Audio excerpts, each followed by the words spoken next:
In a nameless small town in southern Huashan Blue Star, the light rain had just ceased. Sunlight broke through the clouds, spilling onto the damp streets and bringing a touch of warmth to the pedestrians. Xiaoyu carefully avoided the puddles on the pothole-ridden road, a fish in his hand. A sharp honk sounded as a fully loaded truck came around the corner straight at him. Holy crap! Xiaoyu executed a perfect sideways jump, avoiding the truck's path, but then felt his body plummeting downward. That damn manhole cover was missing. That was his last thought before losing consciousness. Time seemed to stretch for 10,000 years, yet also only an instant. Xiaoyu hazily regained a sliver of consciousness, instinctively stretching his body, only to touch a barrier. He found himself curled up in a dark, narrow space, immersed in some kind of viscous fluid. Yet, he didn't feel the slightest discomfort. Instead, he felt an inexplicable comfort, like being in his mother's embrace as a child. Where is this? A hospital? A surge of intense pain accompanied a flood of information crashing into Xiaoyu's mind. Dragon's inheritance. Basic dragon knowledge, magic inheritance, geography, and other miscellaneous knowledge were forcibly stuffed into his brain without needing organization, as if it had always been his own memory. Xiaoyu was horrified to discover he had transmigrated, and not just anywhere. He had become the disgrace of the dragonkind in a fantasy world, a white dragon. Although currently, he was just an unhatched white dragon egg. As an avid novel reader, he had read over 100 Klitsch transmigration stories, but never imagined such a trope would happen to him. My poor parents worked so hard to raise me, and I hadn't even had a chance to repay them yet. He could only hope his younger siblings would take good care of them. Xiaoyu gradually understood that sadness and complaints were useless, only adding to his troubles. Going with the flow was his best option now. The developing embryo couldn't support prolonged mental activity, and Xiaoyu fell asleep again. An unknowable amount of time later, Xiaoyu awoke from his slumber. The pressure from all around told him the space within the egg could no longer accommodate his fully developed form. It was time. Xiaoyu mustered all his strength and rammed his head upward fiercely. Crack! The eggshell developed cracks. One more time, his dragon head broke through the shell. Following the ancient inheritance, Xiaoyu used his Zheneng Yetwian voice to let out his first dragon roar upon birth. Amos Sealandium Buanan, Gallistic Aldrich. After loudly proclaiming his true dragon name to the world, Xiaoyu struggled free of the eggshell. He used his long, rough tongue to lick the sticky, transparent fluid from his body, from feet to tail, before finally starting to observe his surroundings. It was a vase-shaped, narrow cave lined with ice. The entrance was narrow, but the interior had a large space. Gold coins and gems occupied more than half of the cave. On the ground were several strange pillars covered in fine scales. Scales? Pillars? Sensing something amiss, Xiaoyu slowly raised his head. What met his eyes was a Zhengning dragon head. Its slit-pupiled, amber eyes were examining him with interest. A pair of straight, antelope-like giant horns stabbed toward the sky. Its neck was long and elegant, and a pair of huge bat-like wings were tucked against its streamlined body. Hard white scales covered its entire form, roughly 20 meters long, beautiful, and full of power. Facing the terrifying beast before him, Xiaoyu didn't feel fear. Instead, he felt a blood-deep familiarity and awe. This must be my mother in this life. Gurgle. His stomach protested. A newborn hatchling needed energy. Without the slightest hesitation, he turned his head and began crunching down on his own eggshell. As top-tier magical creatures, dragon eggs contain not only inorganic matter, but also rich magical energy, effectively helping hatchlings survive their initial weak period. After finishing the eggshell and meticulously licking the spilled egg white clean, the hunger pangs slightly subsided. Xiaoyu felt he could eat more. Timidly, he spoke to the dragon mother in Draconic. Hungry. Time rewinds to 1 minute earlier. Salina felt somewhat strange. She stared at the one trembling egg among her 5. This was the struggle of the hatchling inside before birth. Salina was puzzled. This wasn't her first time raising offspring. Generally, eggs from the same clutch hatched within 2 days of each other. But by her calculations, it was still at least a week until the expected hatching date. Could it be a deformed child? Oh, it's coming out. It shouted its true dragon namia, healthy child. Shouting the true name is a symbol of successfully receiving the dragon's inheritance. Tiamat above. What strong baby. He's a full 2 sizes larger than the average hatchling. Hungry. Hearing the hatchling's request and seeing the clarity in Xiaoyu's eyes, shining with intelligence, Salina was truly shocked now. Among the 5 chromatic dragons, red, blue, green, black, and white dragons were the weakest and had the lowest intelligence. Unless they reached adulthood and entered the legendary realm, undergoing a baptism of the world's laws to fundamentally enhance their soul's essence. Could they obtain intelligence equivalent to a normal adult human? Although the dragon's inheritance contained complete draconic knowledge, having it in memory and using it proficiently were two different things. Typically, newly hatched white dragon whelps had intelligence akin to beasts, capable only of meaningless roars, similar to a human newborn. Only through constant use in daily life and communication with their mother could white dragon hatchlings gradually master draconic. Other chromatic dragon hatchlings, with their slightly superior intelligence, were somewhat better off. The fact that Xiaoyu, even uttering just one syllable and not quite standard, was enough to prove extraordinary talent. How could the dragon mother know that this astounding hatchling's body housed an adult's soul? Completely unaware of the shock he had caused his mother, Xiaoyu now Amos was baffled by her stunned expression. After a moment, the dragon mother snapped out of it. Without overthinking it, she left the cave to fulfill her child's request. Amos looked down at his reflection on the icy floor. Apart from being only the size of a small pony, he was the spitting image of his mother. From now on, I am Amos Selandium Buonin, Gallistic Aldrich. Amos Aldrich for short. To conserve energy, Amos laid down on the ground to ponder his new life as a dragon. From the inheritance, he learned that this world was called the Nordhyl continent, with a land area roughly 50 times that of Earth. Besides intelligent races like humans, elves, and orcs, there were also supernatural beings like dragons, magical creatures, and many others. Dragons were among the top echelons of these supernatural beings. The law of the jungle was the eternal, unchanging theme of this world. After glimpsing the tip of the iceberg of this cruel world through the inheritance, Amos set a life goal for himself: become stronger, survive, and improve his standard of living. Chapter 2. The Golden Finger. About an hour passed. Amos was startled awake by the sound of wings beating the air. He looked up to see the dragon mother entering through the cave mouth, a 5-meter-long yak-like creature held in her jaws. Staring at the food placed before him, frozen solid into an ice pop, Amos, who had fully accepted his new identity, pounced on it and wolfed it down. He needed to accumulate vast amounts of energy to prepare for his first dragon sleep. Dragon sleep wasn't ordinary slumber. During this sleep, the ancient and powerful dragon genes would cause rapid growth and grant new knowledge from the dragon's inheritance. For dragons, each sleep meant a qualitative leap in strength. In a white dragon's natural lifespan of 2,000 years, they only entered this marvelous state when entering a new growth cycle. Based on age, ordinary dragons had 8 growth cycles. Wormling, 0-3 years. Very young, 3-10 years. Young, 10-30 years. Juvenile, 30-80 years.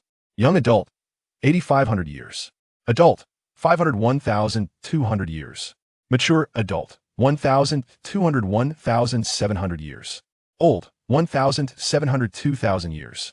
After entering the old stage, a dragon's physical functions began to decline, while their magical prowess deepened with accumulated time. Sensing approaching death, an old dragon would take all its wealth into a prepared deep cave or demi-plane, burying its treasure and remains forever. Some exceptionally powerful dragons could break the species limit to become ancient dragons, regaining a lifespan of 100,000 years. At this stage, even facing an ordinary deity's avatar, they had the confidence to fight Hedon. If an ancient dragon had sufficient strength and Jian opportunity fortune to break the limit once more, they could become an ancient WRM. At this point, the dragon was Wanshan Bushu, not weak at all compared to deities of lesser divinity. How much lifespan they gained was unknown, as no precedent existed of an ancient WRM dying of old age. After eating over 3 times his body weight in food, Amos was finally full. An irresistible drowsiness washed over him. Fighting to keep his eyes open, Amos walked to a corner of the cave, curled up, and fell into slumber. His round, full belly visibly shrank. The dragon's powerful metabolism rapidly converted the food into energy to support rapid physical development. The process didn't last long. The next morning, Amos awoke from his sleep. The accumulated energy in his body was exhausted, and hunger hit him like a tidal wave. Seeing the remaining large portion of the yak from yesterday on the ground, he began another feast. His siblings hadn't hatched yet, no one to compete with him.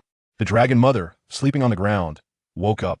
She glanced at the hatchling making a racket while eating, emitted a dissatisfied grunt, changed her posture, and went back to sleep. After eating his fill, Amos looked at his body, nearly 1/3 larger than yesterday, and couldn't help but marvel at the power of dragon genes.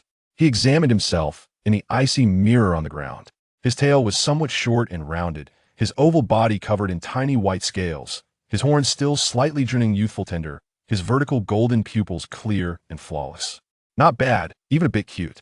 Amos stared at his body, lost in thought. Suddenly, he jumped up, like a cat startled awake by its owner's teasing, because a sci-fi-like electronic screen suddenly appeared before his eyes. What the hell? Perhaps startled, Amos didn't even have time to see what it was before the electronic screen vanished. The whelp looked left and right, up and down, but found nothing. He even stuck his head under his belly, but only saw his own scaled white underbelly. At this moment, the sleeping dragon mother lifted her head, glared at the frantically moving hatchling, and let out a displeased growl.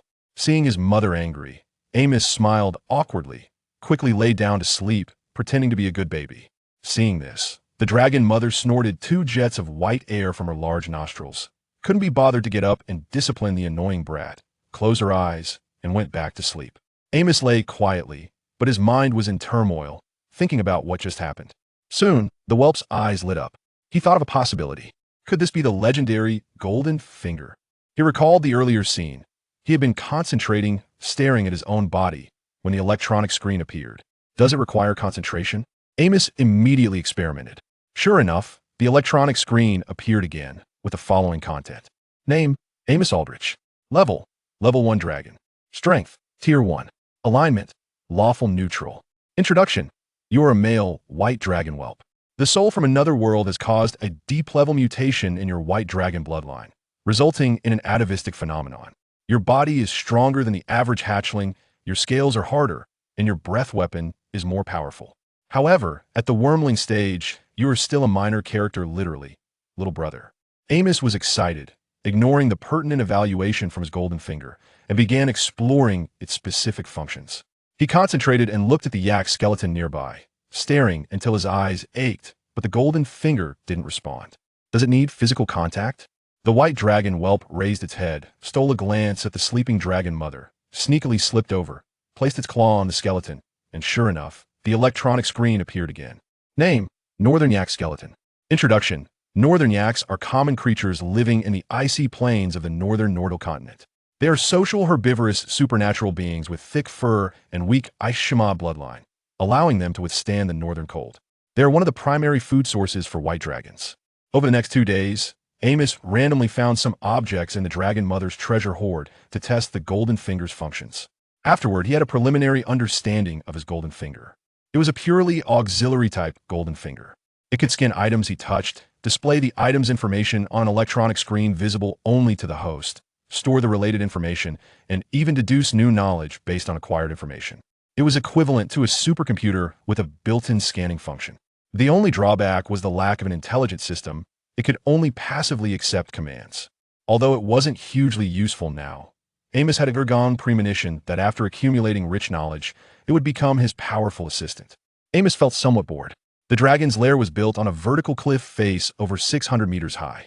Although he could barely fly, the heavy snow and howling wind outside snuffed out any thought of going out to experience the joy of flight. Among the dragon mother's treasures, besides gold coins and gems, there were other things. Broken armor, snapped broadswords, and occasionally some intact items. As for the original owners of these equipments, perhaps traces of their existence could be found amongst the pile of bones in the corner. Amos was very interested in these items. Besides using the golden finger to collect knowledge and kill time, he could also learn about the development level of the outside world civilization. And indeed, he found something good. Chapter 2. The golden finger. Approximately an hour had elapsed when Amos was roused from his slumber by the sound of wings slicing through the air. He raised his gaze to behold the dragon mother entering the cave, clutching a creature resembling a yak, measuring over 5 meters in length. Faced with the frozen delicacy before him, Amos, now fully embracing his new identity, lunged forward to devour it ravenously. He was in dire need of substantial energy to prepare for his inaugural slumber as a dragon. The slumber of dragons is not akin to mere napping. During this profound rest, the ancient and formidable dragon genes enable rapid growth and the acquisition of new knowledge from the dragon legacy. For dragons, each slumber marks a qualitative leap in their strength. Within the extensive lifespan of a white dragon, which spans 2 millennia, such a wondrous state is only attainable upon entering a new growth cycle. Typically, dragons are classified into 8 growth phases: hatchling, 0 to 3 years; wormling, 3 to 10 years; young dragon, 10 to 30 years; adult dragon, 30 to 80 years; mature dragon, 80 to 500 years; elder dragon, 500 to 1,200 years; ancient dragon, 1,200 to 1,700 years; great ancient dragon, 1,700 to 2,000 years. Upon reaching the stage of great ancient dragon, a dragon's bodily functions begin to decline, yet their mastery of magic deepens with the passage of time. When foreseeing the approach of death, an elder dragon will gather its treasures and retreat to a pre-prepared cavern or demi-plane, entombing its wealth and remains for eternity. Some exceptionally gifted dragons can transcend the limitations of their species to become ancient dragons, regaining a lifespan of 100,000 years. At this stage, even when confronting a mere avatar of a deity, they possess the confidence to engage directly. Should an ancient dragon possess sufficient strength and fortitude to surpass its limits once more, it may ascend to the status of a primordial dragon, at which point it stands equal to the mightiest of divine beings. The extent of its newfound longevity remains unknown, as no precedent exists for a primordial dragon perishing of old age. After consuming a meal thrice his size, Amos finally felt satiated. An overwhelming wave of fatigue washed over him. He struggled to keep his eyelids from drooping and retreated to a corner of the cave, curling into a ball as he succumbed to sleep. The once round and plump belly of the dragon visibly shrank as its formidable physiology swiftly converted the sustenance into energy to facilitate rapid development. This transformation did not linger long, for by the following morning, Amos awoke from his slumber. The energy amassed within his body had been nearly depleted, and an insatiable hunger surged within him. Spotting the remnants of the yak from the previous day, he embarked on another feast. Unperturbed by the absence of siblings to compete with, the dragon mother, still resting on the ground, stirred slightly, glancing at her noisy offspring before emitting a discontented grumble and returning to slumber. After indulging in another hearty meal, Amos marveled at his physique, which had grown nearly a third larger than the day before, reflecting the sheer potency of the dragon gene. It gazed into the icy mirror upon the ground, scrutinizing its own form. The dragon's tail appeared slightly short and rounded, its elongated body adorned with delicate white scales.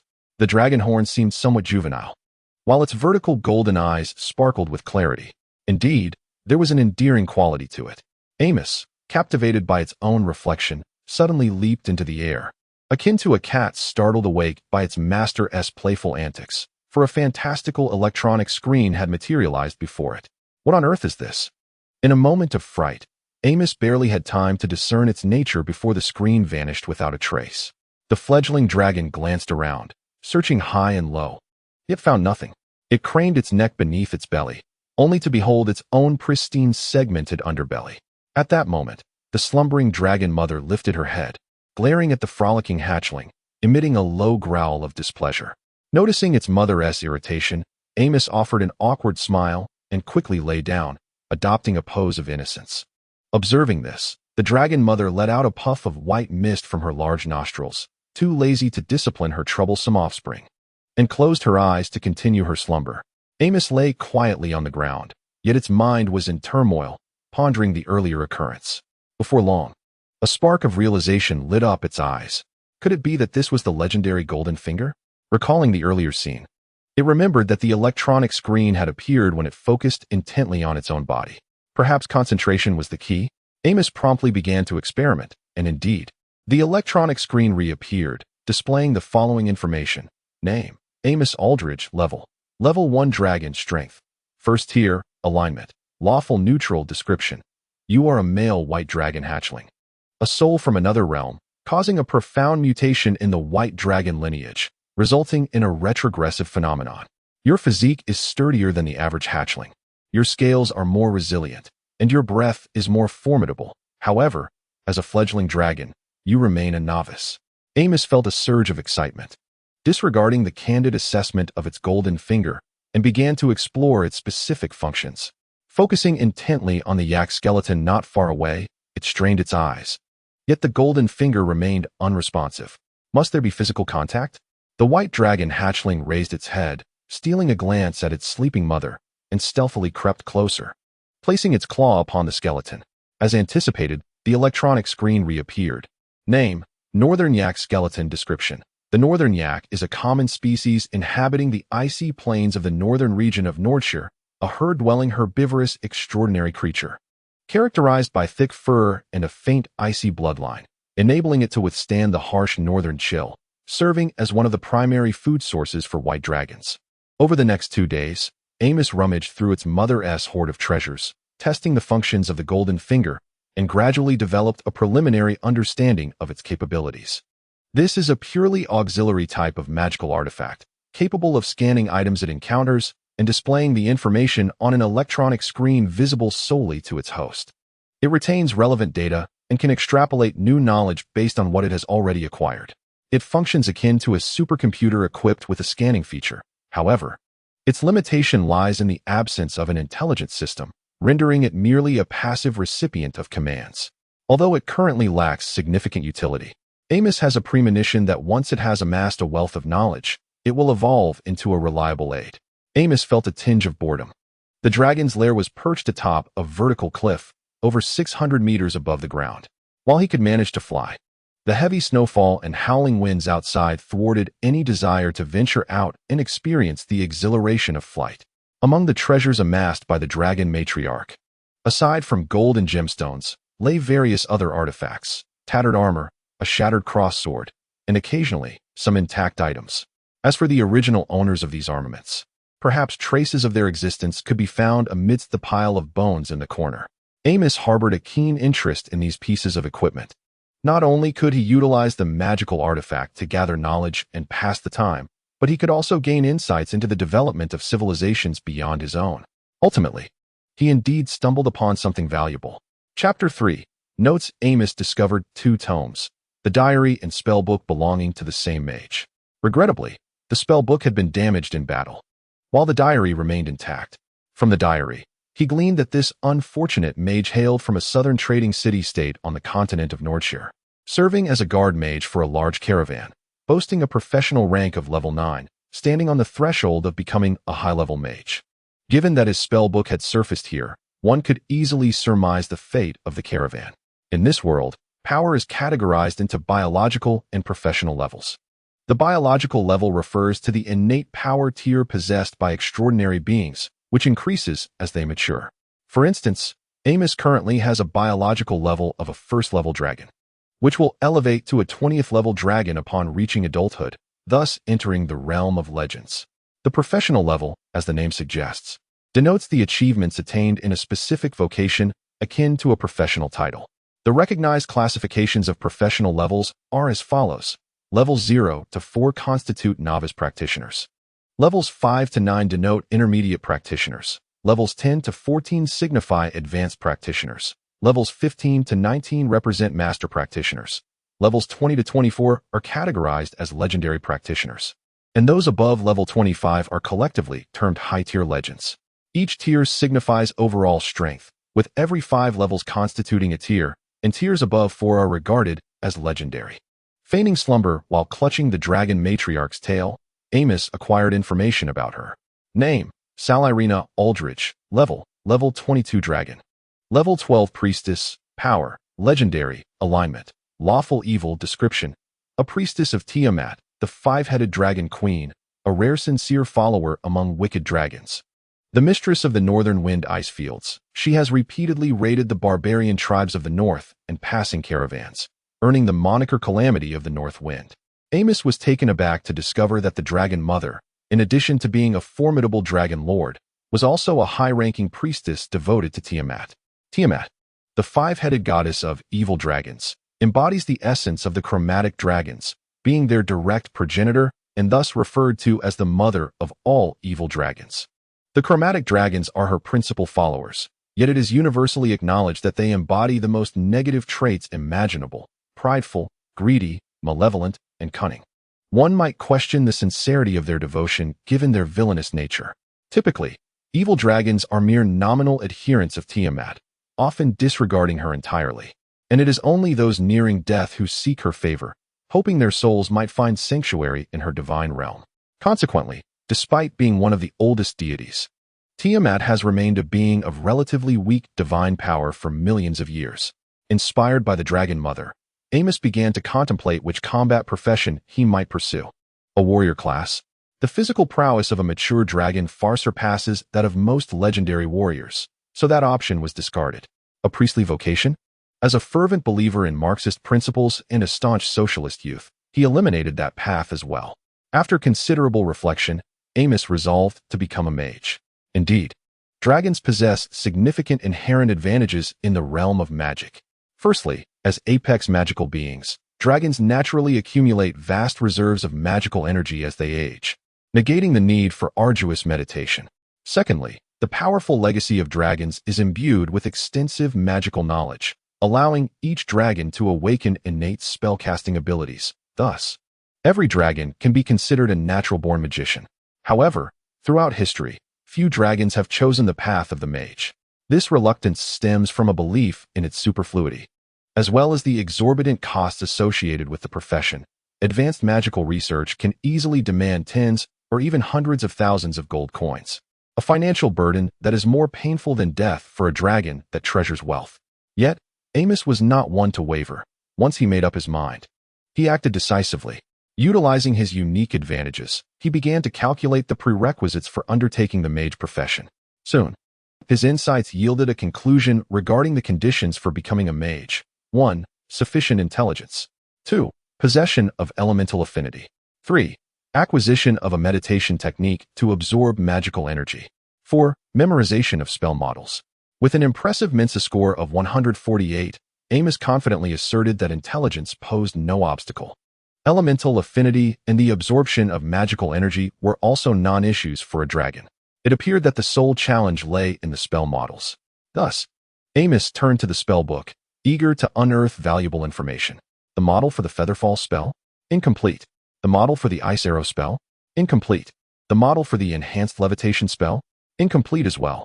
Amos furrowed his brow. All the spell models within the tome were in a state of disrepair, leaving none available for use. Fortunately, Amos had his unique advantage, prompting him to instruct his abilities to begin reconstructing the ice arrow spell model. However, Amos gazed at the screen displaying the enigmatic countdown, letting out a sigh. What significance would it hold if the predictions required a decade or more? He cast a glance at Daenerys's treasure, realizing that his only recourse was to search for any complete spellbooks. The young dragon plunged into the pile of gold coins, reveling in the experience. It was truly exhilarating. Yet, in the next moment, that joy evaporated. Salarina, irked by the repeated disturbances to her slumber, seized the young one and pressed it into the coins, rubbing it back and forth. It became evident that in any realm, regardless of species, mischievous offspring that provoke their mothers seldom meet with favorable outcomes. Roaring, the dragon mother admonished the cub to behave, then placed it beneath her expansive wings, thereby restraining its movements, before settling down to snore. For the malevolent dragon, raising offspring was merely a reproductive obligation. Had it not been for Tiamat and the Platinum Dragon God's decree that a mother dragon who failed in her duties could not enter the divine realm after death, many wicked dragons would likely discard their hatchlings once they emerged from the eggs. Thus, the dragon deities had no choice but to enforce this mandate to ensure the continuity of their faith, compelling mother dragons to nurture their young until the fledglings could fend for themselves. As for the dragon fathers, who could say who they might be? Evil dragons lack a concept of family. Typically, during mating season, male dragons venture forth in search of their targets, achieving their aims through brute force before abandoning their conquests without a second thought. Of course, not every endeavor ends in satisfaction. Those dragons who are unfortunate or not sufficiently strong often make do with what they can get, giving rise to the countless peculiar dragon breeds across myriad realms. Generally, after 5 years of rearing, mother dragons expel their offspring from the nest. The adage two tigers cannot coexist on the same mountain rings especially true for the territorial dragons. Should the young refuse to leave, the mother would not hesitate to disregard maternal affection. A week after Amos hatched, his siblings finally emerged into the world. 3 of them, after uttering a lengthy string of unmemorable dragon names, began gnawing at their eggshells. The dragon mother, having calculated the timing of their births, had also prepared 2 yaks in advance. One hatchling that failed to inherit the dragon legacy was unceremoniously cast off a cliff by the dragon mother. sending a chill down Amos's spine, while simultaneously feeling grateful for successfully accepting the inheritance. Chapter 4. Growth. Amos had two sisters. The elder was named Felicia, and the younger was called Elena. His youngest brother was named Willie. If Amos had been the size of a small pony at birth, his dragon siblings now resembled fully grown country dogs. And now, oh dear, Willie, observing his brother, who was nearly half again his size, shrank back. A few days prior, after the three hatchlings completed their first slumber, they felt aggrieved by Amos's monopolization of one of the two yaks and issued a challenge, only to have their pride crushed by Amos's overwhelming strength. First, using its size advantage, Amos forcefully knocked aside Felicia, who leaped toward him. And then with a swift flick of his tail, he sent Elena sprawling to the ground. Finally, with a thunderous roar, he instilled fear in the hesitant Wiley, making it clear that the authority of an elder brother is not to be trifled with. The dragon mother paid no heed to Amos's domineering behavior, for dragons, adhering to the principle of the survival of the fittest, is an intrinsic part of their existence. In the ensuing days, under the profound affection of their elder brother, the three younglings deeply reflected on their previous offenses against him, correcting their rebellious thoughts and vowing to mend their ways, steadfastly uniting around the small circle centered on Amos. Whether you believe it or not, I remain skeptical. The howling cold winds, the boundless expanse of pristine snow, and the ice that even the sun cannot melt, that is the Northwind ice field. 2 kilometers from the dragon's lair, Amos lay concealed in the snow with his 3 companions. Their white scales served as a natural camouflage, and the inherent traits of their white dragon lineage allowed them to disregard the biting cold. However, their inaugural hunt did not unfold as planned. The fledglings struggled to master their draconic power, causing potential prey to flee in terror before they could even approach, rendering their stealthy hunting attempt a failure. Amos remained unfazed, promptly altering his strategy to low-altitude flying, seeking out prey and utilizing his aerial advantage for the kill. The dragon's robust muscles, tough scales, and sharp claws instilled in him the courage to confront any creature of comparable size. Yet, as dreams flourish, reality often proves harsh. For the young dragons, the massive northern yaks were formidable foes, while the snow hares and snow mice were deemed beneath their notice. The only suitable prey was the icefield reindeer, measuring around 3 meters in length, agile in movement, and sporting formidable antlers that posed a challenge, especially as they traveled in herds. Observing a small group of icefield reindeer not far off, Amos pondered his approach. Should he charge in recklessly? The thought of being trampled by the herd would surely earn him a place on the list of the most embarrassing time travelers in history. Suddenly, memories of wildlife documentaries from his past life surfaced, images of lions hunting wildebeests in packs, sparking an idea. After calling his companions and briefing them on the necessary precautions, the fledglings collectively soared above the reindeer herd, boldly unleashing their draconic might. While the fledglings' presence was not enough to terrify the reindeer into paralysis, it did incite a panic, prompting the herd to flee under the leadership of the lead reindeer. The younglings occasionally swooped down to harass those on the periphery, eventually causing one reindeer to stray from the group. Amos, already prepared, drove it further away from its companions. The moment of harvest had arrived. Having calculated the reindeer's escape route, Amos dove down with a fearsome roar toward the fleeing creature. The agile reindeer executed a sharp 90-degree turn, narrowly evading his deadly claws. Embarrassment flashed across Amos's face as he exhaled a torrent of dragon fire, which the reindeer could not fully evade, resulting in a singe to its hindquarters and a decrease in its speed. Seeing this, Elena launched into a dive, the desperate reindeer, in a final act of defiance, kicked back with its hind legs, sending a powerful blow to Elena's snout. Taking advantage of the moment, Wiley blocked the reindeer's path, and ultimately, Felicia seized the opportunity, delivering a fatal bite that severed the creature's spine. The 4 fledgling dragons, their gray heads and earthy faces, shared the fruits of their labor after a long day, only to return to their lair in a dejected manner. Undoubtedly, this was a failed hunt, one that left their bellies unfilled. For years later, on the icy plains of the North Wind, 3 young dragons demonstrated their prowess, methodically herding a group of reindeer towards a singular destination. They were not merely amusing themselves with the chase. Amos had lain in wait amidst the snow for quite some time, rising before the terrified eyes of the reindeer. He unleashed a cone of ice-blue dragon breath that enveloped an area of 20 meters ahead. The The reindeer at the forefront were instantly frozen into statues, while a fierce aura descended upon the remaining herd, causing them to tremble in fear, the air thick with a foul stench. This was a meticulously planned hunt. Observing the reindeer in a state of utter panic, Amos clicked his tongue in disdain, retracting his imposing presence. The three young dragons disregarded the paralyzed reindeer, descending from the sky to feast upon the delectable, icy venison. This was the confidence that came with newfound strength. A year prior, all four fledglings had transitioned beyond their juvenile stage and entered a golden period of growth. Now, Amos had matured into a colossal creature, measuring over 4 meters in length and boasting a wingspan of 6 meters, while his dragon siblings had reached 3 meters. Severing a leg from the reindeer, he chewed it with a satisfying crunch, his breath infused with a unique magical energy that rendered the flesh of the reindeer hard and brittle, the blood congealed. Over the past 4 years, Amos had reaped abundant rewards. In addition to his significant growth, he had awakened his magical abilities, and his breath had become increasingly powerful. The golden finger of fate had not disappointed him. Every month he deciphered a new spell model, and to date, he had mastered a dozen spells. Currently, Amos's information reads: Name, Amos Aldrich Level 6 Dragon, Level 3 Mage, Strength, 2nd Tier, Alignment, Lawful Neutral. Description: You are a male white dragon fledgling, a soul from another realm that has caused a profound mutation in your white dragon lineage, resulting in a phenomenon of atavism.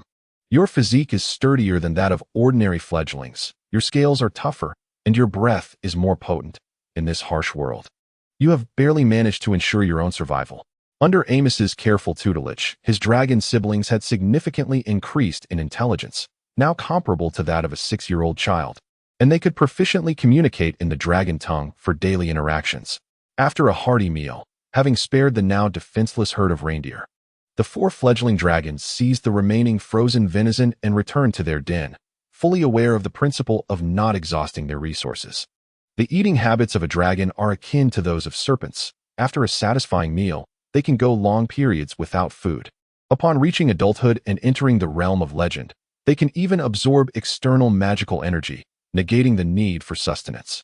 However, such a practice is rarely adopted by dragons. For while they would not perish, the pangs of hunger are far from pleasant. When the hatchlings were a few months old and capable of hunting independently, Daenerys ceased to provide them with food. Instead, the young dragons, including Amos, would consistently bring food back to the nest in an effort to please her, thereby endearing themselves to their mother. Although hunting was a mere trifling task for her, she was rather lethargic. Despite the hatchlings' newfound ability to hunt for themselves, it did not equate to their ability to survive independently. The frozen north was Daenerys' domain, where any formidable creature was either vanquished, exiled, or claimed as her subordinate. The dragons would not permit any beings within their territory that posed a threat to them. Without their mother's protection, the hatchlings would inevitably fall prey to other predators. Chapter 5. Sandornal. Upon returning to the dragon's lair, the hatchlings, eager to please, presented a reindeer before their slumbering mother. Amos then flew to a pile of gold coins and began to doze off, having grown entirely accustomed to the rhythm of a dragon's life. Eating, sleeping, and eating again, an existence that had been his ultimate aspiration in his previous life.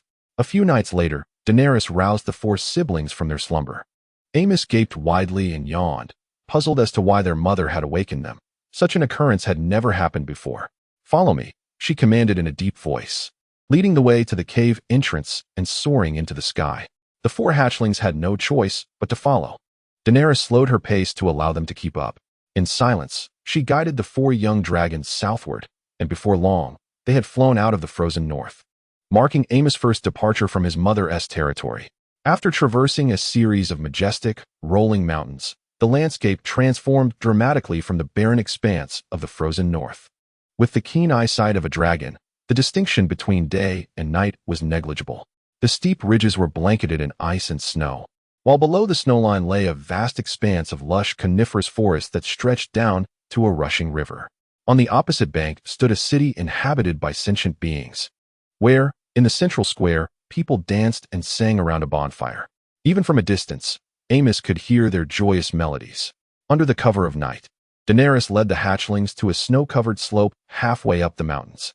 She gazed longingly at the city, imbued with a festive atmosphere, her eyes betraying an insatiable greed. Sandornal, the jewel of the Zhuanai River, nestled beneath the K2 mountain range, served as both the commercial and political heart of the northern tribes. Daenerys had long coveted the wealth of Sandornal. However, she soon averted her gaze, seemingly wary of certain presences within the city. The northern tribes were a nomadic people, and the harsh winters and dire living conditions of Nordhyl had forged their fierce characters and robust physiques. According to their customs, every newborn was placed outside in the icy wilderness on the night of their birth to undergo a test by the god of the barbarians, Bellino. Only the strongest infants survived, a practice believed to have originated during the age of the frost giants thousands of years ago. In ancient times, the barbarians had merely been enslaved livestock of the frost giants, and with resources scarce, they had no choice but to abandon those offspring deemed weak. As the adage goes, where there is oppression, there is resistance. The barbarian hero Sandanar, unable to endure the tyranny of the frost giants, rallied his kin to rise in revolt, ultimately vanquishing the brutal rule of the frost giants. In the climactic battle, Sandanar perished alongside the frost giant chieftain. Grief-stricken, the barbarians interred Sandanar's remains by the banks of the Zhuanai River, establishing around his grave the first, and indeed the only, settlement, which they named Sandanar in honor of the hero who bestowed hope upon their tribe. Sandanar thus became a sacred site in the hearts of the barbarians. Later, leveraging the advantageous navigational conditions of the Zhuanai River, the barbarians engaged in trade with the central regions of the continent, facilitating an exchange of goods. Sandanar evolved from a humble settlement of a few hundred souls into a bustling trade city with a population of tens of thousands. At that moment, a swift figure darted forth from the coniferous forest, leaping gracefully to stand before the mother of dragons. It was a winter wolf, entirely white, measuring 4 meters in length, with a distinctive patch of white scales upon its forehead. Amos recognized it. It was Fingel, the most formidable of the mother's loyal companions, a top-tier Icefield hunter with a biological level of 16. Fingel approached the mother of dragons, lowering his wolfish head in a gesture of humility, and spoke. "Welcome, my esteemed mistress. Winter wolves are powerful hunters of the ice fields, living in familial units. A typical pack consists of 7 or 8 adult wolves, accompanied by 2 or 3 pups. Upon reaching maturity, a winter wolf's biological level attains 10, with some exceptional individuals surpassing level 15. Their intelligence is considerable, enabling them to articulate speech." The mother of dragons nodded in acknowledgement, her expression solemn as she inquired, "Where is that half-breed? Why does he not come forth to greet me?" Just then, a shadowy figure glided along the forest's edge from the foot of the mountain. Amos's eyes narrowed. A dragon wing? A dragonblood sorcerer. Upon landing, the sorcerer's dragon wings retracted and vanished, enveloping him in a black cloak that revealed only half of his face, adorned with a crest depicting a dragon claw grasping a plume of fiery eyes. The cult of the dragon. Amos realized with clarity. The legacy of dragons encompasses a multitude of elements, and the cult of the dragon is documented within it. This organization venerates dragons as deities, predominantly comprising dragonblood sorcerers and necromancers, with some malevolent dragons among their ranks, providing various services and maintaining connections with many notorious dragons. The sorcerer bowed respectfully and declared, "I salute you, illustrious lord of the Northwind Icefield, the legendary white dragon, Salirina." Humph. The mother of dragons exhaled 2 puffs of white vapor from her nostrils, expressing her displeasure. "You are late, sorcerer. I beg your forgiveness. Sandanar has reinforced the city's defenses, which required additional time to navigate."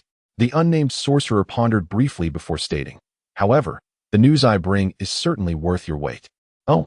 The mother of dragons, no longer pursuing the matter of the sorcerer's tardiness, inquired with curiosity, "What news?"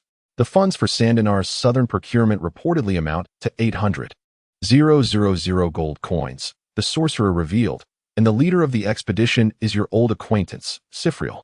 Upon hearing the name of several, Daenerys's demeanor shifted abruptly, her voice dripping with venom as she declared, "What splendid news this is." As she listened to the exchange between Daenerys and the sorcerer, Amos finally comprehended the purpose of their dragon's arrival. This year, the North had been ravaged by a plague, one whose incubation period was lengthy. It began with a mere handful of livestock falling ill and posed no threat to humans, thus failing to capture the attention of the rulers of Sandanar. By the time Sandanar recognized the gravity of the situation, it was already too late. The plague had fully erupted, resulting in the mass death of livestock, an existential crisis for the nomadic tribes, for livestock constituted their very lifeblood. Compounding their woes, unknown monstrous entities had emerged downstream of the Zolnai River, severing their vital supply routes for grain. In light of this calamity, the leadership of Sandanar convened and resolved that once the Madara festival concluded, they would organize a caravan to the south to procure grain to weather the storm. Led by one of Sandanar's 3 legendary warriors, the Berserker Several, the news reached the Cult of the Dragon, which relayed the information through Fingal to the Frostwind Calamity, Salalina, inviting Daenerys to join in a plot to ambush the southern caravan. The sorcerer and Daenerys conferred further on the specifics of their collaboration, ultimately stating, "Then may our partnership flourish, Lady Salalina. I entrust you with the matter of cannon fodder. I take my leave." After the sorcerer departed, Daenerys summoned Amos and the other dragons, proclaiming, "Go forth, my children. Gather those wretched kobolds and goblins.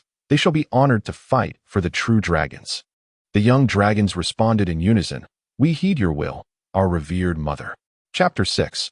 Assembling the cannon fodder. Amos would not embark blindly on a search. "Fingal, what is the distribution of monsters in the vicinity?" Amos inquired. "Is there anything we must be particularly vigilant about?" "At your service, son of the White Dragon. Below us lies the Jorgari Forest. To the west, there is a cluster of kobolds, while to the east, you will find another group of kobolds alongside a goblin tribe." Fingal replied, "The kobolds and goblins are of little concern, but do steer clear of Sandanar. Avoid the barbarian villages. Now is not the time to provoke them." Fingal added, "Once found, lead them directly to the nearby valley. Regardless of whether you succeed in your search, return before dawn. We must remain concealed during the day." Amos pondered briefly, then turned to his waiting dragon siblings, announcing, "Felicia, you shall take Alina westward." He then directed his gaze towards Vili, instructing, "You will accompany me." Fingal observed Amos's departure towards the east with a hint of surprise. The chromatic dragon was typically languid and aloof, rarely volunteering for arduous tasks.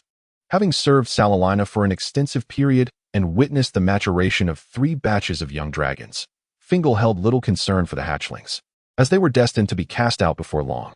He had even coldly watched as a fledgling dragon was hunted down by a pack of snow sculptures after leaving the nest, yet it had not perturbed him. Had it?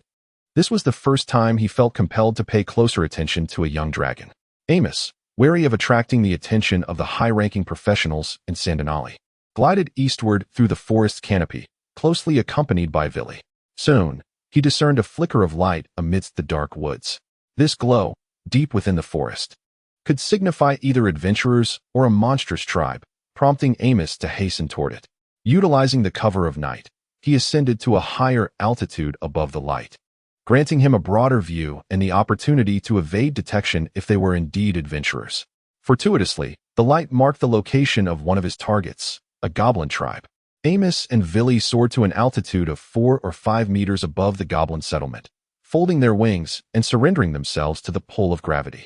With a resounding crash, they landed amidst the goblin tribe, inadvertently collapsing 2 rudimentary structures. The slumbering goblins were roused by the thunderous noise, and after an initial commotion, silence fell as they gazed in terror at the 2 colossal beasts before them, devoid of any thoughts of resistance or escape.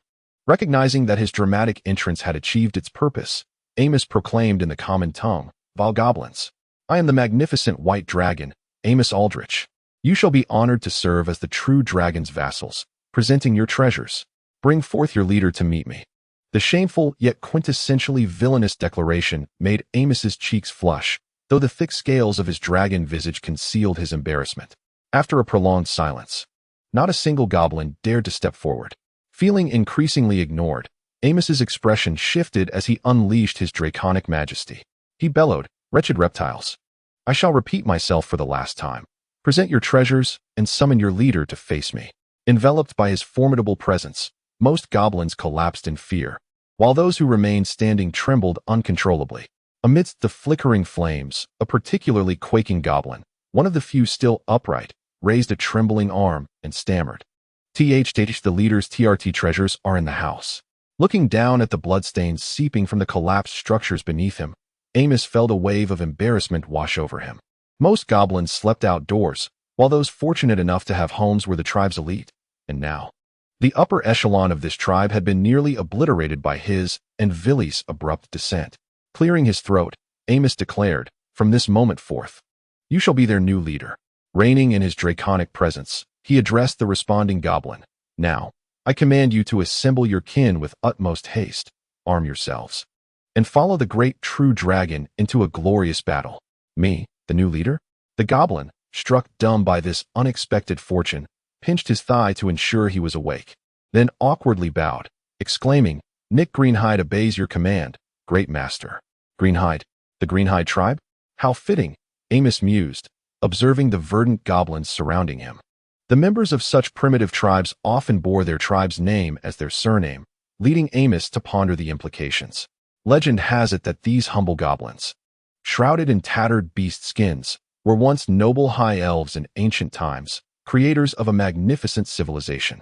However, their transgressions into forbidden realms incited the wrath of the gods, who collectively obliterated all traces of elven civilization. To prevent the resurgence of this civilization, the incensed deities joined forces to curse the elves, causing them to gradually devolve into the dim-witted goblins we see today, with only a scant few elves escaping this fate. Naturally, the present-day elves vehemently deny any kinship with the goblins. After pillaging the meager gold coins of the goblin tribe, Amos inquired about the general whereabouts of the dog-headed tribe led by Nick Greenskin, and subsequently decided to have Willie escort the goblins back. Amos then soared alone towards the direction of the dog-headed tribe. Unlike the goblins who established their settlements on the ground, the dog-headed beings dwelled in subterranean caves. Even with the dragon's dark vision, locating a hidden cave amidst dense foliage by night proved to be quite challenging. However, Amos had his own methods. He spread his mental energy outward, employing his newfound technique with the golden finger to scan for any signs of life. This innovative ability, developed over the past few years, allowed Amos to extend his mental reach and utilize scanning functions, though this external mental energy was easily detectable by stronger beings. After being discovered by Dragon Mother once, Amos refrained from using this feature again.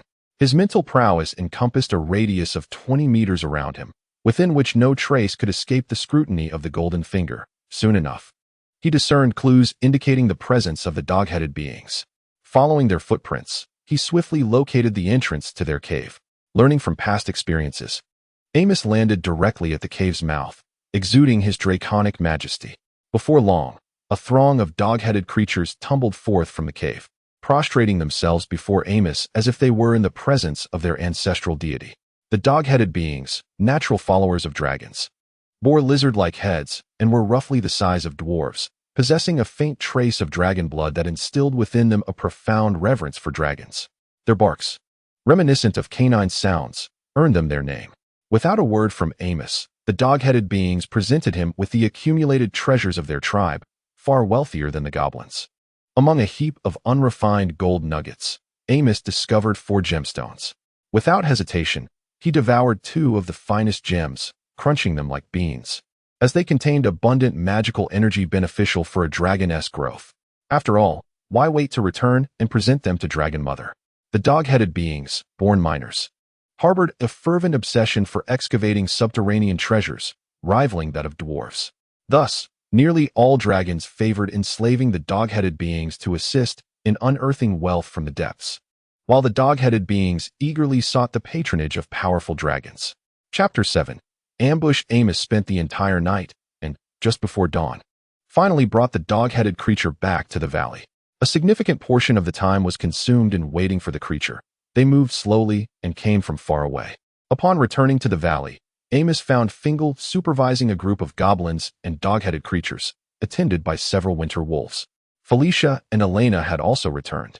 Felicia lay sulking on the ground, while Villy reveled in her misfortune. Elena glared angrily at Villy, ready to confront him. Amos paid them little mind, and, after handing over the dog-headed creature to Fingal, proceeded directly to the depths of the valley to meet the Dragon Mother. "Mother, everything went smoothly. The fodder has been brought back," Amos announced, presenting the gold and 2 inferior gemstones he had discovered in the dog-headed tribe. "Ah, Amos, my dear child.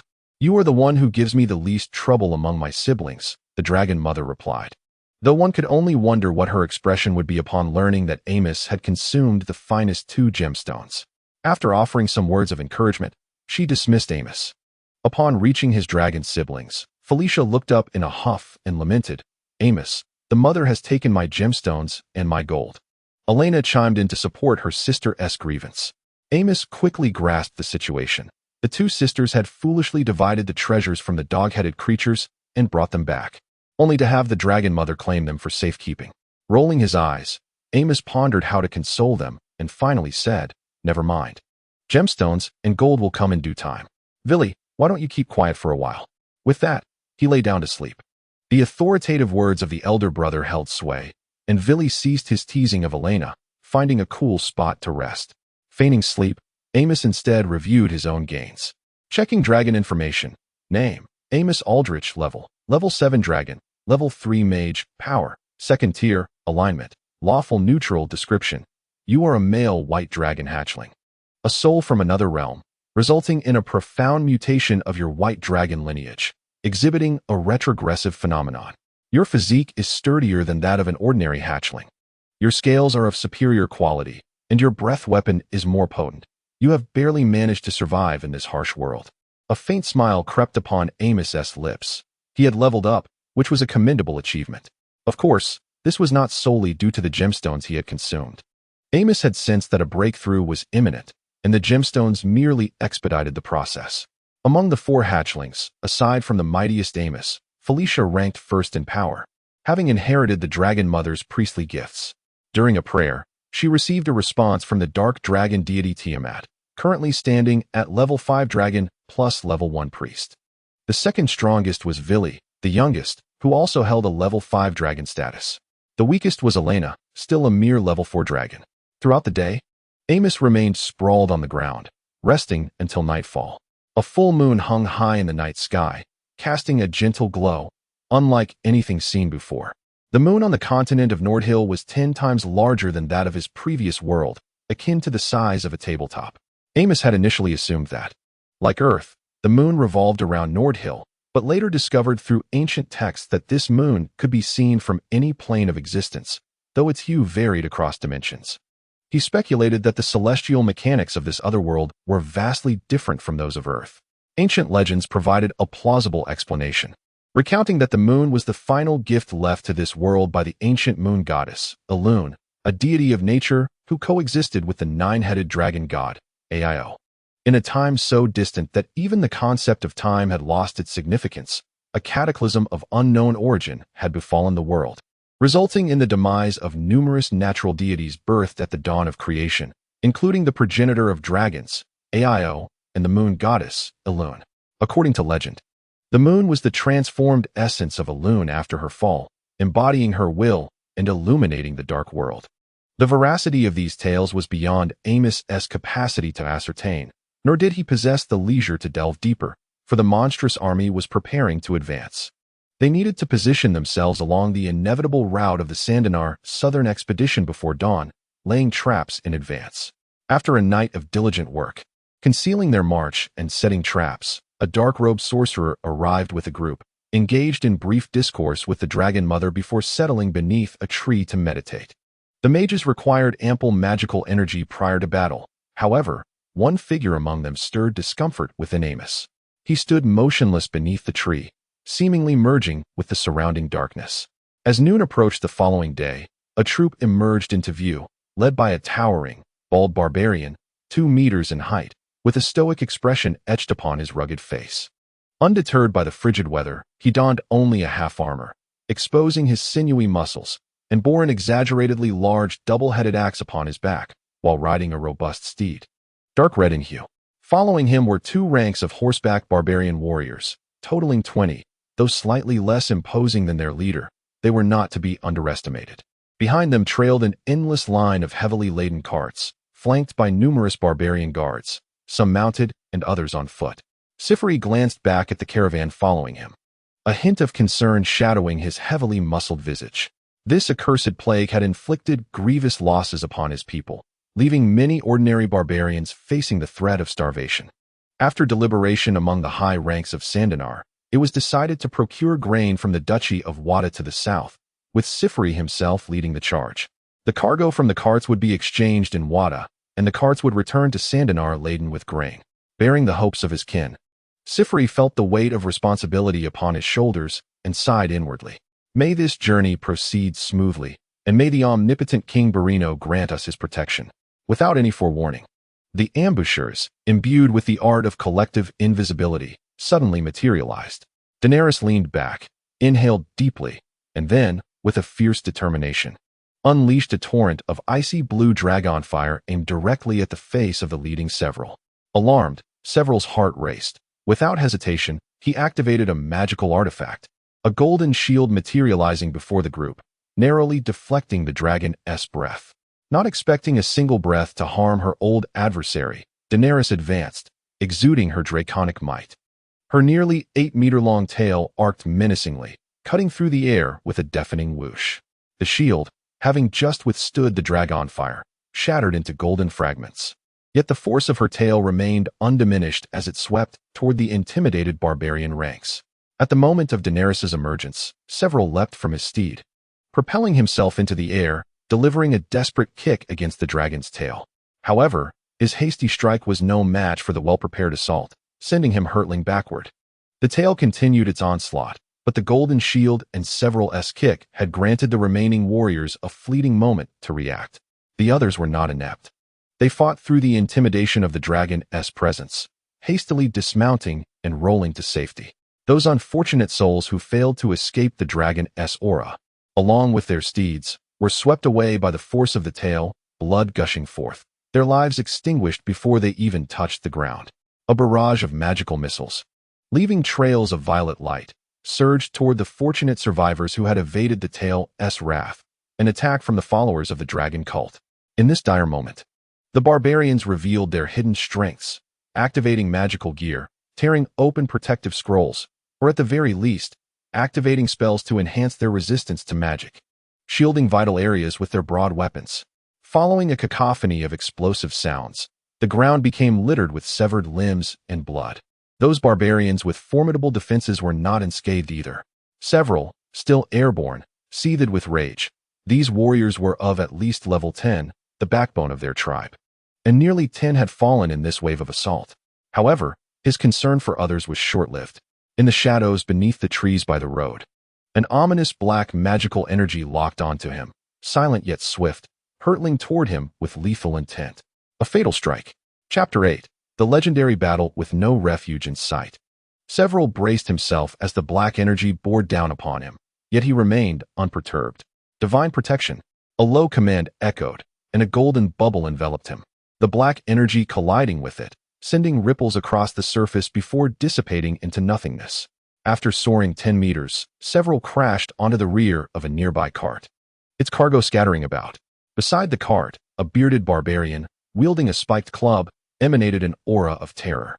He glared furiously at Daenerys, planting the head of his weapon into the ground, a golden halo expanding outward.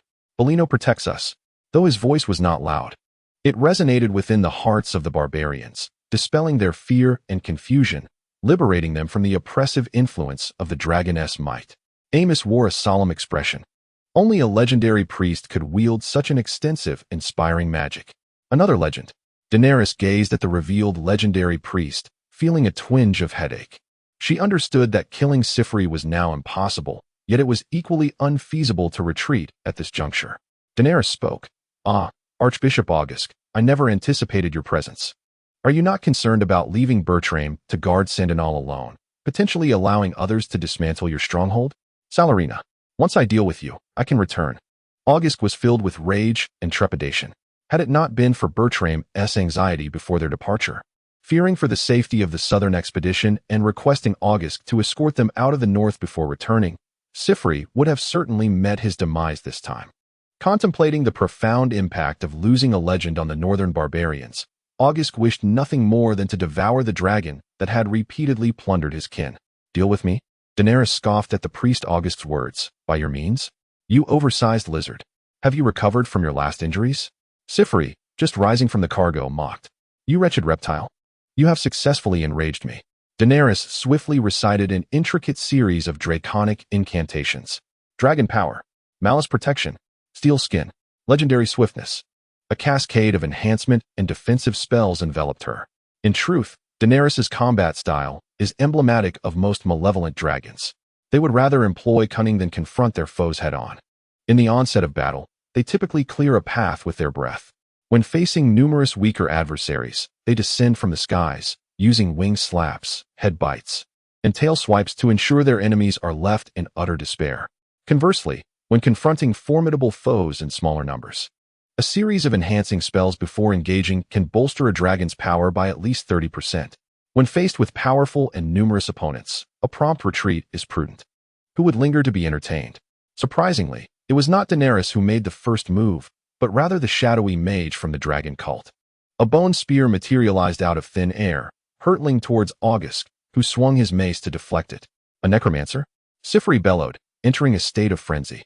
His eyes burned crimson, his sinewy muscles swelled even more, and he grew taller by several centimeters. An even more frenzied power surged from the depths of his soul. This was the strength he acquired upon stepping into legend, a gift bestowed by the laws of the world, and the source of his title, the legendary berserker. At that moment, Sifri bore no resemblance to his former self. His muscles bulged grotesquely like fleshly tumors. His scarlet pupils narrowed to mere pinpoints, and he towered at an imposing 3 meters. The exaggerated double-headed axe fit perfectly in his grasp. As a humanoid weapon, Sifri charged toward Daenerys, unafraid of grappling with the dragon. Having learned from past encounters, Daenerys flapped her wings and soared into the sky. She had no desire to confront the berserker Sifri directly. Holy smite!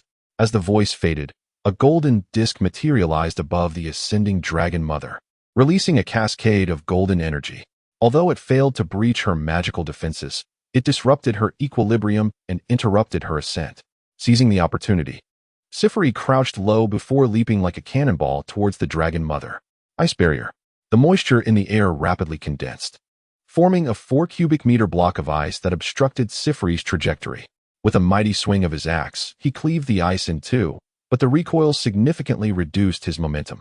The dragon mother regained her balance and unleashed a breath of fire, turning Sifri into a target suspended in midair, yet fortune smiled upon him as his allies intervened.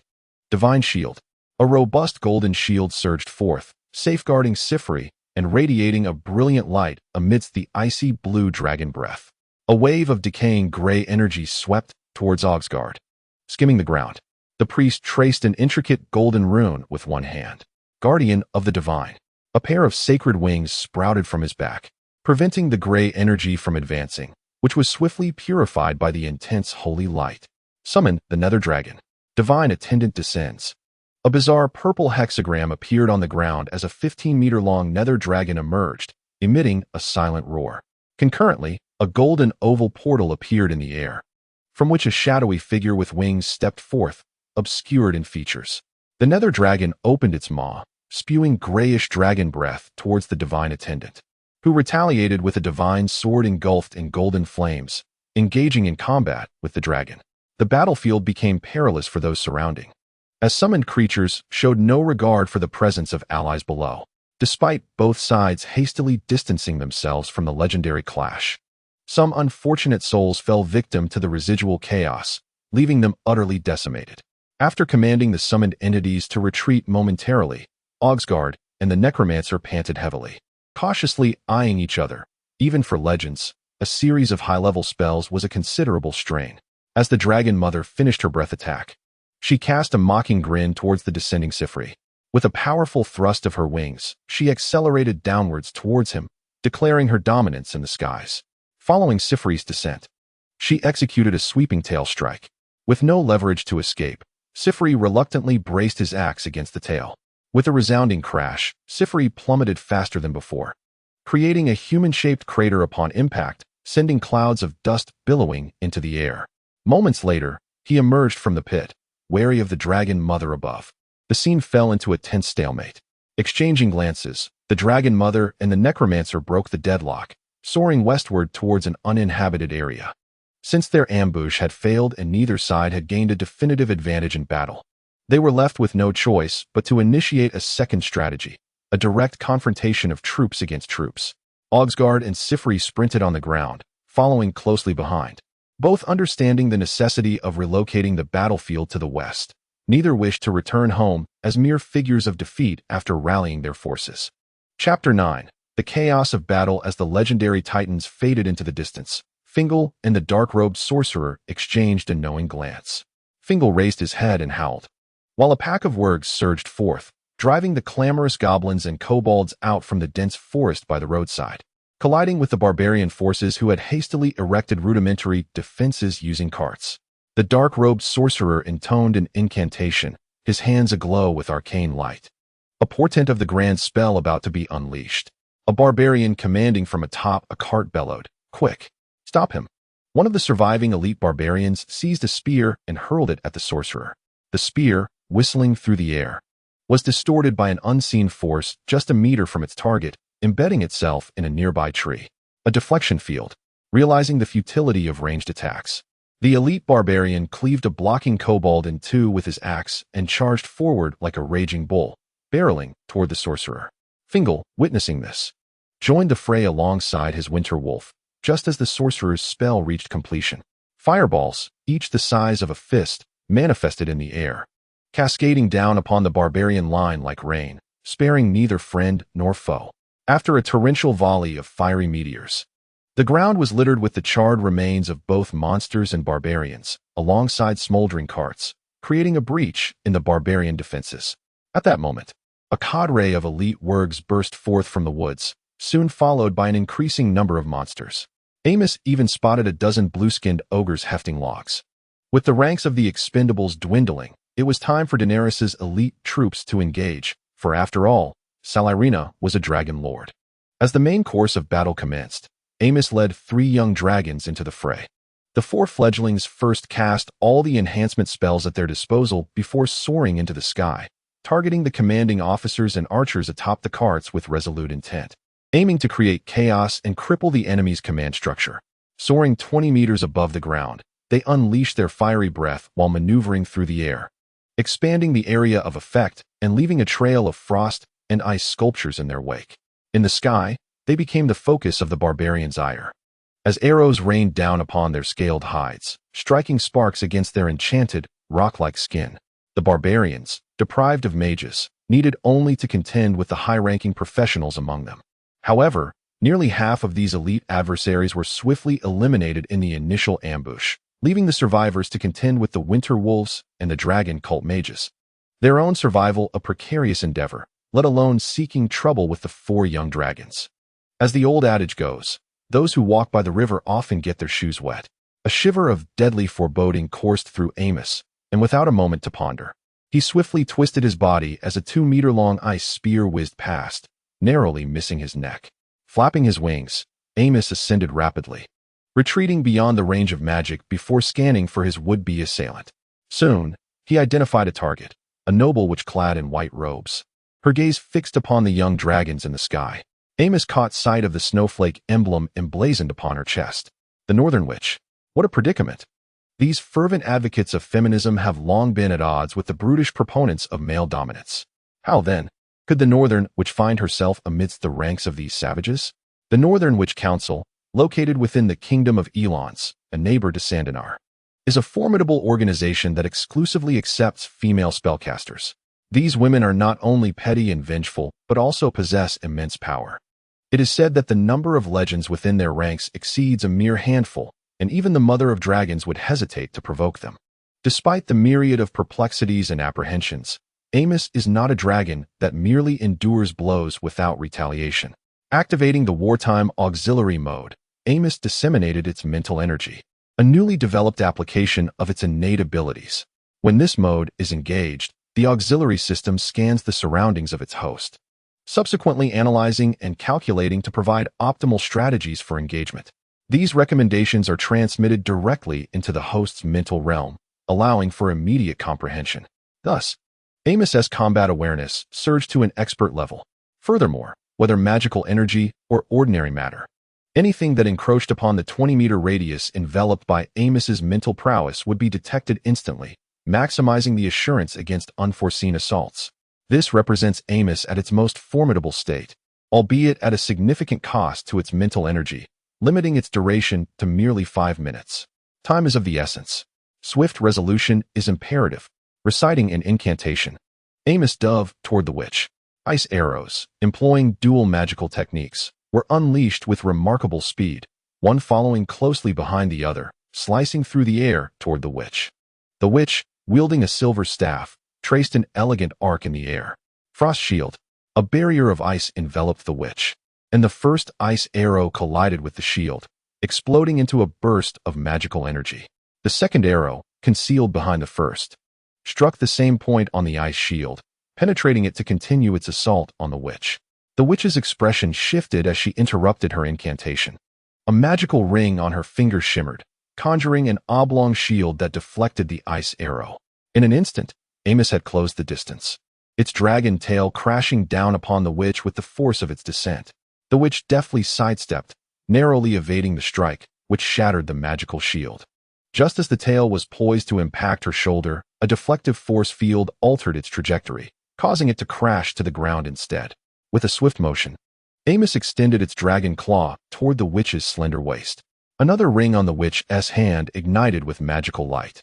Suddenly, a message resonated in Amos's mind.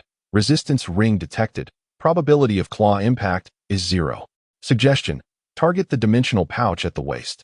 Without a moment to ponder, it followed the guidance of the auxiliary system, seizing the small pouch attached to the witch's belt, while an invisible force field propelled it away from her.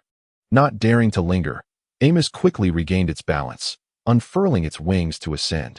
During its ascent, the scanning function detected approaching magical energy from behind, prompting a swift maneuver to the left. A surge of magical energy narrowly missed, continuing its trajectory skyward. What sorcery is this? Does this dragon possess eyes in the back of its head? With wide eyes, the witch helplessly watched the robber fly away with her dimensional bag. Infuriated and cursing as she stomped her feet, Amos hovered in the sky, observing the flustered witch below, and casually dropped the dimensional bag. Not a bad haul. At that moment, an analysis from his inner instinct resonated. Ambush failed. Another attack has a success rate of 15, host injury rate at 90, and host mortality rate at 40. Recommendation: retreat. Amos recalled the harrowing scene he had glimpsed, where the witch concealed a hand within the voluminous sleeves of her robe, adorned with 8 magical rings of varied hues, causing him a pang of dread. A formidable sorceress, not to be trifled with. Exhaling a breath of icy air, he encased the dimensional bag in frost and swallowed the ice whole. I bid you farewell. This solidified his resolve to become a top-tier sorcerer. Subsequently, Amos refrained from venturing deeper into enemy territory, opting instead to linger at the battlefield's edge with a few young dragons, idly biding his time while occasionally unleashing a breath of dragon fire. Many believe dragon fire to be a mere magical ability or physiological act. However, it is, in fact, a fusion of magic and biology. A special gland situated above a dragon's throat secretes a high-energy, viscous liquid stored within a pouch. When the dragon exhales, the muscles surrounding the pouch contract, expelling the liquid, which, when combined with the energy expelled from its lungs, produces the dragon's most potent innate ability. Due to the differing energy properties of the liquid, the breath of 5-colored dragons varies, and the limited capacity of the pouch also restricts the dragon's breath. Before long, all 4 young dragons had exhausted their fire and resorted to melee combat. Chapter 10. Resolution on the Chaotic Battlefield. Amos swatted away a barbarian attempting to launch a surprise attack with a powerful claw, followed by a sweeping tail strike that sent the battered wagon and its cargo flying towards the barbarian line. The ambushers, bolstered by a formidable array of mages and a robust army of monstrous beings, maintained a relentless pressure on the barbarian forces. At that moment, the barbarians showcased the fierce traditions of the northern nomadic tribes of Nordhyl, and Amos witnessed a barbarian, eviscerated and nearing death, clutching a word and tearing its throat apart. Who, indeed, is the true monster? Fueled by an indomitable spirit, the barbarians, though suppressed, remained steadfast. Yet blood must inevitably run dry. Victory was within reach. Just as the tide turned in their favor, the Dragon Queen and her formidable allies returned. Before they could approach, the Dragon Queen bellowed, "Retreat," leveraging their aerial advantage. She and the necromancers soared above the barbarian ranks, the icy blue dragon fire simmering in their mouths, yet left unspoken, the threat unmistakable. Sensing the impending danger, Amos hurriedly urged his dragon siblings to flee. The monstrous army and the dragon cult mages abandoned their foes and disappeared into the dense forest. Sifri and Ogresk, wary of the looming threat, hesitated to block their path. Sifri mocked, "Salarina, don't be in such a hurry to leave. Stay and have some fun. What's this? Waiting for Bertlam to arrive so you can greet me together?" With a disdainful smile, the Dragon Queen threatened, "Old friend, when you return, I shall be here to greet you." There is no point in further discussion. August halted the banter of Sifri, speaking flatly, "Salarina, should you dare to disrupt my barbarian's grain procurement plan, even if it means hastening my return to my lord, I shall take your life." The expression of the Dragon Queen darkened, her breath of fire swirling intensely, causing cold sweat to bead on the brows of the barbarians below. Ultimately, the Dragon Queen regained her composure, tacitly accepting August's words. Having survived to adulthood and become the lord of the Northwind Icefields, Salarina was never an impulsive dragon. On the contrary, she possessed a shrewdness surpassing that of many. After weighing the benefits and losses, she abandoned the notion of further provocations. Among all legendary professions, the legendary cleric is the most fearless of death, for returning to the embrace of their revered deity is an intrinsic part of a cleric's journey. In the divine realm, they shall be transformed into intercessors or divine attendants, reborn according to their earthly devotion. The self-detonation of a legendary cleric rivals that of an atomic bomb. The Dragon Queen had over 1,000 years ahead of her. She did not wish to confront a deranged legendary cleric. 5 months later, in the Northwind Icefields, the Dragon Queen summoned all her young dragons, scrutinizing them closely.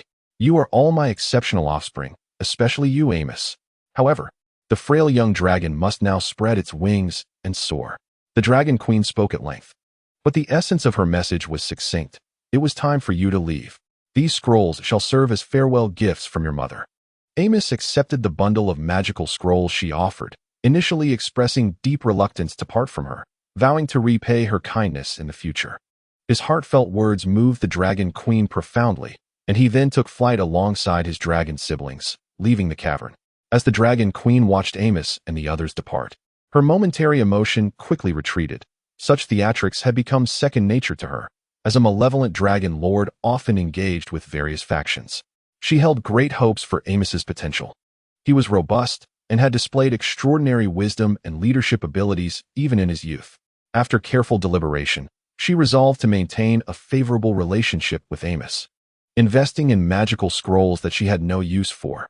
Otherwise, not only would there be no farewell gifts, but she might as well have cast the young dragons out directly. Initially, Amos was quite taken aback. It was rare for a malevolent dragon to receive farewell gifts.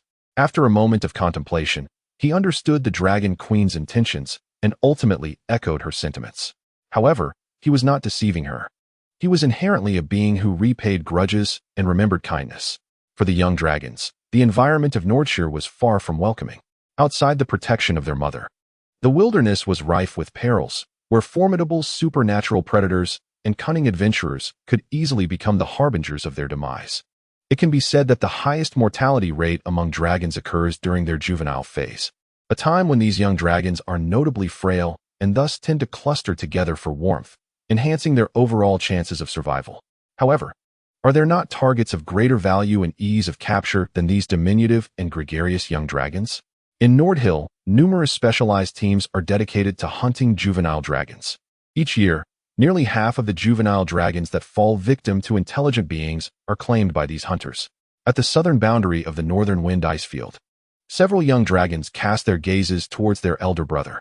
As true dragons with a legacy to uphold, they are acutely aware of the peril they face. Standing beside their wise and powerful sibling is their only source of solace.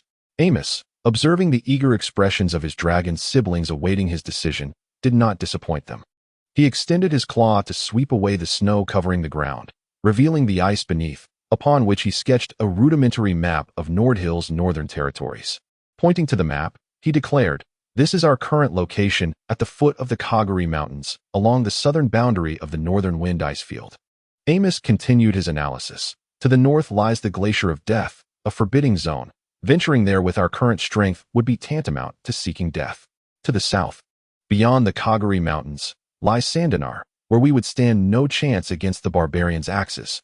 The kingdom of Elons to the west is even more formidable. Those sorceresses are perilous. To the east is the territory of another adult white dragon. Should it discover us, the best outcome would be enslavement. And we cannot afford to gamble on luck.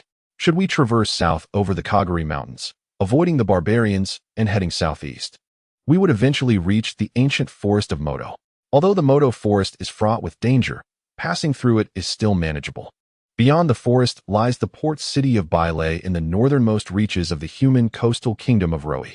The shallow seas there are abundant in food. With a temperate climate and no formidable predators, truly a paradise for us. Unlike his siblings, who spent their days merely eating and sleeping, Amos possessed the soul of an adult and had long since prepared for the eventualities of being driven from home. After considerable contemplation, he resolved to venture to the coastal regions, where most powerful creatures reside in the deep sea. Amos could indeed thrive in the bountiful shallow waters, maturing into adulthood before emerging to explore the world anew. However, before setting off, he decided they must first retrieve an item. Leading his siblings to an unassuming foothill of the Kagari Mountains, Amos located the tree he had marked and unearthed a dimensional bag hidden beneath it. 5 months prior, after acquiring the dimensional bag, he had, with the aid of a golden finger, erased the mental imprint of its previous owner. Fearing that the dimensional bag might be taken by their mother for safekeeping, he had buried the unopened bag at the foot of the Kagari Mountains. Now, Amos eagerly anticipated the treasures that awaited him within the dimensional bag bestowed by the wealthy mage. Chapter 11. The dimensional bag. Amos infused his mental energy into the control array of the dimensional bag, leaving behind his own mental imprint. After a long period of dormancy, this bag was finally set to be opened. Would it be a stroke of luck or misfortune? The moment had arrived. As Amos delved into the depths of the bag, his expression darkened. What a hodgepodge of items. At the top lay an assortment of women's intimate belongings. Useless. Discarded. A pair of white stockings woven from the silken threads of the shadowy realms. Useless. Discarded. Amos then unearthed a miniature wolf-toothed club made of warm jade, and his frown deepened as he tossed it behind him. Alas, wait. This was a precious magical material. The dangers of habitual thinking could be lethal. He hurriedly retrieved it. 2 white ladies' ceremonial robes, inscribed with cleansing spells and icy shields. Though they were of no use to him, they could serve as valuable trade items in the future. A vial of unknown potion, kept. A bundle of magic scrolls, acceptable. At last, Amos stumbled upon items that piqued his interest. A few books. 1001 Nights in the Shadowy Realm. Tales unspoken between princess and knight. The biography of Lady Marika. Gazing at the enticingly criminal illustrations on the covers, Amos couldn't help but feel navi. He couldn't help but exclaim, the mage truly knows how to indulge. Amos had little hope for the remaining books. Yet, surprise often arrives unexpectedly. The subsequent volumes revealed a spell book, a diary, and a research log, accompanied by a stack of related experimental materials. Thank goodness the mage maintained the commendable habit of journaling and note-taking. Amos perused the notes, committing them to memory, while also allowing his golden finger to store the contents of the notes and experimental data. The white dragon tucked away the spellbook and incinerated the now worthless pages on the spot. Through the diary, Amos learned that the witch was named Avril Caterpillar, a noble from the southern trading city of Hoof City, and also an 11th level high witch. To his astonishment, he discovered that the spellbook, experimental diary, and materials were not the witch's own, but rather the legacy of her fallen teacher who had perished while attempting to ascend to legendary status. This inheritance had made her immensely wealthy overnight. However, with her mentor's death, she lost her support within the organization, becoming a prime target in the eyes of the higher-ups. Thus, the witch sought refuge back home. To evade her pursuers, she took a circuitous route into Sandanar, managing to hitch a ride southward at the expense of a substantial amount of gold coins. She had hoped to rely on the protection of legendary warriors for a safe return home. Amos was well aware of the ensuing events. The southern caravan encountered a highway ambush by the Dragon Mother, and the unfortunate which crossed paths with Amos, who seized the dimensional bag from her. Amos beamed with excitement as he viewed the series of magical entries listed by his golden finger. He need not worry about advancing his mage profession to legendary status. Meanwhile, the dragon's siblings watched their brother, engrossed in the ocean of knowledge, unable to extricate himself. While they, feeling somewhat bored, fiddled with the items Amos had carelessly discarded on the ground to pass the time. Curious little Elena twirled 2 stockings in her hands. Oh, Felicia, what is this? Tiamat above, surely you do not know.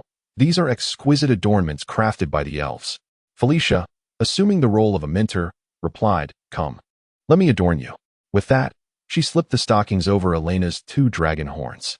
Villi tilted his head in appraisal, feeling an odd sensation. Though the legacy of dragons encompasses a vast array of wonders, it surely does not extend to trivial matters such as women's stockings. Forgive these uninformed little dragons. Amos, having organized their spoils, turned to see Elena, adorned in stockings, striking a pose on the icy surface, his expression darkening. He stifled a chuckle, clearing his throat to draw the young dragon's attention. Ahem, enough of this play. Come over here. Amos, why do you look so peculiar? Elena inquired. Dispose of those. Amos replied sternly. Since we have decided to form a team and navigate together, certain rules must be established. The 3 young dragons nodded, indicating their understanding. Amos continued. First, we must do our utmost to ensure each member's survival. Second, when one member is in peril, others who are capable must lend their aid. Third, a team can have only one leader. Amos resolved to live alongside his dragon siblings, recognizing that, beyond their 5 years of camaraderie, they were no mere burdens. Each had already attained the 2nd tier of true dragonhood. Thus, under the guidance of the level 2 priestess Felicia, the 4 young dragons pledged before Tiamat, the malevolent dragon god, to watch over one another and never betray until adulthood, and to abstain from killing each other thereafter. Atop the towering peaks of the Jorgali Mountains, Amos squinted at the northern wind ice plains beneath the setting sun, the sunlight dazzling in reflection upon the snowy, icy surface. At last, the sun reluctantly sank below the horizon. Farewell, northern wind ice plains. Amos, with his dragon siblings, flew unhesitatingly into the encroaching night. The young dragons planned to circumvent Sandonal, traversing the savage grasslands to reach the great forest of Mado in 2 days, resting by day and moving under cover of night to evade the gaze of the barbarians. Beneath the vast starry sky, Amos felt the currents flowing beneath his wings. Even after 5 years of rebirth, he remained enamored with the exhilaration of flight. Villi interrupted his reverie. Amos, we've flown most of the night. I'm hungry. Let's descend and find something to eat. Patience. We shall feast well upon reaching the great forest of Mado. Amos, there was a barbarian camp where we just flew over. Why don't we? Enough, Felicia. Amos interjected. While consuming humans posed no moral quandary for a dragon, Amos, having grown as a staunch socialist youth under the Red Banner in his past life, found the act of devouring sentient beings utterly unacceptable, though he could not express this directly to his dragon siblings. If we attack the barbarians, we risk exposing our whereabouts. Do not underestimate the greed and tracking skills of intelligent beings. Felicia clearly doubted Amos's rationale, but refrained from further protest, as respecting the strong was one of the few admirable habits of malevolent dragons. There's a lake ahead. Let us venture forth. During the day, we shall repose by the lake and fish, continuing our journey under the cover of night. Amos breathed a sigh of relief, for he was concerned that the young dragons might succumb to hunger and recklessly attack the barbarians, leading to complications. It appears that the initiative to reform the youthful dragon's undesirable habits must be prioritized. After indulging in a hearty meal beneath the water, the young dragons buried themselves in the sediment at the lake's bottom to rest. All dragons are amphibious creatures, comfortably able to slumber in the water for an entire day. The black dragon among the 5-colored brutes, in particular, thrives in the marshlands. Chapter 12. The Great Moto Forest. Before dawn on the following day, the 4 young dragons, having traversed great distances, finally arrived at the Great Moto Forest. This forest has existed for thousands of years on the continent of Nordhyl, sprawling over vast expanses with lush vegetation and a plethora of species. In the heart of the forest dwell extraordinary beings that could rival full-grown dragons. Fortunately, these formidable creatures possess a strong sense of territoriality and seldom venture beyond their domains. The young dragons landed on the periphery of the Great Moto Forest. Although the center of the forest is perilous, the outskirts remain relatively safe, inhabited mostly by ordinary wildlife.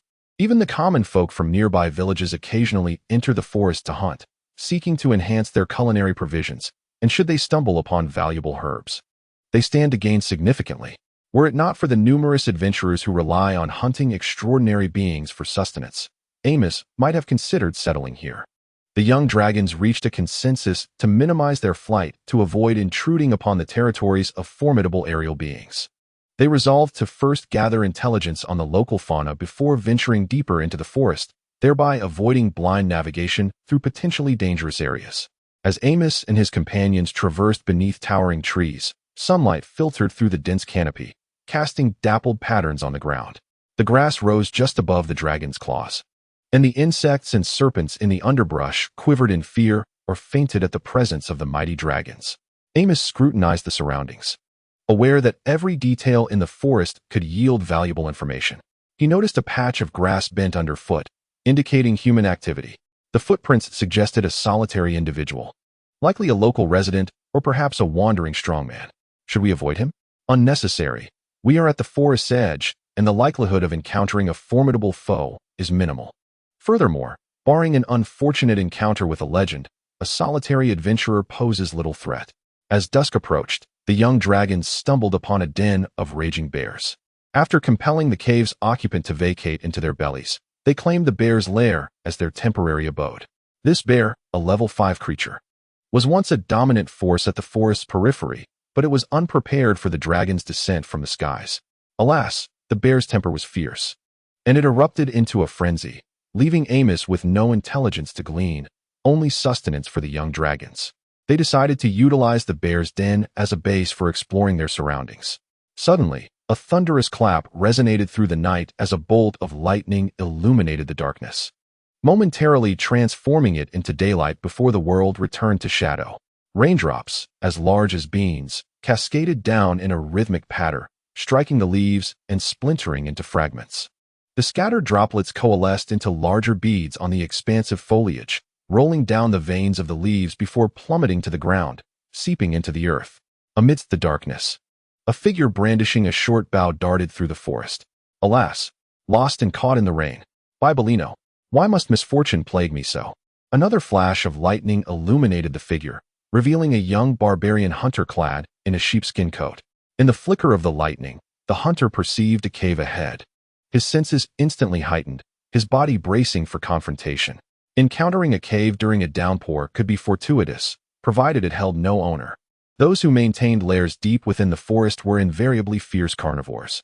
The cautious hunter dared not wager his life and prepared to retreat, but before he could react, a massive hand of magical energy grasped him and pulled him inside. Illuminated by the lightning, he beheld 4 fearsome dragon heads. Bibolino, the unfortunate hunter fainted from fright. What now? He has lost consciousness. Let him be eaten. I doubt he could divulge anything, Felicia remarked, baring her teeth. Allow me, Amos said, conjuring a sphere of water and splashing it onto the hunter's head. Startled awake, the hunter sat upright, locking eyes with a pair of golden dragon pupils, only to be lulled back into a trance by Amos. Gazing at the hunter's vacant expression, Amos inquired, "Who are you?" Under hypnosis, the hunter divulged everything in response to Amos's questions. After extracting all the information he could, the young dragons began to dispute the fate of the hunter. Amos, a meal delivered to our doorstep. Why can't we devour him? Felicia challenged her brother, who found himself somewhat exasperated. He certainly could not reveal to his younger siblings that he had once been human. In my design, humans are meant to be a vital component of our kin. If we were to feast upon them, we would leave the impression of being man-eating dragons, complicating our plans immensely. Thus, we must make sacrifices. Most crucially, I am not so macabre in taste, hence this narrative will not feature cannibalism. Felicia scoffed at her brother's reasoning, questioning when powerful dragons had ever cared for the opinions of lesser beings. We should simply conquer them. Felicia, the age of dragons has come to an end. Now it is humanity that reigns supreme over the continent, Amos replied. As long as we dwell in Nordhyl, we cannot avoid dealings with humans. Abandoning the habit of preying on sentient beings will alleviate much of our troubles, particularly since we are not lacking in sustenance, are we? Very well. Felicia recognized her inability to alter her brother's resolute decision and ceased her protests, prostrating herself on the ground and closing her eyes. 50,000 years prior. After centuries of warfare, the coalition of chromatic and metallic dragons finally expelled their nemesis, the Titans, from Nordhyl. The dragons, having inflicted 1,000 casualties while suffering 800 losses themselves, entered a prolonged period of recuperation, only to find their dominion usurped by the ascendant elves. The legacy of dragons dominating the continent is vividly etched in memory, and even now, some dragons have yet to emerge from the shadow of their reign. Early the next morning, Amos crushed the throat of a barbarian hunter and discarded him into the territory of a ferocious beast. This beast is now a white dragon. Although it has resolved not to indulge in the wanton destruction typical of other malevolent dragons, it will show no mercy to adversaries or any potential threats to its existence. Within the cavern, the young dragons deliberated their forthcoming actions. The information provided by the barbarian was rather limited, yet they had gleaned some insights into the distribution of creatures in the deeper regions ahead, including a scorpion lion and a pack of approximately 20 dire wolves.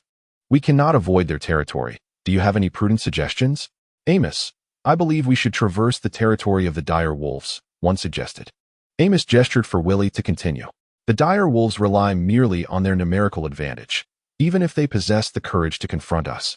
Their individual weakness means they might not even breach our scaly defenses, Willie elaborated. However, the scorpion lion is another matter entirely. It is equally formidable, and its venomous tail poses a significant threat to us. Excellent. We share the same thoughts. Yet you have overlooked one detail. The alpha wolf that can sustain a pack of over 20 is no ordinary creature. It possesses at least mid-second tier strength. Alongside the pack, they may even rival the scorpion lion in power. Amos shifted his tone. Nevertheless, an alpha of such caliber is unlikely to be lacking in intelligence. If communication is possible, we might not only pass through safely, but also acquire further intelligence. Of course, we must prepare for the worst. The four young dragons had little else to consider. They promptly departed the cave and set out towards the territory of the dire wolves. Chapter 13. Dire wolves. Amos and the other dragons strode boldly into the domain of the dire wolves. 20-odd dire wolves were insufficient to compel the young dragons into hiding. The dire wolves soon recognized the intrusion. With a single howl, a pack of 2-meter-long black dire wolves, led by the alpha, approached and confronted the young dragons. The wolf pack sensed that the young dragons were formidable adversaries. They watched them warily, muscles taut, baring their teeth, drool dripping from their jaws, throats vibrating as they emitted low warning growls, with the lead wolf, measuring 3 meters in length, appearing particularly ferocious. Amos utilized his mental faculties to scan the information of the dire wolf leader. Name: Forest Dire Wolf Alpha Level. Level 7 Dire Wolf, Strength, 2nd Tier, Alignment, Absolute Neutral. Description: the leader of a dire wolf pack residing in the Matu Great Forest. Wielding the power of shadows, a natural hunter of the night, with diminished strength during the day. Amos projected friendly thoughts towards the dire wolf alpha. Beings of this caliber could engage in rudimentary communication. The alpha was initially taken aback, but quickly realized that the voice in its mind originated from the dragon before it, and thus began a mental dialogue with Amos. Dragon, what brings you here? We mean no harm. We merely wish to traverse the territory of your pack to delve deeper into the forest, while also seeking some information. Why should I assist you? Amos immediately unleashed his dragon might, causing the wolf pack's fur to bristle, and the weaker second-tier terror wolves wavered under the pressure of his dragon's aura. In an instant, the overwhelming presence vanished. You see, should our discourse turn unpleasant, the wolf pack shall suffer grievously. Conversely, if you acquiesce to my trivial request, not only shall we coexist peacefully, but you shall also gain the friendship of a dragon.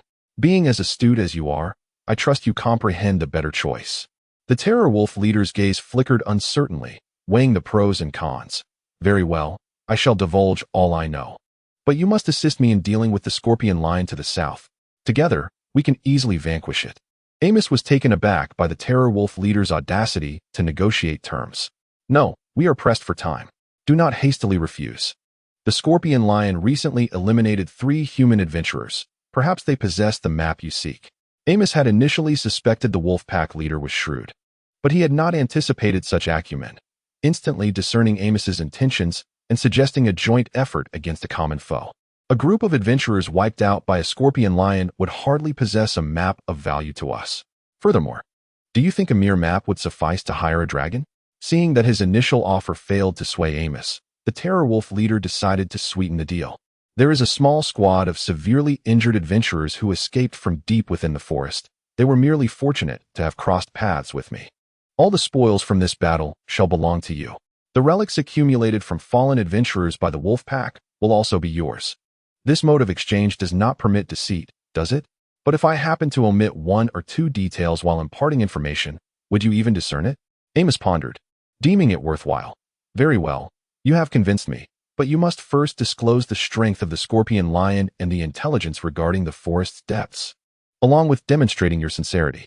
That is no issue. The items are not far ahead in a cavern. Follow me. Amos informed his dragon brother and sister of the situation, and they were elated, for they had yet to possess any belongings of their own, a rather disgraceful situation for young dragons. The hatchlings trailed the wolf pack, maintaining a cautious distance, devoid of any trust. The wolf pack halted before a diminutive cave entrance. Here we are. You may enter and select for yourselves. There's no need for such trouble, Villy. Elena, bring everything out. In no time, the contents of the cave were extracted by the two young dragons. Gazing at the meager pile of trinkets before him, Amos cast a sidelong glance at the terror wolf leader. It appears your sincerity is lacking. After all, we did not have a specific collection in mind, but among those three adventurers was a spellcaster. A spellcaster is synonymous with wealth. Amos retorted, the intelligence. That scorpion lion is not much stronger than I. Had it not feared the losses to the wolf pack, I would have dispatched it long ago. It naturally would not dare to provoke us, and we have coexisted without issue. The terror wolf leader's tone shifted gravely. However, that was a few days ago. It has since been corrupted. Corrupted? Clarify what transpired. I am also uncertain about this. I only discovered it 2 days ago. However, even if it has indeed succumbed to corruption, the duration of such transformation is still brief, and its strength will not escalate to an absurd level. Together, we can easily resolve the matter. Corruption refers to beings tainted by the essence of the abyss, resulting in increasingly irritable temperaments and a gradual amplification of power over time, ultimately leading to a state of mindless, bloodthirsty madness, wreaking havoc until they succumb to eternal slumber. 13 millennia ago, the abyssal demons launched a massive invasion of Nordshire. Under the leadership of the Elven Dominion, the various races of Nordshire united to form a coalition to resist the demonic horde. In that apocalyptic battle, the sky was ablaze. The earth was torn asunder, and nearly a third of the Nordshire continent was submerged. In the end, even the deities descended to the mortal realm to join the fray. And after incurring grievous losses, they finally succeeded in driving the demons from Nordshire. Yet, the terrifying repercussions of the invasion did not cease there, even to this day.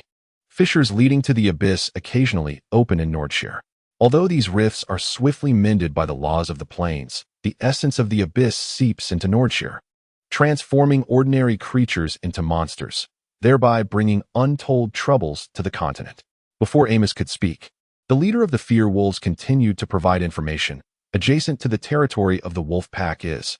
Amos expressed satisfaction with the intelligence provided by the Fear Wolf leader, gesturing for it to take its leave. You shall rest here tonight, and commence your actions before dawn tomorrow. After the Fear Wolves departed, the young dragons began to gather their spoils. One particular individual quickly scanned the findings and reached a conclusion. In total, they had acquired 26 gold coins, 58 silver coins, 32 copper coins, along with a piece of druidic legacy bark. Amos sifted through the pile of worthless metal until he unearthed the druidic legacy bark. He scrutinized the rough, dark, and sturdy piece of bark, uncertain of its origin. Were it not for the indication from his innate abilities, he would not have spared it a second glance. Scan. Name: Druidic legacy bark. Description: a vessel of druidic knowledge, inexplicably lost to the world, imbued with the natural energy of druids. Beings possessing druidic affinity may glean knowledge contained within the bark. This indeed comes as an unexpected delight, though its value seems limited, aside from trade. It appears to serve little other purpose. Amos distributed the coins among his dragon siblings, as he possessed thousands of gold coins within his dimensional pouch and held little regard for such a trifling sum. Amos, may I have this piece of bark? I feel a peculiar connection to it, Elena requested. Amos regarded Elena with a peculiar expression. A dragon had sensed the natural energy of the druids. What an absurdity! Without further ado, Amos handed the bark to Elena. Chapter 14. The corrupted scorpion lion before dawn on the following day. The forest's nocturnal predators had retreated to their lairs for rest. The leader of the Fear Wolves raced through the forest with the pack. The faint pale starlight streaming through the gaps in the leaves illuminating the swift and silent black wolves akin to shadows. Soon, the young dragons followed the wolf pack into the territory of the scorpion lion. From several dozen meters away, the colossal dragon's keen sense of smell detected a foul stench reminiscent of decaying flesh swarming with flies in a latrine. The wolf pack halted, and the fearsome wolf leader nodded to Ameth, who was concealed among the treetops. A shadow enveloped its form as it stealthily approached the cave. Ameth, gazing at the indistinct silhouette before the cave, would have found it difficult to discern its presence had she not witnessed the wolf leader enter a state of stealth. In the cloak of night, the power of shadows enhanced the fearsome wolf's capabilities by at least 20%, significantly increasing their chances of a successful ambush. While the strength of the scorpion lion and the colossal dragon remained largely unchanged, this was precisely why the wolf leader chose this moment to strike. A roar, a mixture of fury and pain, erupted from the cave. An ambush had succeeded. Two figures surged forth from the entrance, the second being a massive scorpion lion, its tail raised high, lunging forward. The wolf leader accelerated abruptly, its tail striking the ground. Seizing this fleeting opportunity, the wolf leader swiftly evaded the scorpion lion's attack, while the surrounding wolves formed a semicircular encirclement, gradually closing in on the scorpion lion, for wolves are not known for their solitary prowess. The slowly advancing pack exerted immense pressure on the scorpion lion, whose scorpion-like tail dragged along the ground, restlessly sweeping as it emitted a low growl of menace, attempting to intimidate its adversaries. Yet the wolves would not easily relent. Should the scorpion lion succumb to corruption, the pack would have no choice but to relocate. The scorpion lion began to retreat cautiously, its slight transformation not having robbed it of its wits. Having been ambushed by the wolf leader and sustaining an injury to its left paw, its agility was severely compromised. It aimed to return to the cave, evading encirclement by the wolves. The wolf leader, who had painstakingly lured it out, would not allow such an escape, blocking the cave's entrance. A wolf on the left, sensing the scorpion lion's injury, boldly swiped at it, prompting the scorpion lion to snap its jaws to the left. However, the wolves swiftly retreated, while another on the right seized the moment to strike, leaving bloody gashes across the scorpion lion's body. Yet this was but a ruse. The scorpion tail swept across one wolf, sending it crashing to the ground, incapacitated, as the wolf leader seized the opportunity to rake its claws against the scorpion lion's hindquarters, blood gushing from the wound. Realizing that this continued assault would lead to its eventual demise, the scorpion lion charged towards the cave, leveraging its size. The wolves took the chance to inflict further wounds. Yet this was a calculated risk. Once inside the cave, it only needed to guard the entrance to ensure its safety. Just as the scorpion lion was about to escape into the cave, for dragon breaths descended from above. Reacting swiftly, the scorpion lion rolled to avoid the brunt of the fiery onslaught, but its elongated tail was caught directly, engulfed in flames. At that moment, young dragons descended, pinning the scorpion lion down, rendering it immobile. Vili bit through the ice-encased tail, neutralizing the greatest threat, while Ameth plunged a claw into the scorpion lion's throat. The scorpion lion thrashed violently, yet it was powerless to escape. The flow of blood from the scorpion lion's neck diminished. Its struggles grew weaker, until it could only convulse slightly, its eyes gradually losing their luster. In a situation where one party had the upper hand, victory was inevitably secured. The wolf pack had retreated when the young dragon pinned the scorpion lion beneath it, abandoning even their comrade lying on the ground, whose fate was uncertain. The cunning leader of the dire wolves feared that the young dragons might turn against them. However, such concerns were clearly unfounded, as the young dragons remained indifferent to the wolves' departure.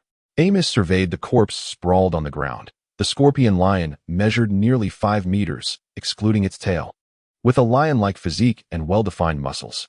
Its severed tail, encased in segmented black carapace, bore a dark crimson stinger that glimmered ominously, while faint dark red markings hinted at its magical transformation.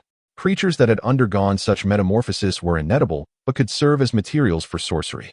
Unfortunately, Amos's dimensional bag lacked sufficient space, so after stowing away the most valuable tail, he paid it no further mind. The young dragons ventured into the scorpion lion's lair. It was time for harvest. Clearly, the hygiene of this creature left much to be desired, as bones littered the cave floor, some still clinging to decaying flesh. Emitting a foul odor, Amos extended his mental energy throughout the cavern, scanning, A frown creased his brow as he spotted a ruptured dimensional bag in the corner. What wretched scorpion lion had damaged it? Some items had scattered on the ground, while others fell into spatial crevices. Fortunately, the map remained intact. After collecting the valuable items, the young dragons prepared to depart. Suddenly, a piece of information sprang to his mind. An evil energy fluctuation detected 5 meters behind him. Wait, something was amiss. Amos used the mage's hand to clear away a pile of bones, revealing an entrance below. This was a deep cavity with a diameter of only 2 meters, through which he could only glimpse endless darkness, accompanied by a faint scent of sulfur. Amos initially assessed that there was a spatial rift leading to the abyss below. He sealed the entrance to prevent the abyssal aura from leaking out. Even dragons preferred not to dwell among creatures driven solely by destruction and slaughter. The young dragons exited the scorpion lion's den as dawn broke in the sky. Amos unfurled the newly acquired map. Worth it. Truly. It was a testament to the caliber of high-level adventurers capable of venturing deep into the modern great forest. The map not only provided a detailed topography of the forest, but also marked the territories of formidable, extraordinary beings. Such a map was of significant value. In this world devoid of satellites, creating it required meticulous measurement step by step, not to mention the intricate procedures involved. Even the numerous extraordinary beings within the forest posed challenges beyond the capabilities of ordinary individuals. The delineation of powerful beings' territories was knowledge earned through the sacrifice of countless lives. 10 days later. Amos, where are we now? We have traversed the central region of the modern Great Forest. In 2 days, we shall emerge from the forest. Amos reflected on the formidable, extraordinary beings they had encountered along the way, a sense of trepidation lingering in his heart.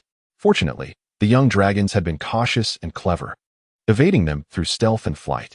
The journey unfolded with unexpected perils, yet fortune smiled upon them as they acquired a map, allowing the young dragons to select a relatively safe route. Otherwise, they would have been compelled to spend an additional month traversing the terrain. Chapter 15. Encounters. As they ventured further from the heart of the modern Great Forest, Amos discerned an increasing number of traces left by adventurers. In stark contrast to the sparsely populated barbarian grasslands, Bailey City stands as one of the most prosperous port cities in the north, boasting Bailey Port, a natural deep-water harbor of immense capacity. The maritime conditions are favorable, fostering not only commercial prosperity, but also attracting numerous southern adventurers who arrive by sea to seek fortunes within the forest. Surrounding the forest are several small towns that thrive on catering to the needs of adventurers. Amos, preferring to avoid interactions with sentient beings until he fully matures, and the young dragons had recently vanquished a steel-scaled lizard, claiming its lair for themselves. This act had become routine for the young dragons, who intended to rest briefly within the cave before making a concerted effort to soar into the sea at nightfall. Amos cast an illusionary spell at the cave's entrance, rendering it indistinguishable from an ordinary meadow to any passerby. After 10 days of heightened vigilance, the young dragons were finally able to relax. As twilight descended, the young dragons were roused by a disturbance outside the cave. Just as Villy was about to investigate, Amos recited an incantation, conjuring a translucent eye that hovered in the air, a mage's eye. The inherently transparent orb gradually became invisible as Amos maneuvered it outside the cave. Through the images relayed by the mage's eye, Amos observed a group of 20 adventurers in pursuit of 3 individuals. The trio was swiftly overtaken, and in a decisive moment, 2 guards remained behind to impede their pursuers while a noblewoman, resembling a sorceress, continued her flight. Amos scrutinized her escape route, and anticipating her next move, he swiftly placed a claw over the face of the girl who had fallen into the cave, stifling her scream before she could utter a sound. The girl, gripped by terror, struggled momentarily until Amos tightened his grasp, prompting her to comprehend the warning and cease her movements, her body going rigid. In no time, the 2 guards met their demise at the hands of the overwhelming adventurers. The pursuers pressed on toward the direction the girl had fled. Adventurer A, damn it. She was just here. How did she vanish so suddenly? Adventurer B, attacking a noble is a capital offense. If she escapes, we shall all find ourselves at the gallows. Adventurer C, we must survive to face that fate. If we fail to recover our prize, the leader will surely take our heads first. Adventurer D, she won't get far. Let us split up and search. The adventurers, oblivious to the ordinary meadow beneath their feet, grumbled as they moved further away. Amos felt a dampness beneath his claw and withdrew it, revealing the noblewoman's forehead glistening with cold sweat. He felt a twinge of embarrassment. His initial intention had been merely to cover her mouth, but his large claw inadvertently enveloped her entire face, flattening her once dainty nose. Of course, this unscrupulous creature would never offer an apology. "Ah, what do we have here? A mage delivered right to my doorstep. Pray tell, how shall I deal with you?" "My dear?" The young sorceress finally discerned the nature of her captors, her heart racing at the sight of the four malevolent young dragons encircling her. However, she quickly regained her composure, coming to terms with her predicament. Standing tall, she meticulously arranged her disheveled hair, brushed off the dust from her garments, and with a gracious smile, performed a refined noble bow. She spoke, "Good day, esteemed dragon lord." Amos observed the sorceress's display, his esteem for her rising considerably, calm and rational. His curiosity piqued. He inquired in an authoritative tone, "What circumstances led a noble lady to be pursued by a band of adventurers? Can you satiate my curiosity?" "Indeed, it is my honor to do so, for this very reason," the sorceress replied, retrieving two 1-meter-tall eggs from her dimensional pouch. As she presented the scaled eggs, Amos detected a familiar scent. Dragon eggs? No, rather, they were the eggs of bipedal dragons. The prowess of bipedal dragons ranked among the elite of the dragonkin, capable of reaching level 15 upon maturity, commensurate with a 4th-tier professional, and serving as formidable assets for any noble family. Furthermore, their longevity allowed them to guard a family for up to 8 centuries once tamed. The value of these 2 bipedal dragon eggs was enough to entice even the most reckless of adventurers. In the realm of Nordhyl, nobles clamored for the offspring of extraordinary creatures, as tamed beings not only served as symbols of opulence, but also fortified family legacies, resulting in exorbitant prices for such progeny, particularly for high-tier extraordinary creatures, which were often unattainable. "I am grateful to you, esteemed dragon lord, for saving my life. I am willing to offer you these as a token of my gratitude," she stated. "Excellent. You are quite astute, young sorceress," Amos responded, his tone shifting. "However, you are already my prize. What is yours is mine, and you present my possessions to me as a gift." "Amos," Felicia interjected, "why waste words with her? Kill her and seize everything." Sensing the raw intent to kill emanating from the young dragons, the sorceress hastily proclaimed, "I wish to redeem myself. My dear, I have already stated that what is yours belongs to me. What do you intend to use for your redemption?" Amos countered, "My name is Philia Oliver, the daughter of Viscount Oliver of Bailey City, and the sole heir to my family. If you allow me to return, the Oliver family is prepared to offer 10,000 gold coins for my release." "Are you jesting with me? Allowing you to depart so easily is not merely a matter of acquiring gold. Should you expose our whereabouts to those greedy adventurers?" Amos's dragon head drew closer to Philia, his breath warm against her face. "Unless you are willing to sign a contract to become my servant." Amos had long desired to establish an intelligence network among humans, and now, such a prime opportunity to control a human noble was too fortuitous to overlook. "Esteemed dragon lord, I swear by the divine that I shall not engage in any actions detrimental to you," Philia pleaded. "You do not possess that option. Choose, life or death. If you refuse, I have no doubt that this dragon will end your life," Amos warned, prompting Philia's final struggle. "I am willing to sign an equal partnership contract. Do not test my patience." Ultimately, reason triumphed over impulse. Philia yielded, recognizing the longevity of her life and her desire to survive. Upon signing the inequitable contract, the parchment of the agreement spontaneously ignited without flame, signifying the establishment of the bond, thereby binding Philia as a vassal, or rather, a servant of Amos. Unless Amos were to voluntarily dissolve the contract, Philia would forever be incapable of acting against her master's interests. Amos scrutinized his first servant, conducting a thorough scan. Name: Philia Oliver. Level 3 Mage. Strength: 1st tier. Faction: Lawful Neutral. Description: heir to the Oliver family of the Viscount of Bailey City. An unremarkable mage of average talent. Servant to the White Dragon Amos. "Master, may I leave now?" "Not yet," Amos replied, casting a glance at his newly acquired vassal. "I shall forego the 10,000 gold coins. Surrender everything you possess." After relinquishing all her gold, Philia inquired once more, "Master, may I depart?" "Not yet." That evening, Amos escorted Philia to a safe zone 2 kilometers beyond Bailey City. He was determined that his newfound vassal would not fall prey to beasts before she could even exit the forest. After parting ways with Philia, the 4 young dragons continued their flight toward the sea. Upon nearing the coast, Amos folded his wings at an altitude of 10 meters, allowing himself to plummet freely into the sea. For those perplexed about the factions, further details can be found in the related works. Chapter 16. 5 years later, the following morning, the young dragons scoured the coastline in search of an ideal nesting site. Fortune smiled upon them as they soon discovered a perfect location, a vertical cliff by the sea, situated 10 kilometers north of Bailey City. This area adeptly avoided the bustling trade routes from the south. The waters here were strewn with reefs, devoid of fishing vessels, and free from the disturbances of intelligent beings, ensuring an abundance of marine life for the young dragons to feast upon. Eagerly, they began their work, using their sharp claws to excavate the cliff underwater. It would be an exaggeration to say it was as easy as slicing tofu, yet it was far from a daunting task. Having indulged in a sumptuous meal of salmon the previous night, they were invigorated by the prospect of the rich food resources beneath the waves. Amos envisioned a nesting structure beneath the water, concealing the entrance behind a robust reef. The innermost chamber would form a sealed space devoid of water, while he carved out 4 chambers as individual rooms and employed magic to create several narrow ventilation openings angled upward in the cliff. Recognizing that even the cleverest of rabbits have multiple burrows, Amos also constructed an emergency escape tunnel, sealed at its entrance with rock and camouflaged with seaweed. After a day of industrious effort, the young dragon's new abode was finally complete. Amos reclined in his cavern, feeling a profound sense of satisfaction.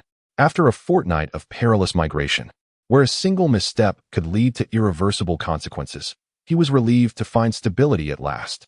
Exhausted, he succumbed to slumber for 5 days. Awakening to the sight of golden sunlight streaming through the ventilation shaft, illuminating the languid form of the great white dragon as it stretched contentedly. Awakening from his slumber, Amos contemplated his primary objective, to cultivate his prowess through diligent training. Currently, he held the status of an 8th-level dragon and a 4th-level mage. While biological levels could only be accrued over time, the mage level was subject to active enhancement. Amos rifled through the wealth of knowledge stored within his mind. Although these insights had been imprinted through his unique abilities, transforming them into tangible combat efficacy lacked any shortcuts. A sudden cheer disrupted Amos's reverie, causing him to furrow his brow in mild annoyance at his sister's exuberance. More irksome to Amos was Felicia. "Elena, if you do not provide me with a reasonable explanation, I shall cast you out." The irritable young dragon, still roused from her slumber, bellowed at Elena from the hall. Villy stood silently beside her. Yet the clenched jaw betrayed his displeasure towards Elena as well. Look! Elena emerged triumphantly, cradling a handful of soil, reciting a few ancient elvish incantations. A gentle green light enveloped the earth in her hands, causing a delicate seedling to sprout forth. Amos, having anticipated this development, managed to remain composed, while Felicia and Villy gaped in astonishment at the plant. If dragons who took up the mantle of mages were rare, then those who became druids were nearly unheard of. Yet, now there was one more. Scanning the details, the information revealed. Name, Elena Aldrich, level, 6th level dragon. 1st level druid, alignment, chaotic neutral, power, 2nd order, description. She is an ordinary white dragon with average physical attributes. But her successful ascension to the druidic profession distinguishes her from her kin. In fact, only 1 in 10 dragons embarks on a combat vocation. The majority simply indulge in a life of eating and sleeping until they achieve legendary strength, often reluctant to assume the burdens of a warrior's path, mainly due to their inherent laziness. With Amos mediating, the young dragons dispersed, allowing him to resume his magical studies. Time passed swiftly, and before long, 5 years had elapsed. Beneath the ocean's surface, a colossal beast measuring 10 meters pursued a school of fish, its wings spread wide as it cleaved through the water. With a swift motion, it angled its wing bones downward, aligning its appendages vertically against its body, using its wings to propel itself forcefully through the water. The streamlined creature launched forward in a darting motion, its elongated tail thrashing behind, devouring the small fish in its wake as the remaining school fled in panic. After some time, Amos felt his stiffened muscles, having been dormant for so long, begin to loosen, and he ceased his playful chase of the fish. He unleashed his draconic majesty, sending an overwhelming aura of pressure that caused the fish within a 100-meter radius to faint in terror. The vast school of fish, now belly up, floated to the surface, creating a truly magnificent spectacle. The feast had commenced. On the ocean's surface, having pacified his protesting stomach, Amos surveyed his form. Measuring 10 meters in length, his body appeared somewhat lean after his prolonged slumber, yet it was imbued with strength, the white scales glistening with droplets of water, shining brilliantly under the morning sun. It has traversed the most precarious phase of a dragon's life and has now blossomed into a young dragon.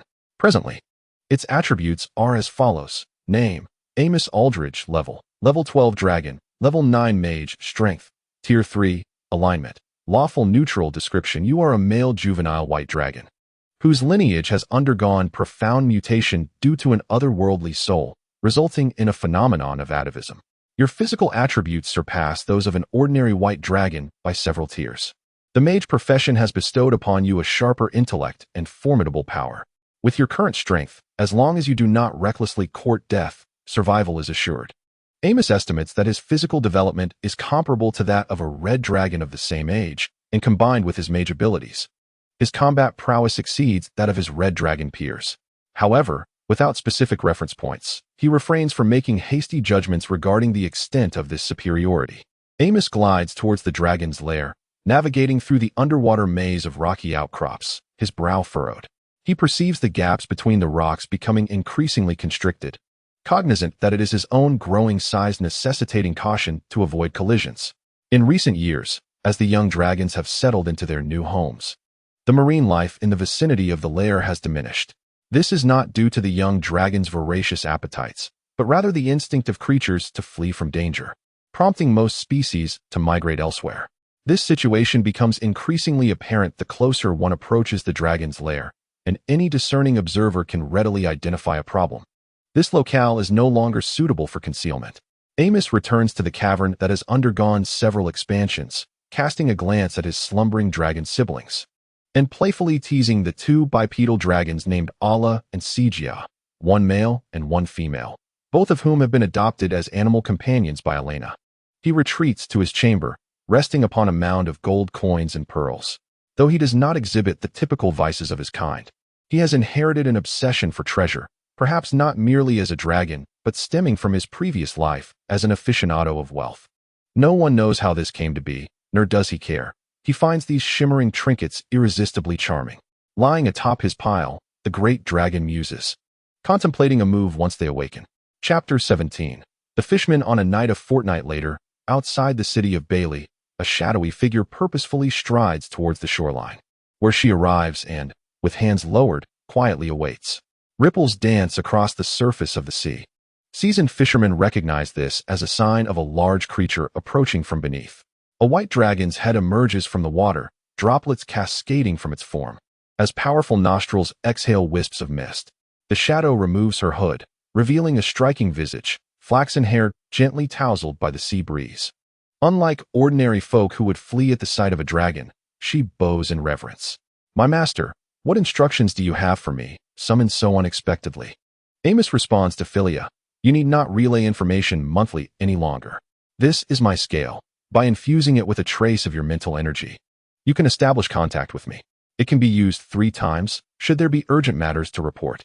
With that, Amos submerges back into the ocean depths. Upon returning to the lair, Amos encountered his dragon siblings, already waiting in the grand hall. After yet another round of slumber, they had all grown considerably, reaching lengths of 8 meters and attaining 3rd-tier strength. During these 5 years, Vili, spurred on by Elena, had also taken up the mantle of a warrior. "Well, everyone is here. You have some understanding of the situation surrounding the lair. It seems we must relocate once more. Amos, where shall we move to?" In the sky, 4 white dragons soared alongside 2 bipedal dragons, heading towards the distant archipelagos, far from the Nordhyl continent. Before the demonic invasion, these overseas islands had been part of the mainland, but after being submerged during the Great War, the towering mountains above the seabed formed what is now known as the Overseas Archipelago. From dawn to dusk, the white dragons beheld islands rising above the horizon. These are no mere islands. They resemble a vast continent. The overseas archipelago boasted 3 massive main islands, surrounded by a scattering of various smaller isles. These islands teemed with a diverse array of creatures, where formidable extraordinary beings and bloodthirsty humanoids clashed relentlessly, vying for every inch of fertile ground. Amos selected a moderately sized island, recognizing that the dangers present on the main island were akin to those of the Moro Forest. With the current strength of the white dragons, occupying a medium-sized island would neither be ostentatious nor disadvantageous. The chosen island was blanketed in pristine forest, with a small hill at its center, beneath which lay a conspicuous cave. The white dragons circled the hill, emitting challenging roars. The cave's inhabitant, a large black gorilla, emerged at the entrance, standing upright and pounding its robust chest, bellowing defiantly at the dragons above. The white dragons, however, had no intention of engaging in a battle of honor. Simultaneously, they unleashed their icy breath, encasing the gorilla in a frozen prison. Amos struck the ice sculpture with a claw, shattering it into countless fragments scattered across the ground. The following day, the 4 white dragons ventured forth to explore their surroundings, with Amos's aim being to find suitable followers. Typically, young dragons would begin gathering their followers at this stage, having achieved 4th-tier strength sufficient to claim territory and establish a stable lair, thus protecting some wicked dragonkin, aiding in the cleaning of caves, hunting for food, and guarding their domain. Though Amos currently possessed only 3rd-tier strength, he was confident that, if he activated his wartime support mode, he could engage in combat beyond his apparent capabilities.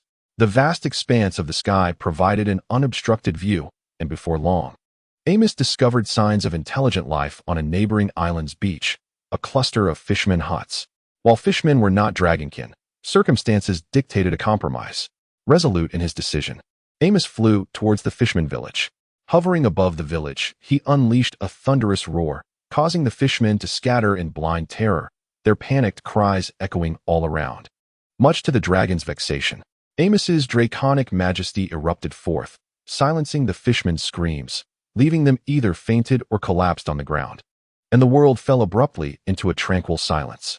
At this moment, a unique merman emerged, swiftly breaking free from the influence of the dragon's might and continuing its flight towards the sea. Amos, with his formidable power, invoked the spell of paralysis upon the creature. The merman was immobilized, yet the momentum propelling it forward did not dissipate, resulting in a clumsy crash onto the beach. Scan. Name: Old Blind Eye Level. Level 7 Merman Tide Hunter. Strength: 2nd tier. Faction: Chaotic Neutral. Description: the leader of the phosphorescent merman clan. An experienced hunter with one eye blind. Amos descended upon the shore, surveying the fallen mermen. Their elliptical bodies were adorned with densely packed white scales, coated in a layer of mucus that allowed them to retain moisture while moving away from water. A long maw filled with sharp teeth stretched to the gills, while 2 bulging eyes seemed to be glued to their bodies. A row of fins trailed behind, and their elongated limbs attached to necklace torsos appeared quite comical. At that moment, another merman broke free from the dragon's influence, yet instead of fleeing, it charged at Amos with a short spear, frenzied in its attack. Amos paused for a moment, admiring the merman's audacity to challenge authority, and then effortlessly struck it down, reducing it to a pulpy mess. In the face of fear, some flee while others resist. Among the latter, only a rare few possess the fortitude to unleash their inner strength against formidable foes, while the majority succumb to death. Amos extracted a shard of dragon scale, allowing a drop of his blood to seep from his finger and fall upon it. He pressed the scale against Old Blind Eye's forehead, intending to transform this merman into a dragonkin and bind it to his service. The process of transformation was excruciating. Old Blind Eye thrashed about in agony, clearly enduring unimaginable suffering. Once the metamorphosis was complete, Amos gazed at the scale embedded in the merman's forehead and nodded with satisfaction. Initiating another scan. Name: Old Blind Eye Level. Level 9 Merman Tide Hunter. Strength: 2nd tier. Faction: Chaotic Neutral. Description: the leader of the phosphorescent merman clan. An experienced merman hunter, once known simply as Old Blind Eye, who had forgotten his original name. Now, having accepted the draconic transformation bestowed by the white dragon Amos, he became a loyal vassal, his lifespan extended, physical attributes enhanced, and strength significantly increased. It was evident that the pain endured was worthwhile. The draconic transformation was a common tactic employed by evil dragons to convert their vassals, bestowing upon the transformed beings the bloodline of dragons or enhancing their existing draconic lineage. The benefits derived from such transformation are substantial, which explains why wicked dragonkin are often subservient to their malevolent masters. Now rejuvenated, Old Blind Eye felt the changes in his body, gazing up at the imposing white dragon with fervent zeal, and knelt on one knee. The Whitescale clan stands ready to serve you, great master. Excellent. Gather your kin, Amos commanded, observing with great satisfaction the group of mermen kneeling before him. Their demeanor a blend of unease and reverence. Gratitude, indeed, leaves an indelible mark upon the heart, yet fear clings like maggots to bone in the pursuit of new followers. Fear is undeniably swifter and more effective. I am Amos Aldrich, the White Dragon, your new master. Lowly fishfolk, you shall dwell beneath the shelter of my wings. You shall also fight for me. Chapter 18. Cleansing. Amos designated the medium-sized island it had conquered as Tasman Island, a name that signifies origin in the tongue of dragons. For it aspired for this place to be the birthplace of its prosperity. The world is fraught with peril, mindless demons, nefarious fiends, deities scheming vile trades, and sentient beings who harbor no goodwill towards dragons. Amos was acutely aware that the might of dragons alone did not guarantee safety. Even the formidable mother of dragons dwelled in the desolate and inhospitable Northwind tundra. Tired of a life of evasion, Amos sought to establish a powerful faction, allowing itself to bask openly in the sun's embrace. Today marked the inaugural step of a long journey. On the coastline of Tasman Island, the fishfolk of the Whitescale clan fervently engaged in construction, utilizing fishbone axes to harvest materials from the forest. After stripping the trees of their branches, the fishfolk collaboratively bore the logs back to the beach, leaving behind a trail of footprints in the sand. The logs were transformed into timber by the fishfolk mages, ultimately giving rise to quaint abodes for the fishfolk. Amos observed the industrious fishfolk with a furrowed brow. Although the fishbone axes were sharp, they were also fragile and brittle, and the mages' productivity left much to be desired. Yet, at that moment, Amos had no viable alternatives. Amidst the ceaseless strife among the various races of the archipelago, the strategic resource of iron was elusive. Even if Amos were willing to part with gold for its procurement, a cellar remained a rarity. On a whim, Amos ventured into the sea and captured a colossal fish measuring 10 meters in length, which it entrusted to the fishfolk for processing. As the fish meat surged in dozens of boiling stone cauldrons, Amos felt a pang of desire. Since its rebirth, it had subsisted on raw flesh, nearly forgetting the exquisite taste of cooked food. Lifting a stone pot, small by dragon standards, Amos, unperturbed by the heat, savored the contents in hearty gulps, relishing every mouthful. The flavor was delightful, prepared with untainted seawater and devoid of any spices. The natural essence of the fish shone through, leaving a lingering aftertaste that enchanted the dragon. With a satisfied exhale, Amos released a plume of warm breath. Ah, splendid. Soon, Amos devoured all the fish soup. Old Blind Eye, what commands does the master have? Inquired Old Blind Eye, who had been dutifully attending nearby. Share your knowledge of the surroundings. Old Blind Eye bowed. Organizing his thoughts, there exists but one large island surrounding Tasman, home to a formidable ogre clan known as the Skullcrusher clan. They enslave a multitude of gnolls and wolfmen to assist in their labor. Their leader is a two-headed ogre. I once caught a distant glimpse of it at sea, wielding a massive staff, which leads me to believe it possesses magical abilities. As for other medium-sized and small islands, to my knowledge, they pose no threat to the master, and the ogres are unable to cross the strait, thus presenting no danger to you. The old blind man hastily added, even if the ogres managed to cross the strait, it would merely require a bit more effort from the master. He cautiously cast a glance at Amos, who understood the creature's concern about possibly offending him. After all, the brutality of the chromatic dragons is well known, yet Amos was hardly so petty. It appeared that the ogre clan was an insurmountable obstacle. Amos murmured to himself. He was no stranger to ogres. These corpulent beings reach adulthood as level 7 creatures, towering at 3 meters and averaging 800 pounds, endowed with innate strength. During an ambush against the southward expedition of Sandanar, Amos had witnessed firsthand how these hefty brutes wielded logs like bats, striking down fully grown barbarian steeds of at least 300 pounds. In a world where there is no room for 2 tigers on one mountain, Amos would inevitably need to expand his influence, and a confrontation with the ogre clan was all but assured. Moreover, their leader was a two-headed ogre, a grotesque being whose intellect stood in stark contrast to that of ordinary ogres, akin to a dual-core processor. Presently, Amos did not possess the certainty of victory. Fortunately, an immediate clash with the ogres was not imminent. He still had time to strategize and prepare. The first priority was to strengthen the capabilities of his subordinates. Otherwise, his allies would be annihilated the moment they entered the fray, allowing the ogres to march unimpeded to the doorstep of the White Dragon. That would be quite the embarrassment. Observing the slender limbs of the fishmen, Amos rubbed his chin thoughtfully. It was indeed time for some rigorous training. Enhancing strength is not solely reliant on physical exertion. Numerical superiority is also a manifestation of power with immediate effects. Were there any other fishman clans nearby? Only the dark scale and blue scale clans remained, as the others were too distant. Do you fishmen classify your clans by the color of your scales? Amos inquired. Wise as you are, it is for ease of distinction. How convenient, Amos retorted. Go fetch them all back, using any means necessary. At your service, my master. As Amos watched the old blind man lead the elite fishmen into the depths of the sea, he contemplated the future composition of his forces. Fishmen, inherently disadvantaged, cannot remain out of water for long, and thus cannot serve as primary combatants. However, they possess amphibious capabilities in the island territories, granting them a considerable advantage as special forces for underwater assaults that could yield surprising results.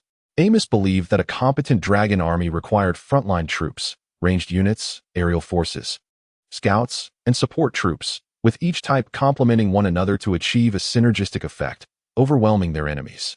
Drifting off course, he reminded himself that it was premature to dwell on such matters until suitable units presented themselves.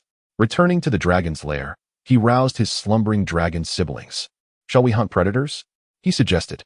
The younger dragons, perplexed by Amos's proposal, nonetheless agreed without hesitation out of trust in their elder brother. Amos, why are we doing this? It will disrupt the balance, interjected the third-level druid, Elena, unable to restrain herself.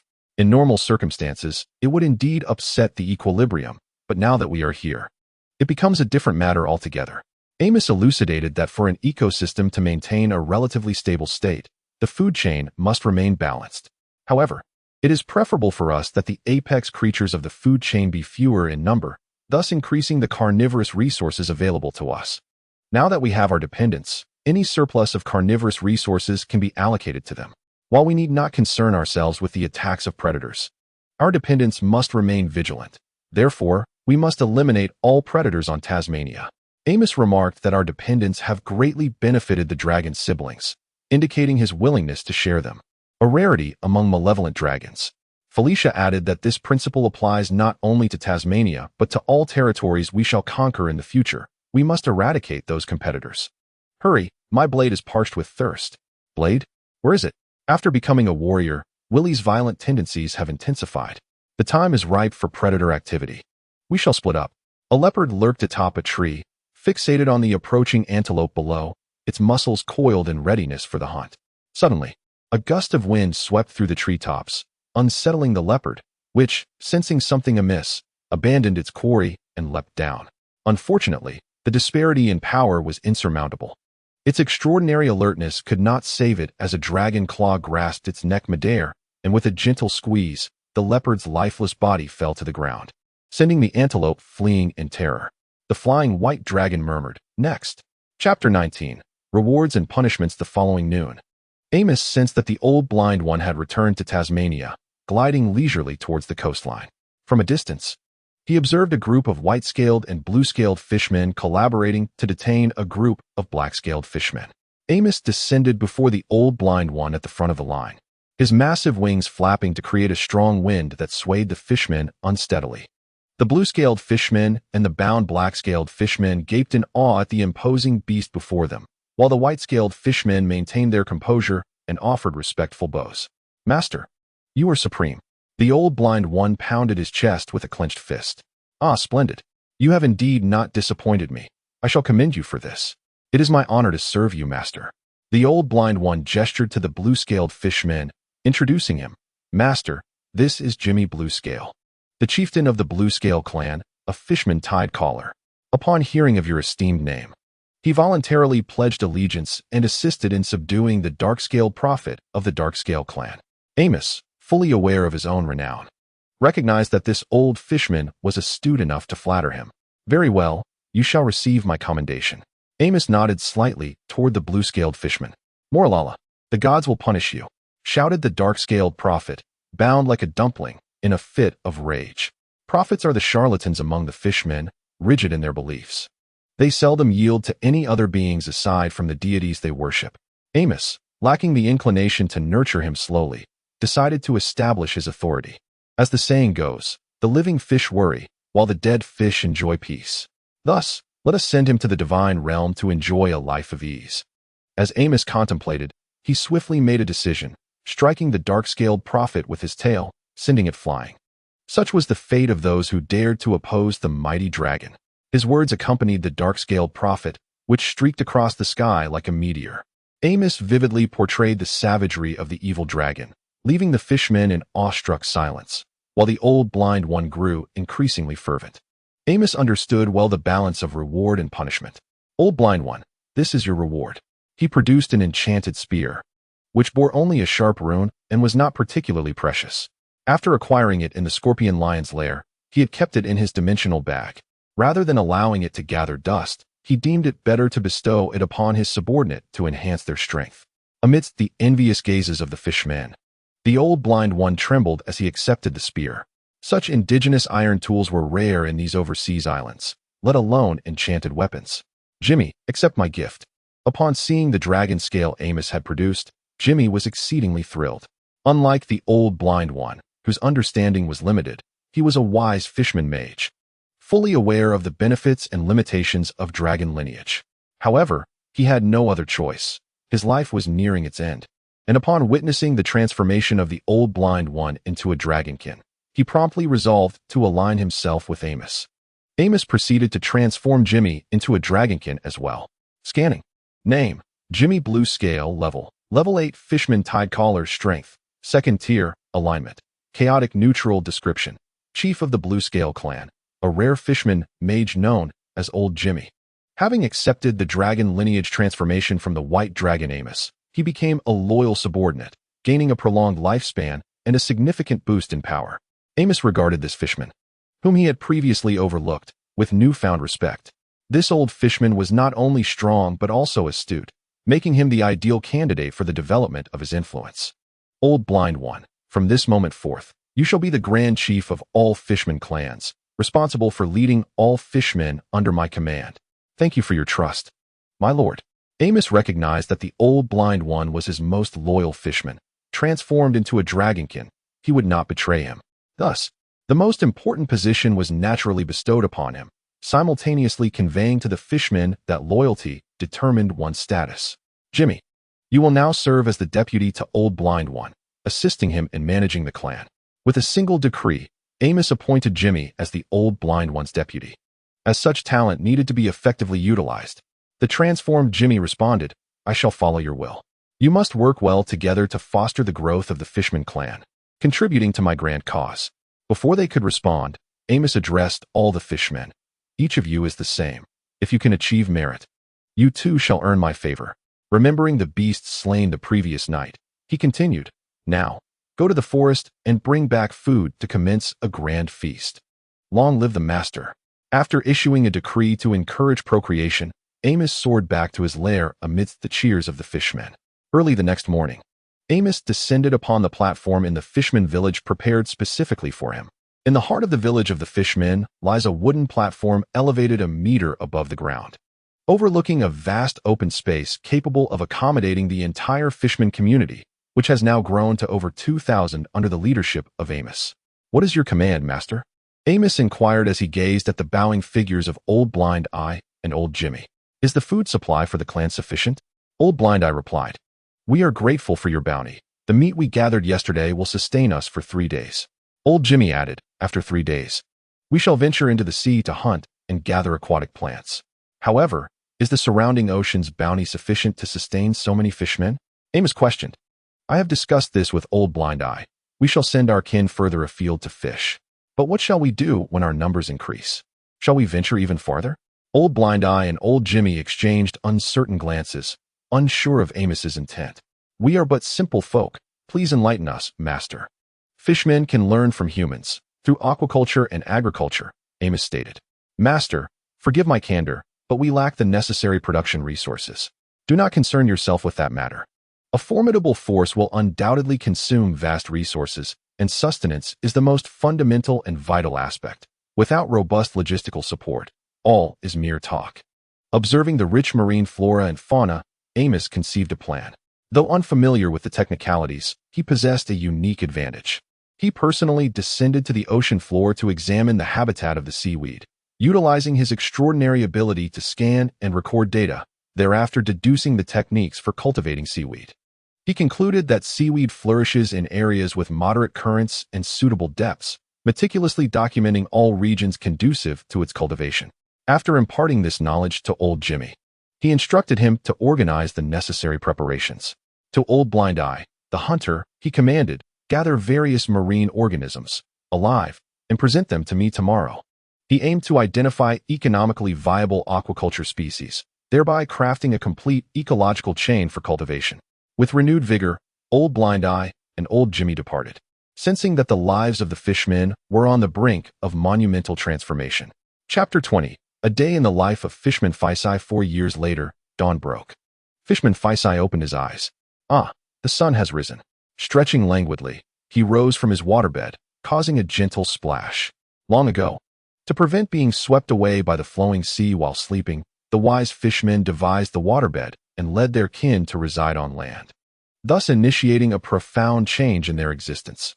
Now, once again, the fishmen's lives were poised for significant evolution. As Fisai stepped outside, he felt as though his current life was a dream, no longer burdened by the daily worry of what to eat the next day, no fears of predatory assaults while foraging, nor the arduous quest to acquire combat skills. "Good morning, Mocha." "Good morning, Fisai," he greeted his companions with a smile. "Have you had breakfast?" "Not yet. I brought some dried fish." So did I." "I also brought turtle eggs." As the two young fish folks strolled along, indulging in conversation and delicacies, they arrived at the central square, where the magnificent marble statue of the white dragon caught their attention. Fexi gazed at it with admiration and remarked, "Every time I reach this place, I find myself captivated by the statue of our noble lord." "But why is that?" Fexi, feeling a bit bashful, scratched his head and replied, "You see, I am a dark-scaled fishman. Were it not for our lord, I would still be a slave, and for that, I remain eternally grateful." For years ago, during the conflict concerning the dark-scaled clan's captives, Amos, in a bid for stability, executed only the most obstinate loyalists, sparing the ordinary dark-scaled fishmen who would have otherwise faced enslavement. Indeed, we ought to be grateful. Without our lord, we would not enjoy the lives we have today. The adult fish folk passing by smiled kindly at the conversation between the two young ones, clearly in agreement with their sentiments. "Come, we mustn't be late," urged Fexi as he and Mocha approached a massive circular wooden hut where a fishbone dagger hung at the entrance. Nearby stood a row of similarly styled wooden structures, each adorned with various weapons, spears, staffs, and shields. Ascending the steps, Fexi and Mocha greeted their fellow students inside, all of whom were aspiring fishmen nightstalkers, before casually selecting their seats. Shortly after, an adult fishman, equipped with 2 daggers at his waist, entered and closed the door behind him. "All right, class, let us commence our lesson." At noon, a throng of adolescent fishfolk emerged from the various wooden huts, merging into a flowing crowd before dispersing back to their homes. "Farewell, Fexi, farewell." Upon returning home, Fexi joined his roommates for lunch, who were also a group of young fishfolk. Fishmen are oviparous creatures, and upon birth, they are unaware of their parentage. Thus, all juvenile fishfolk are grouped by age and gender, nurtured collectively by the clan. "Wow, Aunt Pulley, what special occasion is it today?" "Rabbit meat." Despite the dramatic changes in their lives, terrestrial meat remained quite a rarity. Today is. After relishing a sumptuous lunch, Fexi wiped the grease from his mouth. "Aunt Pulley, see you tonight," he exclaimed, dashing out the door. Upon arriving at the rendezvous point, he spotted his assembled companions and shyly greeted them. "Good morning, friends. How are you, Keed?" Fexi said, gently patting the smooth shell of the copper-backed crocodile turtle. "Keed, here. A little fish treat for you." Keed, the juvenile animal companion of the hunter, would grow to over 2 meters in length and was an extraordinary creature, capable of shooting water arrows from its mouth. Its bronze shell boasted remarkable defensive capabilities, proving formidable even against many second-tier extraordinary beings, making it an invaluable ally for the fishmen tide hunters. Fexi, spoke one of the hunters, why do you adore the crocodile turtles so much? Why not become a tide hunter and request one from the clan instead of pursuing the path of a night stalker? Don't you think night stalkers are incredibly cool? They undertake the most perilous tasks, making it easier to earn merit and subsequently receive the Lord's favor, thus joining the ranks of White Fortress. Oh, come now. It's not that simple. The mortality rate among night stalkers is the highest. Have you all heard the news? On the newly conquered island, a new town is to be established. Indeed, that island was personally captured by Lord Villy. A smug merman with insider information proclaimed. How do you know? My neighbor, Uncle Rock, participated in that battle, and he mentioned that the mermen who distinguished themselves are to be summoned by the Lord at White Fortress today. I wish we could all become members of White Fortress. The young mermen expressed, their faces brimming with hope. All right, friends, let us not delay our important task. What is our mission today? Our task is to harvest the mature seaweed. Then let us set forth. A group of young mermen playfully dashed past them. Lord Amos has always encouraged procreation. In recent years, the clan's population of young mermen has surged, leading to increased demands for sustenance and a slight imbalance in labor. Thus, the young mermen could only attend half a day of classes and were required to undertake clan-assigned tasks in the afternoons. The assignments varied widely but posed little danger, primarily involving seaweed harvesting, feeding the mud turtles, or inspecting the aquaculture bases for turtles, fish, shrimp, and clams. The most perilous task involved visiting the training grounds to feed or clean the enclosures of combat pets such as the copperback crocodile, the great white shark, and the giant crab. Excuse me, could you direct me to the administrative hall? After guiding the visiting mermen, Fexi felt a surge of superiority. After all, they were residents of the merman capital, Whitescale City. Indeed, the number of wandering mermen seeking refuge has been steadily increasing. Yes, and most hail from far-off lands. Fexi and their companions exited through the wooden city gates, casting a proud glance back at the majestic walls of Whitescale City. Each view of the walls inspired awe. The walls of Whitescale City were constructed from logs soaked in a special potion, rendering them extraordinarily hard and resistant to pests and fire. Each log, 8 meters long, was sharpened at one end and driven into the ground in rows of 3, with the gaps filled with earth, encircling the entire city. The walls featured sentry posts every 5 steps and watchtowers every 10 steps, with only 4 gates permitting passage. It was said that this architectural method was learned from ogres. Outside the city, the beaches and nearby waters were dotted with various aquaculture bases, bustling with mermen at work. Fexi and their group headed straight to their destination. As dusk approached, they reported their tasks to the logistics department, followed by a period of free time. However, Fexi did not intend to relax.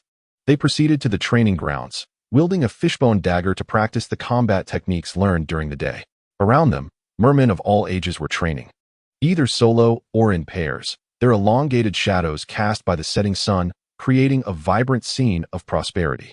Chapter 21. White Fortress. White Fortress, the sacred haven of the mermen, nestled atop a small hill in the heart of Tasman Island. It was designed personally by the White Dragon, Felicia, with all building materials sourced from massive marble blocks mined from the deep sea. The ingenious young dragon constructed the entire castle in the skies above. It harnesses the power of magic to first flatten the mountainside, utilizing 108 robust marble columns as a foundation, supporting an immense square platform, upon which a lavish Gothic-style castle stands in all its glory. Soaring into the heavens, the vaulted ceiling is adorned with 4 statues of white dragons poised to take flight, symbolizing the dominion of the 4 siblings over their respective realms.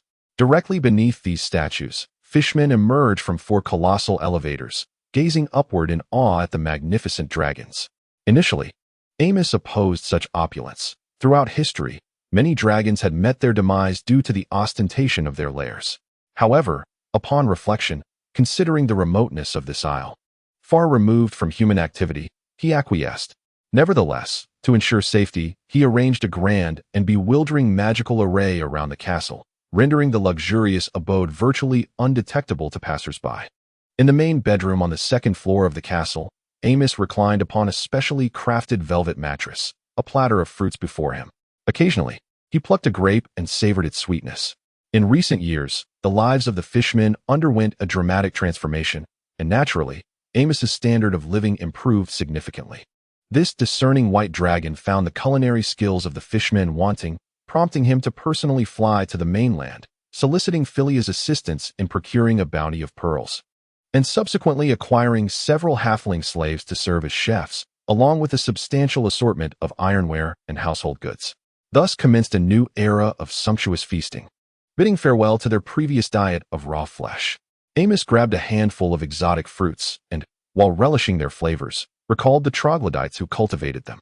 Indeed, these beings may have been aesthetically challenged, yet their agricultural prowess was commendable.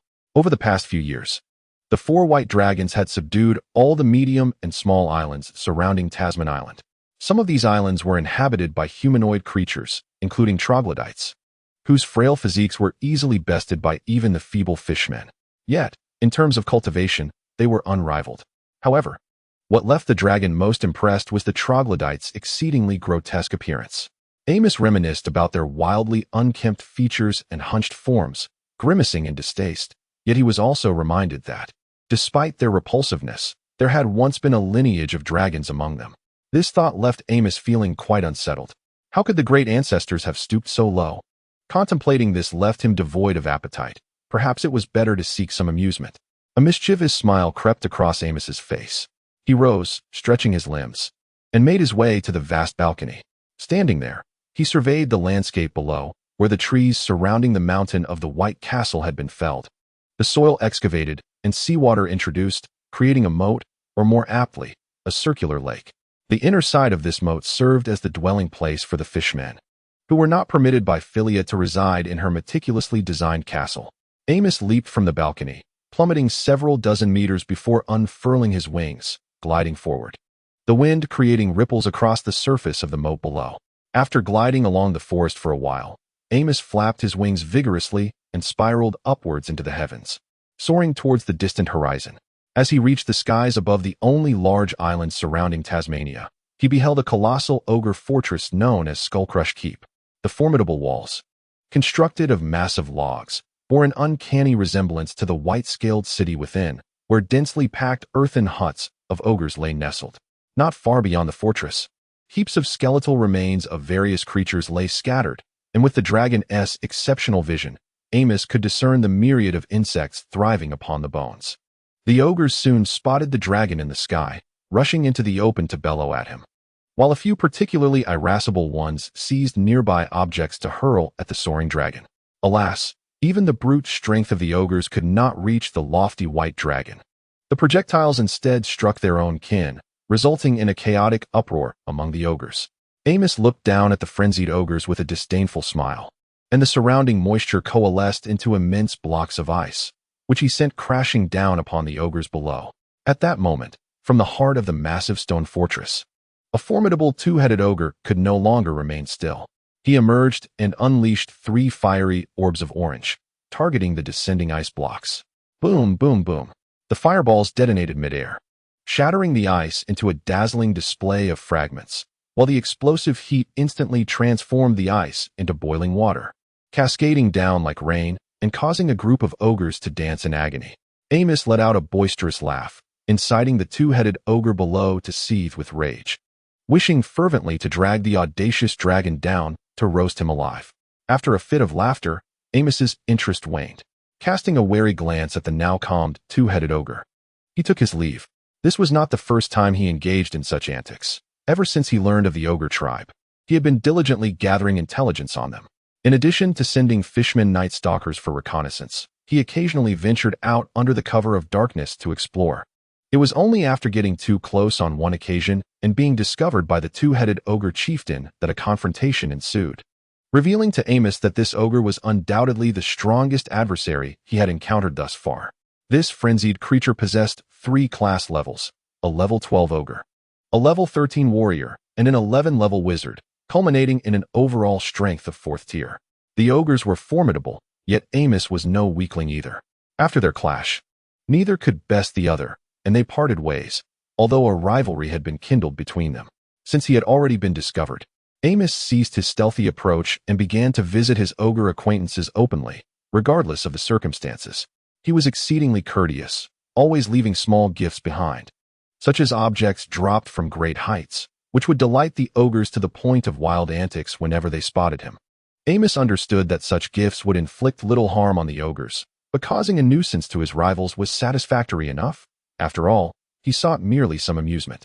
Each time he left the ogres in a state of discontent, the mischievous Amos would depart with a cheerful heart. The ogres, however, were not without attempts at retaliation. They had compelled their slaves to construct some shoddy canoes, naively hoping to return the favor to the white dragon. However, the astute Amos had already assembled 500 elite mermen, who had long been stationed around the islands of the ogres. Before the canoe could traverse even a kilometer from the island, it was summarily sunk by the mermen. On land, a single ogre could easily overpower 100 mermen, but in the water, the situation was quite different. Those ogres remained imprisoned in the dungeons beneath White Fortress, only occasionally brought forth as free labor. Having suffered great losses, the ogres no longer dared to step foot in the ocean. Amos was in no hurry. The ogres had become fish in a barrel, and with the passage of time, they would only grow stronger. Presently, he felt confident in his ability to vanquish the ogres. Amos examined his information. Name: Amos Aldrich. Level 14 dragon. Level 12 mage. Power: Tier 4. Alignment: lawful neutral. Description: you are a young male white dragon. The soul from another realm has caused a profound mutation in your white dragon bloodline, resulting in a phenomenon of atavism. Your physical attributes soar above those of ordinary white dragons, and the mage profession has bestowed upon you a clearer mind and formidable strength. Given your current prowess, it would be commendable if you refrained from bullying others. Chapter 22. Preparations for the Great Battle. Upon returning to White Fortress, Amos descended upon the specially designed landing platform, where the station merman guards promptly bowed in respect to their dragon lord. Go, summon Old Blind Eye and Old Jimmy to see me. At once, Amos strode into the grand hall of White Fortress. The first floor featured a rectangular hall, supported by robust marble columns adorned with intricate carvings, creating a vast space where even 4 white dragons could frolic without feeling confined. At the end of this hall stood a crystal throne, measuring 30 meters in length and 20 meters in width, its back crafted from a sharply pointed crystal stone, shaped like a peacock displaying its plumage, complemented by crystal armrests carved in the likeness of dragon heads. Bathed in the beams of light streaming from the dome, it appeared even more resplendent. This was the exclusive throne of the White Dragon Lord, Amos, who was willing to share everything with his dragon siblings, yet understood the importance of hierarchy. Beside the throne was an archway leading to the staircase to the second-floor living quarters, a private sanctuary for the white dragons, where their kin were not permitted to tread further into the hall. Amos reclined upon the throne, designed to his adult specifications. Before long, Old Blind Eye and Old Jimmy arrived together, approaching the center of the hall and bowing to the white dragon seated upon the throne. We pay our respects to you, Great Master. Amos addressed them directly. What insights do you have regarding the current developments at White Fortress? Over the years, Old Blind Eye and Old Jimmy had come to understand Amos's character, and they no longer hesitated. Old Blind Eye spoke candidly. All islands within a 500-kilometer radius of Tasman Island have been claimed by our master, save for the island of the Ogre tribe, which remains a formidable challenge. Old Jimmy gathered his thoughts and continued from Old Blind Eye's remarks. If we wish to expand the influence of White Fortress, we currently have 2 options. The first is to temporarily avoid the Ogre Island and seek growth in more distant territories. However, this necessitates leaving a portion of our elite forces behind to guard against potential ambushes by the ogres, thus hindering our full capabilities. Furthermore, I harbor concerns that an excessively extended supply line may pose significant challenges. The second issue is the conquest of the Ogre Island, facing the 2,000 ogres present. We do not possess an absolute advantage in strength. A direct assault is bound to incur substantial casualties, requiring a period of recuperation that would impede the master's expansion plans. Amos nodded, seemingly satisfied with their responses. It appears that both of you have been diligent in your duties. Amos first affirmed their efforts before instinctively inquiring. What do you propose we do? The blind elder replied. It is entirely at the master's discretion. The fishmen are always prepared to serve as the master's blade. Excellent. I have resolved to seize the ogres. We shall commence battle in a month. You may now go and prepare. We shall follow your will. Engaging in warfare is not merely a matter of two factions scheduling a time to clash. It encompasses logistics, formations, and tactics. As the offensive party, the fishmen must stockpile sufficient provisions to prevent a stalemate, in addition to preparing siege equipment, which poses considerable challenges for maritime transport. However, these concerns belong to the blind elder and old Jimmy. Amos proceeded to the prison beneath the White Fortress to commence his experiments. The prison, established beneath the fortress, is guarded by the fishmen and houses captives of significant value. Those deemed of no value were not brought back.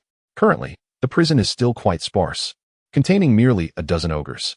After capturing the ogres, Amos contemplated their confinement here, planning to subjugate the ogre tribe and subsequently incorporate them as subordinates, as their formidable combat prowess qualifies them to become the primary fighting force under the White Dragon's command. Indeed, Amos intends to conquer the entire ogre tribe, which is why he has refrained from attacking the ogre island. In his eyes, the ogres will inevitably become his capable allies, and inflicting casualties on either side would be counterproductive. The forthcoming experiment is a crucial component of his plan, to develop a toxin that can incapacitate the ogres. A task far from simple. These stout creatures possess an alarming resistance to toxins. To formulate a substance that is both non-lethal and effective, Amos collected data on the ogre's physiology and instructed his subordinates to gather all flora within the territory, analyzing their medicinal properties. With the assistance of his innate abilities, Amos finally synthesized a toxin specifically targeting the ogres and produced a viable product. It is now time to initiate the experiment. Amos utilized transformation magic to reduce his size and descended to the lowest level of the prison. Upon seeing him, the ogres in their cells recoiled in terror, burying their heads between their legs in a display akin to that of an ostrich, trembling as they whispered prayers to their god. Gruel, you cannot see me. You cannot see me. When these ogres were initially captured, they exhibited formidable tempers, constantly bellowing within their cells and often attacking the fishmen guards delivering meals. Their tough hides rendered them impervious to punishment, and direct execution was not an option, leading the blind elder to frequently voice his grievances to Amos. One day, Amos could no longer tolerate the brazen behavior of the ogres. He personally captured all of them, binding them tightly and covering their mouths, subjecting them to a relentless ordeal at the hands of the fishmen, who mercilessly tortured their souls with dogtail grass for an entire day and night. From that moment forth, the rebellious ogres transformed into obedient subjects, their spirits forever marred by the psychological scars left by Amos's actions. Consequently, the once irascible ogres now trembled in his presence. Adopting a submissive demeanor, Amos surveyed the ogres confined within their cell and selected the strongest among them. With a swift motion, he opened the cell door. The fishman jailer, retrieving a set of keys from his waist, unlocked the door. As Amos entered, the ogre quivered in fear, nearly collapsing to its knees. Drink this, Amos commanded, producing a test tube filled with a deep green liquid. Under the weight of Amos's authority, the ogre dared not resist, and, with eyes shut tight, forced down the obviously vile concoction. A minute passed, yet nothing transpired. Was the dosage insufficient? Here, drink again. The ogre complied without hesitation, gulping it down and smacking its lips in satisfaction. Another minute elapsed. Is there more? Goga wishes to drink. Amos, exasperated, thought to himself how foolish these ogres were despite their size. Little Jean, what is the matter? Are you certain this is poison and not a vitamin supplement? After a brief analysis, Jean concluded that the ogre's potent gastric acid had neutralized the toxin. Amos, in a moment of curiosity, dabbed a bit of poison onto his fingernail and lightly pricked the ogre's arm. The creature, Goga, exhibited no reaction to the minor injury. 30 seconds later, the ogre began to sway unsteadily. Goga feels dizzy. Like a drunken reveler, Goga swayed before collapsing to the ground. It was not until half an hour later that it stirred back to consciousness. Observing the results of his experiment, Amos exited the cell, realizing that his clandestine poisoning scheme had failed. Then let us prepare for battle. Chapter 23. The werewolf village above. The sky was shrouded in inky clouds, pressing down ominously, heralding an impending storm. Beneath the darkened expanse, tumultuous waves surged, and from the depths emerged a colossal shark, slicing through the water with grace. Upon its head stood a one-eyed fishman, adorned with a black eye patch, brandishing a spear with undeniable bravado. Behind him marched a battalion of fishmen riding copper-backed crocodile turtles, forming a formidable army. At the rear, a group of colossal Kaimos turtles, each with a shell diameter of 20 meters, followed suit. Their backs bore siege engines such as catapults, along with trolls and werewolves that could not swim, the entire procession undulating with the rhythm of the waves. In stark contrast to the chaos above, the depths of the sea remained tranquil, where 4 white dragons glided leisurely, trailed by 500 loyal fishmen vassals. This was the collective strength amassed by the white dragons over the years. Their vassals could not be transformed without limit, as the dragons' shed scales were finite, necessitating the preservation of some for the creation of more powerful subordinates. As the marching army reached its destination, the 4 white dragons gradually broke the surface. In the distance, a flash of lightning cleaved the gloomy sky, and the anticipated downpour began. Thunder roared in response. After a brief pause, the thunderous roar of the storm echoed in the ears of the fish folk. The torrential rain cascaded upon the heads of the elite fishmen, who remained unfazed, following their master's lead. Upon reaching the beach, the fishmen dismounted from their turtles, leaving a portion behind to guard the colossal Kaimos turtle and the siege equipment that could not be brought ashore. While the army continued its advance onto the land to assemble, they were poised to launch a surprise attack to eradicate the werewolf villages surrounding the ogre clan. Amos had contemplated a direct assault, yet to confront the outer walls of the ogre clan, the use of siege machinery was paramount. However, the transportation conditions for such massive and fragile equipment were exceedingly stringent. The ogre tribe resided at the heart of the island, encircled by a ring of forest, with no passage for the siege engines to traverse directly. To prevent disturbances from the outer werewolves, Amos resolved to eliminate them first, advancing with caution and precision. This island was vast, housing not only the ogre tribe but also 4 werewolf villages, which served as the food supply base for the ogre clan. Under the brutal oppression of the even more savage ogres, the ferocious werewolves had been forced to become farmers and herders. Aside from the central forest, they had cleared all the trees on the island's periphery, transforming the land into fields and pastures. Trapped in the vast ocean, the despairing werewolves had no escape, doomed to toil for generations, subsisting on the ogre's bones and marrow. Amos pointed to the map, addressing his dragon siblings. "Felicia, you 3 shall each take charge of a village." Though the 4 white dragons lacked the strength to storm the ogre's stronghold, they were more than capable of dealing with the outer werewolf villages. "Yes, elder brother," they replied. Regardless of their playful antics in private, they always showed Amos the utmost respect when it came to serious matters. "Old Blind Eye, old Jimmy, let me see your progress," he commanded. In unison, they responded, "Yes, master." The army continued its march. The target village of the fishfolk lay nestled in a hollow, which sheltered it from the sea winds and obscured it from the werewolves' sight. By the time the werewolves discovered the fishfolk army, their village had already been encircled. Although referred to as a village, it lacked any proper housing. Dilapidated wind-worn mud huts were the best structures, while most shelters were a hodgepodge of animal hides and timber, many of which were damp and moldy, emanating a putrid odor. The rain had turned the paths into quagmires, mixed with werewolf excrement, forming a black sludge that clung to the frantic paws of the werewolves. Blocked at their doorsteps by the fishfolk, the werewolves soon realized their predicament and, armed with farming tools, charged towards the fishfolk under the guidance of 5 stationed ogres. "Wave hunters, prepare for ranged assault," commanded the fishfolk.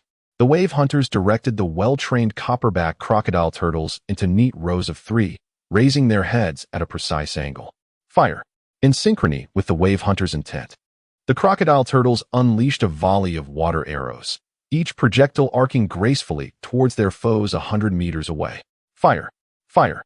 After 3 rounds of water arrows, nearly half of the enemy had fallen, finally allowing the werewolves to close the distance to within 20 meters of the fishfolk's ranks. At this moment, a colossal troll, towering a head above the ogres, emerged and charged alongside the fishmen towards their adversaries. The ogres, with their tough hides and commendable resistance to magic, withstood 3 volleys of water arrows, sustaining only minor injuries. Yet, the pain drove the ogres into a frenzy, augmenting their combat prowess rather than diminishing it. Both factions were formidable, large humanoid beings that met on the battlefield, swinging their fearsome spiked clubs at one another. The sheer bulk of their forms bestowed tremendous strength, resulting in a gruesome exchange where both sides were left bloodied and battered. However, what set the trolls apart was not just their immense power, but their incredible regenerative capabilities, allowing them to regrow even severed heads. The trolls swiftly returned to full vigor, while the ogres lacked such an ability. Soon, the frenzied ogres were dispatched by the trolls in a brutal exchange of injuries. The wolfmen, engaged in combat with the fishmen, were likewise swiftly dealt with, either slain or surrendering by discarding their weapons. This was inherently an uneven battle. The fishmen brought forth by Amos were elite warriors of at least level 3, well equipped to handle a group of gaunt wolfman farmers with ease. At this juncture, an exceptionally tall troll brandished a small blade and decapitated the strongest ogre, then briskly traversed through the ranks of fishmen. Approaching Amos, the troll knelt on one knee, bowing its head and raising the severed ogre's head high above.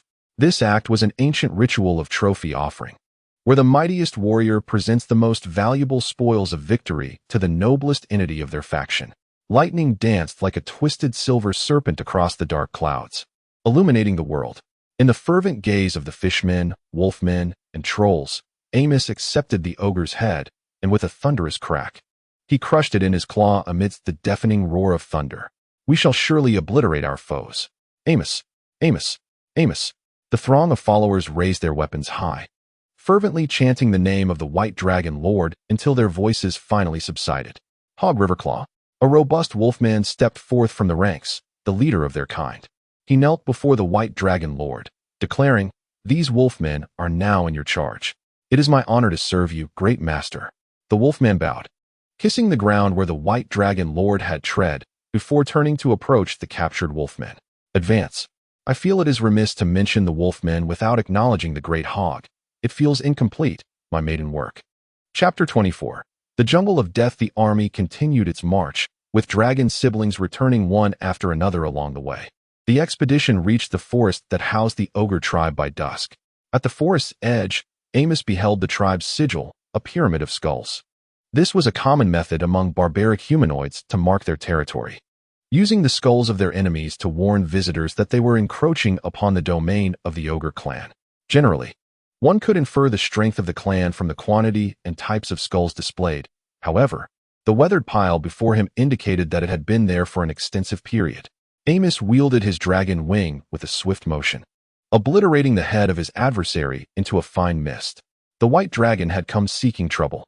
The rain continued to fall, drenching the white dragon, cascading down its scales. Amos, with a solemn expression, surveyed the expanse of the forest before him. This ogre tribe boasted a legacy spanning no less than a millennium, potentially existing here since the dawn of time. Over such an extensive period, who could fathom the multitude of traps they might have laid within the woods? First team. Second team of Night Stalkers. Scout ahead. Yes, master. The two teams, comprising 20 fishmen Night Stalkers, ventured into the forest. These Night Stalkers were the thieves among the fishmen, predominantly composed of black-scaled individuals. They were hunters of the night, well-versed in various poisons and traps, possessing exceptional combat skills, making them the preferred vanguard for reconnaissance. This profession bore the highest mortality rate, yet the number of those who distinguished themselves and became subordinates of the White Dragon was substantial. At least half of the dragon's 500 subordinates were Night Stalkers. As the Night Stalkers forged ahead, Amos took to the skies to ascertain the direction of the ogre tribe, instructing the fishmen to fell trees to create a passage for siege engines. Observing the progress of the fishmen, he calculated that it would take approximately 2 days to clear the route. Felicia suggested, "Why not wait for the rain to cease, and then set it ablaze?" Amos shook his head. There are many formidable beings on the main island. He had no desire to attract the attention of legendary entities residing there. If some bored individual were to be drawn by the flames consuming the island, it would spell disaster. Until he ascended to legendary status, it was prudent to remain inconspicuous. Time slipped by in anticipation. Suddenly, a fisherman Night Stalker burst from the forest and knelt before the White Dragon Lord. "Master, we have encountered an ambush by werewolves and request assistance." Werewolves? Amos recalled having seen werewolves within the ogre tribe, distinct from the gaunt, twisted dog men of the outer villages. These were true werewolves, suggesting that the ogres were not entirely devoid of intelligence, having selected robust werewolves as their subordinates. Old Blind Eye. Take 2 teams of Night Stalkers and 2 teams of Tide Hunters to provide support, and continue to advance, clearing the logging obstacles. Yes, After issuing the command, Amos turned to the Night Stalker who had sought help and inquired, "How is the trap assessment progressing? We have identified 3 traps, all of which are old and have fallen into disrepair, rendering them ineffective." Amos furrowed his brow. This was unexpected, though he soon relaxed, realizing he had fallen into a cognitive trap. Given his nature, he would never rest until his stronghold was fortified into an impregnable fortress over 10,000 years. However, these ogres, isolated on an island, had long since lost the vigilance characteristic of a malevolent race due to the absence of challengers. Nevertheless, Amos would not underestimate the ogres. A tribe that had endured for such a long time surely possessed hidden cards up their sleeves. For now, he could only respond to circumstances as they unfolded. Old Jimmy, increase manpower to expedite the clearing of the passage. Understood. Evelina, keep a watchful eye on the movements of the ogres while manipulating the animals. All right, brother. Elena, as a level 3 druid, found it quite effortless to command the smaller creatures of the sky, such as birds. Little did the ogres suspect that within their formidable dragon squad, there existed a druid in harmony with nature. Thunderous roars echoed as night approached. Amos gazed upward at the brooding sky, where lightning and thunder had never ceased. The rain intensified, pattering upon the leaves and pooling in the forest's low-lying areas. Tomorrow was destined to be a day stained with blood. What? Murlocs? Invaders? Indeed, Chief, that is what the word guard reported. In the heart of the ogre tribe's stone fortress, the 2-headed ogre chieftain sat upon a throne of animal hides, listening intently to the accounts of his ogre subordinates. One of the heads, adorned with a pair of eyes, seethed with fury. What audacity do these Murlocs possess to affront the noble Skullcrush clan? The other head, bearing a single eye and horn, bellowed, "Ghoul shall crush them." Silence. Ghoul, your shouting pains my ears. The one-eyed head bashfully touched its horn, offering an awkward smile. Very well, Geru. Geru, with a voice as gruff as gravel, commanded, Hark, bring that messenger word in." "Yes, Chief." Ogre Hark grasped his staff and exited, returning shortly with a word. As the word entered, it knelt swiftly before the ogre chieftain, crawling to his feet, its tail wagging like a dog, kissing the steps at the chieftain's feet. "The word Saline pays homage to you, noble Skullcrush chieftain. Unmatched master." Ha ha. Ghoul was thoroughly amused by the word's flattery, laughing heartily. Geru, with a smile that could instill terror, spoke. "Well, humble word, divulge the intelligence you bear." "Our Wurg squad was stationed in the forest when a band of Murlocs, of unknown origin, attacked us. All others perished, and I barely managed to escape." Before the Wurg could finish, the ogre chieftain delivered a swift kick, sending the Wurg sprawling. "Useless. You cannot even vanquish Murlocs. Are you feasting on filth?" The Wurg curled up on the ground, struggling to speak. "Chief, these Murlocs are different. They are adept at stealth and wield iron daggers." "What?" Gasps erupted from the ogre chieftain and the ogre sorcerers within the hall. The ogre tribe, steeped in tradition, had enslaved goblins to mine for ore and forge weapons. Fully aware of the implications of an enemy armed with iron, they had attracted the attention of a force of equal might. Ghoul and Geru exchanged solemn glances. "Elaborate," Geru urged. The Wurg hesitated, fear evident in its voice. "These Murlocs are well trained, coordinating seamlessly, striking with precision. Had I not fled swiftly, I would have met my end. After escaping, I reported to the captain and hurried to inform you, my lord." The Wurg then cast a sycophantic smile towards Geru. "Well done. You have performed admirably. I shall free you from your servitude. From this moment forth, you are my servant. Hark, take him below. Praise you, great master." The Wurg promptly knelt, fervently kissing the cold stone floor. Huck dragged the jubilant werewolf out by its hind leg. The 2-headed ogre chieftain remained alone in the vast hall, hands clasped beneath the chins of its 2 heads, leaning back in contemplation upon the throne of beast hides, until it finally murmured, "White Dragon." Chapter 25. The battle in the forest. The torrential rain showed no sign of abating. Even in the morning, the sky remained shrouded in gray. A long, haunting, and resonant horn sounded from within the crushed skull fortress, followed by the thunderous beat of war drums that drowned out the rumbling of distant thunder. At the city gate, a dozen ogres labored together to operate the winch, swinging open the heavy black wooden doors. The ogre army surged forth from the gates, led by the 2-headed chieftain, Gulgerlu, who bore a stout, dark wooden staff, indistinguishable as either a scepter or a club, perhaps embodying both. Following the chieftain was a disheveled horde of 500 ogres. One should not expect discipline from such savage humanoids. The ogres jostled one another, shouting curses, shouldering hefty spiked clubs as they marched forward with the demeanor of ruffians eager for a brawl. Yet, on the continent of Nordhyl, no faction dared underestimate this unruly assembly. The brute strength of the ogres was formidable. Their weapons required not refinement, merely weight. A well-placed blow from one of those clubs could reduce an armored human knight to a mere disc of iron. As the ogre ranks crossed the open space before the fortress, they plunged into the depths of the forest. Golgerlu furrowed its brow, sensing an unseen gaze upon it since entering the woods. It concealed its hands behind its back, masking any traces of magic. Dust of revelation. A shimmering aura enveloped the ogre chieftain for a fleeting moment. After casting a spell that could expose lurking beings, Golgerlu scanned the surroundings but discerned nothing suspicious. Could it be an illusion? Golgerlu pressed onward, yet something felt amiss. With such heavy rain, how could there be birds? Golgerlu unleashed a water arrow towards a bird perched 30 meters away on a branch. Observing the approaching water arrow, Elena hastily severed the link of the shared vision spell. Brother, I have been discovered. How could this be? The energy fluctuations of the vision linking spell were minimal. How did it perceive my presence? Due to the nature of birds, they typically sought shelter in their nests on rainy days. This was indeed an oversight on our part. Nonetheless, there was little to lose. Amos stroked his chin, murmuring, 500 ogres.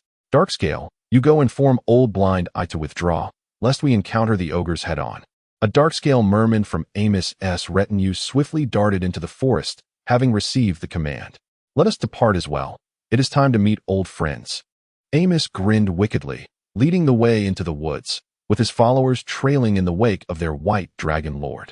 After a short while, Amos encountered the retreating forces of Old Blind Eye. What news? Aside from dispatching a few werewolves, we found nothing of significance. This response was within Amos's expectations as he nodded towards Old Blind Eye. Very well, let us regroup. Continuing, he declared, everyone, regroup and poison your weapons. Amos will distribute the narcotics targeting the ogres. After a brief respite, Amos led the team forward for another hour, ultimately encountering the ogre forces. The ogre chieftain, Golgerlu, seethed with rage upon spotting the white dragon lord at the forefront of the enemy ranks. It was indeed the very creature that had tormented the Crushed Skull clan time and again.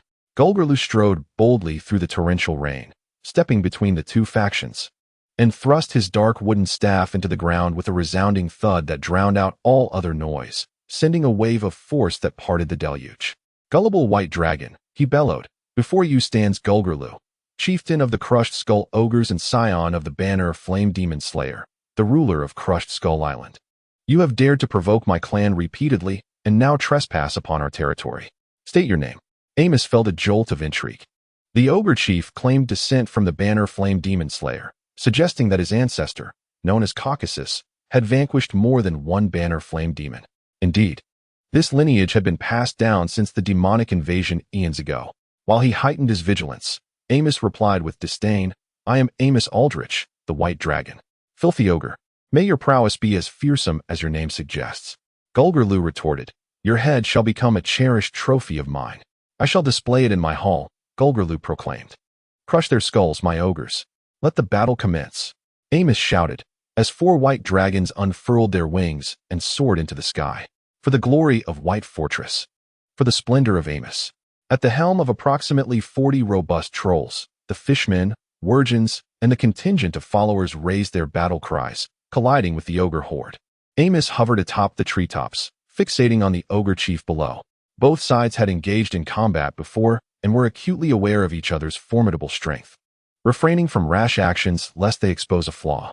Golgerlu held immense confidence in his ogre army. Although they numbered only 500, they represented the elite of the Crushed Skull clan. Once the ogres dispatched the enemy's followers, even the mightiest white dragon would be forced to retreat in disgrace. Victory would undoubtedly belong to the Crushed Skull, and thus, he was unperturbed by the passage of time. Amos ascended into the sky, seizing the initiative in the attack. Prepared and resolute, he mirrored the ogre's calm demeanor, remaining vigilant. Below, on the fervent battlefield, a particularly robust ogre raised a spiked club to strike a troll, only for the weapon to become ensnared in a branch overhead. Seizing the opportunity, the troll delivered a swift kick to the ogre's chest, sending it crashing into its comrades behind. Simultaneously, another ogre, having reduced a fishman to a bloody pulp, failed to retract its club in time. The fishman hunter seized the moment, thrusting a spear into the ogre's belly, only for the thick layer of fat to halt its advance. The ogre, racked with pain, kicked the fishman away, only to be bitten by a copper-backed crocodile lurking below, which clamped onto its undercarriage. The ogre's eyes quickly filled with blood as it unleashed a furious, pain-laden roar, losing all semblance of rationality. Grasping the shell of the copper-backed alligator turtle with great force, I swung it wildly, striking indiscriminately at the surroundings. Both sides demonstrated formidable magical prowess. The merman mages formed a phalanx, collectively conjuring hailstones the size of footballs, which battered the ogres mercilessly, leaving them bloodied and bruised. The few ogre mages retaliated by launching fireballs that detonated amidst the ranks of the mermen, while the ogre shaman beat the war drums, instilling unparalleled courage in the ogre warriors. The three-headed white dragon, targeted by the elite ogres, temporarily retreated into the air to unleash its magic. The cacophony of war drums, clashing weapons, explosive spells, and furious roars harmonized into a magnificent symphony of blood and iron. Broken spears soaked in the accumulating water on the ground, while the fallen bodies of both sides were trampled by subsequent combatants, their blood mingling with the water to tint the puddles a pale red. Soon, the two-headed ogre chieftain sensed something amiss. Even the slightest injury caused the ogres to collapse swiftly to the ground. Cunning white dragon, what have you done? Chapter 26. Perilous faced with an increasingly dire situation. Gurgulu could no longer maintain his composure. Geru swiftly recited a spell. Group frenzy. The ogres on the battlefield surged with newfound vigor, their eyes bloodshot, muscles bulging, and veins throbbing, becoming more powerful and frenzied in their assaults. Meanwhile, in the sky, Amos unleashed a breath of dragon fire, cursing inwardly as he watched Gurgulu skillfully evade the flames. Damnable dual-core processor. It must be noted that the two-headed ogre held an advantage in combat, one head controlling the body while the other cast spells. Had it not been for Gurgulu's unwavering focus on the white dragon during Geru's moment of distraction, Amos's breath would have struck true. However, Amos was no ordinary white dragon.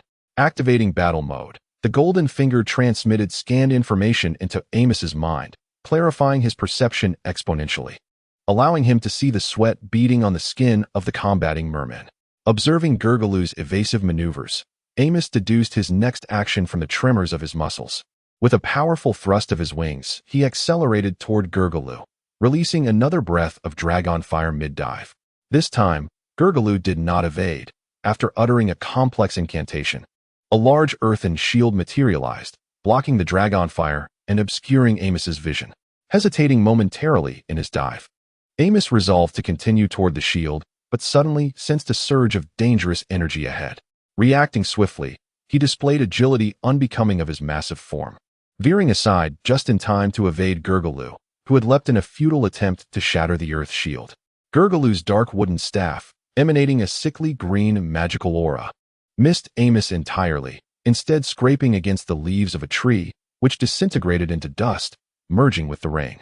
The abrupt change in trajectory during his rapid descent took a toll on Amos, causing him to uncontrollably crash through a small tree. Amos, gritting his teeth against the pain coursing through his muscles, struggled to rise, his heart still trembling as he gazed at the gaping hole left by the roots of the great tree. This was the sole evidence of its existence. The Great Rupture. Only this terrifying legendary spell could wreak such silent devastation. Amos eyed the dark wooden staff held by the ogre chief with trepidation. He had sensed something peculiar about it, but had never imagined it to be a rare legendary artifact. Indeed, this was a legendary piece of equipment, coveted by many legendary practitioners who often found it elusive. According to the Mage Association of the Nordhyl continent, merely a third of legendary practitioners possessed their own legendary gear. Gulguru, observing the panting white dragon, found himself wavering in resolve. In true mastery, combat typically unfolds in two stages: the probing phase, where both sides employ conventional tactics to gauge each other's strengths and combat habits, waiting for a flaw to surface, and the formal engagement phase, where both reveal some of their trump cards in an attempt to vanquish the opponent. If a stalemate ensues, considerations for retreat, flight, or all-out confrontation arise. In essence, such encounters are a contest of hidden strengths. An approach like Golgaru's, launching a powerful attack right from the outset, could lead to disadvantage if it failed to secure an immediate victory. Now, having exhausted his most potent card, Golgaru's confidence and triumph had waned. Yet Amos had no intention of allowing him an easy escape. With his wings pressed against his sides, he lunged toward Golgaru like a hunting cheetah. Faced with the frenzied ogres on the battlefield, Golgaru found himself in a dilemma. Fleeing would spell doom for his elite skull-crushing ogres, leaving him with no choice but to charge at Amos with determination. Extending his neck, Amos aimed his razor-sharp dragon fangs at the ogre chief's head, while Golgaru deftly sidestepped to evade the dragon's formidable jaws, swinging his staff at the white dragon's skull. Faster than the staff, Amos's dragon wings sliced through the air. In a moment of panic, Golgaru erected a magical shield. Yet the force of the dragon's wings still lifted him off the ground. This was disastrous. In close combat, losing contact with the ground meant losing the freedom to maneuver, turning him into a sitting duck. Seizing the fleeting opportunity, Amos swung his tail, striking Golgaru's head. Just before impact, he tempered his force. But Golgaru was still left dazed and reeling, crashing to the ground. Amos seized the moment to pin the fallen Golgaru firmly beneath his claw, restricting his movements. After all, he intended to take the ogre chief as a subordinate rather than to slay him. Swiftly, Amos cast a silent spell to hinder Golgaru's magical abilities and uttered a rapid incantation in the ancient dragon tongue. Super Magic Technique, Stun. The Super Magic Technique is a special skill that enhances spells at the cost of additional magical energy, commonly including greater, multiple casting, and concealment. Among these, concealment can obscure the magical energy fluctuations during casting, allowing for a stealthy strike. As Amos uttered the final incantation, the once restrained Golgaru, whose magical abilities had been limited, awakened from the impact of the dragon's tail. A crimson light flickered from the dark staff in his hand. Golgaru's eyes blazed with a ferocious red hue, akin to a wild beast's roar, as his hands emanated a sanguine magical aura. He became impervious to Amos's stunning spell, while Garu succumbed once more to a dazed state. Bloodlust? Amos gazed in disbelief at the ogre beneath his claws. Its strength surged significantly, enabling it to gradually lift Amos's dragon claw. By Tiamat, how could a white dragon be overpowered by an ogre? Once the dragon claw was raised sufficiently, the ogre joined with its feet, using all its limbs to push the claw further away. Observing this, the dragon's siblings hurriedly descended to assist their brother in subduing the ogre chieftain. At that moment, Garu also regained consciousness. A flash of white magical light from the wooden stick in his hand coalesced into an ogre spirit, which appeared beside Amos just before the dragon's siblings arrived, launching a punch towards Amos's comparatively vulnerable neck. Amos swiftly retreated to evade the blow, while the fallen Golgaru hastily recited an awkward incantation. A faint white light shimmered, and Golgaru reappeared 30 meters away, quickly rising to his feet. Retreat. As Golgaru issued the command to withdraw, he turned and fled in fear. The prize was slipping away. Amos let out a furious roar, intercepting the ogre spirit's punch with his tail, and ascended into the sky in pursuit of Golgaru. The arriving dragon's siblings united to intercept the now unopposed ogre spirit. Clearly, running could not match flying. Golgaru, glancing back at the pursuing white dragon, gritted his teeth and tore apart an ancient magical scroll, conjuring a portal before him, and promptly stepped through. Just then, Amos caught up, seizing the end of the dark staff held by the ogre chieftain in an attempt to pull the half-immersed creature back from the portal. Golgaru, feeling the pull, decisively relinquished the staff, but was unable to withdraw completely. Golgaru's form vanished into the portal, leaving behind a cry of pain and a severed finger. Amos's magical power destabilized the portal, causing it to collapse and severing the finger that Golgaru could not retrieve in time, the bloody digit rolling into the puddles on the ground. Chapter 27. The legendary staff. Amos glanced back at the chaotic battlefield. The chieftain's flight led to the complete disarray of the ogres. The few remaining lucid ogres had fled, pursued by the elite of the White Fortress. The merman army surrounded the frenzied, deranged ogres, using long spears designed for large creatures to pierce them, leading to their swift unconsciousness. The outcome was sealed. Amos scrutinized the dark wooden staff in his hands. It was the first time this rustic individual had encountered legendary equipment. Scan. Title: The legacy of the Caucasus battle staff description. 13 millennia ago, in the face of the formidable abyssal army, the allied forces of the continent, led by elves, summoned the finest craftsmen from Nordhyl to harness the power of the plains. They forged bespoke equipment for valiant warriors, among whom was the legendary ogre chieftain, Caucasus. With this staff crafted by the Alliance, Caucasus vanquished 5 barrowfire demons, earning the title of Slayer of Barrowfire Demons. The staff possesses the following magical attributes: constant disjunction. Striking an enemy with the staff has a 30 chance to trigger disjunction, with no cooldown. Legendary Bloodlust. Bestows a legendary effect of bloodlust upon the wielder. Cooldown, 3 days. Great Rupture. Unleashes Great Rupture, obliterating life struck by the staff. Cooldown, 7 days. Summon Spirit. Calls forth a spirit of an ogre of equal level to the caster, with a maximum strength of legendary. Cooldown, 3 days. Legendary Resilience. The staff is not easily damaged. Bloodline Legacy. The staff may only be wielded by descendants bearing the bloodline of Caucasus. Amos gazed upon this ancestral staff with disappointment. Its enchantments were brutal, ranking among the finest of legendary equipment. With 2.5 actively triggerable legendary spells, the spirit summoning counts as half. However, due to the bloodline legacy, unless the staff were reforged, this legendary artifact in Amos's hands would merely serve as a wooden club for street brawls. The only ability he could utilize was the passively triggered disjunction, which is the most precious enchantment of this equipment. Constant level enchantments are rarer and more difficult to attain than most legendary spells, involving the deepest techniques of supermagic. The peaks of enchanting artistry are known as Divine Gift, Constant, and Legendary.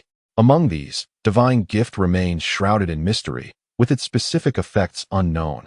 Constant allows active skills on equipment to become passively triggered without cooldown, while Legendary elevates ordinary spells to legendary potency. It was the enhancement of the legendary Bloodlust that enabled Gulgurlu to temporarily overpower the White Dragon. Employing supermagic techniques requires substantial magical energy, and enchanting equipment with such techniques presents a challenge far beyond that of ordinary enchantments. The ogre's spirit vanished the moment Amos seized the staff, and the dragon's siblings, now devoid of an adversary, flew over to assess the situation. They landed around Amos, quickly spotting the staff in his grasp, their mouths watering with greed. Though they soon restrained their desires, Amos nodded to himself. The collection of treasures is an innate trait of dragons, who are notoriously susceptible to legendary equipment. The swift adjustment of the dragon's siblings' demeanor surprised Amos. He stowed away the staff, which he had no use for. "Wow, Amos, are you hurt?" exclaimed Alina, just returning to her senses from the allure of the legendary equipment. Felicia and Villy also noted the shattered scales on Amos's tail. It was their first time witnessing their formidable elder brother bleed and sustain injuries. Amos turned his tail towards himself for inspection, revealing a small section of scales that was dented and cracked, from which searing blood seeped forth, a price paid for withstanding the onslaught of the ogre spirit. In her hands, Felicia conjured a soft white glow, the hallmark of the clerical secondary healing spell, in contrast to Amos's meteoric rise in his magical profession. The ascension of the dragon's siblings was considerably more gradual, as the challenges of leveling up increased significantly over time. Felicia, however, could be considered a prodigy among the white dragons, having advanced 5 levels in over 8 years, currently standing as a level 6 priestess, while Elena and Villy were both at level 3 as a druid and a warrior, respectively. After receiving Felicia's healing, Amos felt a tingling sensation where his wound was, and the bleeding from the broken scales ceased. He nodded to Felicia. While this minor injury did not necessitate treatment, he felt compelled to accept his sister's kindness. Amos soared above the battlefield, which was drawing to a close, and indiscriminately cast several spells of stunning to dispatch the remaining ogres. Amidst the torrential downpour, he surveyed the battlefield, finding all the ogres unconscious and sprawled on the ground, while his own wounded comrades writhed in agony, clutching their injuries. Night Stalker, bind all the surviving ogres. The rest of you, attend to the wounded. Old Blind Eye urged the logging team to hasten their pace. I expect to see results by noon tomorrow. Old Jimmy, the trebuchet is ready to deploy. Lead the way to notify and escort it. Darkscale, you are in charge of detaining the prisoners. Pry their mouths open. I want every scrap of intelligence on the Shattered Skull Fortress. Everything proceeded in an orderly fashion. As Amos issued his commands, Felicia contemplatively gazed at the severed fingers on the ground, carefully collecting and encasing them in ice for safekeeping. In the afternoon, after 2 days of relentless rain, the downpour finally subsided. Sunlight streamed through the clouds, casting beams of light upon the vast forest, where the rain-kissed leaves glistened vibrantly. The moist air was suffused with a rich aroma of earth intermingled with fresh grass, yet the brutal battlefield marred this exquisite scene. On the battlefield, stark against the greenery, shattered trees lay strewn haphazardly across the charred grass, remnants of blood staining the soil. The corpses on the ground had been hastily buried, forming small mounds. Ordinarily, the fallen would be consumed as sustenance by the surviving kin, yet influenced by his previous life, Amos found this abhorrent. The dragon siblings had grown accustomed to Amos's unconventional behavior, while others dared not question the White Dragon Lord's decisions, adhering strictly to his will in burying all the bodies. Will you speak or not? In the nearby grove, where the trees stood intact, Darkscale stood with a whip in one hand and a candle in the other, his countenance shrouded in gloom as he interrogated the ogre suspended from a tree, none other than Hark, the Shattered Skull's high-ranking ogre mage. Hark turned his head away in disdain, refusing to acknowledge the dark-scaled fishman. Darkscale's expression darkened further as he raised his hand, striking the ogre with the whip, leaving a crimson mark in its wake. The ogre, filled with rage, swung on its makeshift swing, its gaping maw eager to pounce upon and devour the loathsome fishman. Baki raised his whip, intent on administering a lesson to the ogre, attempting to make it grasp the stark reality of the situation. "This won't do. Allow me to handle it," came a familiar voice from behind. Turning to pay his respects, Baki exclaimed, "Your Highness, what brings you here?" Chapter 28. The siege approaches the following morning. Amos surveyed the ogre, battered and drooling, yet wearing a blissful smile, then glanced at the proud and self-satisfied Felicia, who wielded her whip with confidence. The expression of the White Dragon Lord was peculiar as he turned his gaze toward the anxious Baki. "What transpires here?" Baki, timidly casting a glance at Felicia, began to explain, "My lord." Through Baki's recounting, Amos learned that this ogre was a tough adversary, having been thoroughly dismantled by Felicia's chaos magic, heightened perception, healing spells, and the merciless application of her whip. Amos, unfazed, noted that under Felicia's rigorous interrogation, the ogre, Hark, had divulged everything. He was not surprised. The infamous mother of evil dragons, Tiamat, known for her cruelty and cunning across countless realms, had trained Felicia well as her priestess in the art of interrogation. Observing Felicia humming cheerfully as she walked away, Amos felt a pang of concern. He wondered if his mischievous sister might awaken an unusual penchant for such activities. Casting a sympathetic glance at the incapacitated ogre mage on the ground, he expressed his sorrow for its misfortune. "Let us find a seer to provide it with healing." By noon, Villy gazed at the skull fortress at the end of the passage and then surveyed the path littered with wooden stakes, her brow furrowed. Felling trees is simple enough, but uprooting them poses quite the challenge. "Amos, the trebuchet cannot traverse this terrain." Amos turned to glance at the trebuchet stationed outside the forest and replied calmly, "Leave it to me." The White Dragon Lord soared above the army, his expression stoic as he observed the skull fortress at the passage's end, casting a series of enhancement spells upon himself. Levitation, elemental affinity, greater agility. The sensation of lightness enveloped Amos, instilling a confidence that even if he ceased to flap his wings, he would not plummet from the sky. "It is time." He further empowered himself with a spell to amplify his voice, bellowing, "My servants, we are invincible." With a mighty inhalation through his large nostrils, Amos drew in the air, creating 2 streams of white vapor in the sky. His chest visibly expanded as his lungs filled with gas. Suddenly, he unleashed a torrent of ice-blue dragon breath down the passage, simultaneously flapping his wings, creating a conical sound wave that echoed through the ranks of the monstrous army. Amos's speed had surpassed the sound barrier. As he flew and sprayed, a thick layer of ice coated the passage, while frost enveloped the trees on either side, a swirling mist of white smoke filling the air. Moments later, the surrounding trees swayed like drunken sentinels, buffeted by the gusts generated by the dragon's wings. On the city gate, the ogre, vigilant for enemy movements, caught sight of the approaching white dragon and, in a state of panic, fled. The formidable Amos, like a swallow returning home, dashed towards the gate, unleashing a torrent of dragon breath that encased the black wooden door in ice. simultaneously sealing the fate of several unfortunate ogres on the city wall, their time forever frozen in the moment of their escape. The expressions of terror on their faces and the raised feet in flight resembled the exquisite craftsmanship of the finest ice sculptor, vividly captured in the frozen wall, emanating an intense chill that gripped the heart.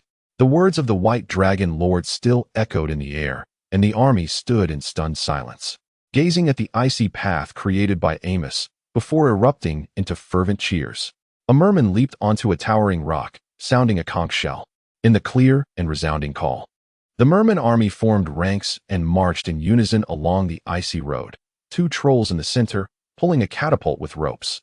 The army's pace was not swift, yet unwavering. The ogres on the wall, witnessing their ice-encased kin and the advancing monstrous horde, were engulfed by despair, fear spreading like a plague. At that moment, Golguru, with steadfast resolve, ascended the city wall step by step. His fingers had mended. One hand wielded a battle axe while the other grasped a staff. His grave expression surveyed the surroundings, silence prevailing as no ogre dared to meet the oppressive gaze of their chieftain. Glorious descendants of the Caucasus, Gala proclaimed. Now is the moment of life and death for the Skullcrush clan. Can we sit idly by? Golguru roared, no? What shall we do? Galu inquired. Crush them, Golguru bellowed. Silence. I did not ask for your reply, you fool. Golguru.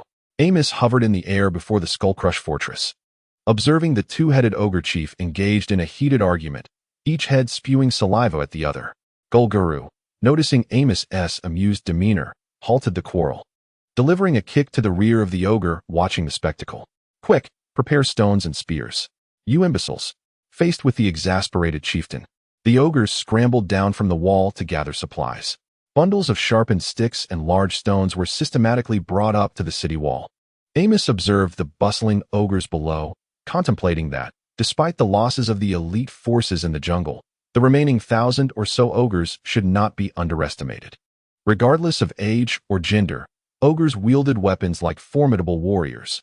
Their females lacked secondary sexual characteristics, all clad in loincloths, rendering gender distinction impossible. The combined combat prowess of all the ogres in the fortress surpassed that of the diminished elite forces. Moreover, following the fierce battle of the previous day, the monstrous army had suffered significant losses, with nearly 100 of the kin slain. Beyond the top-tier extraordinary combatants, the White Dragon's ordinary forces did not hold the advantage. Thus, to prevent the ogres from recklessly charging out of the city, Amos deliberately sealed the fortress's sole gate. The Amos plan adopts a strategy of besieging the city, with elite forces blocking the gates while ordinary troops assault the fortress without breaching it, thereby exhausting the ogre's stamina and resources. Even if the ogres discern the strategic intentions of the White Dragons, they are rendered powerless against the dragons blocking the gates. The clan of the Shattered Skull, akin to a rootless floating weed, is destined to be overwhelmed. In this manner, the losses in this battle are minimized, while the benefits are maximized. Time passes slowly as the monstrous army positions itself beyond the range of the ogres, with rows of fishmen shield-bearers standing at the front, wielding shields crafted from the shells of copper-backed crocodile turtles. Behind them lie the fragile spell-casting troops, accompanied by 2 rows of 20 catapults, each flanked by a troll, while groups of 3 fishmen work together to roll stone projectiles to the catapults, where the trolls stack them into pyramid formations. On the 20-meter-high city walls, ogres and a few wolfmen hold wooden spears, anxiously observing the monstrous army. For White Dragons soar above, as ordinary ogres leap down from the walls, sustaining injuries. Yet this does not deter the ogre elites. To preempt any desperate actions by the stronger ogres seeking to sabotage the catapults, the White Dragons must remain ever vigilant. Chapter 29. The old shaman Amos surveyed the battlefield below, where the monstrous army and stone projectiles stood ready. Attack! The amplified voice of magic resonated in the ears of the fishman commander. The old blind man gestured to the nearby horn players, who tilted their heads to blow into their horns. The call echoed. Woo-woo-woo, the monstrous army sprang into action, as trolls hefted the heavy stone projectiles and loaded them into the catapult's nets. Meanwhile, the wolfmen pulled the launch levers, causing the catapult's arms to spring up violently, hurling the stones forward with great force. Bang! 20 catapults fired simultaneously, sending 20 stone projectiles, each weighing approximately 50 kilograms, soaring in a parabolic arc toward the ogres. The ogres quickly huddled behind the battlements, as half of the projectiles crashed into the city, demolishing the earthen huts of the ogres and raising clouds of dust. The other half struck the city walls, creating shallow, cracked craters, causing the ogres to feel the tremors reverberating through the entire structure. A few projectiles landed directly on the watchtower, and one ogre, unable to evade, was crushed beneath a stone that smashed against the battlements, leaving a gruesome splash of blood on the wall. Woo woo woo, the horn sounded once more. The spellcasting troops advanced in an orderly fashion, entering the ranks of the fishmen shield bearers, where 3 shield bearers surrounded each spellcaster protectively. The spellcasters bestowed enhancement spells upon the shield bearers, who felt invigorated. Their turtle shell shields enveloped in a layer of flowing water, diminishing the impact they would endure and significantly enhancing their overall survivability. Once prepared, the troops began to close in on the city walls. Stone projectiles continued to be supplied from the rear, and the catapult's assault never ceased. As the spellcasting troops entered the range of the ogres, the defending ogres, risking being struck by the projectiles, stood up and bellowed, launching their wooden javelins in a dense rain of weaponry. The wooden spear, bolstered by the brute force of the ogre, struck with an impact rivaling that of a motorcycle traveling at 100 kilometers per hour. It collided against the shield held by the shield bearers, cleaving through the water flow, only to be deflected by the smooth turtle shell, ultimately falling helplessly to the ground. The shield bearers steadied themselves and pressed on, while the water quickly returned to its original state. Meanwhile, the ogres atop the city wall were struck by stone projectiles, with a few surviving but left maimed, bleeding profusely from their wounds and wailing in agony.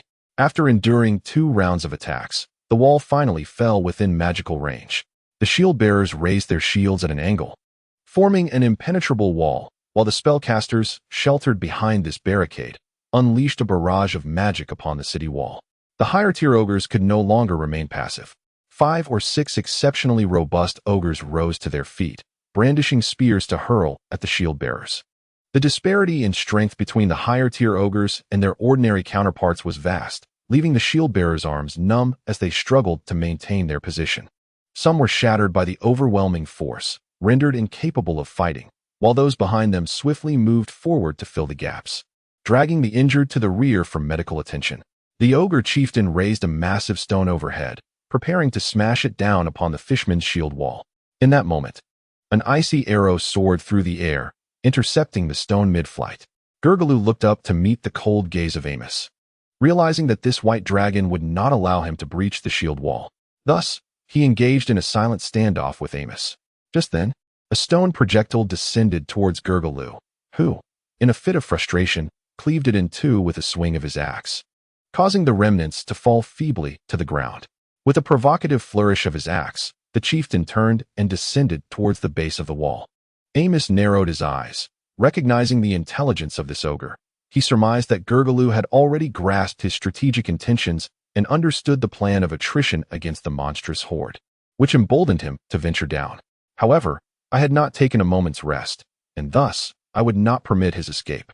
A wicked grin spread across Amos's face as he recited a complex incantation in Draconic, summoning 4 ice spheres, each 2 meters in diameter, to hurl at the ogres on the city wall.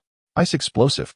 Gurglu, halfway down the stairs, suddenly sensed a powerful surge of magical energy in the air. With a roar, he leaped back onto the wall. He caught sight of the 4 incoming ice projectiles and hastily managed to intercept 2 of them. However, one was blocked by other ogres, and the last one was too far away for him to stop. He could only watch helplessly as it descended. The ice sphere crashed into the battlements, exploding into shards of frost that embedded themselves into the bodies of the ogres within a 5-meter radius. Gurglu surveyed the fallen and injured members of his kin, realizing that even those who survived had been rendered incapable of battle. In a fit of rage, he roared and cursed at Amos. The dragon, observing the enraged ogre, playfully flicked his claws against his horns, soaring joyfully in loops through the sky while singing popular tunes from Earth, continuing to taunt the ogre chieftain. I relish your frustration. You detest me, yet find yourself powerless to eliminate me. Ghoul's eyes blazed with fury, nostrils flaring as he breathed heavily.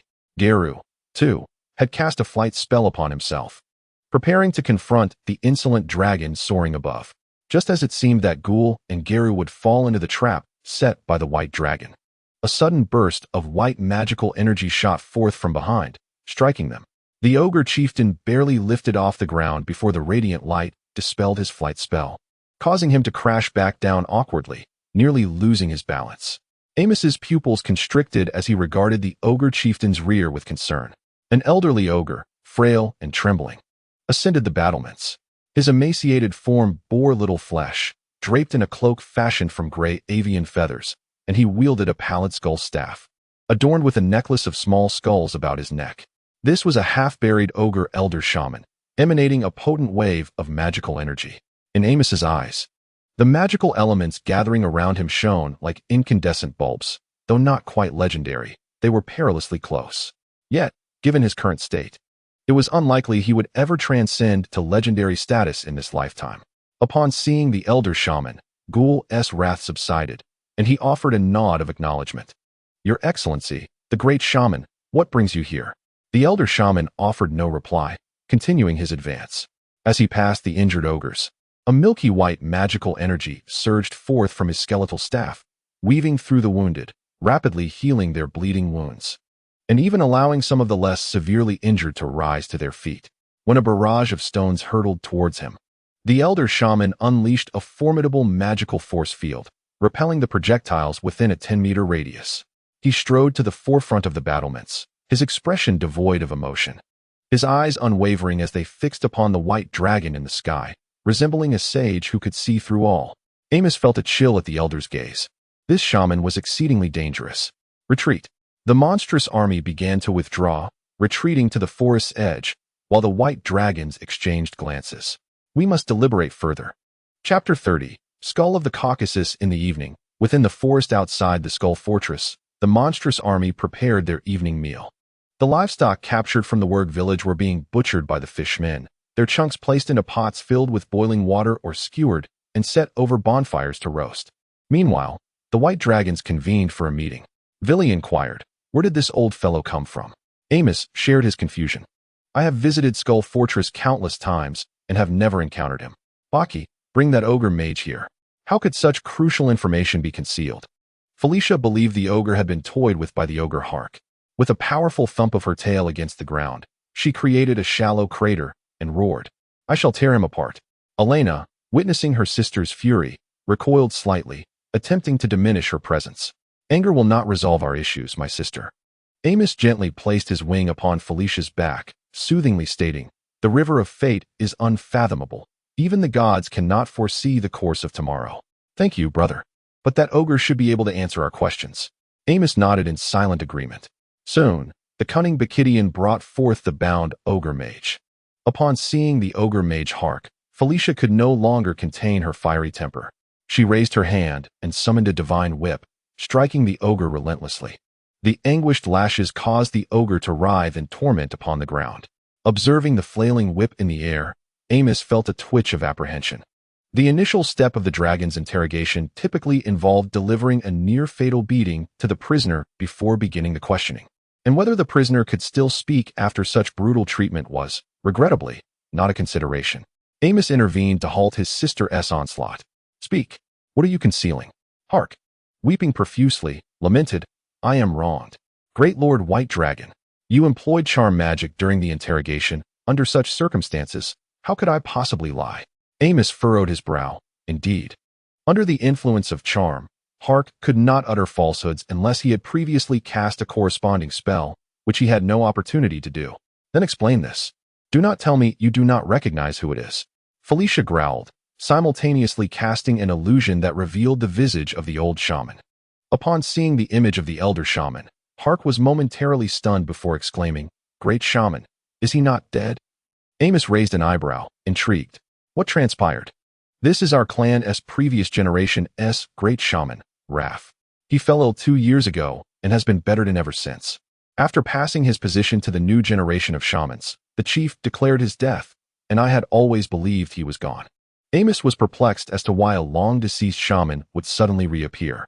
Suddenly, he felt inspired and cast a truth detection spell, inquiring, "How many legendary artifacts does the skull-crushing clan possess?" "2, Hark replied. "What?" Amos exclaimed, astounded. "Typically, A small faction would consider itself fortunate to possess even one legendary artifact. He had never imagined the skull-crushing clan held another. What are those artifacts? What powers do they wield? Where are they? Hark! Noticing the 4 dragon heads leaning in, his eyes glinting with eagerness, hastily responded, "It is the skull of Caucasus.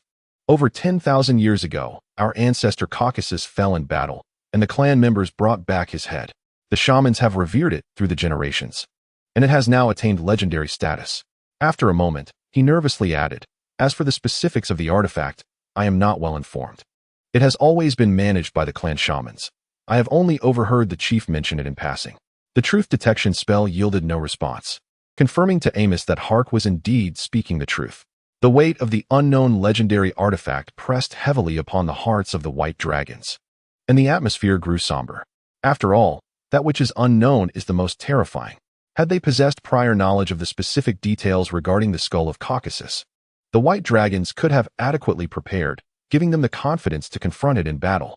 However, in the present circumstances, after a prolonged silence, Vili finally spoke. "Brother, no matter how powerful you are now, you cannot simultaneously contend with both the elder shaman wielding a legendary artifact and Gurgulu." After a brief pause, Vili laboriously uttered, "Let us retreat. Once we all evolve into young dragons, none of them shall escape. The pride of dragons is profoundly robust. It is one thing to refrain from action, but to take steps and yet fail to subdue what they perceive as a lesser race, only to retreat in disgrace, would mark an everlasting shame in their hearts." Amos fell silent.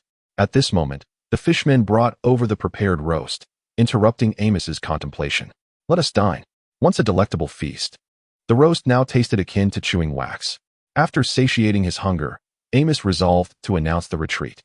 "Brother, I have conceived a plan." Nightfall. The crushed skull fortress. At the very heart of the city stood the altar. This altar served as the site for the ogre's ancestral worship, yet unbeknownst to many, beneath it lay a hidden chamber, which housed a smaller altar. Within this chamber, the elder shaman stood alongside the ogre chief, gazing up at a fiery red skull atop the altar, with torches on either side casting flickering shadows upon the walls. Golguru was the first to shatter the silence. "The army of the white dragon still encamps outside the city. You have failed to intimidate them. Combat is inevitable. Can your body withstand another battle?" The elder shaman sighed, diverting from Golguru's query. "Tomorrow, I shall fight by your side." With this singular declaration, the elder shaman affirmed his stance. Golguru observed the elder shaman's frail form, opened his mouth to speak, but remained silent, striding towards the chamber's entrance. "Tonight, I shall lead a raid on the siege weapons. If successful, your life shall be spared, great shaman. In truth, I prefer another title." Golguru paused with his hand on the door. "May the ancestors watch over you." "Maywin, grandfather." Having spoken, he departed without a backward glance, closing the chamber door behind him, leaving the elder shaman solitary within. A smile of contentment graced the elder shaman's lips as he murmured, "Golguru, my exceptional grandson, you are the latest two-headed ogre of the crushed skull tribe in 2 centuries, the beacon of hope for its resurgence. I shall not allow anyone to harm you." In that moment, the elder shaman's conviction solidified. He first prostrated before the skull upon the altar, then rose with a pilgrim's heart, slowly ascending the altar while cradling the skull. "Ancestors, please protect us once more." The elder shaman recalled the white dragon seen during the day. Although they all appeared as youthful dragons, the magical energy radiating from the lead white dragon was far superior to that of his siblings. Mutation? After a prolonged moment, he sighed and resolved to prepare for all possibilities. Chapter 31. The Cursed Altar. Nightfall. Before the crushed skull fortress, the silvery moonlight bathed the earth, and all was tranquil. Suddenly, a section of ground shifted, revealing a dark passage beneath, from which a group of towering figures emerged, concealing themselves behind a large stone. Golgulu surveyed the 12 tribesmen by his side, the last remaining ogres of the crushed skull clan who had achieved level 10 or above. He nodded at the soul Werat, who understood the assignment. Its form began to fade as it slipped into stealth, venturing ahead to scout the path. Golgulu cast the cloak of invisibility and the silence barrier, trailing behind the Werat along with his kin, moving stealthily toward the siege engines at the forest's edge. Suddenly, the Werat halted, gesturing to the ogres behind to circumvent the area ahead and continue forward. The ogres comprehended the signal and followed the Werat's path. When they were 50 meters from the siege engines, the Wurat detected a dense array of magical traps on the ground, causing a cold sweat to trickle down its brow. It bent low to inspect the traps, striving to carve out a passage through them. As they approached within 30 meters of the siege engines, a winding tunnel beneath the ground stirred as a dormant snake sensed the subtle vibrations from above, awakening with a flicker of its eyes. Alarmed, the Wurat sensed the pulse of life and swiftly plunged its dagger into the earth, cleanly severing the snake's head. Alas, it was too late. A resounding dragon's roar echoed through the forest, shattering the stillness of the night. Quickly, attack! Golgalu dispelled the cloak of invisibility, and the ogres charged toward the nearby siege engines. Along the way, traps were triggered, some unleashed frost, others flames or piercing shrieks. By the time they neared the siege engines, the leading ogre had already been crippled. The guards at the siege engines, startled by the sudden appearance of the ogres, reacted swiftly, rushing to intercept them. The ogres leapt high, their spiked clubs raised overhead, crashing down upon the unsuspecting mermen, reducing them to a gruesome paste. A troll swung its club, striking the airborne ogre in the abdomen, only to meet the same fate as the ogre's spiked weapon split its skull, sending it sprawling to the ground. From behind, Golgalu conjured a fireball the size of a basketball. The potent spell soared into the ranks of the monstrous guards, erupting in a violent explosion that sent dirt, blood, and dismembered limbs flying. One troll, engulfed in flames, writhed in agony on the ground. The ogres, with no time to finish off the wounded, rushed past the fallen towards the no-man's land created by their chieftain, pressing on toward the trebuchet. With a mighty swing of their clubs, the ogres struck the trebuchet, splintering its wooden frame into fragments scattered across the ground. At that moment, Golgalu spotted the hastening Amos, whose mouth, slightly agape, radiated a chilling blue light. Retreat! The ogres, unwilling to linger, abandoned the unfinished trebuchet and fled. Before they had covered 100 meters, Amos had already reached their rear, unleashing the breath of the dragon he had been conjuring. Anticipating this, Golgalu hurled a potent fireball toward Amos. The two spells collided midair, resulting in a violent explosion that disrupted Amos's balance, causing his breath to falter as his body tilted awkwardly. The ogres quickened their escape. Amos swiftly regained his composure and soared above the fleeing ogres, chanting spells at a rapid pace. A frosty blue magical ring erupted from the ground beneath Amos, sweeping over the fleeing ogres and leaving a shimmering azure glow encircling their ankles, a decelerating magic circle. The ogre's speed plummeted. Golgalu unleashed a barrage of magical missiles from his hands, targeting Amos in the sky, but the white dragon, having activated its combat assistance mode, deftly evaded each attack. Amos continued his incantation undeterred. An icy barrier materialized. A massive ice wall, stretching 30 meters, obstructed the ogre's path, while the monstrous horde pursued relentlessly from behind, closing the distance to under 100 meters. Golgalu was in a panic. Quick, go around. As the ogres attempted to circumvent the icy wall, another barrier rose before them. From 300 meters away, a chilling howl echoed from the Skullcrush fortress as a massive black wolf raced toward the battlefield. The third-tier phantom wolf had been summoned. Amos glanced up to see a violently coughing figure atop the city tower. The white dragon disregarded the ailing old shaman and unleashed another torrent of dragon breath downward upon the ogres.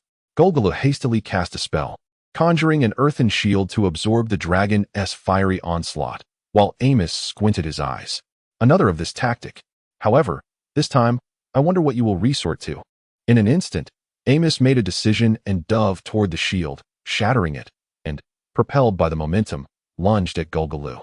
Golgalu dodged, and Amos landed, severing the ogre ranks.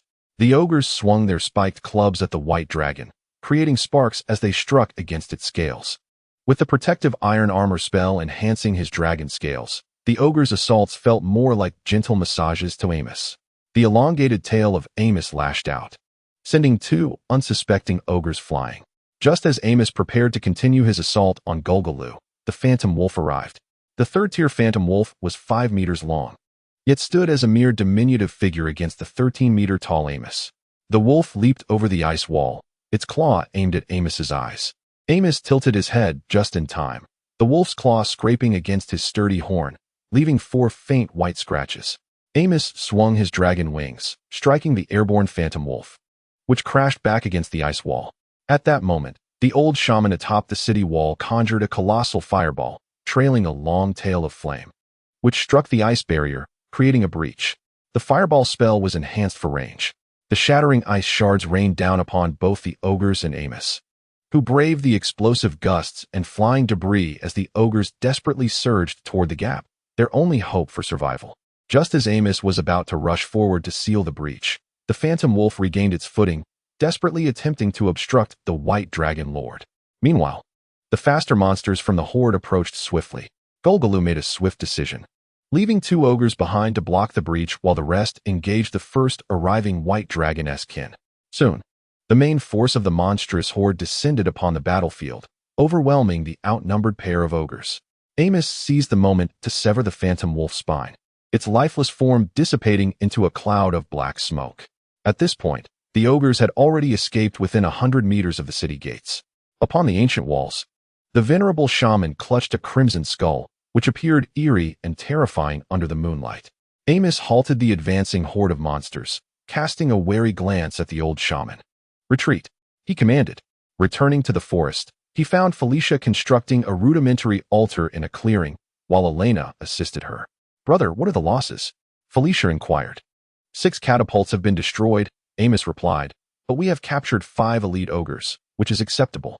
His gaze fell upon the ominous altar, adorned with the severed finger of an ogre chieftain. The swirling black runes hovering around it filled him with unease. "What is the progress on the curse altar?" Felicia asked. "It is nearly complete. We are just awaiting the sacrifice," she responded. Chapter 32. The Descent in the Dead of Night. As the moon waned and the stars dimmed, a white dragon descended from the heavens. The leaves rustled in the fierce winds generated by its wings as it landed in the forest clearing.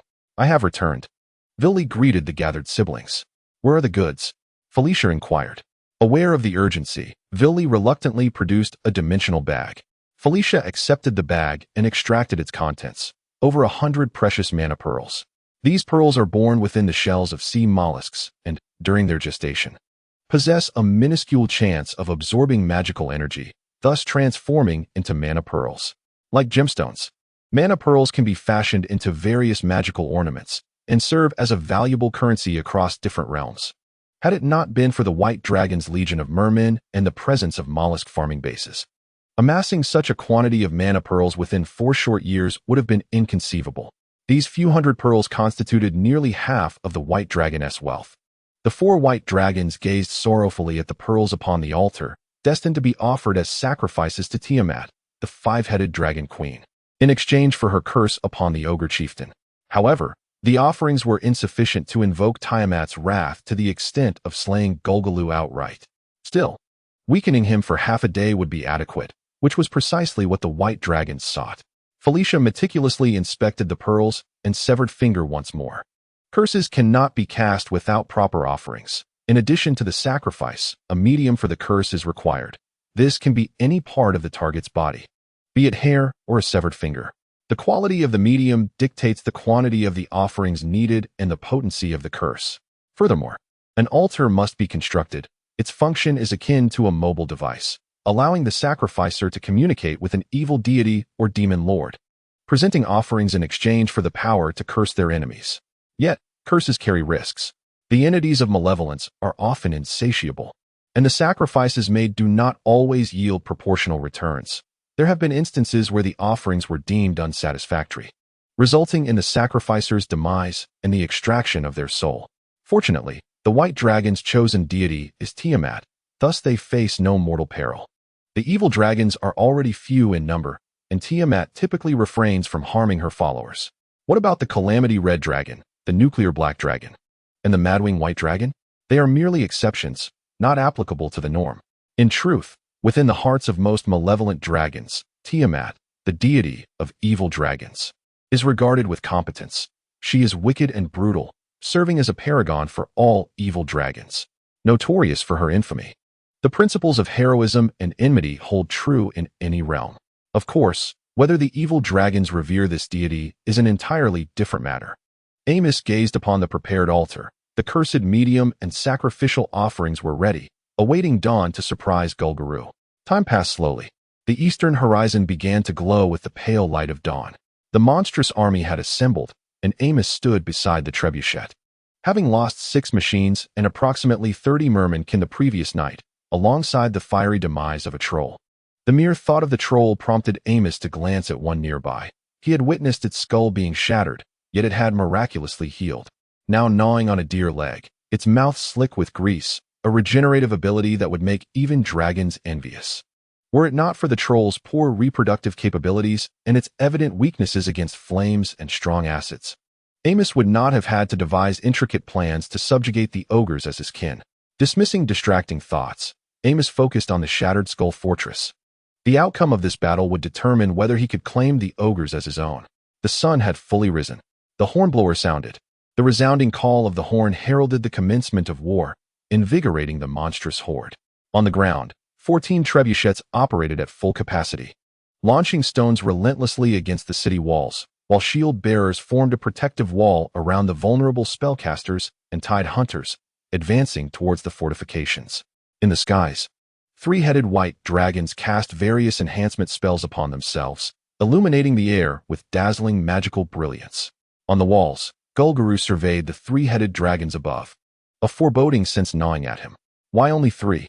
Behind, Felicia observed the rising sun. It was time.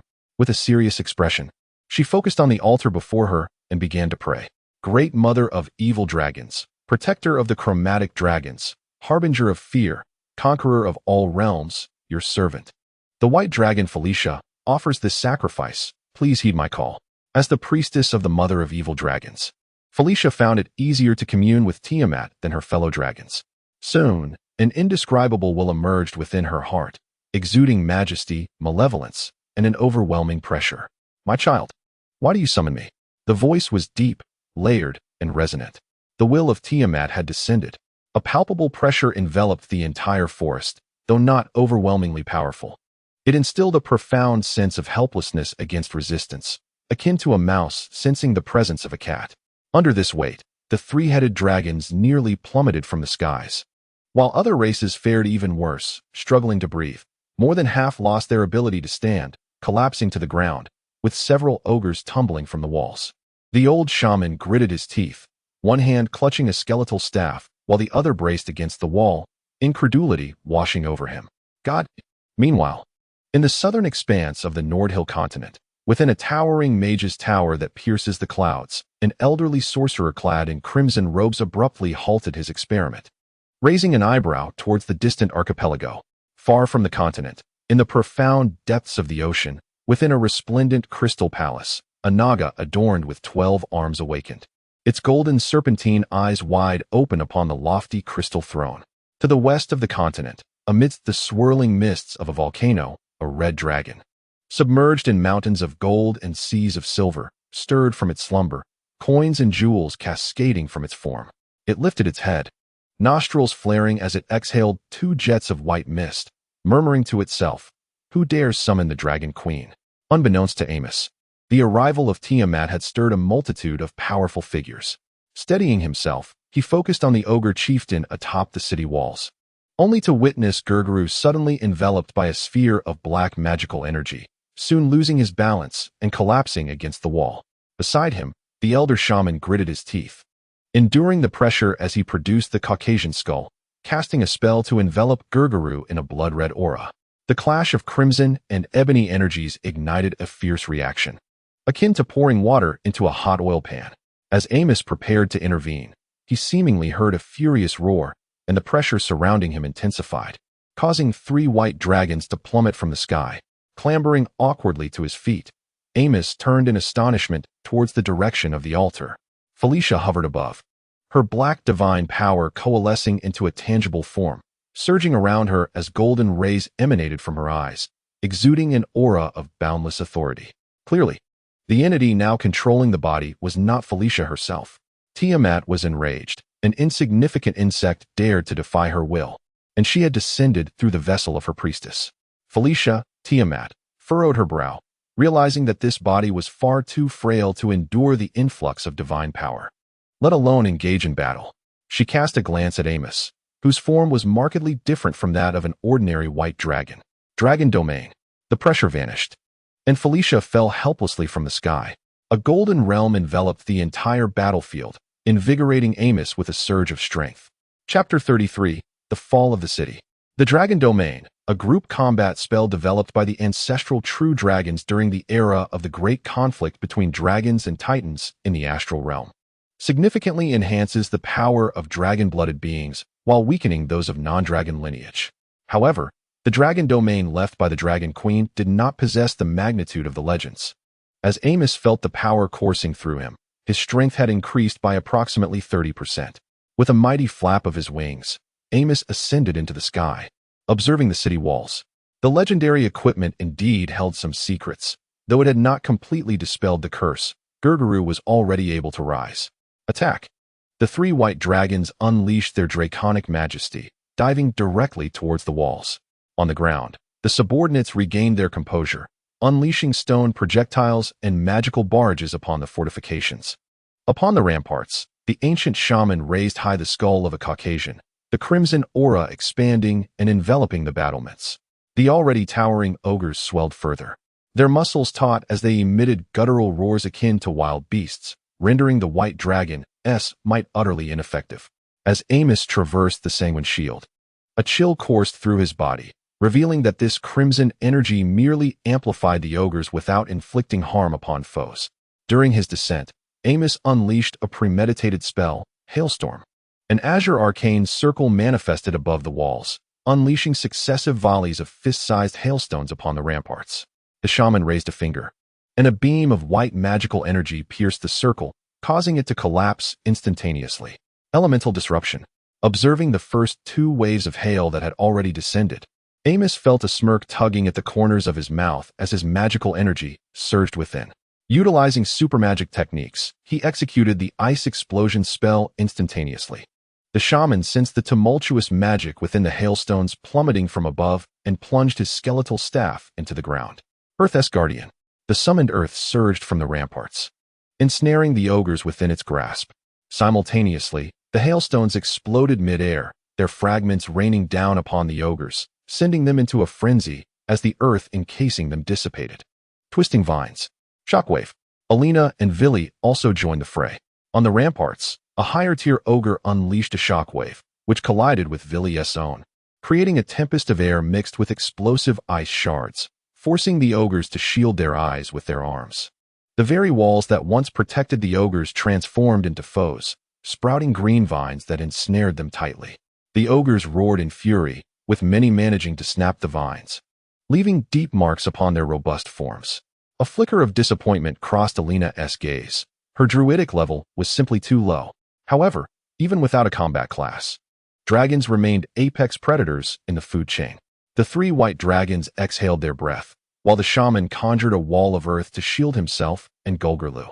As the dragon breath struck the battlements, freezing the unsuspecting ogres into ice sculptures, the three dragons descended from the heavens, and Amos swung his tail towards the ice-encased wall, sending shards flying. No one. A surge of magical energy rippled from below the ramparts, causing the shaman and Gulgurlu to drop their invisibility. A massive boulder plummeted from above, aimed at Vili, who was besieged by the ogres. Amos roared in anger and charged towards Vili, sweeping his tail to send the boulder hurtling away, crashing it down into the city and collapsing a small ogre dwelling. Amos seized the lead ogre attacking Vili, biting it in half, before using his tail to sweep several others off the walls. Turning his gaze back towards the city, he spotted a spectral wolf carrying Gulgurlu, whisking him away from the battlefield. A flicker of confusion crossed Amos's eyes. With such an opportune moment, the shaman had not allowed the spectral wolf to launch a surprise attack, instead ensuring Gulgurlu's safety. Clearly, Gulgurlu held significant importance to the shaman. However, there was no time for contemplation, as a fiery orange sphere hurtled toward Amos at great speed. In an instant, Amos conjured a frost arrow, detonating the blazing fireball. Immediately after, a blade of wind, shrouded by the explosion's shockwave, surged toward him. Just as Amos was about to cast a spell to intercept it, he felt a magical disturbance beneath him. With a quick flap of his wings, he ascended, narrowly avoiding the sudden emergence of a spike from the ground, thus evading a grim fate.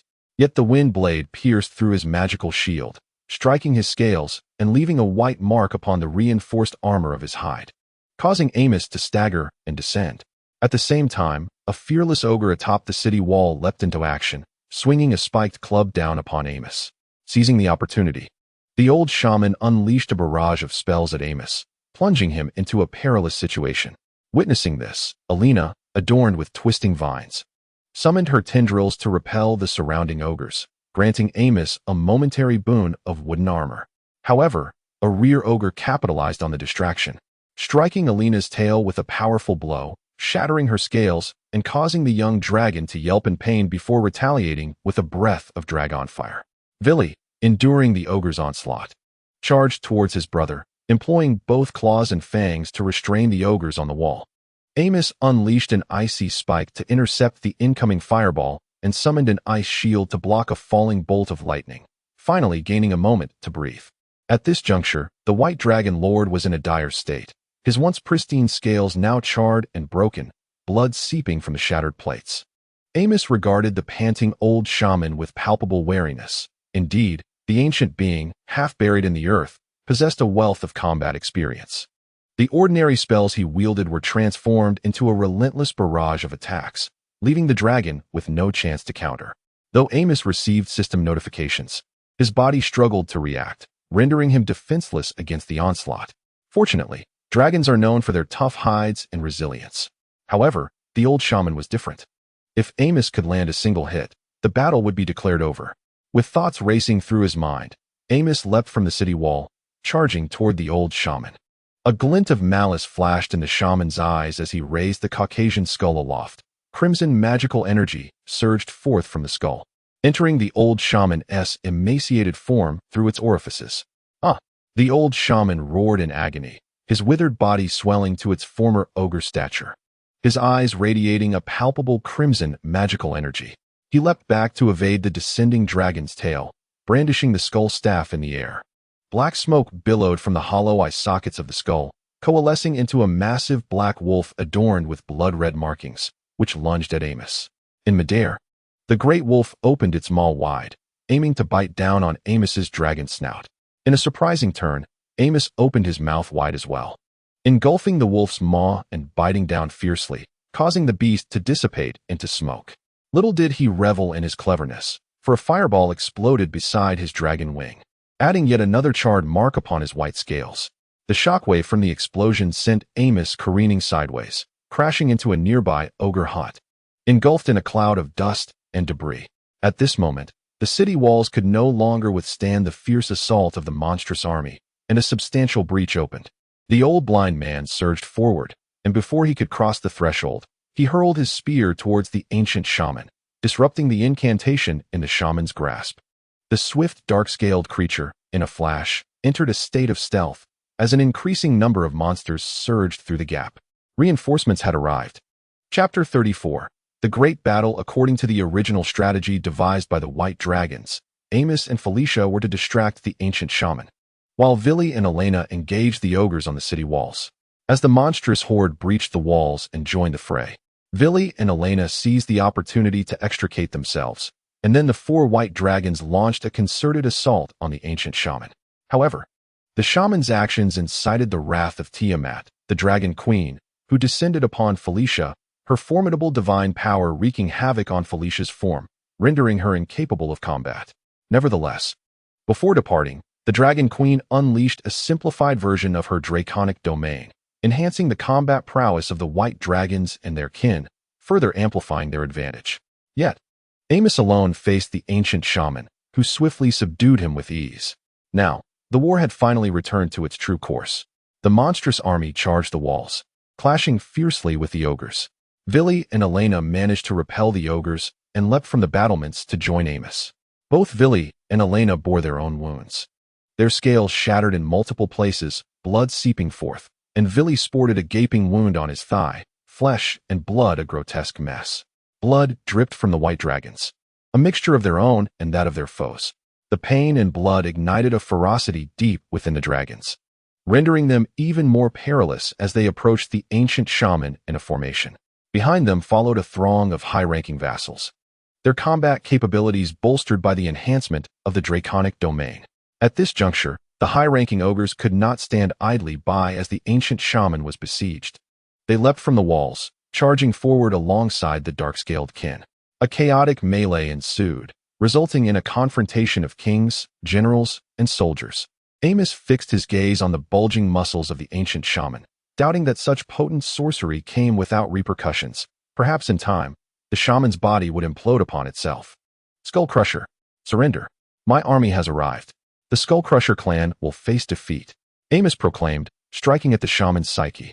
Elena, seizing the moment, cast 3 rejuvenating spells, granting the white dragons a refreshing sensation, their wounds tingling, enabling them to fortify themselves with enhancement magic. The ancient shaman, seizing the opportunity as well, absorbed the magic from the Caucasian skull with unwavering resolve. The Skull Crusher clan never surrenders. Humph, Amos scoffed. With your current state, how much longer can you endure? The shaman's countenance remained stoic, yet a flicker of concern in his eyes did not escape Amos's notice. Amos charged directly at the ancient shaman. While Villy and Elena flanked him, the 3 white dragons, having been besieged by ogres for so long, now brimming with pent-up fury. The old shaman removed the skull necklace from his neck, severing the thin cord, causing 9 skulls to scatter upon the ground. Where they landed, a dark mist arose, summoning 9 3-meter-tall skeletal warriors, each possessing the strength of a newly ascended high-tier entity. The skeletal warriors formed a protective circle around the old shaman, who swiftly recited incantations, conjuring yet another 3rd-tier ghost wolf from the swirling shadows. Damn it, is this fellow a specialist in summoning? Amos thought to himself, feeling vexed. He had initially believed that their trio of dragons would be able to confront the old shaman alone, but as the battle commenced, it became evident that they were now the targets of a concerted assault. He raised his claw and smashed one skeleton into a heap of shattered bones, while the others struck at his dragon scales with their bone blades, creating fleeting sparks. Elena found herself entangled with the skeletons, while Villy engaged in fierce combat with the ghost wolf. The old shaman conjured fireballs with both hands, the flames trailing behind as they soared through the gaps between the skeletal warriors toward Villy. In a desperate maneuver, Villy evaded the attack, but the ghost wolf lunged, its foreclaws glinting with a faint crimson magical aura, raking down Villy's side and leaving 4 deep, bloody gashes. Amos withstood the assaults of the skeletons, and with Villy's assistance, he bit through the ghost wolf's spine, recognizing it as the most significant threat among the summoned creatures to the white dragons. The protective iron armor bestowed upon Amos had proven invaluable, yet it was now on the verge of dissipating. Suddenly, a spire of earth surged toward him. He barely had time to raise his claw to shield his vital areas. The spire broke through his defenses, piercing his forelimb and lodging itself within the robust muscle of the white dragon. Enduring the pain, Amos exhaled a blast of dragon fire, which the old shaman countered with an earthen barrier, obscuring the line of sight for both parties. Neither side dared to advance, and the white dragons retreated to create distance. The surrounding structures lay in ruins, devastated by the ferocity of the battle. Amidst the debris, Amos extracted the earth's spire from his limb, blood gushing forth and staining the ground crimson. Elena cast a surge of green magical energy, infusing vitality into the wound and staunching the flow of dragon blood. Breathing heavily, Amos reflected on the formidable prowess of the half-legendary shaman, who, when facing such a powerful species as dragons capable of overcoming their ranks, could still contend with 3 opponents simultaneously. He sensed the dwindling magic within himself. After merely 10 minutes of combat, he had expended 40% of his reserves. A glance at his kin revealed they had gained a decisive advantage. Amos signaled to his dragon siblings, who immediately understood. Their countless battles together had forged an unbreakable bond of synergy. By time, the 3 white dragons spread out into a triangular formation, facilitating mutual support. With the mightiest, Amos, leading the charge. He gazed at the high Caucasian skull in the old shaman's grasp, realizing it was an inexhaustible source of magical power. Despite the shaman's abundant magic, his vitality waned alarmingly. If only he were a few years younger, Amos would undoubtedly have fled at the first opportunity. As he observed the strategically retreating white dragons, the old shaman felt a surge of anxiety. He knew his time was limited. In a desperate bid, he unleashed secret techniques to awaken his latent potential, knowing that his current display was merely a final flourish before demise. The clock was ticking, and he could not afford to falter. The ancient shaman fixed his gaze intently on Amos. The moment the leading white dragon fell, there would still be hope for the shattered skull. The magical energy within him surged wildly. Beware! It was ready to unleash a desperate strike. The skeletal warriors charged forward, and Amos, noticing a fireball of basin-like proportions spinning rhythmically above the shaman's head, felt the raw magic being frantically infused into it. The air surrounding the orange-red sphere warped. Scorched by an astonishing heat, Amos felt a tingling sensation at the back of his head. Scatter! The dragonkin and ogres promptly ceased hostilities, instinctively seeking cover. After all, no one wished for their life to be cut short. Amos, too, desired to evade, but sensed that the old shaman had already locked onto him. Escape was futile. The skeletons leaped, converging upon Amos and constraining his avenues of escape. In this life-and-death moment, the analytical prowess of his golden finger rapidly devised feasible strategies. And Amos's mind raced with fervor. It was now or never. The fireball surged toward the pile of skeletons, distorting the air in its wake, seemingly slow, yet astonishingly swift. It landed amidst the amassed bones. Boom! A mushroom cloud erupted from the explosion, forcing surrounding creatures to shut their eyes against the blinding light, while the deafening roar momentarily rendered them hard of hearing. The powerful shockwave sent the smaller denizens sprawling. Moments later, Villy opened her stinging eyes. The blast site had transformed into a crater 5 meters in diameter and 1 meter deep, the soil scorched to a glassy state. Within a 30-meter radius, the remnants of walls crumbled, leaving a field of debris. Elena, witnessing the unharmed old blind one and the unscathed dragonkin, felt a slight sense of relief. Surely her brother was also safe. But where had he gone? At that moment, a red dragon claw weakly emerged from the ground beside the crater. Chapter 35. The packed Amos struggled to emerge from the earth, his once white scales now stained red, emanating a steamy aura akin to freshly cooked crayfish. He lay on the ground, spitting out mouthfuls of dirt, while white smoke billowed from his throat. Spit, spit, spit. Amos reflected, shaken. He had nearly met his demise. Fortunately, the system had swiftly analyzed a means of survival during the time he was pinned by the skeletons, allowing him to utilize fossil to mud and successfully bury himself several meters underground. Nevertheless, he could not escape the sound and tremors of the explosion. His head remained a muddled mess, and the searing heat had nearly cooked him alive. Yet, he had not made direct contact with the fireball, and the defensive capabilities of a dragon's scales were remarkable. Thus, despite his current disheveled state, one could easily mistake him for a red dragon. He had sustained no substantial harm aside from a bit of disorientation and some minor shock. The old shaman stared in disbelief at the emerging white dragon, but suddenly his expression changed. His body hunched over, and the once bulging muscles began to shrink and wither, the wrinkled skin clinging to the diminishing flesh. Damn it! There was no time left. The old shaman clutched his chest in agony, gritting his teeth. And seizing the moment while Amos was momentarily dazed, the skull atop his staff detached and silently flew forth, its jaw agape, ready to bite down on Amos. Villy discovered a skull hurtling towards him, shielding his elder brother. His tail, now rounded, struck the skull, sending it flying. In that fleeting moment of contact, the skull sank its teeth into Villy's tail, and before the ghastly whiteness of its fangs, Villy's hardened dragon scales felt as fragile as paper. The skull, accompanied by a mass of flesh and blood, was cast away. Hearing his brother's muffled groan of agony, Amos finally regained his senses and looked up just in time to see the old shaman brandishing a skeletal staff, turning to flee into the city. Fleeing? Impossible. Amos dismissed his initial assumption, hastily rising to pursue the old shaman, sensing that the shaman still possessed a means to turn the tide. Villy and Elena followed closely behind. But before Villy could run far, he collapsed weakly to the ground, with dust swirling around. Elena quickly halted to check on him, only to find that the wound inflicted by the skull had turned black, with ominous gray-white patterns creeping outward like living tendrils. A curse. Villy lay helplessly on the ground, his body trembling slightly, gritting his teeth against the pain, muffled groans escaping his throat. Upon witnessing this, Elena hurriedly cast a spell to help Villy suppress the curse. Amos glanced back at his suffering brother, a burning rage igniting within him, compelling him to exert his strength and continue the chase, wishing fervently to devour the old shaman whole. Being large meant long strides, and Amos soon closed the distance to the old shaman. He propelled himself off the ground, stretching his neck and opening his jaws wide to bite at the shaman's head.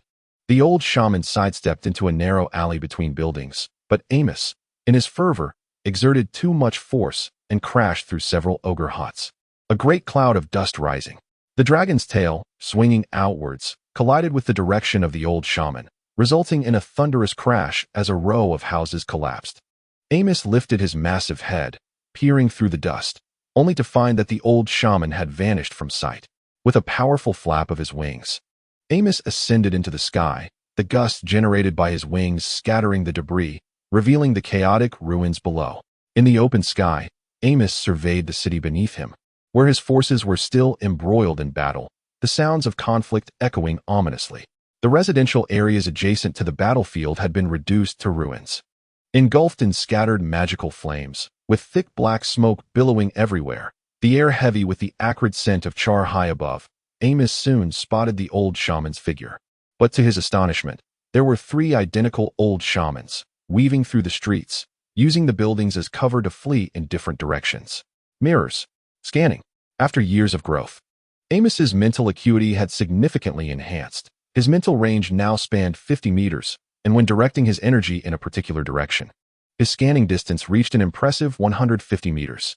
However, after enduring such prolonged combat, the safety duration of his combat assistance mode had long since expired, leaving Amos's mental energy depleted. He battled against the impending explosion in his head, forcing himself to tap into his latent potential to initiate a scan. At last, Amos uncovered some clues. The old shaman was exceedingly cunning, cloaking his true form with an invisibility spell, running ahead of one of his clones, validating the adage that the most dangerous place is often the safest. Regrettably, this famous adage proves ineffectual before the hanging noodles. Amos, employing cunning, feigned ignorance and darted towards the doppelganger closest to the true form of the old shaman. With a swift claw, he reduced the doppelganger to mere smoke. The old shaman felt a slight relief. He had deceived it. Amos pretended to be enraged, roaring as he soared into the sky, charging towards the doppelganger positioned behind the old shaman's true form. The air glided over his scales, accompanied by the haunting sound of the wind. As he approached the doppelganger, Amos suddenly accelerated, leaping past it in an attempt to grasp the cloaked old shaman. Alas, the old shaman's spirit quaked in terror as he turned to hurl his skeletal staff. Upon leaving his grasp, the staff transformed into a towering 5-meter skeleton, its outstretched arms reaching for Amos. Confused, Amos pondered how a troll shaman could possess solely necromantic equipment. With no time for contemplation, burdened by the skeletal hand clinging to him, he pressed onward, his dragon claw raking across the old shaman's form. The old shaman suffered grievous injury, blood spewing from his mouth as he was sent hurtling backward, his vitality suddenly waning, his appearance aging further.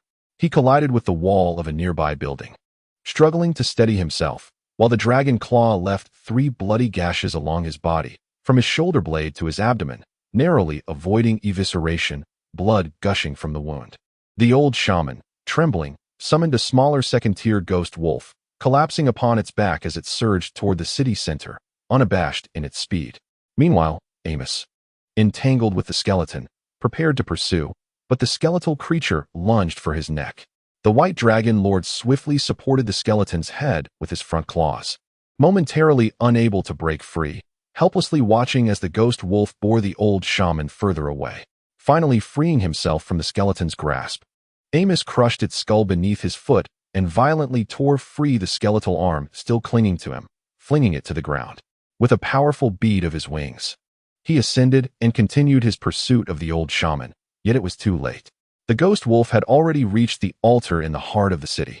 The old shaman placed Villy's flesh upon the altar's pinnacle and slumped down, leaning against the cold stone, one hand gripping the Caucasian's skull tightly while the other pressed against his chest wound, blood seeping through his fingers incessantly. Gasping for breath, the old shaman's gaze remained devoid of emotion as he watched the approaching white dragon. Amos, observing the altar below, felt a tumult of emotions. Earlier that morning, the white dragon had employed a curse against Gurguru, and by noon, the old shaman retaliated with a curse threatening him. Such is the law of retribution. As Amos landed before the altar's square, he found himself surprisingly calm, scrutinizing the old shaman, who had reverted to his original appearance, gaunt and hollow-eyed. With vitality leaking away in blood, destined to perish within the hour without immediate intervention. White Dragon, cease hostilities and sign the pact. The old shaman produced a sheet of white paper, inscribing it with magical runes before summoning the contract to present before the White Dragon. Chapter 36. The Art of Bargaining. Amos seized the floating paper, astonished to discover it was a devil's contract. Amos forcefully tore at the paper, which remained unwrinkled, as he sensed the texture and the magical energy emanating from it, confirming that what he held was indeed the infamous devil's contract. This artifact was not merely costly. It was irreplaceable, with no means of acquisition available. He cast a glance at the old shaman, a testament to the tribe's millennia-old legacy. Scan. Name: Devil's Contract. Description: one of the flagship products from the depths of hell, a bestseller throughout the multiverse, crafted by demons through arcane means. It stands as one of the most reliable contracts in the multiverse, provided one has not been deceived. The contract itself is a blank page, wherein the signatory inscribes the terms. Once both parties affix their true names, the contract becomes binding, exerting a degree of constraint even upon deities, thus ensuring the fulfillment of promises by both parties. Hence, a saying in the astral realm goes, "An angel's promise pales in comparison to a devil's contract." However, as the system cautions, trust is contingent upon the absence of deception. The demons of hell are embodiments of lawful evil within the multiverse. They do adhere strictly to contracts. Yet their mastery of linguistic manipulation is unparalleled, a painful lesson paid for with the souls of their ancestors. Historical accounts reveal that many years ago, demons marketed a patterned contract paper, claiming it was for aesthetic purposes. Yet, all beings who utilized this paper silently became the demon slaves. The god of justice intervened, exposing the demon scheme. It was discovered that the seemingly innocuous decorative patterns at the edges of the contract paper, when magnified, revealed a dense tapestry of text, the most crucial of which stated, "All agreements herein are void." The signatory willingly becomes a slave to the demon. Subsequently, in an effort to quell the public outcry, the demon lord executed the involved parties and declared a prohibition on all such forms of contracts. Yet the victims who perished could not be resurrected. Moreover, as long as substantial profits are at stake, there will always be risk-takers. To this day, numerous demons engage in clandestine dealings, crafting various illicit contracts. A nearly open secret within the multiverse. Undetected crimes are not crimes, are they not? Thus, the devil's contract evokes both love and loathing. Amos meticulously examined the contract paper several times, ensuring that aside from the old shaman's handwriting, no anomalies were present, before he began to scrutinize the contents of the contract. The primary stipulations outlined were: 1. The White Dragons must vacate Skull Island immediately and never set foot upon it again. 2. The White Dragons shall not retaliate against the skull-crushing ogres by any means. 3. Return the Caucasian battle staff that rightfully belongs to the skull-crushing clan. 4. The White Dragons are to provide compensation to the skull-crushing clan, the specifics of which are left blank. The old shaman gazed at the White Dragon Lord reviewing the contract, a bitter feeling welling within him. Had the skeleton bitten Amos, the situation would be drastically different. After scrutinizing the contract's terms, Amos found them not overly harsh. The old shaman merely sought to safeguard the skull-crushing clan and secure some advantages. However, such an endeavor would not come easily to him. "I refuse." The old shaman was taken aback, his expression unchanging as he threatened, "Are you not concerned that I might initiate a sacrifice to curse and kill your brother?" After a brief pause, he continued, "To exchange a legendary piece of equipment for the life of a youthful white dragon is a proposition that I believe no entity would refuse. Of course, I cherish my dear brother." Amos, taking out the Caucasus battle staff, spoke with a tone of disdain. "But you, a filthy ogre, dare to threaten the great white dragon?" The old shaman, not blind to the profound bond between the white dragons, had long perceived their unusual connection. It was a truth that could not be concealed. Amos boldly acknowledged this fact. "You may offer a sacrifice, but I can also summon Her Majesty the Dragon Queen. As a sincere high-ranking priest, I can present a supreme legendary artifact in exchange for Her Majesty's assistance. Do you truly believe she would refuse?" Amos articulated his unwavering words with a questioning tone. The old shaman's expression fluctuated. Indeed, a robust dragon would more readily earn Tiamat's favor. Amos was evidently not an ordinary white dragon. Should he desire to assume the role of a priest, it would pose no challenge, and the old shaman had no doubts about it. In truth, Amos had no direct connection to Tiamat. He was not even a common believer, but rather an unbeliever. However, this did not hinder him from waving the tiger's skin as a banner. Amos understood that in negotiations, one must not falter, nor allow the adversary to discern one's depths. If led by the nose, one would be thoroughly defeated. After pondering for a moment, the old shaman's demeanor relaxed. Such a precious legendary artifact. Would you, a wicked dragon, truly part with it? Observing the old shaman's firm grip on the Caucasus staff, Amos realized that beneath the calm facade, turmoil stirred within him, achieving his objective. As you said, though this staff holds no use for me, it is nonetheless a legendary artifact, a collectible worthy of pride. Amos chose to withdraw at this juncture. Should he press the old shaman too hard, the consequences could be dire. Thus, let us discuss a revision of the contract's terms. You would not wish for all ogres to perish and sink to the ocean depths, would you? The old shaman's expression shifted, yet he found no counterargument, as he possessed no other cards to play. Hence, both parties established the fundamental tone for peace. After all, mutual destruction would yield no benefits for either side. Amos observed the old shaman's demeanor, regardless of whether he responded, and used his magic to erase the contract's contents. This was one of the advantages of a devil's contract. Before the signatures took effect, the terms could be freely modified. Once the contract was amended, Amos presented it to the old shaman with a mage's hand. The old shaman examined the new terms. The Skull Crushers may agree to become your vassals, but White Fort must provide the necessary protection for the Skull Crusher clan. This condition was too vague. White Fort must be replaced with White Dragon. Fine, let us both make concessions. When the number of ogres is fewer than 800, that is excessive, a maximum of 200. Do not be greedy. I have already made significant concessions. Agreed. Ultimately, the old shaman and Amos negotiated a mutually acceptable agreement. The terms were as follows. 1. The Skull Crusher ogres shall become vassals of Amos, never to betray him, but Amos must fully uphold the continuity of the Skull Crusher clan's legacy. In the realm of the Broken Skull clan, juvenile ogres are exempt from the battlefield, and when the adult ogre population dwindles below 300, they possess the right to refuse the summons of the White Dragon Lord. The Broken Skull ogres are not to heir, and the White Dragon Lord is forbidden from indiscriminately slaughtering them. Furthermore, the White Dragon Lord must exchange the Caucasian battle staff for the Caucasian skull, and thereafter may not forcibly seize legendary staffs. The White Dragon faction is obligated to provide the Broken Skull clan with adequate resources for survival. Observing the self-igniting contract, Amos felt a surge of joy within. The first two clauses were self-evident. Amos intended to train the ogres as his primary combat force, naturally refraining from mistreatment. As for the third clause, Amos, unlike ordinary evil dragons, is a ruthless foe to his enemies but has never harmed his own kin. Indeed, his kin live rather comfortably. The fourth clause, exchanging a useless item for a valuable one, was mutually beneficial, and Amos readily agreed. Unlike other dragon lords, Amos does not merely raise his kin in isolation, calling them to battle only when needed. He had always planned to supply the ogres with ample resources to bolster their numbers and strength.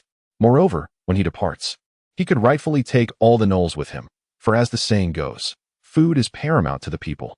As long as he maintains control over the ogres' resources for survival, there would be no concern over their obedience. The old shaman, due to his differing perception, believed he had gained a tremendous advantage. Chapter 37. After the battle, Amos grasped the old shaman and soared to where Vili lay. Elena, please heal him. He cannot perish yet. My lord Raph, kindly lift Vili's curse. The old shaman, through his prowess and wisdom, had earned Amos's respect. It is my duty. Even without Amos's prompting, the old shaman would have willingly lifted the curse, as a contract had already been established. Gritting her teeth, Elena glared at the old shaman but prioritized the greater good, casting a rejuvenation spell upon him.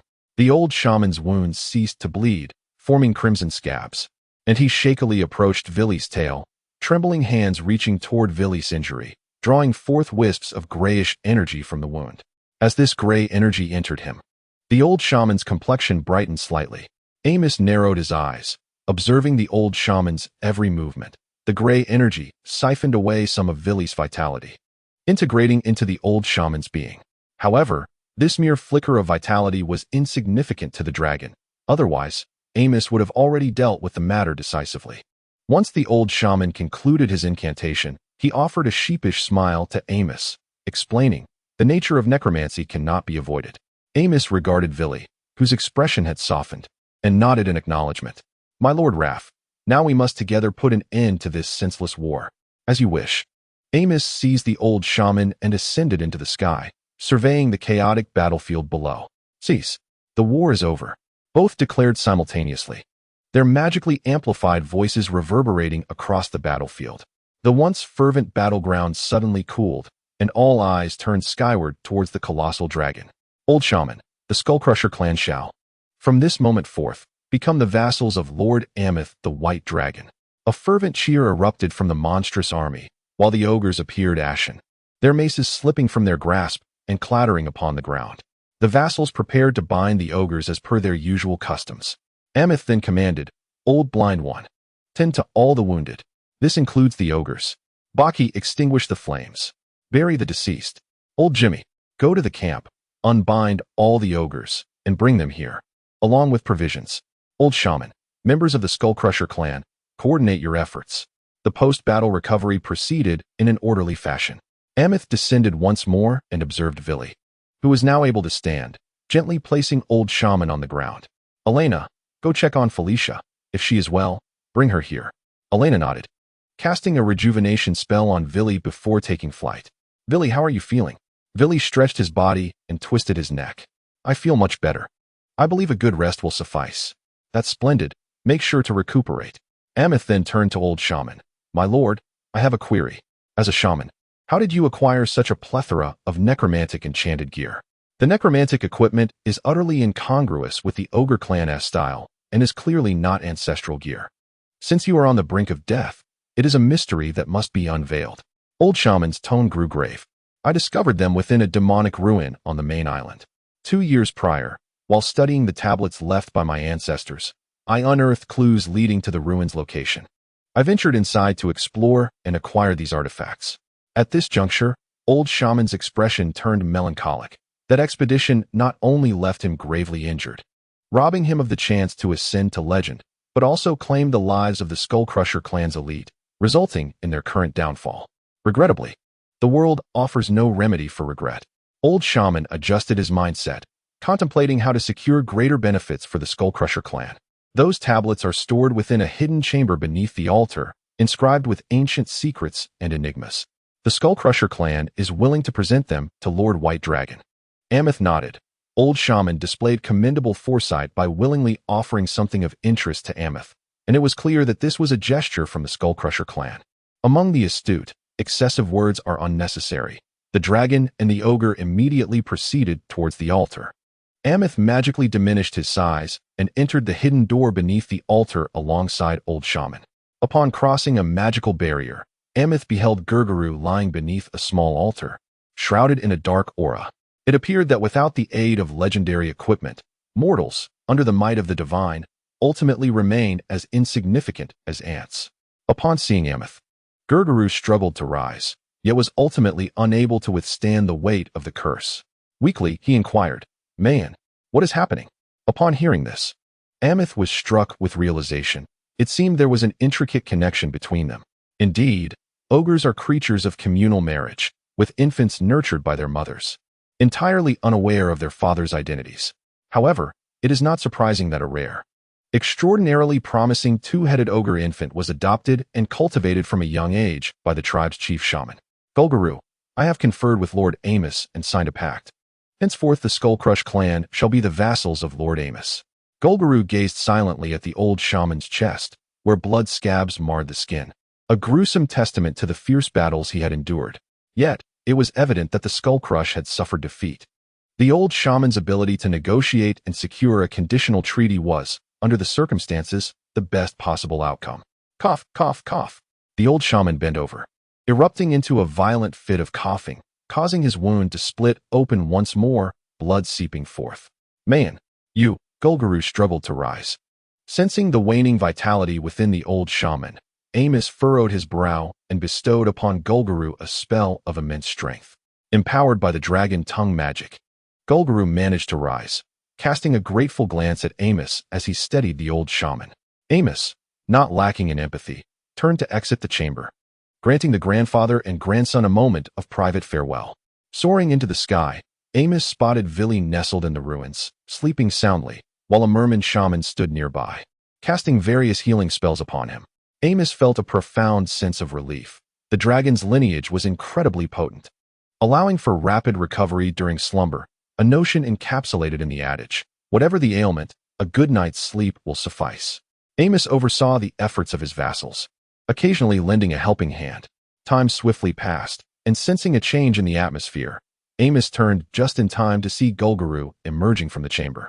A look of despondency etched across his face. Descending, Amos landed before the forlorn Golguru.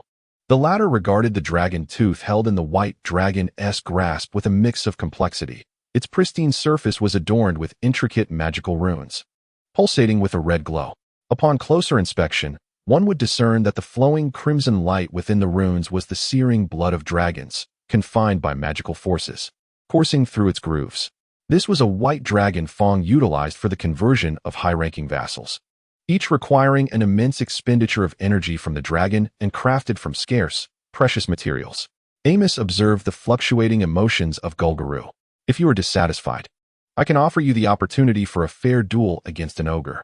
To be fair, Golguru held a degree of admiration for Amos. After all, despite wielding a legendary staff for a surprise attack, he had been unable to vanquish the White Dragon Lord.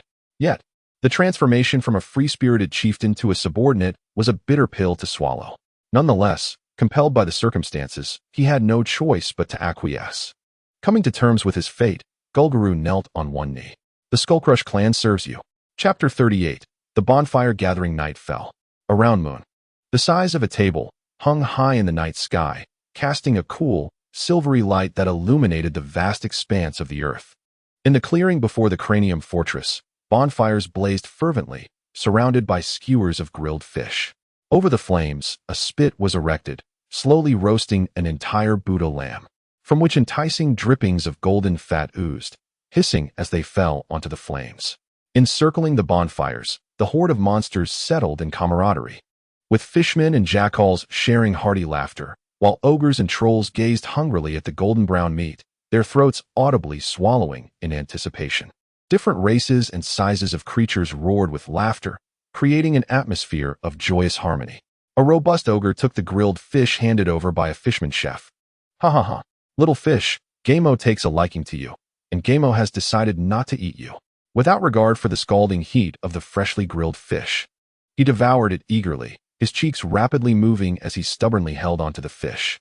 Meanwhile, the creatures that had not received any fish grew restless, casting malevolent glances at the fishman chef, who hurriedly began distributing the remaining grilled fish, but soon, only one fish remained. The fishman chef looked uneasily at the ogres and trolls who had not received any, and the tension rose as they glared at each other, clearly unwilling to relent. Let us have a fight. The victor shall feast. Someone shouted, igniting the atmosphere. The monsters erupted in excitement, and the trolls and ogres rose amidst cheers, positioning themselves in the clearing before engaging in a brawl, fists flying. As the commotion unfolded, the surrounding creatures eagerly gathered to watch, with some cunningly seizing the opportunity to snatch up the uncooked fish. The battle intensified. Glur, go for it. Stam, hit it on the nose. Kick its backside. An ogre named Glur accidentally struck another ogre in the face, prompting an innocent victim to roar in fury and join the fray. A watching troll, caught in the frenzy, landed a punch on an ogre, giving him a black eye, and chaos erupted as the large brutes clashed together. Fishmen and jackals swiftly retreated, forming a larger circle to continue their cheers of encouragement.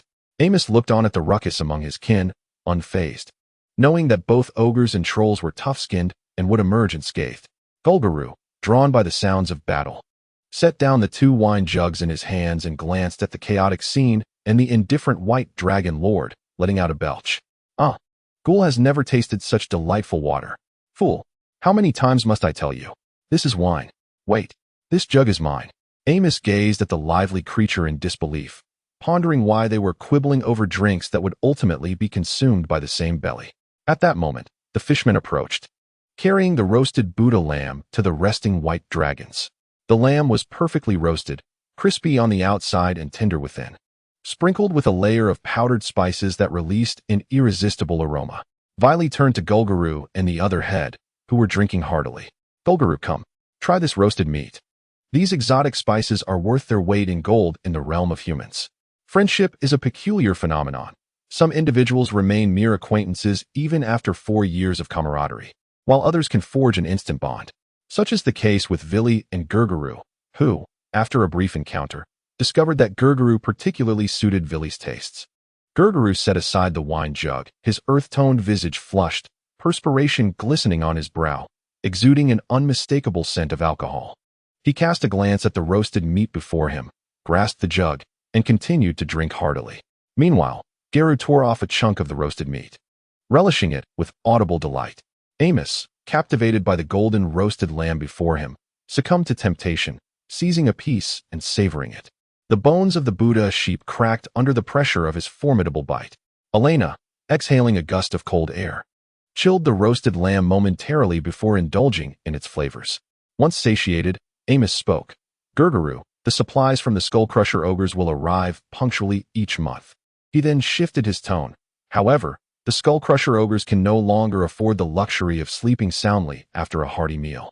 Ordinary ogres, devoid of any battle profession, would simply eat and slumber. Only those exceptional individuals garnering the attention of clan leadership would receive preferential resources, becoming the pillars of their clans. Without survival pressures, the common ogres found contentment in this routine. Amos's tone grew somber. We must acknowledge that our ascent will not be tranquil. Endless battles await us. Only through strength can the Skullcrusher ogres survive on the battlefield. Upon hearing this, Gurguru paused his toothpicking, flames of ambition igniting in his eyes. At his age, he had only just reached adulthood, brimming with aspirations, yet he remained confined to Skullcrusher Island, yearning for the exhilarating world beyond. Garu reassured, "Rest assured, my lord. I shall personally oversee their training." Gurguru chimed in, "Gur wants to train. Gur desires to fight." Amos was exceedingly pleased with Gurguru's fervor and promptly delved into discussions regarding the training regimen for the ogres. Through a series of dialogues, Amos gradually set aside his prejudices against the ogres. He discovered that the training methods employed by the ogre clan were scientifically sound and effective. However, such training demanded immense physical exertion. If all ogres were to be cultivated in this manner, the resources provided by the wargs would be wholly insufficient. Thus, the ordinary ogre's tendency to eat and sleep stemmed not only from laziness, but also as a means to conserve energy. Yet, the situation had changed. Amos was no longer lacking in sustenance. The aquaculture industry was flourishing, and the troglodyte agriculture was thriving, resulting in an excess of production that led to significant resource wastage. Amos sensed that the overall strength of the Skullcrusher ogres was on the verge of explosive growth. As the night wore on, the moon prepared to bid farewell to the world. The clearing in front of the Skullcrusher fortress lay in disarray, littered with casually discarded bones. Some creatures were engaged in boisterous laughter, while others had succumbed to slumber, sprawled across the ground, their snores resonating thunderously. The high-ranking members of the White Fortress were convening. Amos had already determined the monthly resource allocation for the Crushed Skull clan. Old Blind Eye and Old Jimmy represented the fishmen, negotiating the specifics of material transportation with Gurgulu, while the White Dragons engaged in idle chatter nearby. Elena remarked, "Viley, I have a premonition that upon our return, I shall achieve a breakthrough and surpass you." Viley scoffed dismissively, "Humph. Not in this lifetime. You will never best me." The formidable strength of the elder sister was beyond doubt, and the elder brother was so powerful that it instilled a sense of despair in the dragons. Neither Viley nor Elena wished to be perceived as the weakest. They often sparred, with Elena typically emerging on the losing side, yet never relinquishing her challenge against Viley. Amos relished this sibling rivalry, for pressure fosters growth. Before long, the fishmen and ogres concluded their negotiations and reported the outcomes to the White Dragons. "Viley, Elena, do you have anything to add?" The dragon siblings shook their heads, disinterested in the management matters at hand. In fact, most malevolent dragons shared this indifference, caring little for their subordinates and focusing solely on their own gains and losses. Amos declared, "Let us settle on this for now. If any subsequent issues arise, we shall discuss them together." The meeting adjourned. The high-ranking officials of the White Fortress dispersed, and the White Dragons made their way towards the forest, where Felicia remained in slumber. Chapter 39. The return. Ever since Felicia was possessed by Tiamat, she had been in a deep coma. Bearing the overwhelming divine power in her mortal form had wreaked havoc on her body, leading her brain to enter a state of automatic hibernation to expedite the healing of her physical injuries. Amos cast a glance at the slumbering Felicia. Remnants of divine power still coursed through her body, yet it was akin to a leaf adrift without roots, destined to dissipate in due time. Moreover, this state of unconsciousness was not entirely detrimental for Felicia. For a priest, being possessed by the deity one venerates is a rare and coveted blessing that cannot be sought. This experience would be a tale for Felicia to recount for a lifetime. Beyond the spiritual benefits, there were tangible gains as well. As divine power ravaged her body, it simultaneously transformed her physique, aligning it more closely with Tiamat's will and making it easier for her to accept Tiamat's strength. Upon awakening, Felicia's priestly vocation would experience an explosive elevation. The white dragons nestled around Felicia, beginning their rest. For the dragons, daily rest was not strictly necessary. Yet their inherent laziness prevailed. Who would prefer standing when they could recline? At that moment, however, Amos was too exhilarated to rest peacefully. He retrieved the skull of Caucasus, the crimson skull appearing irresistibly charming to him as he meticulously toyed with this legendary artifact. System scan. Name: Skull of Caucasus. Legendary description. The legendary ogre chieftain Caucasus met his heroic demise in the great battle 13,000 years ago, leaving behind only a skull. The shaman of the crushed skull clan brought the hero's head back to the tribe, where it was refined through secret arts and has been venerated by clan shamans for generations. After enduring the passage of over 10 millennia, the skull of Caucasus has undergone a transformation, becoming a precious legendary artifact. Equipment with magical attributes, ancestral protection. Centered around the Caucasian skull, it casts a long-lasting, movable magical force field that significantly enhances the target's resistance to negative states. The size of the force field is subjectively controlled by the caster. A smaller field yields greater efficacy. Cooldown period: 3 days. Source of magic: moderately enhances the holder's magical recovery speed and serves as a container for storing magic, actively absorbing and rapidly replenishing magical energy. Though excessive absorption may have certain side effects, no cooldown period.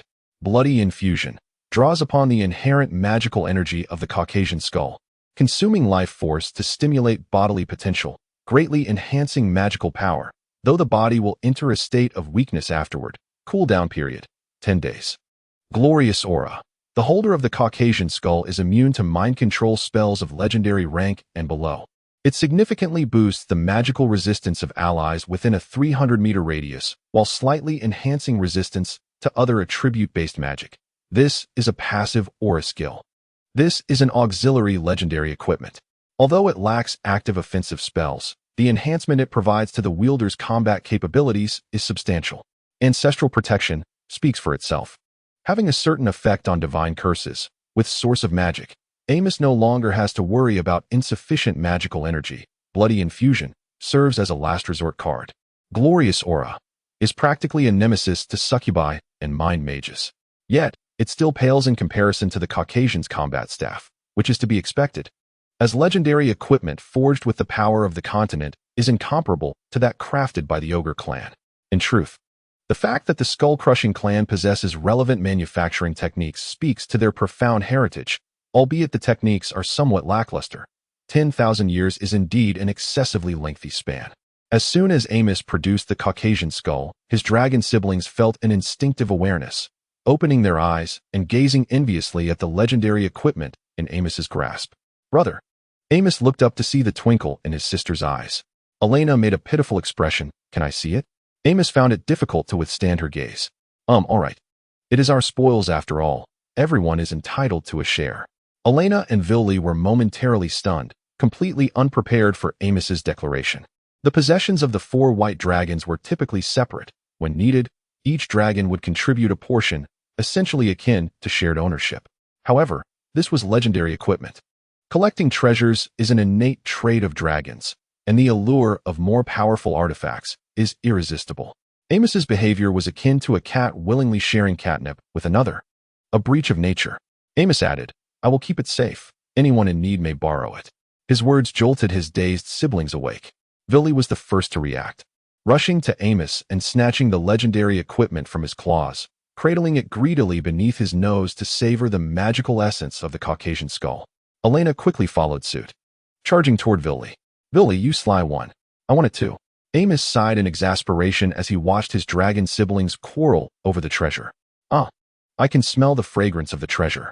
A murmuring dream echoed from behind, causing Wheelie and Elena to cease their playful antics. Felicia, you are awake. Oh, Tiamat. Tiamat above. Tiamat has turned my card. Felicia exclaimed excitedly upon awakening. A flicker of concern crossed Amos's eyes. He was uncertain whether their deep entanglement with the divine was a blessing or a curse, considering the formidable presence of the white dragons that they currently could not withstand. After a while, Felicia calmed down, yet the rising and falling of her chest betrayed her exhilaration. However, her earlier vigorous movements had aggravated her injuries. And though she had not noticed in the throes of excitement, the pain finally registered, prompting her to draw in a sharp breath. Amos recalled that the Caucasus cranium could expedite magical recovery and eliminate negative states. Elena, please hand Felicia the Caucasus cranium. It will aid her swift recuperation. Felicia's eyes sparkled with hope. Reluctantly, Elena passed the cranium to her sister. After a moment of perception, Felicia activated Ancestral protection, enveloped in a crimson barrier, letting out a sigh of relief. Days later, Felicia had nearly fully healed, and Amos saw no reason to linger on Skull Island any longer. He bid farewell to Golgerlu, who was busy reconstructing Skull Fortress, leaving behind 3 Komodo giant tortoises to serve as transport for the ogres traveling to Whitescale City. Amos led his army back to their base on Tasman Island. In the bedroom on the 2nd floor of White Fortress, Amos reclined on the long-forgotten velvet bed, pondering future development plans. The White Dragons had already secured control over all nearby waters and islands surrounding Tasman Island. To continue expanding their influence and acquire more resources, they would need to venture further to distant islands or seize a small territory on the main island. However, Amos felt no urgency to make a hasty decision. It would be far more manageable to wait until the ogres grew stronger before pursuing further expansion. With a firm resolution, Amos decided to first send the Merman Nightstalker to scout the path, gather detailed intelligence, and identify targets, planning to achieve their goals once the ogres were adequately fortified. Thinking of the ogres reminded Amos that he would need to journey to the mainland to tailor equipment for them. Chapter 40. Exposure on a dark and windy night. In a small grove outside Bailey City, the White Dragon's spy, Philia Oliver, cloaked in invisibility, hurried towards the shore. Upon reaching the coastline, Philia cast a spell to grant herself underwater breathing and stepped into the sea. After a brief swim, she spotted the White Dragon lord beneath the waves. Amos observed his approaching subordinate, feeling the surge of magic within him. Water barrier. A spherical force field repelled the seawater, revealing the seabed, where some fish and shrimp, unharmed by the water's retreat, flopped about in the mud, splattering tiny clumps of silt. What is happening that requires such caution? The subordinate contract could only convey simple messages, and upon receiving Philia's warning to exercise utmost care, Amos opted for a discreet meeting beneath the waves. Master, I am being watched. Amos furrowed his brow, awaiting further details from his subordinate. Swimming is indeed a laborious endeavor. After catching her breath, Philia continued, recently, I procured a significant quantity of weaponry and commissioned some bespoke items, which unfortunately attracted the attention of a discerning individual. Now, Count Dumbledore has taken notice of me. Count Dumbledore, the Lord of Bailey City, is a figure of historical significance, his ancestors having played a pivotal role in the establishment of the Rove Kingdom. He was granted the title of Count, a lineage that has endured for over a dozen generations, ruling over 10,000 square kilometers of territory surrounding Bailey City, making him the sovereign of the 3 major viscounts and 8 barons of the realm. To be under the scrutiny of such a powerful count poses a considerable dilemma for Amos. Have you already been discovered? He inquired. Not yet. I executed the previous endeavor with utmost discretion, refraining from direct involvement, and I have tidied up all traces. The count possesses no evidence against me, and his suspicions extend beyond just myself. Oh, there are others involved? Never mind, it is of little consequence. Amos pondered for a moment. Since you have attracted the count's attention, it would be prudent to forego this mission. Exercise caution. I would rather not receive news of your demise. Yes, master. Philia exhaled in relief, her greatest concern being that Amos would recklessly compel her to complete the task regardless of her safety. Should you find yourself in peril, Take the scales I have given you and flee along the coast to the first cliff upstream, where there lies an abandoned cave. You may seek assistance from the fishmen residing there."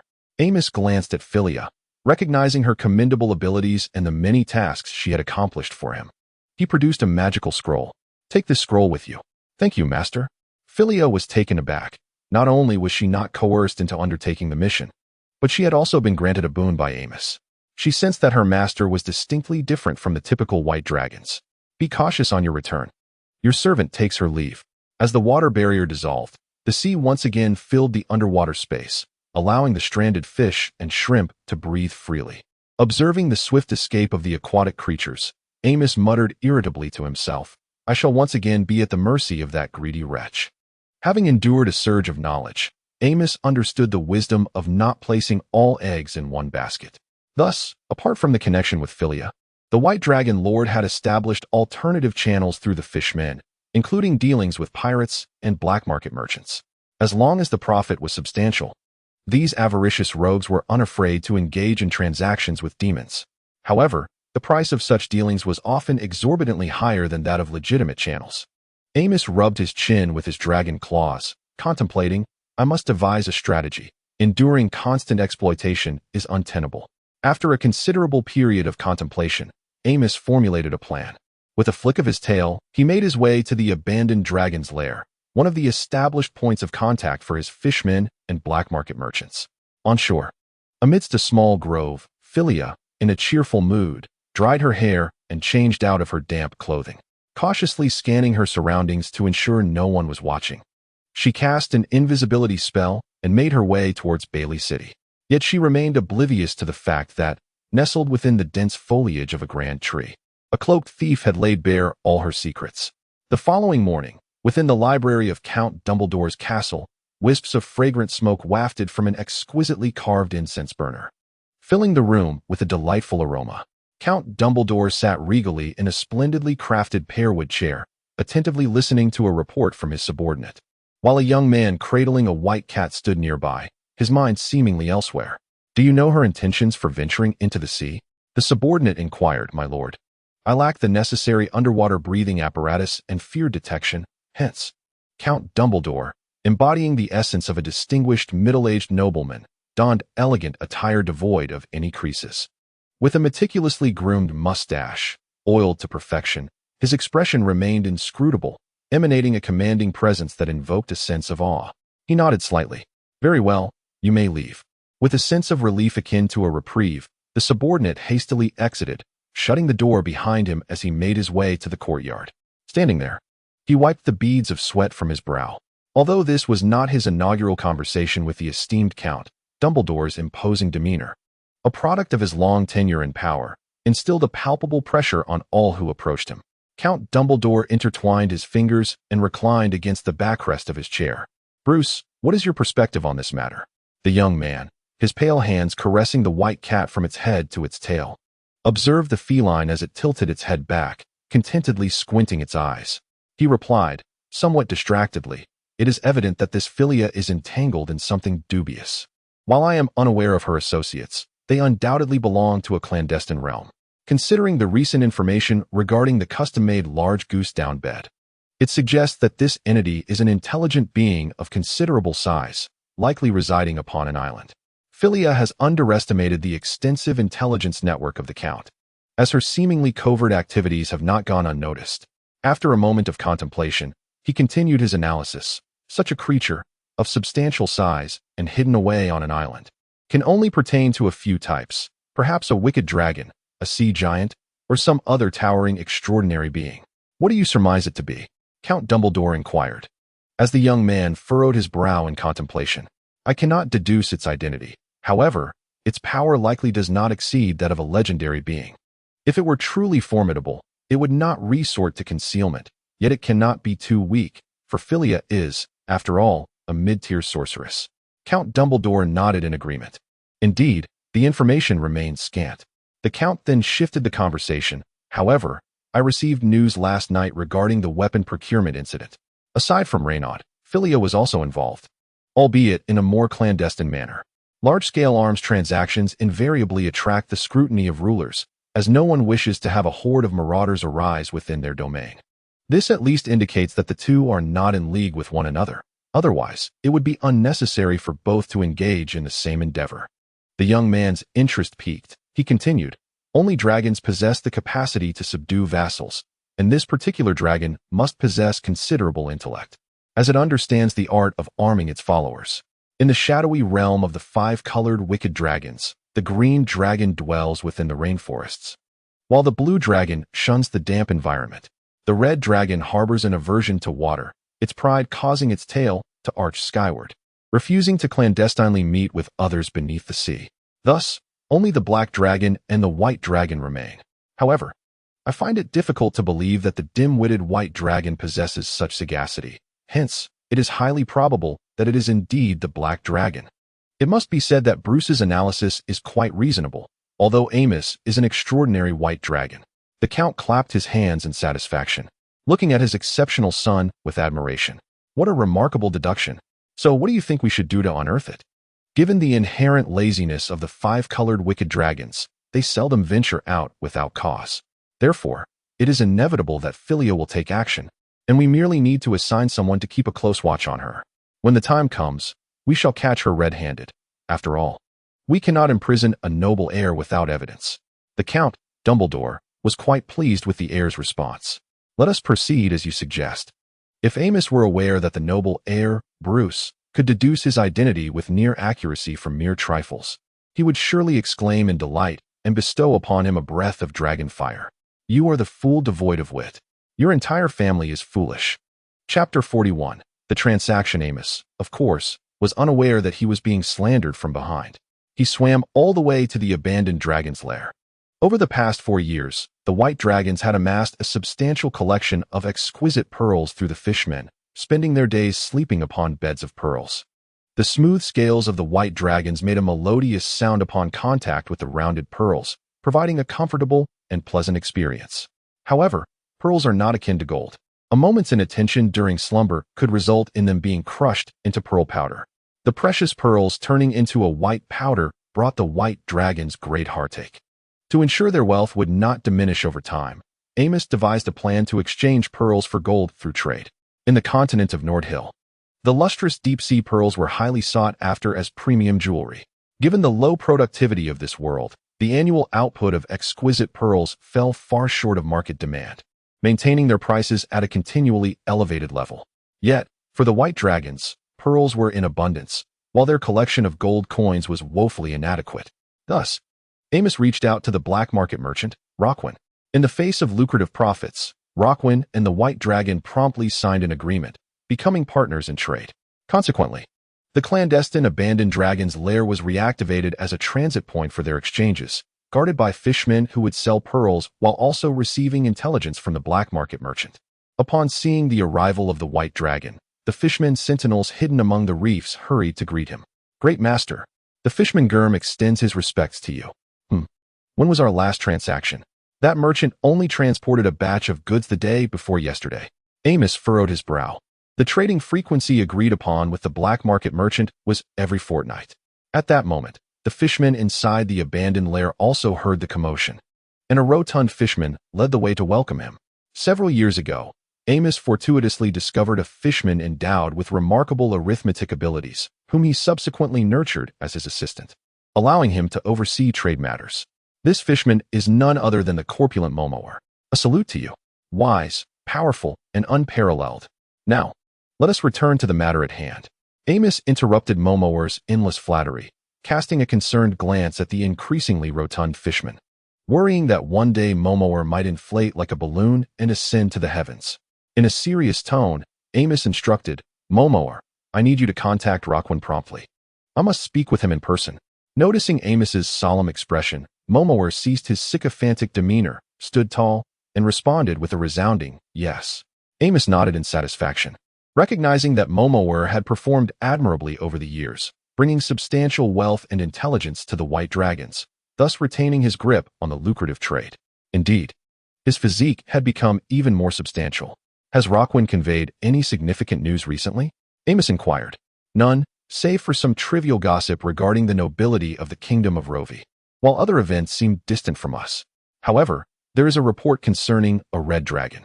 Oh, Amos expressed keen interest in news of his kin. The high-tier legendary red dragon, Molten Mountain's flame, has awakened. Reports indicate that the elven forest in the west has suffered greatly. 3 surrounding cities have been engulfed in flames. The elven king intervened, engaging in a fierce battle with the red dragon, resulting in a stalemate. Currently, the elven kingdom is rallying adventurers from across the continent to confront Molten Mountain's flame. Whispers suggest that the legendary Silver Dragon Duke has also joined. Although no one has spotted him, Amos had intended to inquire about any unusual activities in Bailey City, but instead, he found himself captivated by the news of a battle among the continent's mightiest beings.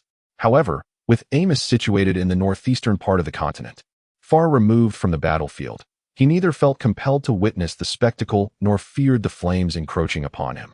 It would merely serve as a topic of idle conversation with his siblings. As evening approached, the sun dipped in the western horizon, casting a warm glow across the sky, where clouds blazed with color and distant weary birds returned to their nests. A small vessel, carrying 3 individuals, glided silently yet swiftly, cutting through gentle waves, deftly maneuvering around the visible and hidden reefs, arriving above the abandoned dragon's lair. Leaving the boatmen to guard the craft, Rockwind and a burly man plunged into the water, accompanied by the fishmen, entering the derelict dragon's nest. "How delightful it is to see you, my dear friend," Amos exclaimed, his voice preceding his presence, as he spotted Rockwind approaching with arms wide open. "Welcome, little raven." Amos flashed a broad grin, revealing what he believed to be an amiable smile. Though to an unknowing observer, it might have appeared as a display of his sharp, white fangs. Rockwind erupted in hearty laughter. "Your laughter is quite unbecoming, my friend. And you are rather provocative in appearance," Amos retorted, emphasizing the words provocative and dwarf with great intensity. Rockwind maintained his jovial expression. "I often ponder whether my father might have been a troglodyte." Rockwind grew up without a father, his stature diminutive and his features disparate, resembling a cave dweller in his unattractiveness. Yet, he remained indifferent to these matters, often jesting about them. However, Amos would never underestimate him. Rockwind was a genuine high-level shadow mage, on the cusp of achieving the rank of master. What instilled greater apprehension in Amos was not merely his prowess, but his formidable background. He was the head of the Black Crow Merchant Guild in the northern part of the Rove Kingdom and a formal member of the Raven Council. "Whenever you reach out to me, good fortune invariably follows. What surprise do you bring this time?" Amos discerned the underlying implication in Rockwind's words. "Spare me the troubles if there are no benefits." Rockwind cared little for appearances or reputation. His sole concern lay with the gleaming gold coins. The friendship between him and Amos was directly proportional to the benefits Amos provided. Dealing with such a person offered Amos a sense of security. For as long as he could deliver sufficient gains, he need never fear betrayal. Clearly, the mutual benefits of their collaboration far outweighed any advantages of enmity. "Rockwind, I require a custom batch of armor and weapons designed for large humanoid creatures." Upon hearing this, Rockwind's interest peaked. Arms trading, regardless of location, was a lucrative enterprise, especially when it involved customization.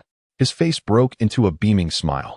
"My friend, you truly are my lucky star. How many do you need?" The white dragon replied with a calm demeanor. "Let us start with 2,000 sets. Additionally, I require a batch of alchemical bombs and at least 20 plague bombs." In this world, the technological advancements had veered off course. The Industrial Revolution was nowhere in sight, while the branch of biotechnology flourished.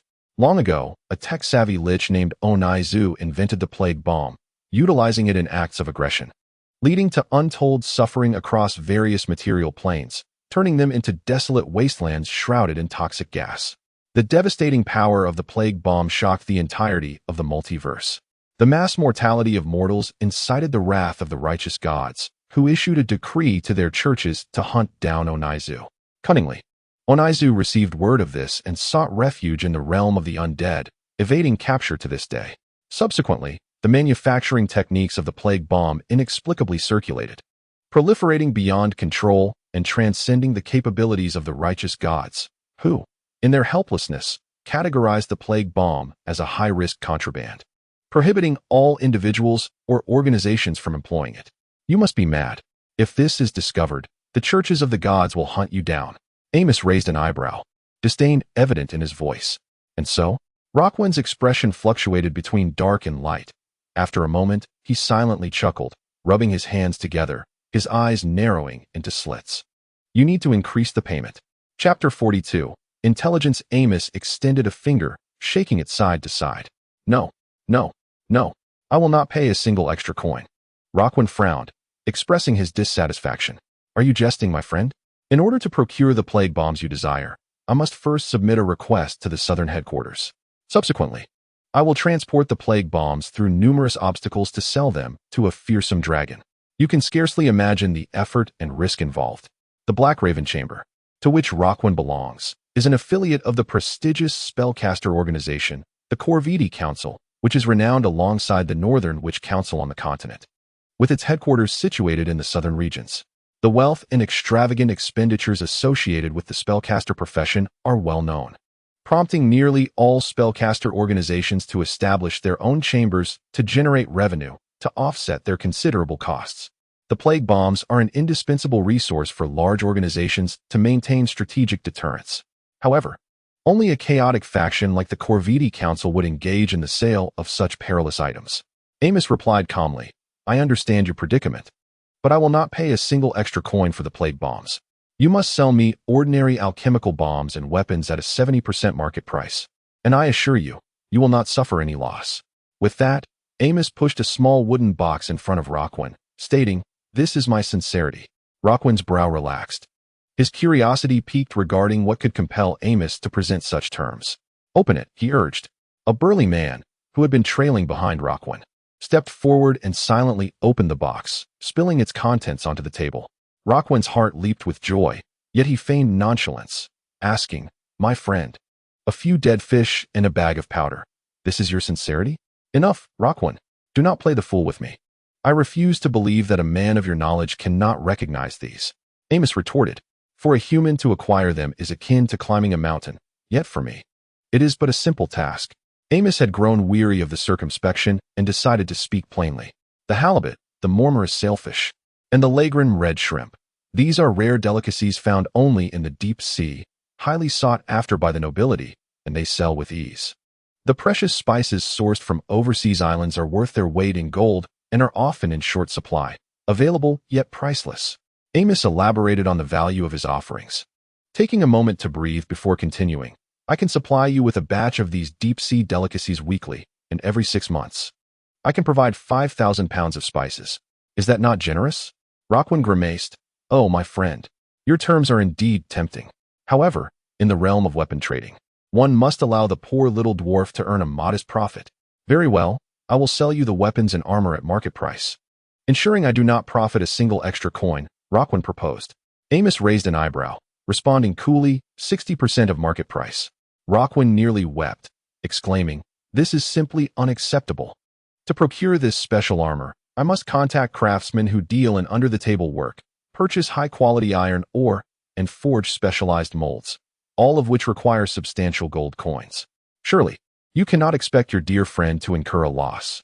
Rockwan, do not presume that my residence on the island renders me oblivious to the happenings on the continent.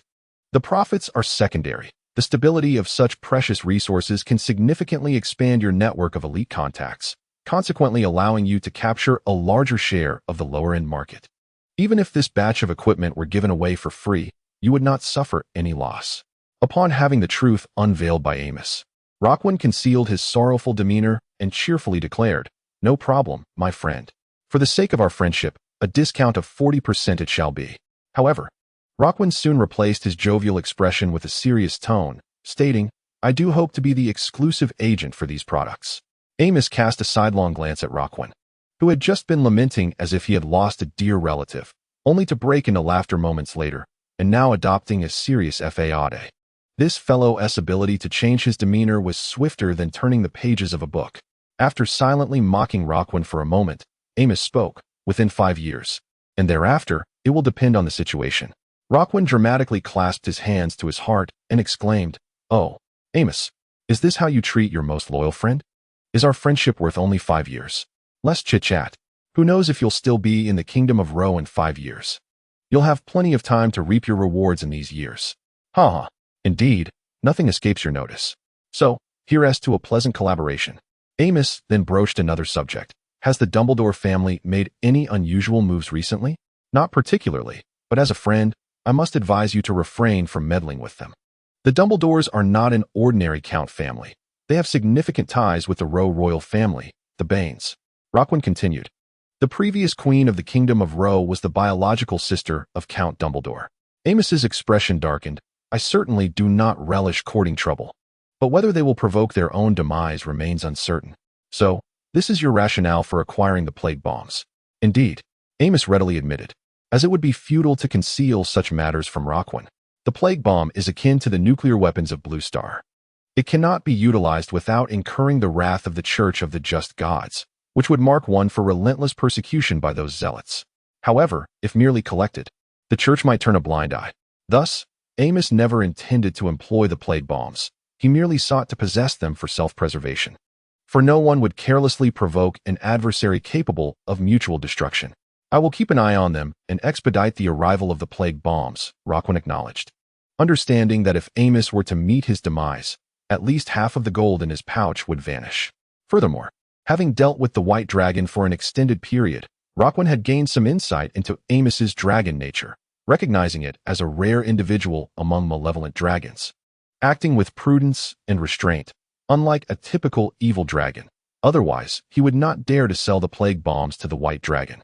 What is the minimum time required? 2 months. The procurement of a plague bomb is exceedingly troublesome.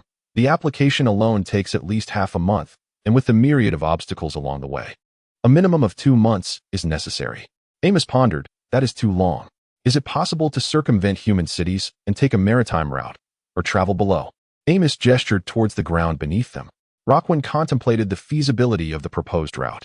Traversing the shadowed lands is too perilous. The dark-skinned elves are manageable.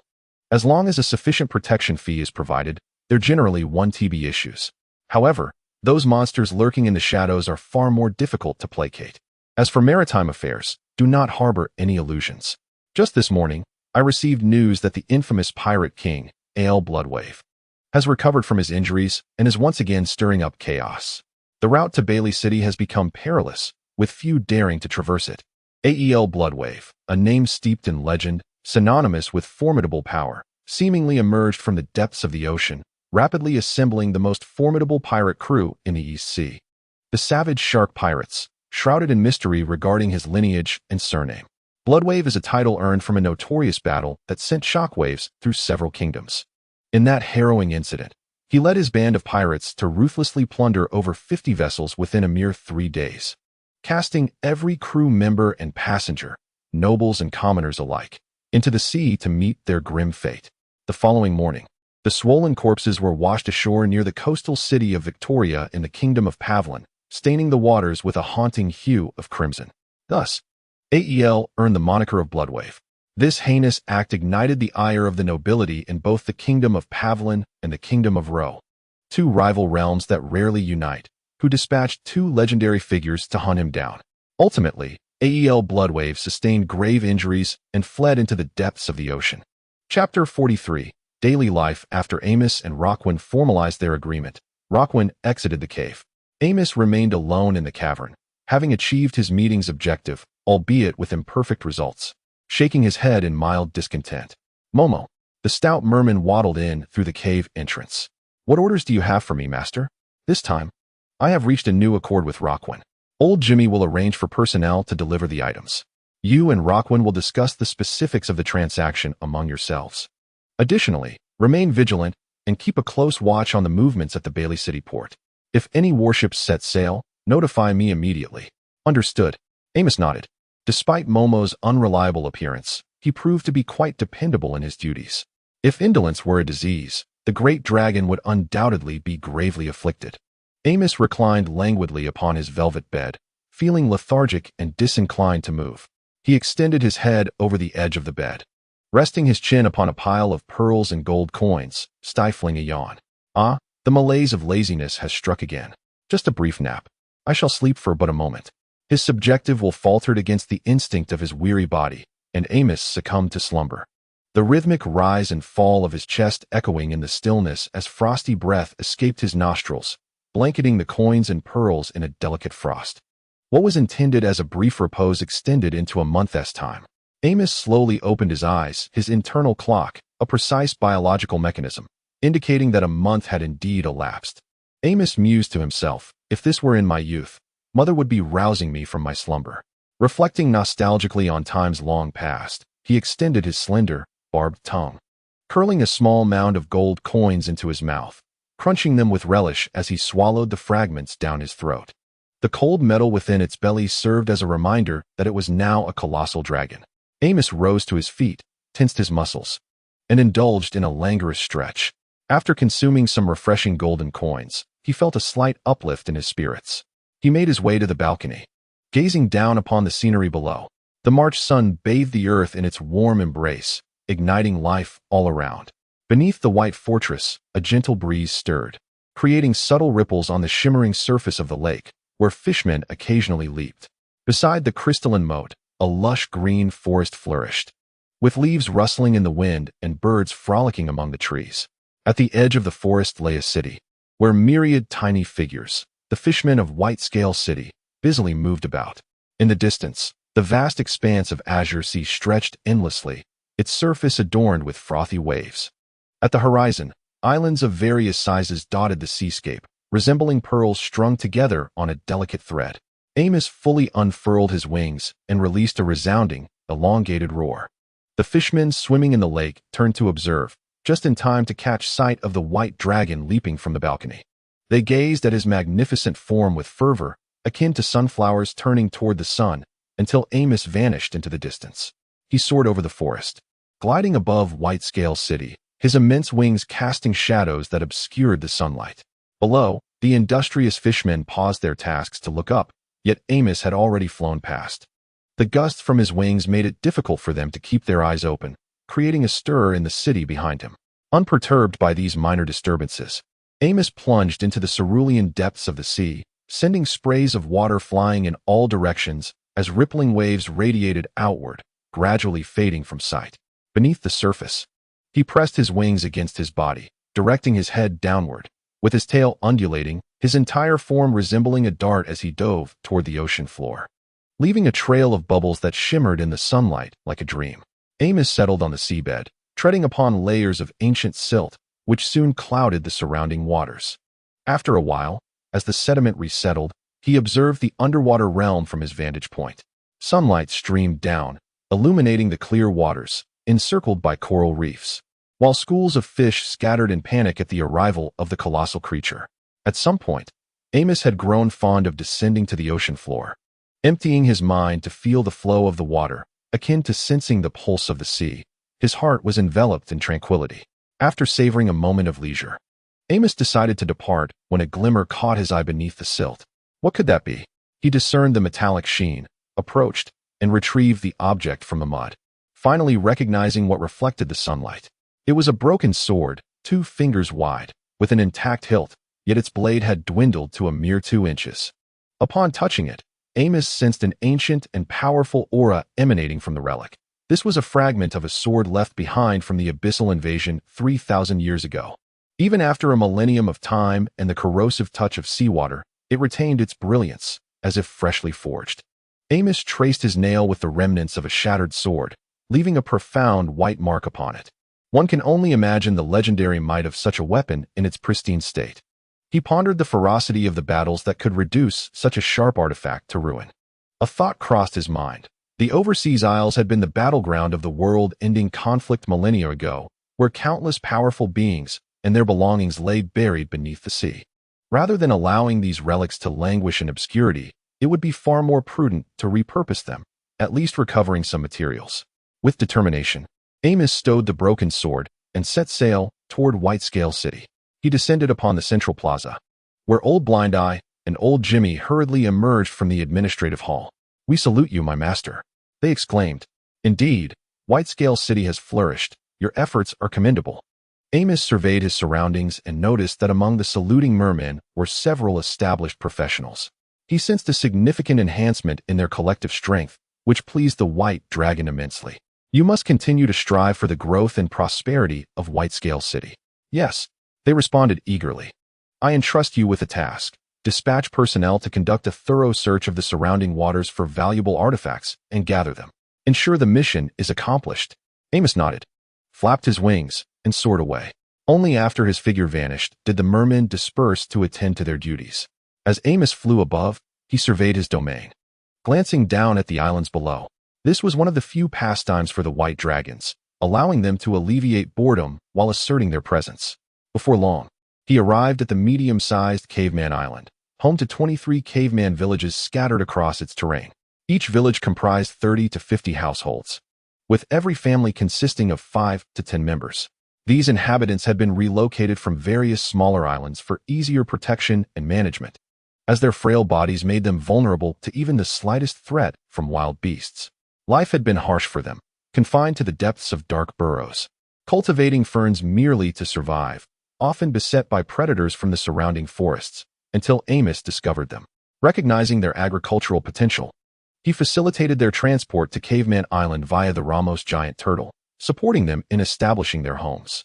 He also stationed word guards in each village to ensure the safety of the cavemen, who now cherished their improved existence. The cavemen resided within the burrows, transforming the land above and around into fertile fields, cultivating various crops, the most precious of which were overseas spices, valued as highly as gold. Thus, from above, the caveman villages resembled a vast farm. On the outskirts of the villages, a variety of fruit trees thrived, with the wargs residing among the orchards at the periphery. After surveying Caveman Island, Amos set his course towards Skull Fragment Island. Chapter 44. The summons. Amos soared above Skullcrush Island, surveying the terrain below. The lycanthropes at the forest's edge had been relocated, assigned to toil upon other islands, leaving only those within Skullcrush Fortress. Consequently, the once thriving lycanthrope village lay utterly desolate. However, along the coastline, a new town of fishfolk emerged, accompanied by a string of their villages, each surrounded by numerous aquaculture farms. Yet, the voracious appetite of the ogres far exceeded the paltry yields from the vicinity of Skullcrush Island. At the town's vast wooden dock, several Ramos giant tortoises were moored, their shells laden with goods as ogres busily unloaded the cargo. Behind the tortoises, a series of nets soaked in seawater were tethered, teeming with live fish and shrimp. Groups of fishfolk, numbering a dozen, detached the nets and dragged them ashore, where the bounty would be packed into tanks for transport to Skullcrush Fortress. On the dirt road leading from the fishfolk town to Skullcrush Fortress, a contingent of lycanthropes had already set off, guiding their ox-drawn carts. At the forest's edge, the path once laid by the white dragoness breath had been transformed into a formal thoroughfare, leading directly to the grand entrance of Skullcrush Fortress. The fortress walls had been reconstructed, now towering higher than before, yet the pristine newness lacked the weight of historical gravitas. In the clearing before the walls, a cadre of ogres hoisted logs, circling the newly erected fortifications, under the watchful eye of a robust ogre instructor wielding a long whip, its slicing sound slicing through the air. Any ogre who faltered in their pace felt the sharp sting of the whip on their back, compelling them to hasten and remain in formation. Gulguru stood in the adjacent clearing, supervising the training of the ogre warriors. Behind him lay a group of exhausted ogres, sprawled on the ground like defeated beasts, gasping for breath. In another part of the clearing, pairs of ogres sparred, their blows landing with palpable force. Sweat dripping from their chins to the parched earth below, creating damp spots upon the soil. A few fishfolk seers sat in the shade, tending to the wounded ogres. With a soothing incantation, the ogres rejoined the training with renewed vigor. Amos flew above the training ground, a resounding dragon's roar reverberating through the sky. Gulguru glanced up and raised his hand in acknowledgement. Halt! The training ogres ceased their movements, gazing skyward at the white dragon that obscured the sun's rays. Amos descended into the training arena. Gulguru, well done. He assessed the ogres laboring with the logs. The previous lethargy that marked their existence had vanished, replaced by an invigorated spirit. The ogre warriors appeared stout, yet upon closer inspection, the outlines of their muscles were discernible beneath layers of fat. Beads of sweat cascading along their muscular forms, the air thick with a potent masculine energy. Excellent. Truly remarkable. The Skullcrush clan has made considerable progress. Indeed, my lord. Gulguru replied. Understood. We now consume 5 meals a day and train for 12 hours daily. Even the most dim-witted among us has transformed into a true warrior. Amos nodded. Indeed, the warrior profession serves as the most accessible entry point. With an abundance of nourishing food and systematic training, nearly every ordinary individual can succeed in this path. However, as one progresses, the challenges of leveling up intensify, requiring talent, opportunity, and luck in equal measure. Furthermore, warriors are always at the forefront, bearing the highest casualty rate among all professions. Due to their easy training, low cost, and sheer numbers, low-tier warriors are often regarded as mere cannon fodder by many rulers. Yet, if a warrior can successfully step into the realm of legends and undergo the baptism of the world's laws, they become a formidable force. Countless experiences of life and death struggles render them among the most seasoned fighters within the legendary class, akin to the berserker Sifril, whose prowess even compels the Dragon Queen to retreat. At this moment, the Wolfman's servants emerged from the city, pushing a food cart laden with steaming fish seasoned with unknown spices, neatly arranged, alongside an entire cart filled with pale green turtle eggs. Even before the food arrived, the enticing aroma wafted into the nostrils of the ogres. Their stomachs grumbled uncontrollably. Golgola hesitated and glanced at Amos. "Let them eat first. The warriors are exhausted." Gera nodded, and Golgolu bellowed to the ogres, "It's time to eat." The ogres cheered. A throng of towering creatures over 3 meters tall surged towards the cart, creating a scene reminiscent of African refugees scrambling for food. The experienced wolfmen swiftly halted the cart and retreated to safety. The ogres, devoid of dining etiquette, clustered around the cart, grabbing the steamed fish with their hands and shoving them into their mouths, bones and all, while they stuffed fist-sized turtle eggs into their mouths, cheeks puffed out. Those ogres lagging behind, unable to reach the food, shouted in frustration, pushing their companions, creating utter chaos. A grand feast had commenced. Golgolu did not partake in the meal, but remained beside Amos, knowing the White Dragon Lord rarely approached without purpose. "Golgolu, I wish to summon some ogres," Amos stated directly. "I require stronger individuals, at least 100. "Master, is this for battle? I wish to join as well," Golgolu exclaimed. Amos shook his head. "No. My castle lacks formidable guardians." Gera pondered for a moment. "Master, the Skullcrush clan currently has 1 master-level ogre, 18 high-tier ogres, and 274 mid-tier ogres. How many do you desire?" "Then, 10 high-tier warriors and 100 mid-tier ogres." Amos's imposing dragon head turned to Golgolu. "Can you manage this?" "Certainly. The ogre mage hack possesses sufficient wisdom to maintain the normal operations of the Skullcrush fortress." "Very well. Once you have arranged everything, bring them to the White Fortress. Perhaps a battle awaits you soon." Upon hearing the word battle, Golgolu's enthusiasm soared. "The Skullcrush clan is always ready to fight for you." "Excellent. There are surprises awaiting you at the White Fortress." With that, Amos unfurled his wings and soared into the sky. Amos returned to Tasman Island, observing the bustling excavation efforts beneath the waves, nodding to himself in approval. The blind old one worked swiftly. In the surrounding waters of Tasman Island, a group of diminutive fish folk turned the seabed upside down, while adult fish warriors patrolled the perimeter, safeguarding the little ones engaged in their labor. The strategy devised by the fishfolk hierarchy proved highly effective. Elite fish warriors eliminated threats at the outer boundaries, ensuring safety, while the exuberant little fishfolk unearthed relics from ancient battlefields. This arrangement did not disrupt the normal operations of White Phosphor City, and it provided the mischievous little fishfolk with a productive task. Amos refrained from disturbing their efforts, instead returning to the White Fortress, where he reclined upon his throne.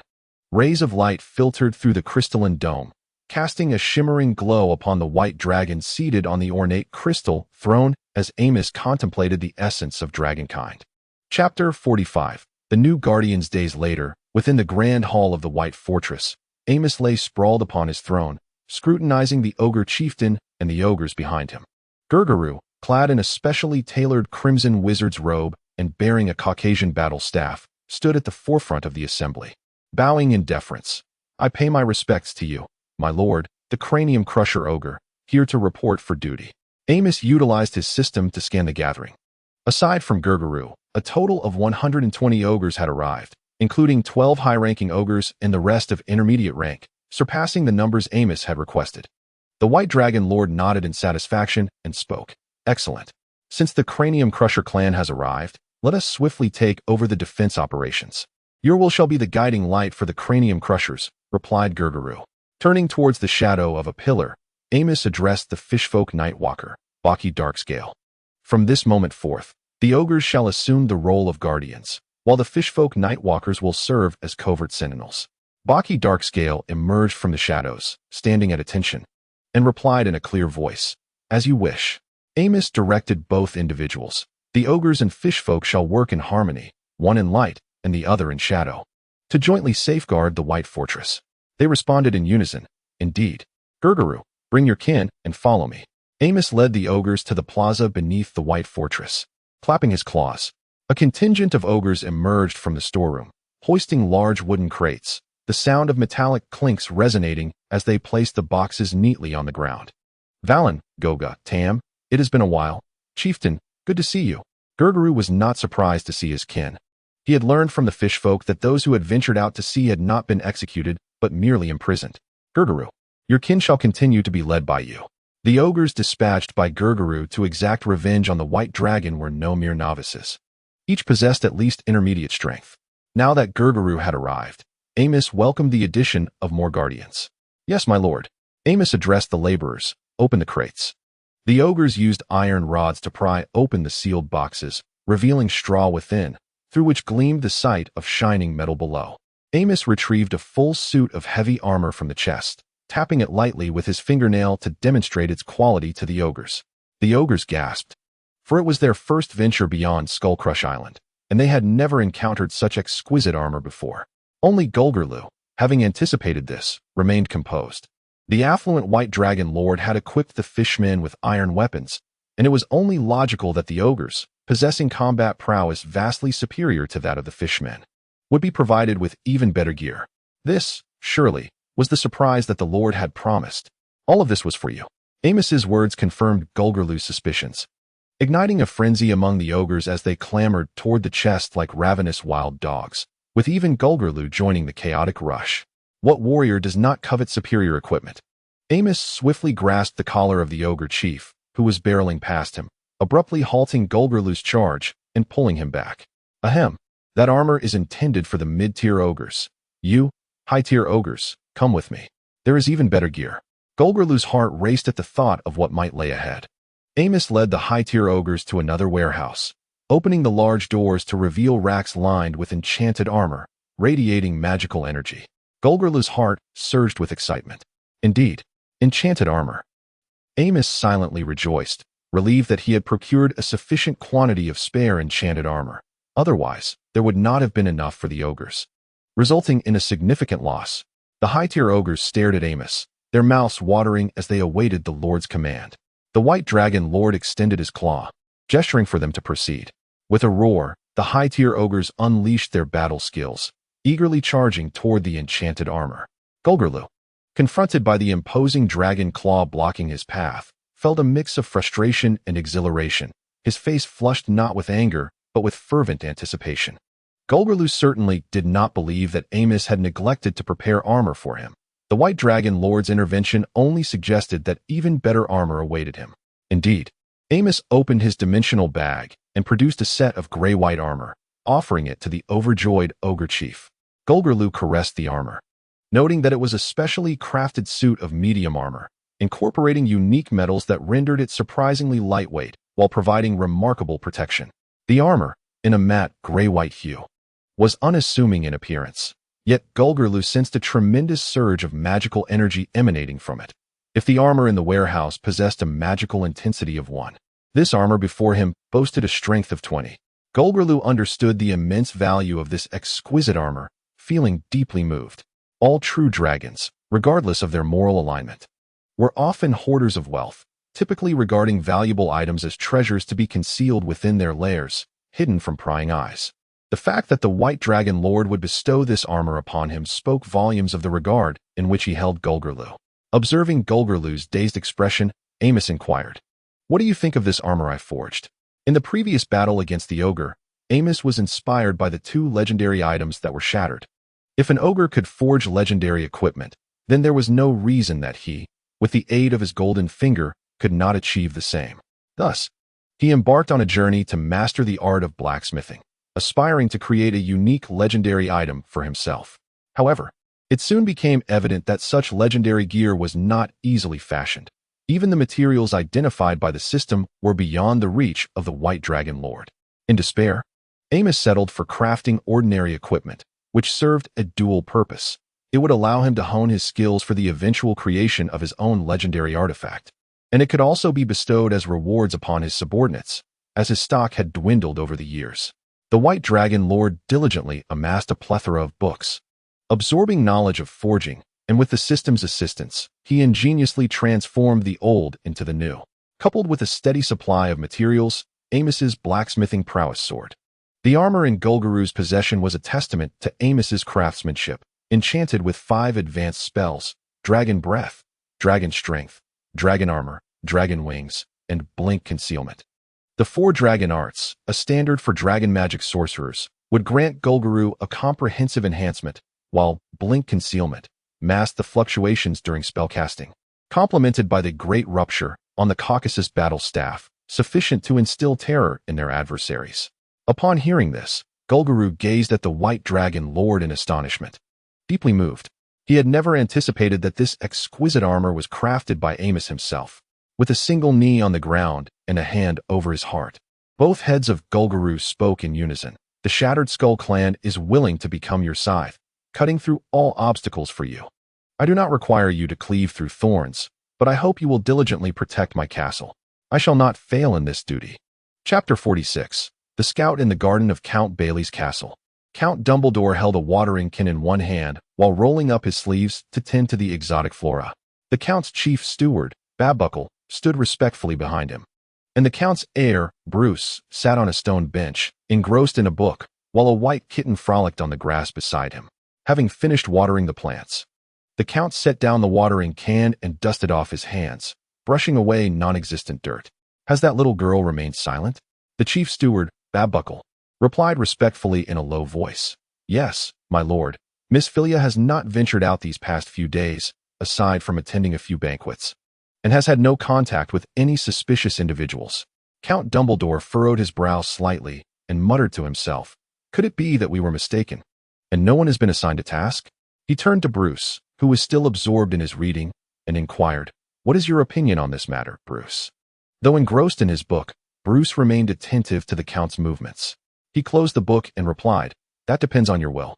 Father, shall we take the initiative or wait for them to reveal their hand? Bruce's response was neither overstepping nor particularly constructive. The Earl was aware of his eldest son's indifference towards the matter at hand. However, it was understandable, as no one of significance had ever engaged in actions detrimental to the Dumbledore family, as if they did not exist. Nonetheless, a flicker of concern crossed the Earl's gaze. Typically, he could easily overlook such entities, but given the tumultuous times, he dared not leave any unstable elements in his rear. The Earl of Dumbledore spoke calmly. Babbuckle, arrange for several reconnaissance ships to scout the nearby waters. Yes, the chief steward acknowledged and departed. At the docks of Baileyport, 3 specialized vessels glided into the water, heading towards the deep sea. Beneath the surface, 2 seaweed-clad mermen hastily followed suit. Momowar received information from his subordinates and smiled faintly, the flesh on his face quivering. Indeed, it was as the master had anticipated. 3 hours later. What? They have vanished. Say that again. The 2 mermen below, in a state of panic and drenched in sweat, exclaimed, my lord, I assure you, we followed those 3 small ships, but they suddenly disappeared. Momowar's expression fluctuated, and after a moment of contemplation, he deduced that if it were not due to his subordinates' negligence, then the 3 vessels must possess some peculiar quality, a notion he leaned towards. This won't do. I must promptly report to the master. Momowar retrieved a shard of white dragon scale he always carried. Vanished? Amos pondered briefly before responding, very well, I understand. Withdraw your men to avoid unnecessary losses. Based on Momowar's report, Amos surmised the situation. It seemed the Earl's estate could not contain its impatience and had dispatched specialized alchemical reconnaissance vessels. In the vast ocean, locating a few invisible alchemical ships was not only exceedingly challenging, but also likely to heighten the enemy's alertness. Thus, Amos opted to remain passive, responding to the situation as it unfolded. Leaning against his crystalline throne, Amos murmured, this feeling of passivity truly vexes the dragon. Meanwhile, human scouts aboard alchemical ships emerged in the boundless sea. A mage dispelled the reconnaissance magic and addressed the robust man at the bow. Captain, the sensation of being spied upon has dissipated. We have evaded those mermen. The captain of the reconnaissance team, Bran, nodded gravely. Indeed, there is something amiss at sea. Everyone must remain vigilant. Mage, charge the ship, do not raise the sails, and let us row forward. Understood. Teams 1, 2, and 3 split up to search. Ready to report any suspicious findings. Yes. The 3 vessels dispersed, sailing deeper into the ocean. Conducting reconnaissance at sea demands higher standards than on land. Each maritime scout is among the elite, consistently comprising professionals, with all necessary roles clearly defined.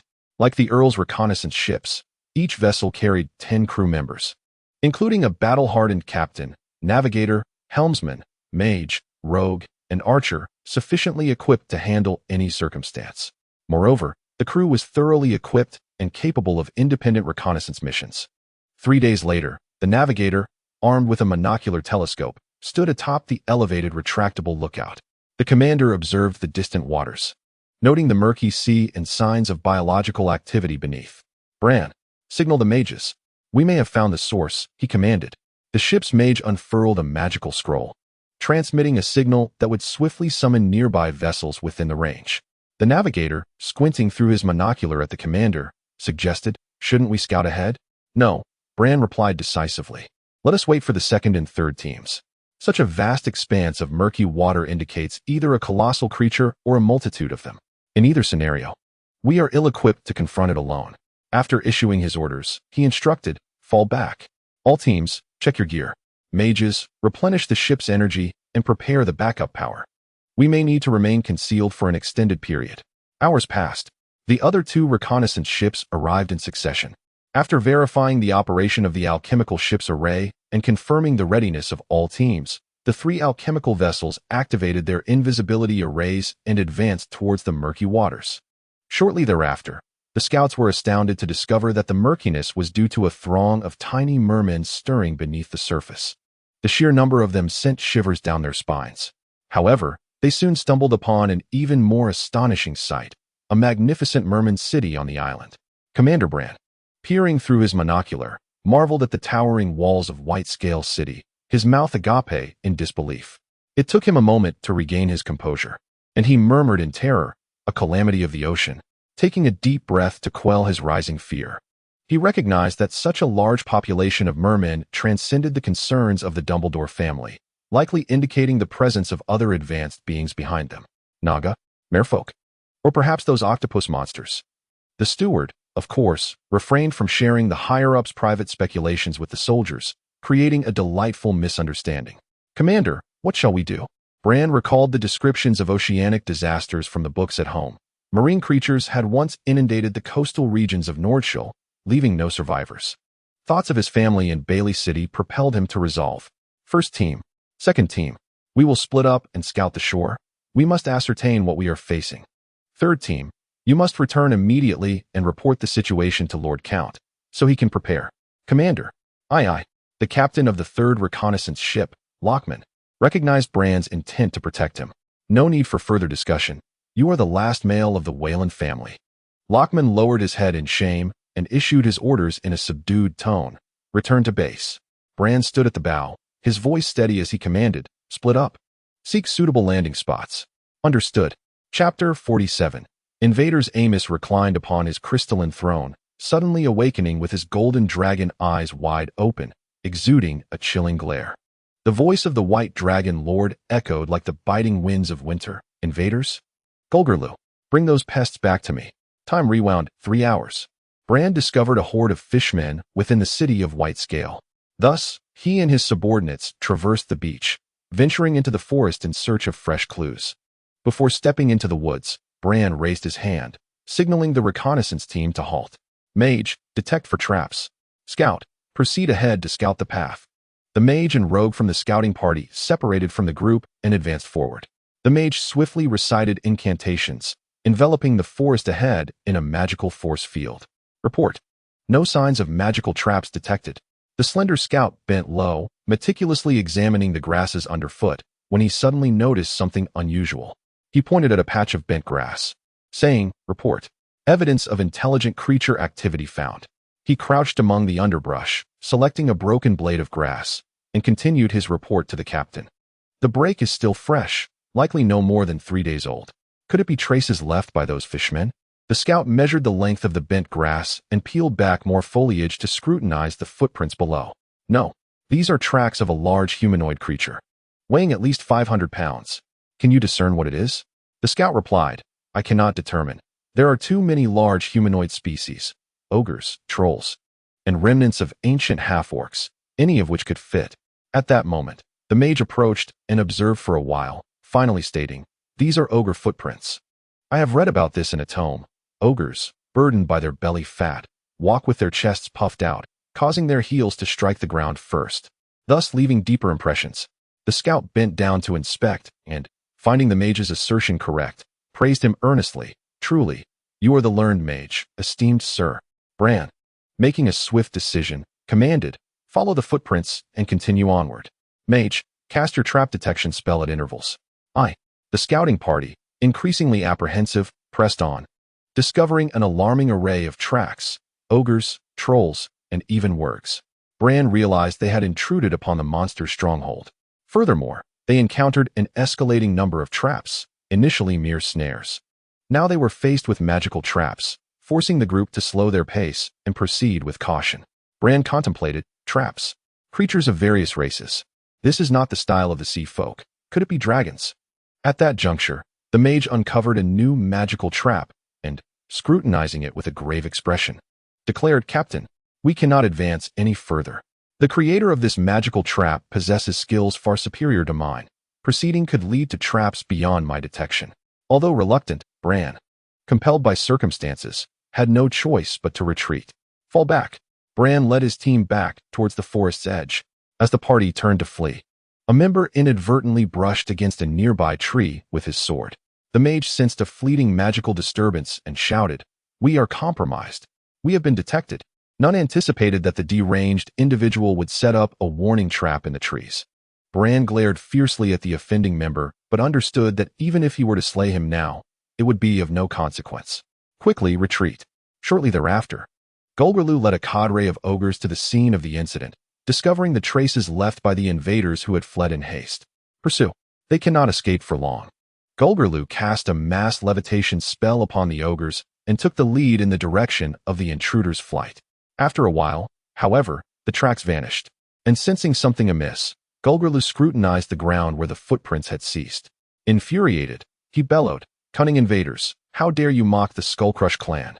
It turned out that the mage and the scouting party had employed summoning magic to disguise the escape route, diverting the pursuing ogres. Golgarlu raised his hand to the sky and launched a flare, which exploded into a brilliant yellow firework, signaling communication between White Fortress and Whitescale City. In the administrative hall of Whitescale City, old Jimmy, upon seeing the flare in the sky, rose to his feet. Send the orders to seal off the coast. In the jungle, Bran and his companions fled in a frenzy, noticing the fireworks above. Bruce, recalling those in Whitescale City, turned pale. Abandon your burdens. Move at full speed, everyone. Whether we return alive now hinges on this moment. Upon finishing, Bran rushed to the winded mage, supporting one of his arms to alleviate the burden on the physically weaker spellcaster. As he replenished his levitation spell, Bran inquired, what of the other team? The mage unfurled a magical scroll and replied, they are also fleeing for their lives. Encouraging his weary companions, Bran shouted, hold on, everyone. Board the ship. Activate the invisibility array. We will be safe. Meanwhile, Golgarlu finally discerned the correct escape route of the invaders and accelerated towards the scouting party. The enraged ogres rampaged through the forest, startling flocks of birds. The scouts, hearing the commotion from the jungle behind them, felt as if the drums of death were sounding in their hearts. At that moment, one of the troublemaking team members halted, turning to hide behind a large tree, offering a bittersweet wave to his comrades. Marklai, you, a teammate, who had a closer bond with him, was tempted to return for his friend but was pulled back by Captain Bran. Your family will be taken care of. The team members grasped this truth, transforming their sorrow into motivation, hastening their escape. Otherwise, none would survive. Upon hearing the captain's voice, Marklai smiled reassuringly, leaning against the tree, taking a deep breath to swiftly adjust his mindset. Listening to the approaching sounds from behind, he crouched down, gripping his crossbow and curved blade tightly. As an ogre passed with its back turned, Marklai pulled the trigger, releasing a bolt towards the leading ogre. Golgurlu, hearing the whistling of the bolt, had no time to ponder, raising his arm. The bolt struck his arm armor and ricocheted away. Golgurlu turned back with an enraged roar. It was then that Marklai caught a glimpse of Golgurlu's visage and cried out in terror, a two-headed ogre. In the fleeting moment of Marklai's startled cry, Gurguru's wooden staff descended upon him with tremendous force. Marklai, unable to evade the strike, hastily raised his curved dagger in defense. Yet his strength paled in comparison to that of the monstrous Gurguru. The dagger's obstruction proved nearly futile. Upon impact, Marklai was disintegrated by the activation of his passive skill. Dissolution. Gurguru, still seething with rage, cursed, "You little brat. You got off easy." Having swiftly dispatched his opponent, he continued his pursuit. Emerging from the forest, Gurguru discovered that the scouting party had located a small boat concealed by the seaside and were preparing to board. With a fierce roar, Gurguru and 3 high-ranking ogres leapt into the air, attempting to clear the beach and land directly upon the scout's vessel. Bran quickly tore apart a scroll, unleashing a fireball the size of a soccer ball, which surged towards the airborne ogres. In an instant, Gurguru conjured a spire of earth, detonating the fireball prematurely. The explosion's shockwave sent the ogres tumbling to the ground, while the fish soldiers arrived belatedly. The alchemical boat glided into the sea, and the mage immediately activated his invisibility. The scouts, exhilarated, shouted at the ogres, "Farewell, monster." Chapter 48. Declaration of War. The force of the explosion knocked Gurguru back, leaving him to stumble onto the beach, creating deep impressions in the sand. By the time he regained his footing, the scouting vessel had vanished from the surface of the sea. Gurguru's single crimson eye burned with fury as he emitted a guttural roar from deep within his throat, while Garu activated his armor's dragon wing ability. Soaring towards the point where the ship had disappeared, the scouts, witnessing the massive figure of the over 800-pound behemoth soaring above them, felt their hearts leap into their throats. He could fly. However, any offensive action would betray their position, leaving them to silently pray to the deities for salvation. Alas, if prayers were indeed effective, the world would not be riddled with misfortune. A potent anti-invisibility barrier swept across the water's surface, disrupting the invisibility spell on the alchemical vessel, rendering its effects highly unstable, flickering like a glitch on the sea. The scouts, observing the formidable two-headed ogre above and the multitude of fishmen converging from below, were engulfed by despair. Bran clenched his teeth. Despite the overwhelming strength of their adversaries, he was unwilling to surrender without a fight. He retrieved a magical scroll from behind him. This time, Gurguru had learned his lesson, refraining from recklessly approaching. He remained airborne, continuously casting spells that erected walls of ice upon the water's surface, impeding the alchemical vessel's progress. The alchemical ship found itself hindered at every turn by Gurguru's interference. As the fishmen swiftly encircled it, attempting to grasp the edges and board, the scouts drew their weapons, repelling the fishmen and holding their line. Observing the ineffectiveness of their aquatic assault, the fishman commander altered tactics, directing his minions to stealthily approach the underside of the vessel. In a swarm reminiscent of an ant ball, the fishmen heaved against the ship's bow, causing it to tilt upwards. The scouts quickly grasped the slanting vessel to steady themselves. Bran gazed anxiously at the unyielding ogre chieftain in the sky, his heart racing with desperation. If this continued, he would not have the opportunity to reveal his trump card before the ship capsized. Weighing the two dire choices, Bran activated his hidden power, unleashing the scroll in his grasp. A piercing scream of the soul reverberated through the air, causing the surrounding mermen to succumb to unconsciousness, all turning belly up and floating to the surface. The high-ranking spirit magic attack, Soul Scream, caught Gulgurlu's attention as he swiftly fanned his dragon wings to retreat, casting defensive spells upon himself. To his surprise, it was a rare mental assault. Fortunately, he was far enough away to only feel slightly dizzy, quickly regaining his equilibrium. As Gulgurlu snapped back to focus, he spotted the reconnaissance ship hastily fleeing and took to the air in pursuit. The scouts, witnessing the approaching ogre, brandished their weapons and hurled them in defense. Gulgurlu deftly evaded each projectile, and once those were exhausted, the scouts resorted to any objects at hand, desperately attempting to delay Gulgurlu's advance to buy time for the mage to inspect the alchemical vessel. Sensing the scouts were running out of options, Golgerlu heightened his vigilance and accelerated toward the ship. In a moment of despair, Bran swung his sword, unleashing a series of energy blades aimed at Golgerlu.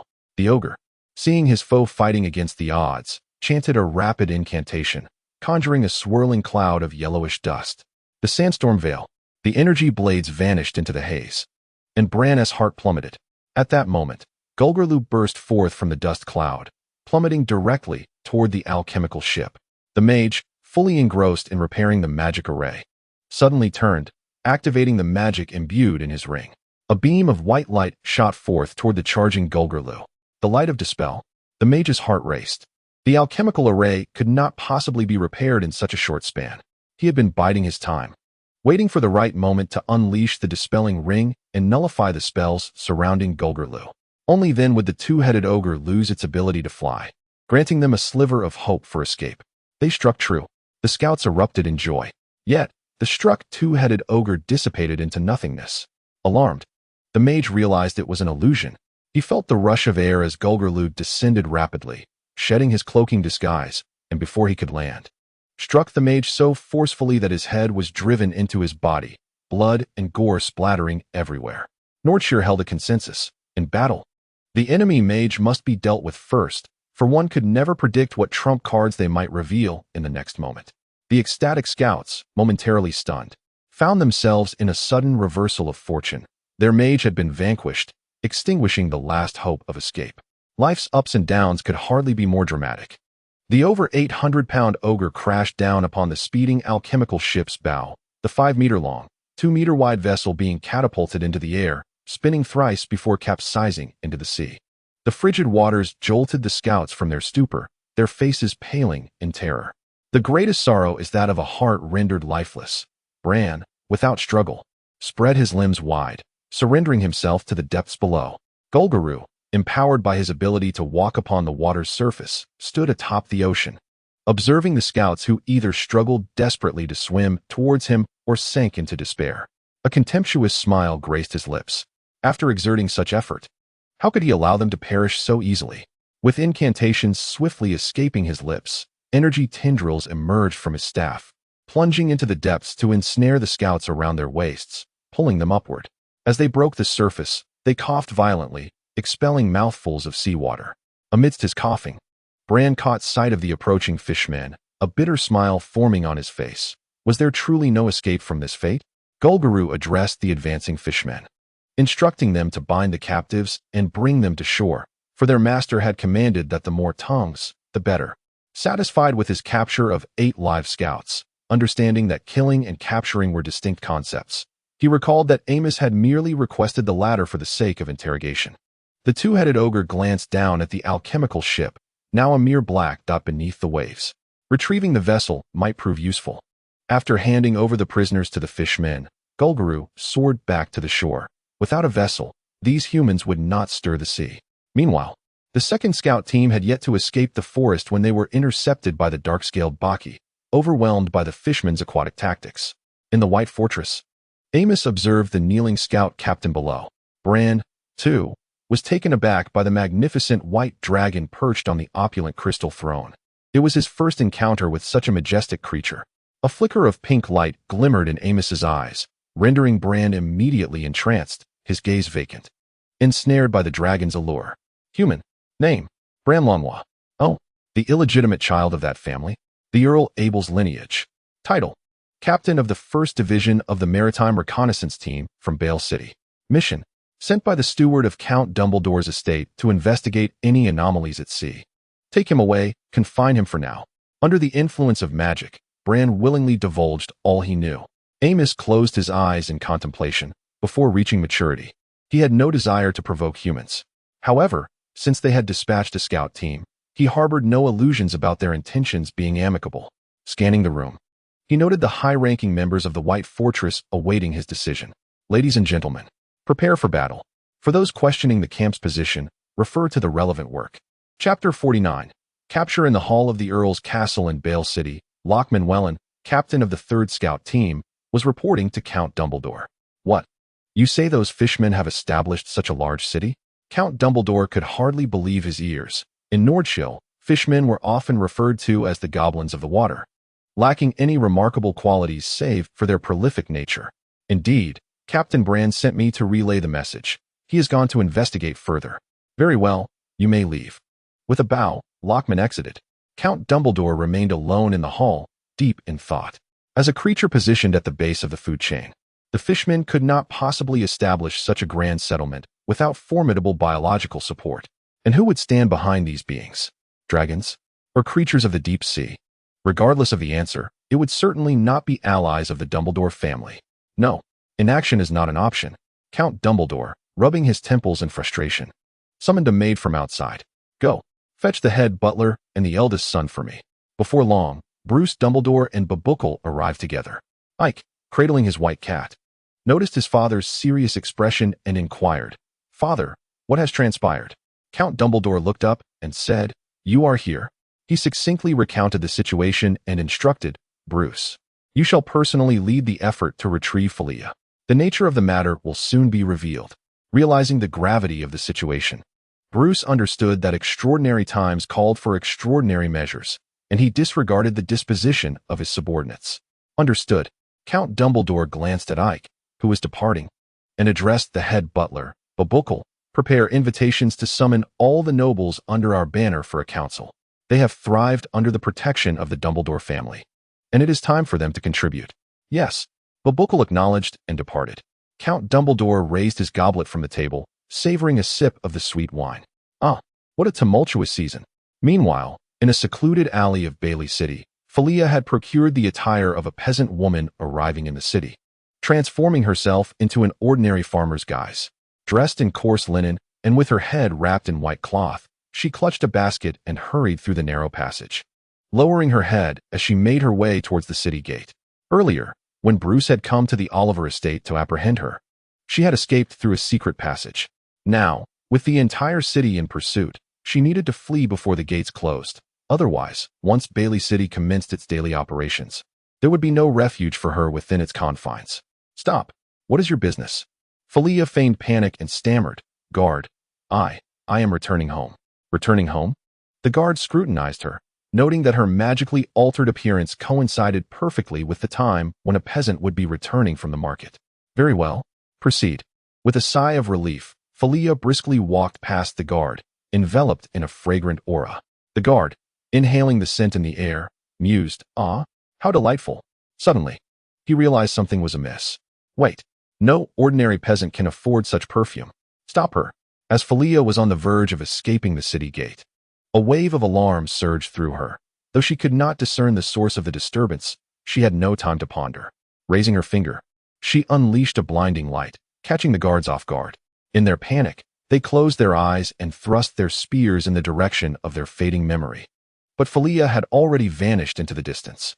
The commotion at the city gate attracted the attention of patrolling soldiers. "Halt! Do not flee." Philia invoked a lightness spell upon herself, continuing her flight towards the woods. At that moment, a nonchalant figure emerged from the thicket, blocking her path. "Miss Philia, I have waited for you for quite some time. Why not come to my abode as a guest?" Philia gazed at Bruce Dumbledore, who was cradling a white cat, cold sweat trickling down her forehead. She had no desire to confront the esteemed Count Dumbledore, renowned as the foremost magical prodigy. Stealthily, Philia reached into her basket and felt the reassuring presence of a magical scroll. "I apologize, young Master Bruce, but I am left with no choice." In the grand hall of the Dumbledore Castle, Count Dumbledore was engaged in jovial conversation with a tall, white-bearded elder. Bruce sat awkwardly in a chair, covering his face in embarrassment, while Philia was detained by the guards, compelled to kneel upon the ground. Count Dumbledore personally escorted the elder to the door, bowing graciously. "I extend my heartfelt thanks to Master Gandalf for this occasion." The elder, picking up his fishing rod and small bucket from the floor, replied with a smile. "It is my honor to serve the Dumbledore family. It is only fitting that I contribute to the family when the opportunity arises." After exchanging a few pleasantries, the venerable elder departed.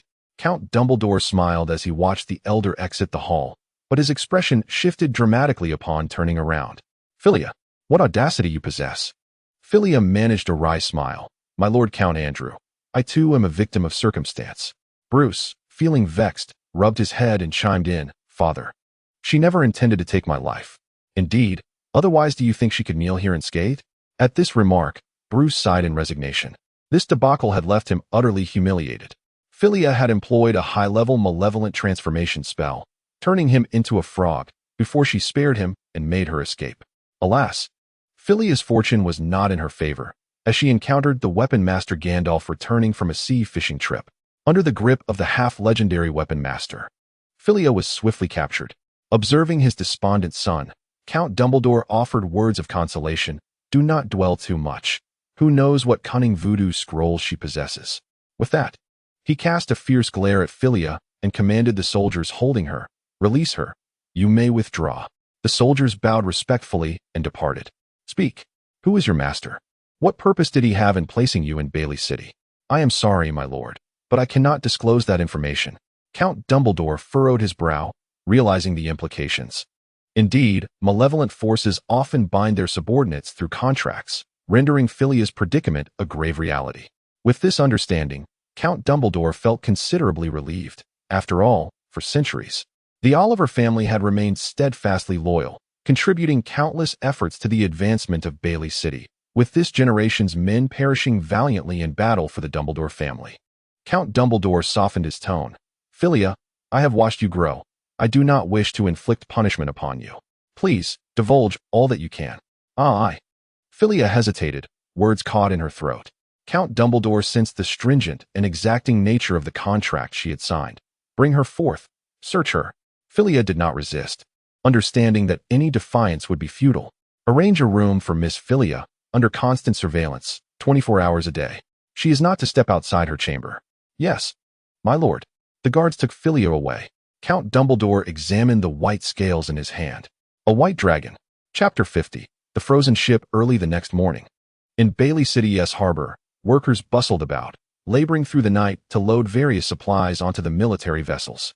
Inside the travelers' inn at the dock, stranded merchants curiously inquired with the tavern owner, is the noble count preparing to combat pirates and restore trade routes?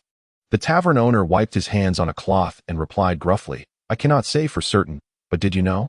A significant event occurred yesterday outside the city gates. Miss Philia, the heir of the Oliver family, was captured.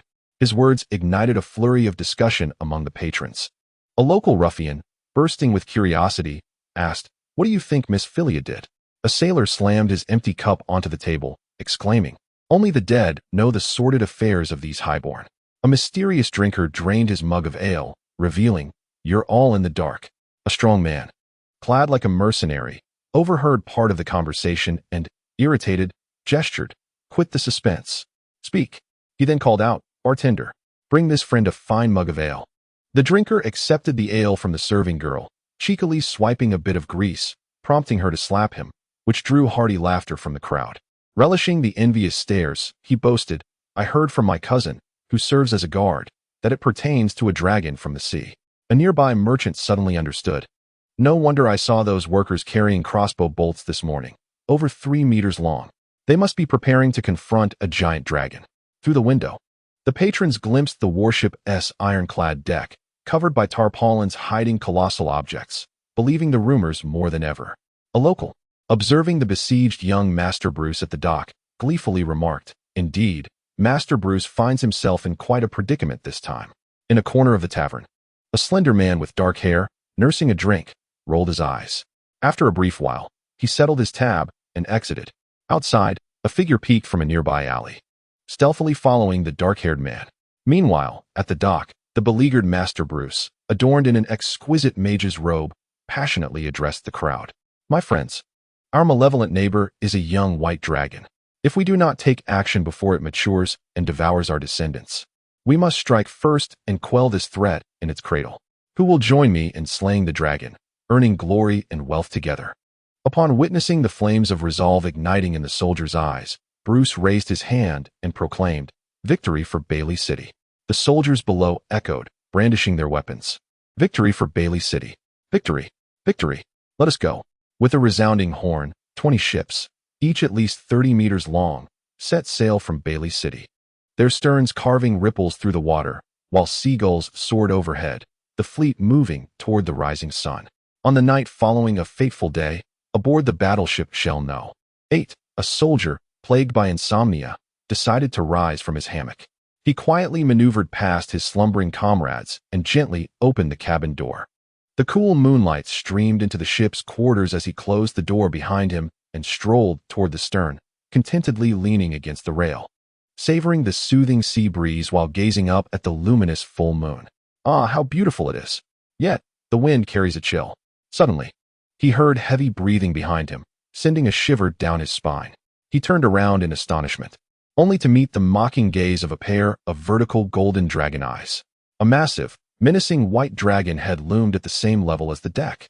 Its jagged teeth slightly parted, and a shimmering icy blue light glimmered in its throat. The soldier, in a daze, uttered, "In the name of Zinamar."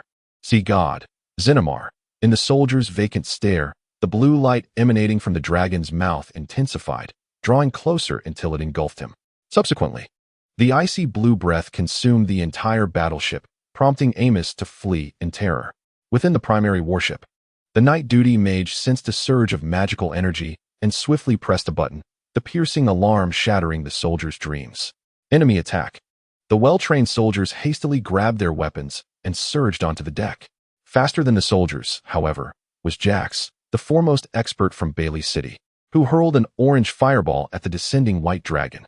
As one soldier emerged from the cabin, he witnessed a segment of the white dragon's tail swiftly disappearing beneath the waves. The fireball struck the ocean's surface, erupting in flames that soared skyward, creating a water column 10 meters high, the sea crashing back down with a resounding splash. The white dragon fled, leaving behind the icebound shell number 8, which was enveloped in a thick layer of frost, icicles dangling from its structure. Under the cold moonlight, a ghostly mist enveloped the ship, resembling a spectral vessel traversing through time, exuding an endless chill that sent shivers down the spine. As the soldiers beheld the grim state of shell number 8, they erupted into chaos. Bruce's face turned ashen, and the Archmage Jax spoke. "AK, something is amiss. The warning array is unresponsive. That dragon possesses at least the power of a high-level spellcaster." Bruce looked astonished. "Masters, did we not confirm that our adversary was merely a juvenile white dragon?" The weapons master Gandalf expressed his confusion. From the dragon's scales, Miss Philia encountered a whelp. Over the years, it could have grown into a juvenile dragon. Judging by the tail we just saw, it should not exceed the size of a juvenile dragon. Logically, it shouldn't possess such high spellcasting abilities and formidable breath capacity. Could it be adorned with some unique magical equipment? Archmage Jax ascended to the icebound battleship, feeling the biting cold enveloping him, causing him to shudder. He sensed the situation within the cabin and furrowed his brow. The 200 souls aboard had perished. He raised his hand to remove an icicle, but, sensing its frigid aura, quickly withdrew his hand, a grave expression crossing his face. He cast a spell to protect himself from the extreme cold, and, with a flourish of his robe, wrapped the icicle, breaking it off with determination. Jax soared back, discarding the shattered ice spike onto the deck, and remarked, "There exists another possibility. Dragons are among the most malleable of creatures, often giving rise to aberrations with growth trajectories unattainable by ordinary dragons. Such dragons, if they do not perish prematurely, will inevitably become harbingers of calamity." The Grand Mage Jax gazed at the ice spike, emanating an astonishing chill, and sighed, his expression a tapestry of complexity. "We are indeed fortunate to have encountered such a dragon." Bruce, equally grave, scrutinized the ice spike. "No, we cannot allow this dragon to remain. Dragons are vengeful beings across the continent. There have been countless instances where those who failed to slay a dragon were sought out for retribution decades later, their kin obliterated."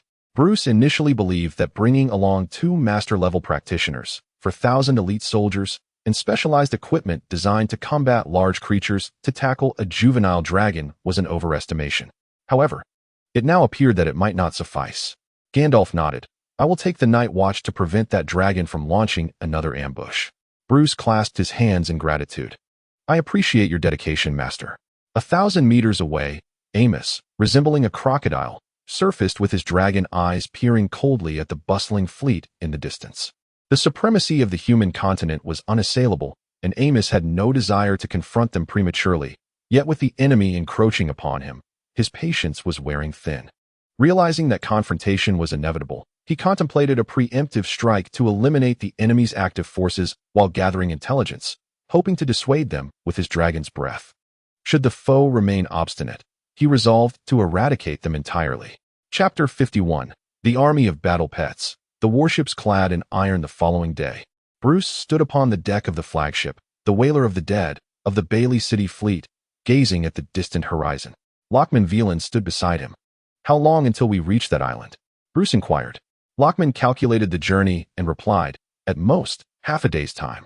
Bruce's expression remained impassive.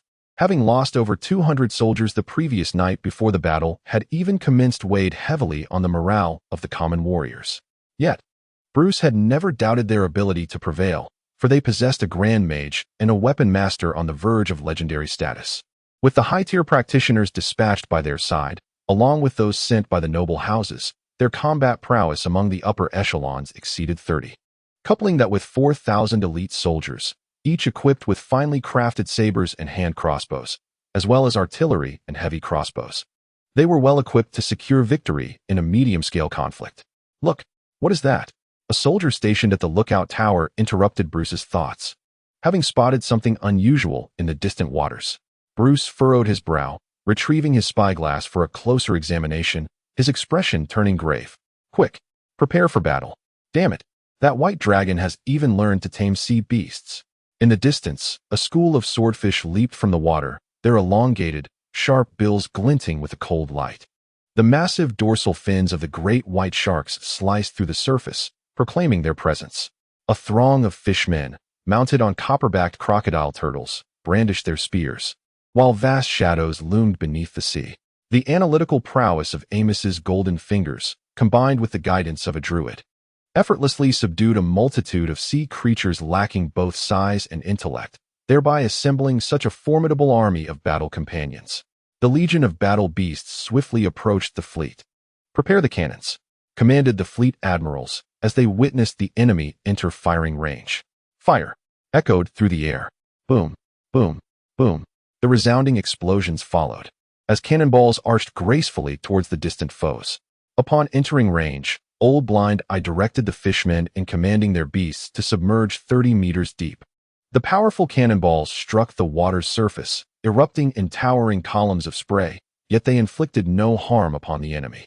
Bruce recognized this predicament, but found no viable solution. Helplessly watching the fishmen in the depths. Soon, the swiftest of the swordfish approached the warship. Their 7 to 8 meter long bodies soaring through the air like arrows released from a bow, targeting the soldiers on the deck. Their elongated bills pierced through the soldiers' bodies, carrying one or more screaming men overboard into the sea. Master of Weapons Gandalf deftly deflected a swordfish's bill with his staff and delivered a forceful kick to its belly. The unfortunate swordfish landed on the deck, twitching momentarily before falling silent.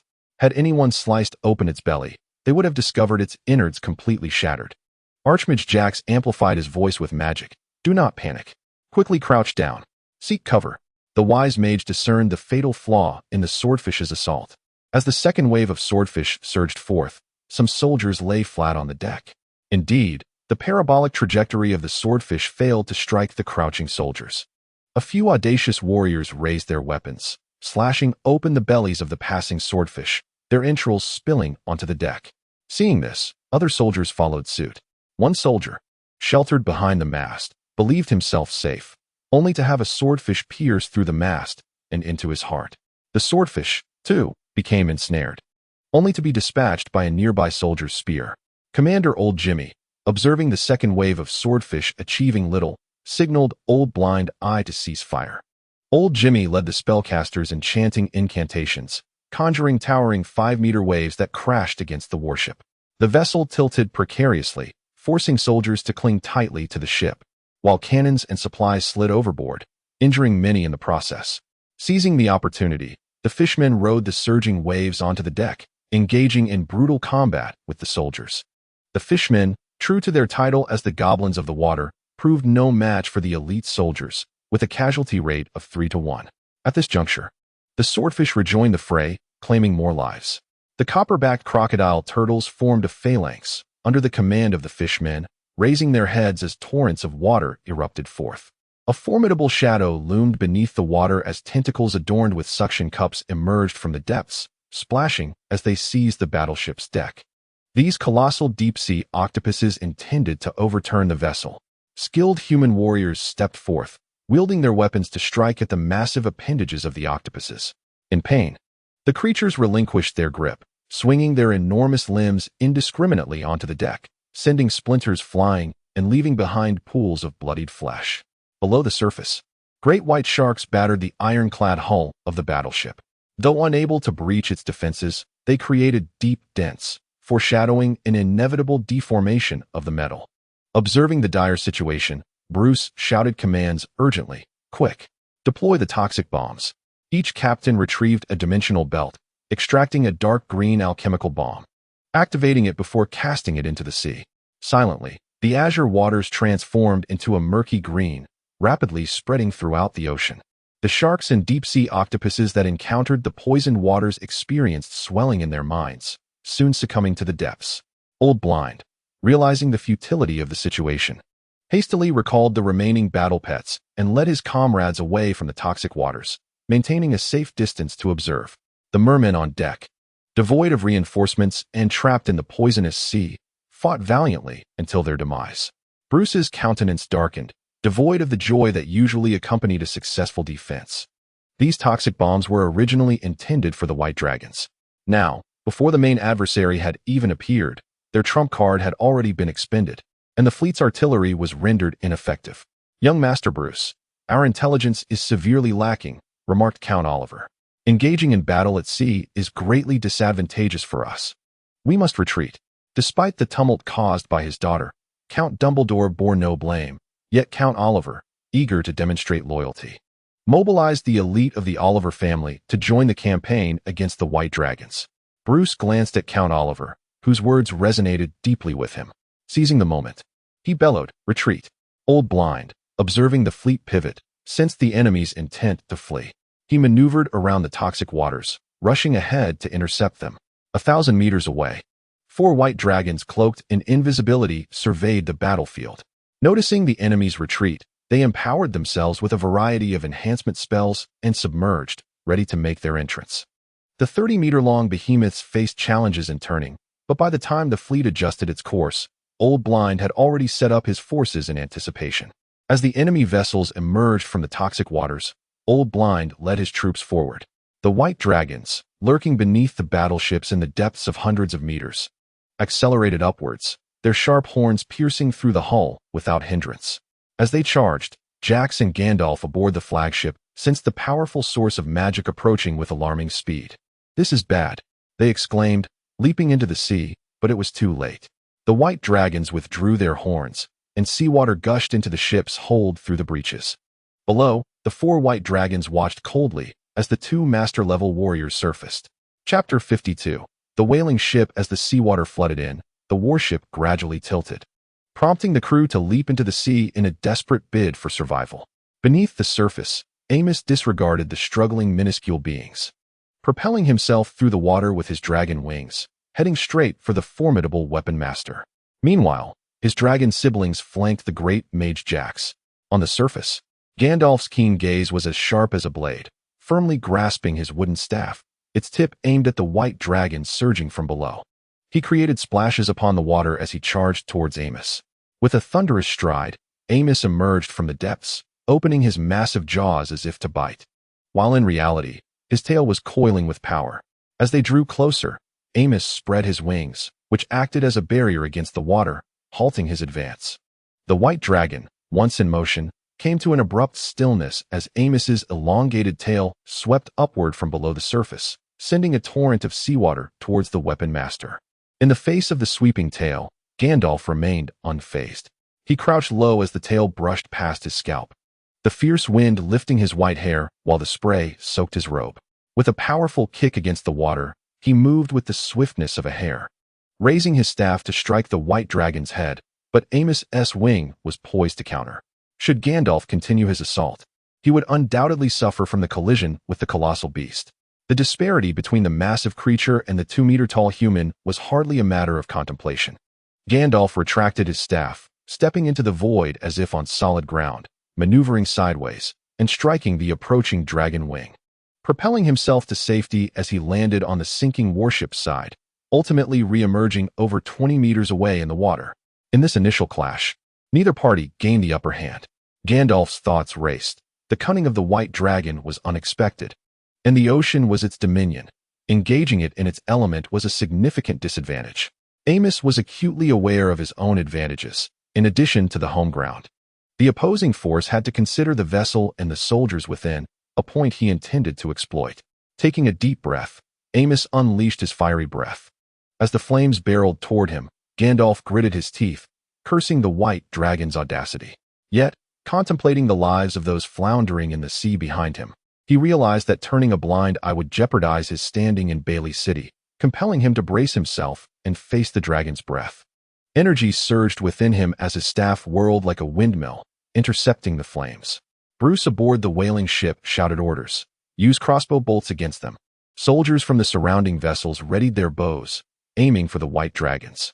Fortunately, the dragons were situated in the waters between the ships, rendering the ballistae ineffective, while the ordinary arrows posed little threat. However, Amos discerned the presence of enchanted arrows among the ordinary bolts, sensing a genuine threat. He halted his fiery breath and dove beneath the surface, where the arrows splashed into the water, glancing harmlessly off his scales. On the surface, Gandalf breathed a sigh of relief. The strength of the dragon's breath had exceeded his expectations. Although he had succeeded in blocking the flames with his combat skills, the astonishing cold had left his face and hands bruised and blue.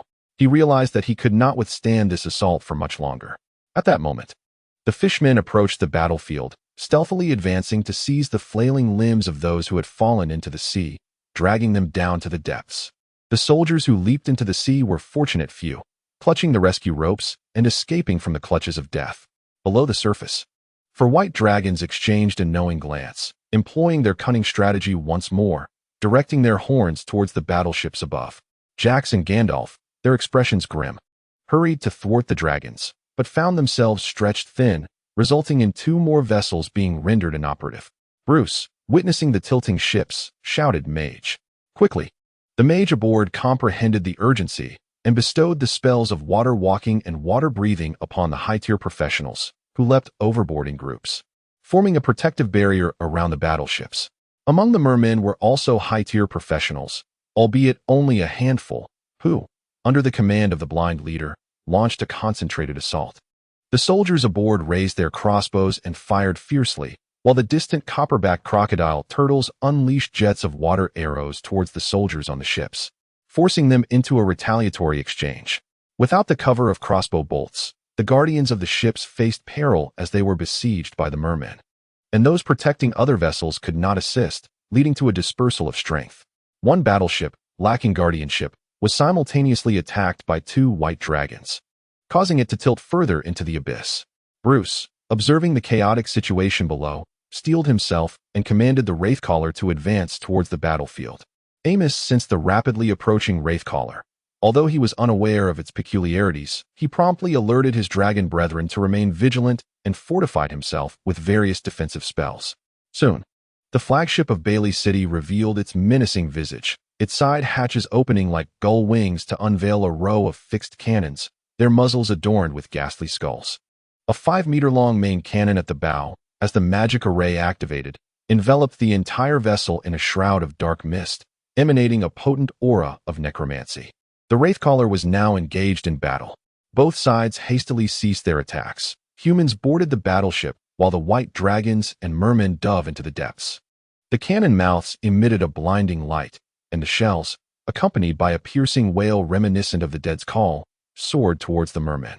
Underwater, Amos sensed the approach of a shell, his tail sweeping to shield a merman, the projectile striking against his tail. With a faint sting, a thread of death energy infiltrated his tail, yet it was swiftly extinguished by the vigorous life force within him.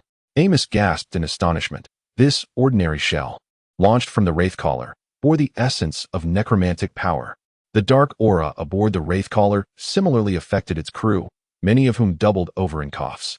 Bruce activated a magical artifact, enveloped in a faint white light, combating the invasion of necromantic energy, for contact with such energy was perilous to the living. Bruce mused wryly. Indeed, it's a case of inflicting 1,000 casualties upon the enemy, while suffering 800 losses myself. However, had it not been for the Wraithcaller's adverse effects.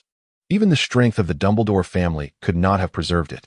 Bruce cast aside the tumultuous thoughts from his mind and commanded the closure of the magic array. Historical records indicate that the Wraithcaller was originally the chariot of a necromancer lord who took advantage of the chaos during a demon invasion, only to be vanquished by the elven race and sunk to the ocean's depths. Subsequently, the ancestors of the Dumbledore family serendipitously stumbled upon the remnants of the vessel known as the Wraithcaller. Through the dedicated efforts of several generations, they meticulously restored it. Although its might had diminished to a fraction of its former glory, it remained an exceptional alchemical warship. It was by virtue of this magnificent vessel that the Dumbledore family vanquished countless sea beasts, establishing a navigable route from the southern to the northern continent, ultimately founding the richest city in the northern realm of the Roe Kingdom. Activate the acceleration array. Retreat. The fleet of Bailey City initiated the acceleration array, hastening their escape, with the Wraithcaller positioned at the rear to cover the retreat of the other warships. Amos, of course, was unwilling to let them escape unscathed. Having dared to covet the White Fortress and taken action, they must be prepared for a watery grave, their bones never to resurface.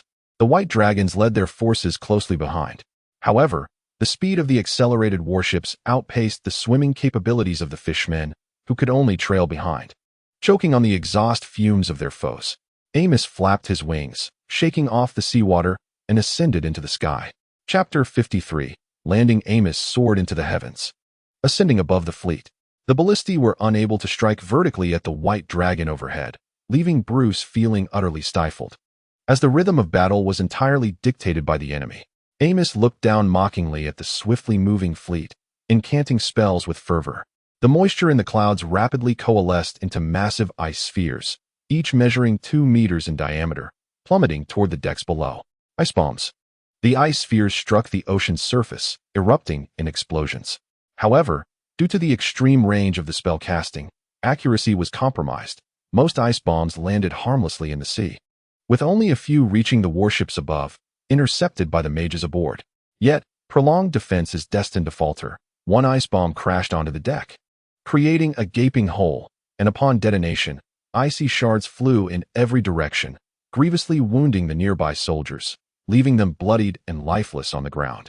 The ice bombs that fell into the sea were not without effect, as the resulting waves disrupted the fleet's navigation, allowing the fishmen to catch up.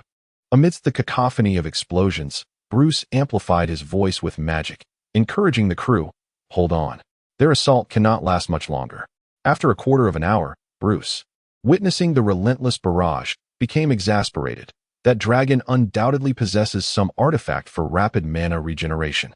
Ever since acquiring the Caucasian skull, Amos no longer feared depleting his mana and had transformed into a proficient strategic bomber, capable of unleashing spells like the ice bombs for an entire day. Observing the battered warships around him, Bruce clasped his hands in a gesture of respect towards the Grand Mage Jaxus. "I implore you, Master, to intervene.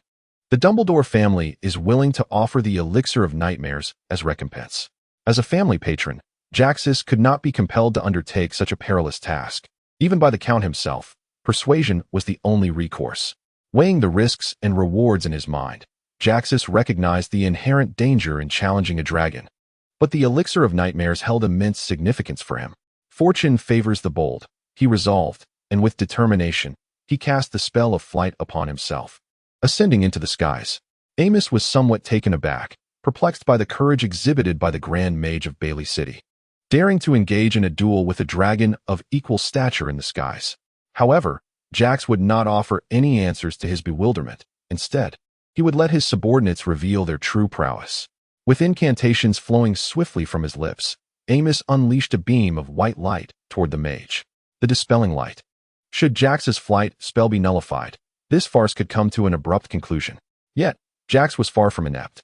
Blink. He teleported 100 meters away, evading the dispelling light while deftly dodging the descending white dragon, creating distance between them. With his staff in hand, Jax conjured a fireball spell, hurling it toward the white dragon. Amos folded his wings, descending to evade the fireball, then suddenly spread his wings wide, soaring upward with great speed to attack Jax from below. Jax hurriedly fled, but the dragon's flight speed far surpassed his own, the gap narrowing gradually.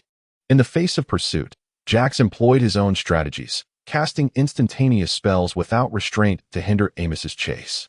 The seasoned old mage executed the essence of kiting tactics with remarkable finesse. After a while, Amos grew weary of this futile chase and chose to disregard Jax, turning his attention back to bombarding the ships below. Observing that Amos had lost interest in their game, Jax approached the fleet for an attack, internally vexed. Yet steeling himself for the reward promised by Bruce, he flew toward Amos. Flame Whip. Although it did not strike, Jax's provocative actions enraged the White Dragon. And without waiting for a counterattack, Jax instantly blinked away, pushing the kiting tactics to their utmost limits.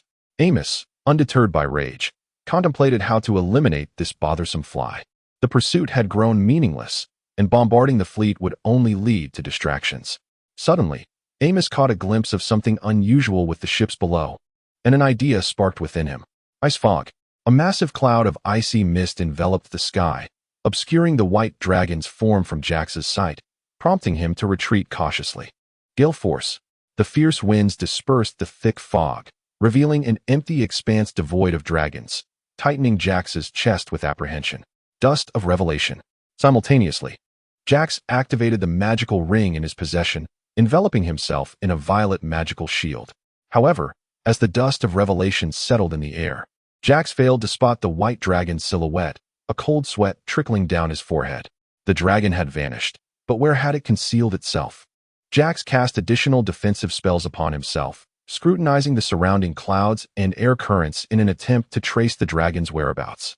Meanwhile, Bruce and the others remained vigilant, their eyes fixed on the aerial battle.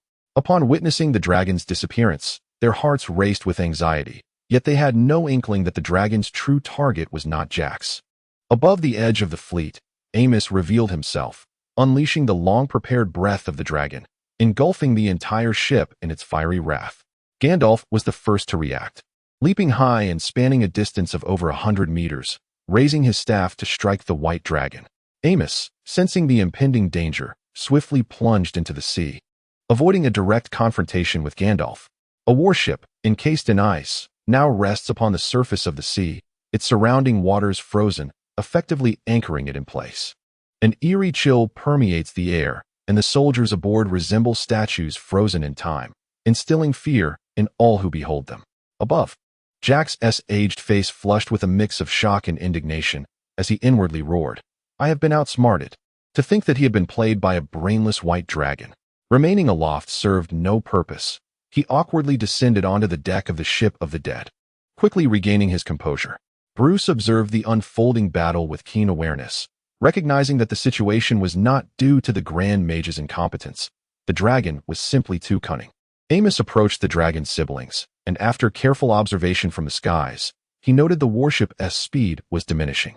After all, the ship's magical reserves were finite, and prolonged navigation was not feasible.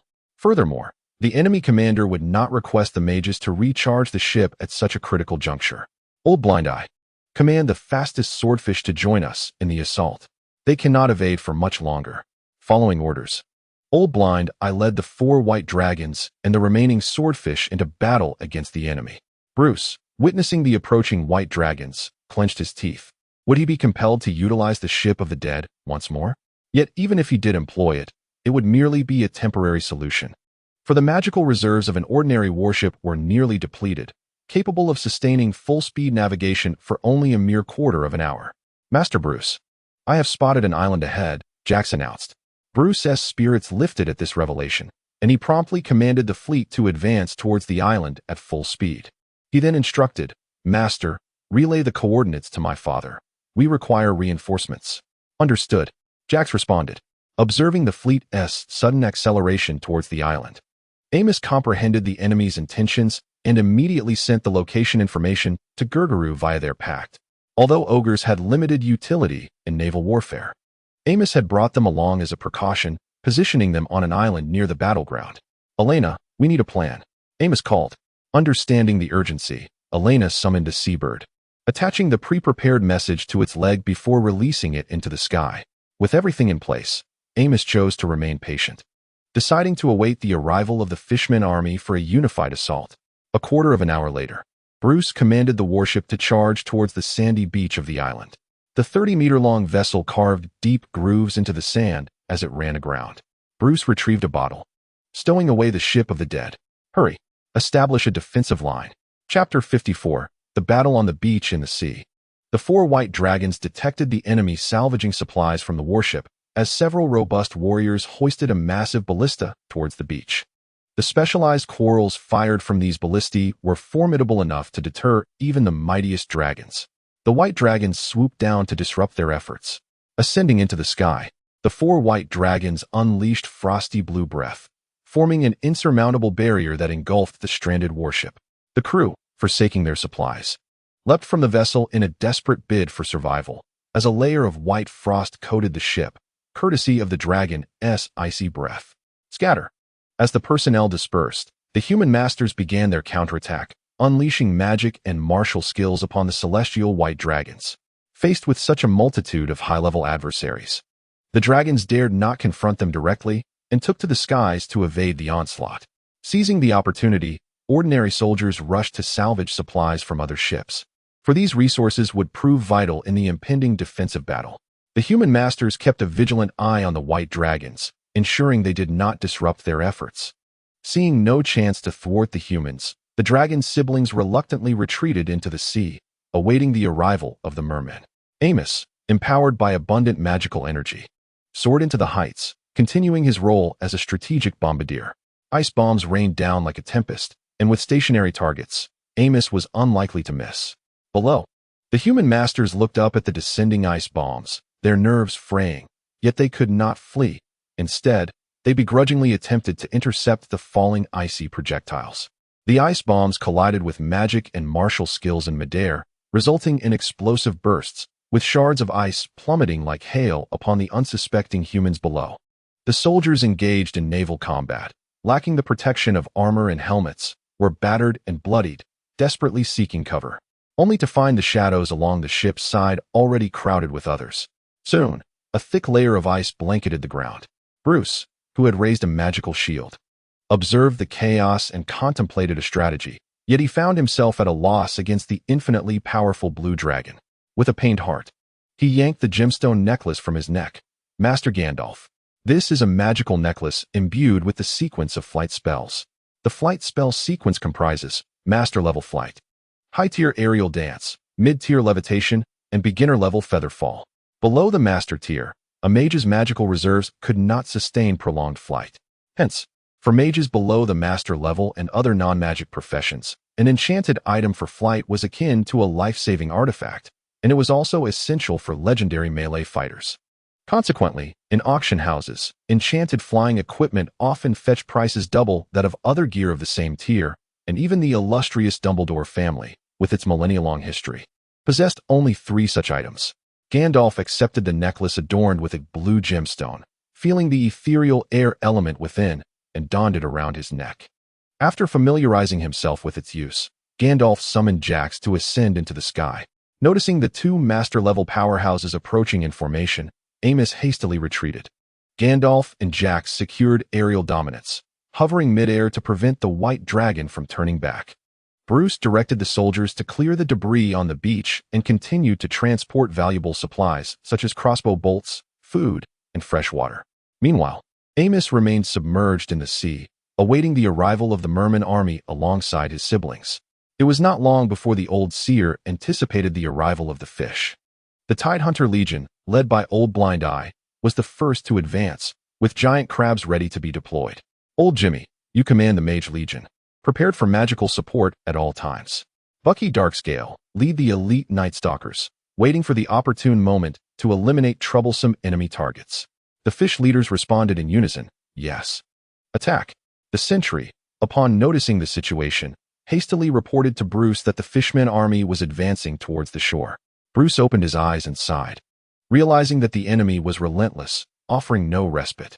Rising to his feet, he surveyed the surroundings.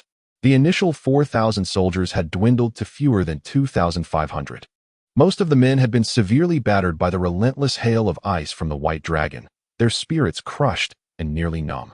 Yet, the fact that nearly half of their comrades had perished without the soldiers collapsing into despair was a testament to their training, and Bruce could demand no more. Bruce cast a spell to amplify his voice. With a somber tone, he addressed his men. I cannot promise you victory. The enemy has raised their blades, and we have no retreat left. A flicker of struggle ignited in the eyes of the numb soldiers. After a brief pause, Bruce raised his voice. Think of your wives and children. Can we afford to sit idly by? No. Even if it means death, we must fight valiantly. Let our descendants remember that their ancestors were noble warriors. This time, the soldiers stirred, their eyes igniting with the fervor of battle. Seizing the moment, Bruce continued with fervor. Moreover, we might not necessarily lose. We still have hope. I have called for reinforcements from Bailey City. If we can hold out for just one day, we can return home. The mention of reinforcements and the prospect of returning ignited their will to survive, the flame of hope blazing in their eyes. Bruce nearly roared. Warriors of Bailey City, prepare for battle. The soldiers seized their weapons, leaping to their feet and responding resoundingly to their commander. Yes. Under Bruce's command, groups of soldiers formed battle lines, taking shelter behind the beached warships to mount a defensive counterattack. Gandalf and Jax observed the transformation among the soldiers, deeply impressed by Bruce's psychological mastery. The two masterful warriors exchanged glances and nodded, turning their attention to the white dragon at sea. This battle was far from lost. Soon, the fishmen army landed on the beach, some charging towards the Bailey City soldiers through the gaps between the warships, while others flanked the vessels, attempting to encircle them. However, with thousands of fishmen, they indeed had the numbers to do so. The copperback crocodile turtle led the charge, with fishmen tide hunters hiding behind it. Before the tide hunters could close in, they hurled their spears, which arced through the air, pinning human soldiers to the ground. Nonetheless, the human soldiers possessed superior weaponry. Utilizing the cover of the warships, they unleashed a volley of crossbow bolts, but most struck the turtle's hard shell, leaving only white marks, while a few managed to pierce the exposed limbs of the turtle or slip through the gaps to strike the unfortunate fishmen behind. After several rounds of ranged attacks, the two sides clashed in close combat. The copperback crocodile turtle barreled forward, knocking down two soldiers. A nearby soldier swung his sword at the turtle's back, leaving a white scar, only for the turtle to retaliate by biting down on the soldier's thigh, which was swiftly met with a decisive blow that severed its head. The trident of the fishman pierced through the abdomen of the soldier, who fell to the ground, groaning in agony. In that moment, another soldier seized the opportunity as the fishman withdrew his spear, striking decisively to sever the fishman's arm. A giant claw crab extended its 3-meter-long pincers, lifting a soldier and crushing him in two. Behind the human lines, a sharpshooter took aim, and an arrow struck the crab's eye, causing its immense body to crash down, pinning the fishman that had scuttled between its legs. Amidst the chaos, both sides became entangled in a fierce skirmish, with casualties mounting on both ends. Though the fishmen boasted superior numbers and diverse troop types, their losses were significant, yet they maintained a firm grip over the humans. Watching his soldiers valiantly engage in battle, Bruce felt a sense of helplessness and summoned the mage regiment to the fray, where human mages gathered to unleash powerful war spells. Observing this, Old Jimmy led the fishman mages to disrupt their incantations, for destruction is often easier than construction, resulting in the failure of the human mages' spells. Surrounded by high-tier professionals under Bruce's command, they joined the fray, yet the quantity and quality of the fishman elite fell short, as they were pressed hard by the humans. The white dragons, unable to bear the sight, unfurled their wings and dove into the battle, igniting a full-scale conflict. Chapter 55, The Arrival of the Ogre Elena. With the formidable body of a dragon, charged directly toward the human lines.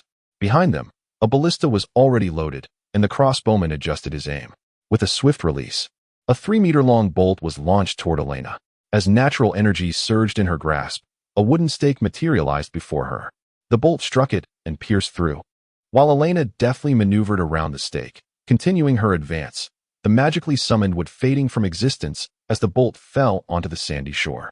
Jax conjured a massive fireball and hurled it at Elena, only for it to be detonated prematurely by an incoming ice arrow. Amos, Felicia, and Willie soared into the skies to confront Gandalf and Jax, engaging directly without any pretense. Amos faced Gandalf, while Felicia utilized divine magic to shield Willie as he contended with Jax, buying time. As Amos and Gandalf exchanged glances, they clashed a few times, gaining insight into each other's skills. One was a master of weaponry, while the other was a dragon-shaped artillery with limitless mana. Their combat was evenly matched, neither wishing to reveal their ultimate tactics, neither could gain the upper hand. One served merely as a family protector, with the Count unable to reproach him as long as Bruce was safeguarded, while the other, the White Dragon Lord, was solely focused on victory. There was no reason for either to fight to the death, yet both would seize the chance to eliminate the other if it arose. However, the standoff could not persist indefinitely. Seizing the initiative, Gandalf, with his shorter reach, struck first, soaring toward the White Dragon. Amos, unwilling to confront him head-on, sidestepped the direct clash, unleashing a beam of light from his fingertips. The light of magic breaking. Gandalf, agile as a monkey, evaded the magical beam and continued his approach toward the White Dragon. After a brief entanglement, Gandalf discerned that relying on his flying magical equipment was inferior to the control he wielded himself. Should he expose a flaw and be struck by the light, plummeting from the sky would be disastrous. Upon contemplating this, Gandalf descended, hovering low in the air. His mission would be deemed accomplished if he could prevent the White Dragon from entering the battlefield and slaughtering the ordinary soldiers of Bale City. Meanwhile, on the other side of the battlefield, Jax was holding his own against Vili and Felicia, managing to gain a slight upper hand. Amos circled above Gandalf, breathing in the essence of dragon fire, seeking the opportune moment to strike. Gandalf, growing increasingly impatient with the circling White Dragon, witnessed Amos suddenly accelerate, unleashing a torrent of dragon fire towards Jax. Startled, Jax broke into a cold sweat. In his frantic attempt to evade, he could not fully escape the onslaught, resulting in a glancing blow from the dragon fire that shattered his magical shield. As he braced for the imminent collapse of his second line of defense, the ring on his finger glimmered with magic, and he vanished, reappearing 100 meters away. At that moment, Jax was adorned with a frost of white upon his hair and beard, his complexion a shade of purplish blue, his lips trembling as he hastily conjured another magical shield. Casting a reproachful glance at Gandalf before being compelled to re-engage with Vili, Gandalf felt a profound sense of despair. Why did this fellow always behave so unpredictably? He could not allow the White Dragon Lord to dominate the battle, so he charged forward to engage, only to be pressed back by the dragon's speed advantage. Below, the battlefield saw the elite fishmen warriors, led by Alina, clashing fiercely with human champions under the command of Count Oliver. Yet, the humans still possessed high-level fighters in reserve. Bruce calculated in his mind that deploying the remaining elite fighters against the dragon would yield no significant advantage in the short term. It was far more effective to commit them to the frontal battlefield to decisively eliminate the enemy's remaining forces. He promptly ordered the remaining elite fighters to join the fray while consolidating their defensive line. The soldiers cycled in and out, leveraging their superior elite power to withstand the fishmen's onslaught. Moreover, as the heir to the title of Count, Bruce possessed numerous scrolls, which, although not immensely impactful in large-scale battles, could alter the tide of specific skirmishes. Wherever the battlefield faltered, Bruce would swiftly employ a scroll to rectify the situation, rendering the entire conflict a futile war of attrition. The battle raged on for 2 hours, with the corpses of human soldiers, fishmen, and sea beasts strewn across the beach. So much so that the newcomers fought atop the fallen. Amos observed the weary Gandalf, who, despite his ample reserves of magic, exhibited signs of mental fatigue after prolonged combat. Looking down at the battlefield, he saw Alina besieged by human masters, her body marked with numerous wounds, surrounded by a circle of corpses, crushed into a mixture of flesh and sand beneath the dragon's immense bulk. Both sides had suffered casualties among their elite forces. Meanwhile, the common fishmen, having endured a lengthy journey followed by intense battle, had reached their mental threshold, while the humans, aboard their warships, remained more focused than the fishmen. If the fighting continued, the losses would likely be catastrophic. Amos expelled a breath of dragon fire to force Gandalf back and issued the command, "Retreat." The fishman army hastily withdrew into the sea. Seeing this, Bruce shouted triumphantly, "We have triumphed. Warriors, pursue." The morale of the human soldiers soared as they pressed their advantage, relentlessly pursuing the fishmen until they reached the shallow waters of the beach, leaving several corpses scattered upon the sand. The soldiers stood knee-deep in the sea, tossing their tattered hats into the air and jubilantly celebrating their arduous victory. The beach was alive with revelry, washing away the negative emotions brought on by a series of defeats. Bruce, wearing a smile, observed the scene, even while imprisoned. The cheers of victory served as a potent balm for the spirit. In the water, Amos watched the jubilant humans on the shore. A surge of magical energy coursing through him, conjuring towering waves to crash upon the beach. The soldiers' cheers abruptly ceased as a human mage intervened to halt the oncoming tide. Bruce gritted his teeth in frustration. That accursed white dragon was ever a source of irritation. Fearing an unexpected assault from the dragon, Bruce commanded a retreat. Gazing at the wreckage of the warships, his heart ached. These vessels represented the accumulated wealth of generations of earls, and now nearly half lay in ruin. Yet, amidst the misfortune, there was a silver lining. The vessel Whisper of the Dead remained unscathed. Bruce surveyed the grim battlefield. The battered ships had lost their utility as cover, prompting him to issue orders to reclaim resources and reposition the defensive line within the woods of the small island. At that moment, a soldier's stomach grumbled audibly, drawing Bruce's attention to the battlefield. The fallen crocodile tortoises and giant crabs appeared enticingly edible. Provisions were at hand.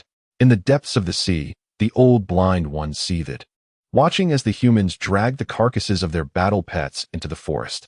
Amos, standing nearby, recognized this as Bruce's way of flaunting his triumph over him. Old blind one, send your men to procure food. Their revelry cannot last long. As the sun dipped toward the horizon, a dark shape emerged upon the sea's surface. The ogres, riding on the back of Ramos' colossal tortoise, were approaching. The fishmen began to surface, their heads breaking the water's surface. After a meal and several hours of rest, they regained their vigor, eager to rejoin the fray. Geru, master, where are the enemies? Ghoul shall smash their skulls. The white dragon gazed at the darkening sky, his voice low and ethereal. Be patient, my faithful servant. By nightfall, humans are as blind as monkeys. We must await our moment. In the darkness, the combat effectiveness of human soldiers would be diminished by at least 30% due to their impaired vision. The ogres and fishmen, however, possessed enhanced low-light vision, remaining largely unaffected. And as for the dragon, such a magnificent creature required no light at all to perceive its surroundings. In the woods, by the fire, Bruce listened intently to the sentry's report, his brow furrowed. 100 armored ogres. Bruce sighed heavily. This night would be a long one. Chapter 56. Night battle. As night fell, the pale moon descended and the stars emerged. Beneath the dim starlight, the fishman army once again set foot upon the small island. On the beach, the humans had yet to gather the bodies of the fallen. The sand was strewn with corpses and the wreckage of ships, creating a chilling atmosphere. The crocodile tortoises led the way as the fishmen and ogres followed closely behind. The fishmen night stalkers melted away from the ranks, merging seamlessly with the shadows of the darkness. The night was their stage. The white dragon lords soared high above, surveying the tranquil woods below. In this serene expanse, not a single bird took flight, nor was there the faintest sound of insects. These minute creatures had been driven away by the ferocious battles of the day. Within the forest, humans had felled trees, utilizing the timber to erect two rudimentary defensive lines, one at the forest's edge and another deeper within. Between these defenses, a palpable magical aura emanated, indicative of the fishman night stalker surveillance, a testament to the diligent efforts of the mage contingent from Bailey City, who had labored throughout the afternoon. Amos furrowed his brow as he gazed into the shadowy woods, feeling an oppressive weight. It was not the potency of the magical fluctuations from the human-placed array that troubled him, but rather their feebleness. This perplexity gnawed at Amos. Such a faint magical resonance could only imply two possibilities. Either the array itself was of a low caliber, or the one who devised it possessed an extraordinary level of skill, far beyond Amos's comprehension, perhaps even belonging to a legendary class of sorcerers. If Bailey City's ranks contained such formidable mages, why had they not emerged sooner to turn the tide, instead of waiting until now? And if the array merely conjured weak spells, what purpose could they serve? Could it be that the Dumbledore family possessed unique methods to obscure magical signatures? The white dragon contemplated this, concluding that uncertainty necessitated a direct approach. In the face of overwhelming strength, all stratagems would be futile. Amos issued his command, Tide Hunters, advance. The fishmen Tide Hunters, accompanied by crocodile tortoises, charged towards the woods, only to be met with a fierce onslaught from the human defenders. The common soldiers, fortified by their defenses, loosed a barrage of crossbow bolts, while human mages unleashed targeted spells such as fireballs and chains of lightning. Arrows, flames, and the blinding light of explosions filled the battlefield with chaos. Old Jimmy, mage unit, counterattack. Old Blind, Golgurlu, prepare to act. The 4 white dragons, adhering to their strategy, cast invisibility spells and ascended into the sky. In the woods, Jax discovered the concealed white dragons and swiftly muttered an incantation. A transparent barrier formed around him, enveloping a radius of 100 meters. Counter-invisibility barrier. In the air, the silhouettes of the 4 white dragons materialized, having emerged from their cloaked state to charge directly towards the woods from 4 directions, now less than 50 meters away. Not good. Stop them. Jax hurled a fireball, detonating it mid-air to obstruct the white dragon's advance, while Gandalf ascended to confront Amos. The other white dragons shielded Vili, who was imbued with divine protection and a magical shield, as he surged through the flames of the explosion towards the first defensive line. 50 meters was a mere blink for the flying white dragon warriors, and Vili successfully breached the woods, crashing through several small trees. Once amidst the soldiers, Vili wreaked havoc like a tiger among sheep, slaughtering indiscriminately, until he was ultimately halted by the skilled human defenders. Although casualties were minimal in that brief skirmish, the rhythm of the soldiers' fire had been disrupted and the defenses compromised, allowing the fishmen to seize the opportunity created by the white dragons and launch another assault on the woods. As the fishmen neared, Bruce shouted, "Retreat!" The well-trained soldiers retreated to the second line of defense while covering each other, evading the relentless pursuit of the white dragon. Amos, with a grave expression, surveyed the woods before him. Between the first and second lines of defense, there was an unmistakable but faint surge of magical energy. Yet, this level of magical fluctuation could only possess the potency of elementary spells. What were these humans plotting? Charge. Regardless of the magic circle, it must be destroyed. Bruce, glancing back at the ogres and elite mermen who had not yet engaged, felt a twinge of regret. He activated the magic circle through the control node, imparting a lesson to Amos. A flash spell erupted from the ground of the forest, dazzling the eyes of the monstrous army. Even the dragon could not withstand the sudden transition from darkness to blinding light. Amos bowed his head, tears streaming uncontrollably from his eyes. Warriors, charge, Bruce commanded. Amos dared not ascend into the air for fear of becoming a living target, enduring the stinging pain in his eyes as he rapidly recited his incantations. Wall of ice. The icy barrier obscured their view, prompting Bruce to reluctantly lower his crossbow. Yet Amos continued unabated. Summon ice guardians. 2 ice elementals materialized before Amos, who commanded them to shield him, while also casting a magical shield around himself, remaining vigilant to the sounds surrounding him. Meanwhile, Golgurlu, less affected by the chaos, rushed to provide support, intercepting Jax and Gandalf as they charged toward the White Dragon Lord. Seizing the opportunity, Jax discarded concerns over magical exhaustion and unleashed his full power.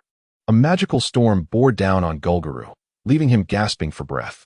Gandalf seized the moment to disengage from the battlefield, advancing toward the White Dragon Lord. Golgurlu braced himself against a fireball, shattering his magical shield in exchange for a brief reprieve, triggering the inherent ability of the Caucasus battle staff to summon a spirit. An ogre spirit emerged, engaging Jax in fierce combat, while Golgurlu darted back toward Gandalf. Just as Gandalf dispatched the 2 ice guardians, Golgurlu swung his heavy club, forcing Gandalf to defend himself. In that instant, Amos opened his eyes. Although the shadows danced before him, he discerned the situation through sound and blurred vision, and struck out with a claw at Gandalf's back. Gandalf hastily activated his life-saving card, encasing himself in solid ice. But Amos's claw sent him crashing against a large tree. Golgurlu refrained from pursuing, instead positioning himself before the White Dragon Lord as a precaution.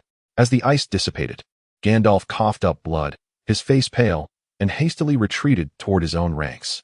Protected by his soldiers, he retrieved a vial and drank the milky liquid within, feeling somewhat rejuvenated. Seeing the futility of the situation, Jax quickly withdrew. The assassination attempt had failed. Retreat. With the high-level combatants pulling back, Bruce called back the ordinary soldiers, who fell back to the defense line. Before long, Amos regained his composure. Surveying the devastation around him, his expression was terrifyingly suppressed. The 2,000 mermen he had led had suffered over half their number in casualties in the blink of an eye, while the crocodile tortoises had retreated into their shells, remaining unscathed. The dragon's siblings bore several bleeding wounds, clearly indicating that they had also received special attention, while the high-ranking ogres stood guard over them. The blind old man, accompanied by armed mermen, stood at the forefront, confronting the human soldiers. Amos suppressed the fury within him, striving for calm. Bruce, equipped with an item granting dark vision, observed the now composed white dragon lord and recalled a well-known adage. A robust lion is not to be feared. Rather, one should fear its capacity for restraint. Bruce felt a pang of regret for opposing him. Amos gazed at the fully prepared human army, his voice resonating with a deep timbre. What are you still struggling against? Are you awaiting that distant reinforcement? How laughable. They shall not come. The author perused the comments and noted many criticisms of the system. I have made some adjustments to the setting. However, the core functionalities remain unchanged, ensuring an uninterrupted reading experience. Interested readers may revisit the second and third chapters, as I sense a significant improvement in my writing, particularly in the second chapter, which has become more engaging. Chapter 57. Predicament. A tremor coursed through Bruce's heart as he forcefully quelled his rising panic. Do not be deceived, everyone. This cunning creature is tricking us. Amos spoke with disdain. Little Count of Dumbledore, do you truly believe that at this juncture, I still need to deceive you? The white dragon then dropped another bombshell. While you sought assistance, I transmitted a message, a gift for the Blood Skeleton Pirate Alliance. Amos's voice dripped with tantalizing allure. With the majority of the Navy absent and high-ranking combatants nearly all deployed, do you think these greedy sea hyenas will forsake the golden opportunity to plunder the affluent city of Bailey? The White Dragon Lord mockingly declared, I dare say by now, Bailey must have been reduced to a sea of flames.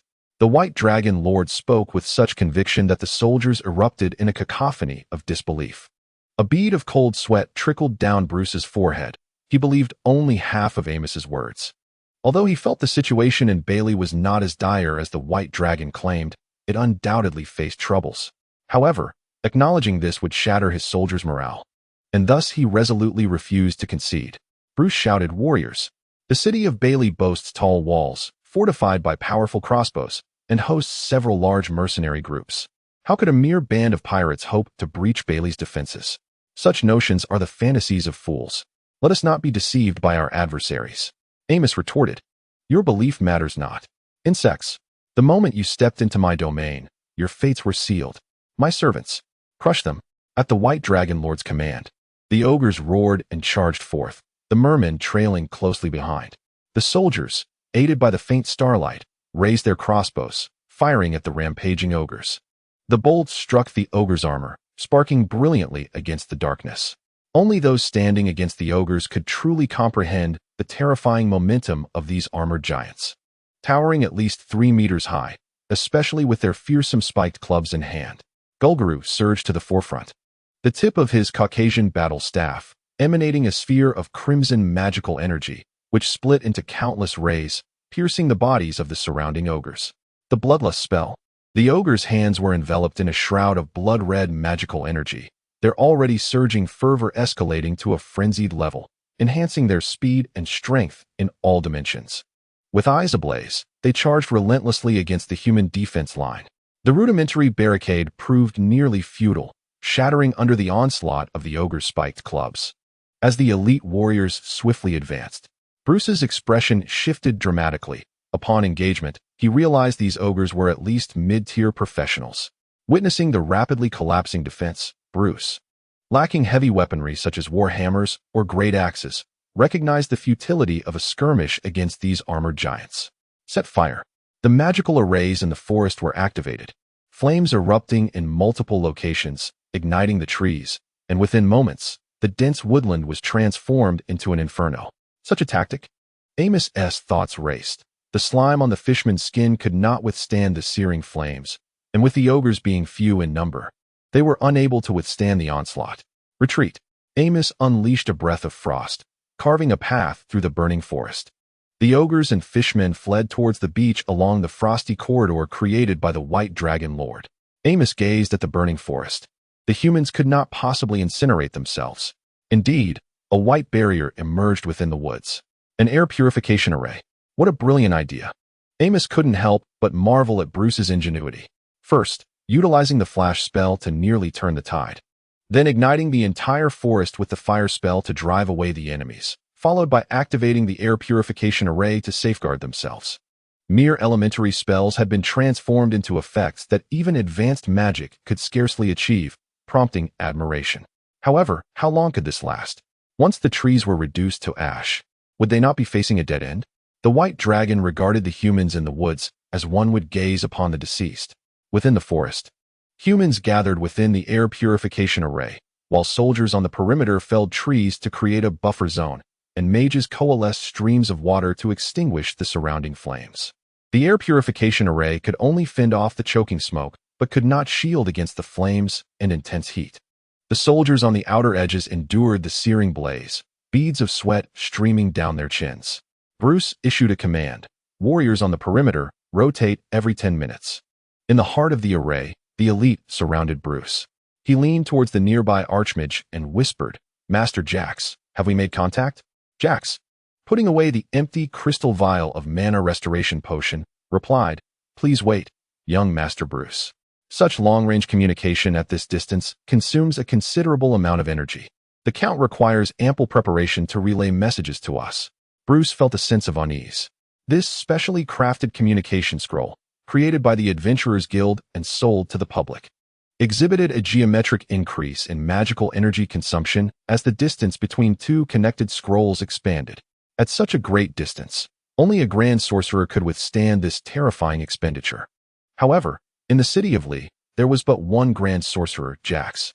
The Count would need to employ several high-ranking mages to collectively transmit information. Yet finding such esteemed practitioners was no simple task.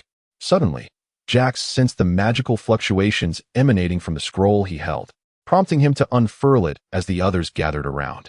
In the dock area of Baileyport, several pirate factions had launched a coordinated attack, resulting in the complete destruction of ships and buildings.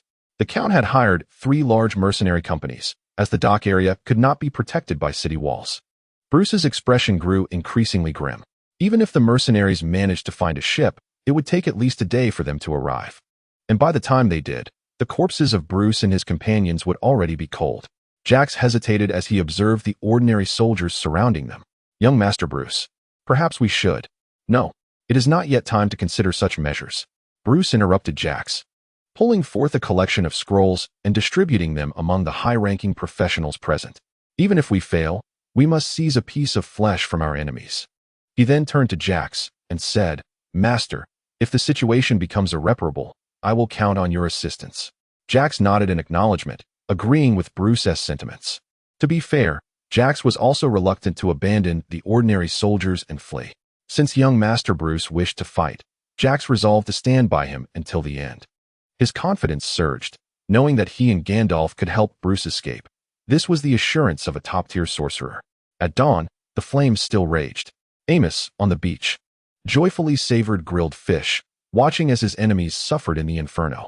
This stark contrast brought him immense delight.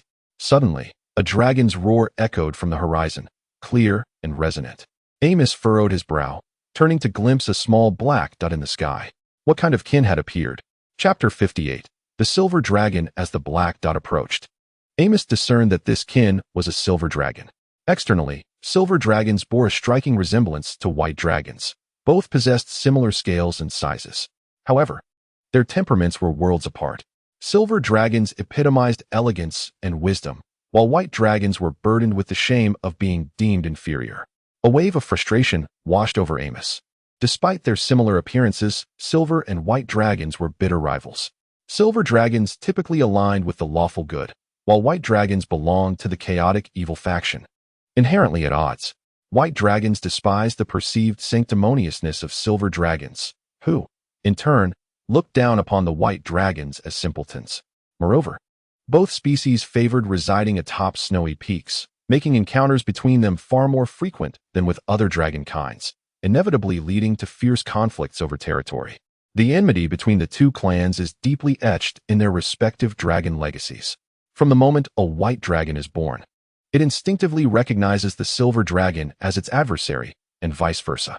Consequently, whenever a white dragon encounters a silver dragon, conflict is almost inevitable. Typically, the white dragon instigates the skirmish, only to be soundly defeated by the silver dragon, fleeing in disgrace. This ignites a lingering resentment within the white dragon, which, upon encountering a weaker silver dragon, will unleash a brutal beating upon it. Indeed, it is merely a thrashing, rarely resulting in fatality, among true dragons. Unless faced with mortal enemies, lethal force is seldom employed. More often than not, the encounter culminates in a severe reprimand. In the case of malevolent dragons, enslavement may ensue. But benevolent dragons are generally shielded by their familial ties. Amos gazed at the approaching silver dragon, soaring towards the small island, and flapped his wings to intercept it midair. Suspended before the silver dragon, he scrutinized this fellow creature, noticing that it was of a similar stature and appeared to have just entered its youth. Embodying the aesthetic ideals of dragonkind, a striking young female dragon. However, Amos harbored no fondness for this uninvited beauty. The silver dragon, surprised by the arrival of a white dragon, exclaimed, "What are you doing here?" Her voice was melodious, yet her words held an accusatory tone that irked Amos. The white dragon lord, exhaling 2 puffs of white mist from his nostrils, retorted, "That question should be directed at you. What brings you to this place?" Noting Amos's brusque demeanor but unwilling to provoke a conflict, the silver dragon furrowed her brow. "I was passing nearby and was drawn here by the flames." "Did you start this fire? It must be extinguished at once." Upon finishing her statement, she attempted to bypass Amos, stretching her neck to assess the situation on the island. Amos shifted his body to obstruct her view. "The fire is not of our making, and we will handle it. Miss Silver Dragon, I implore you to leave at once." Understanding that Amos was concealing something from her, the silver dragon, now more suspicious, questioned him in a sharp tone, "Are you perhaps engaged in some nefarious activities?" At that moment, a fireball erupted from the burning forest, ascending to a considerable height before detonating. A surge of fury ignited within Amos, damned sorcerer. The silver dragon gasped in astonishment. Are there beings trapped in that fire?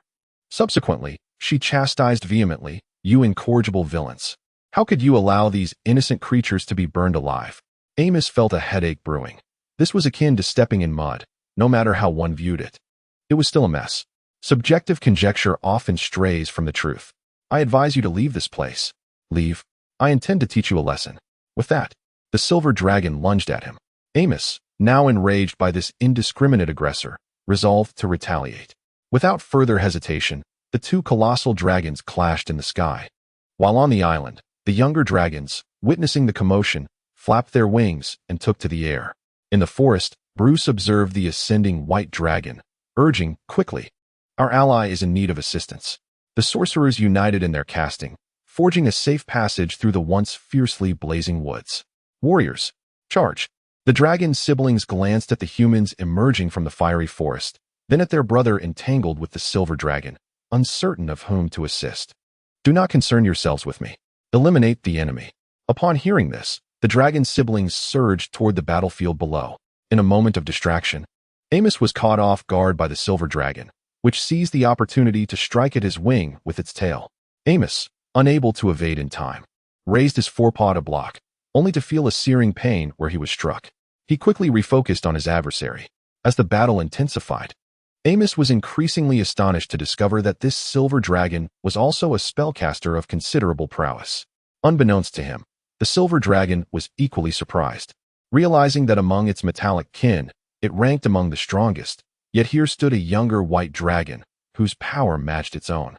When had the white dragon become so formidable? The 2 were evenly matched. The silver dragon felt no urgency, prepared to fight all day, while Amos was troubled by the ongoing battle below and resolved to give his all. With a grim expression, Amos declared, "I offer you one final chance. Depart from this place." The silver dragon contemptuously retorted, "Huh? Such arrogant words."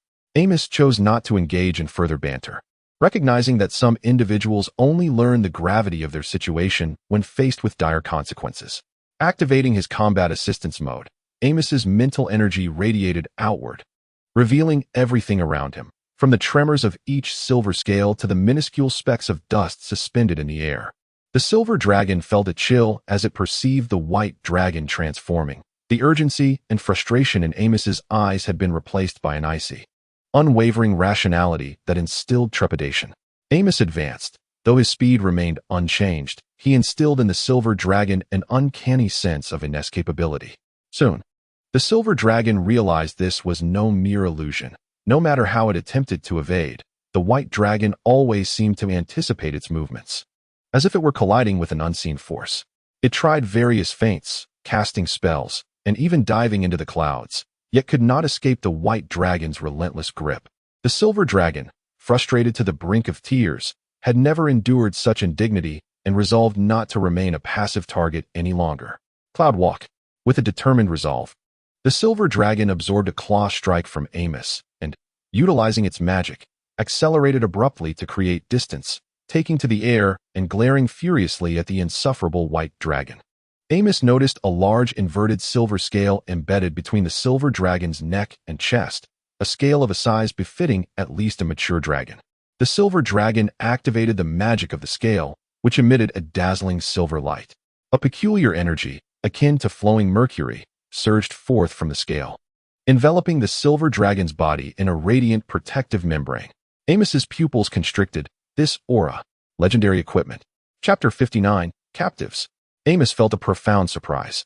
While metallic dragons were known for their generosity toward their kin, legendary equipment was not something every dragon possessed or was willing to part with. Moreover, the silver scale was clearly an heirloom, rendering it even more precious. This silver dragon possessed an intriguing background.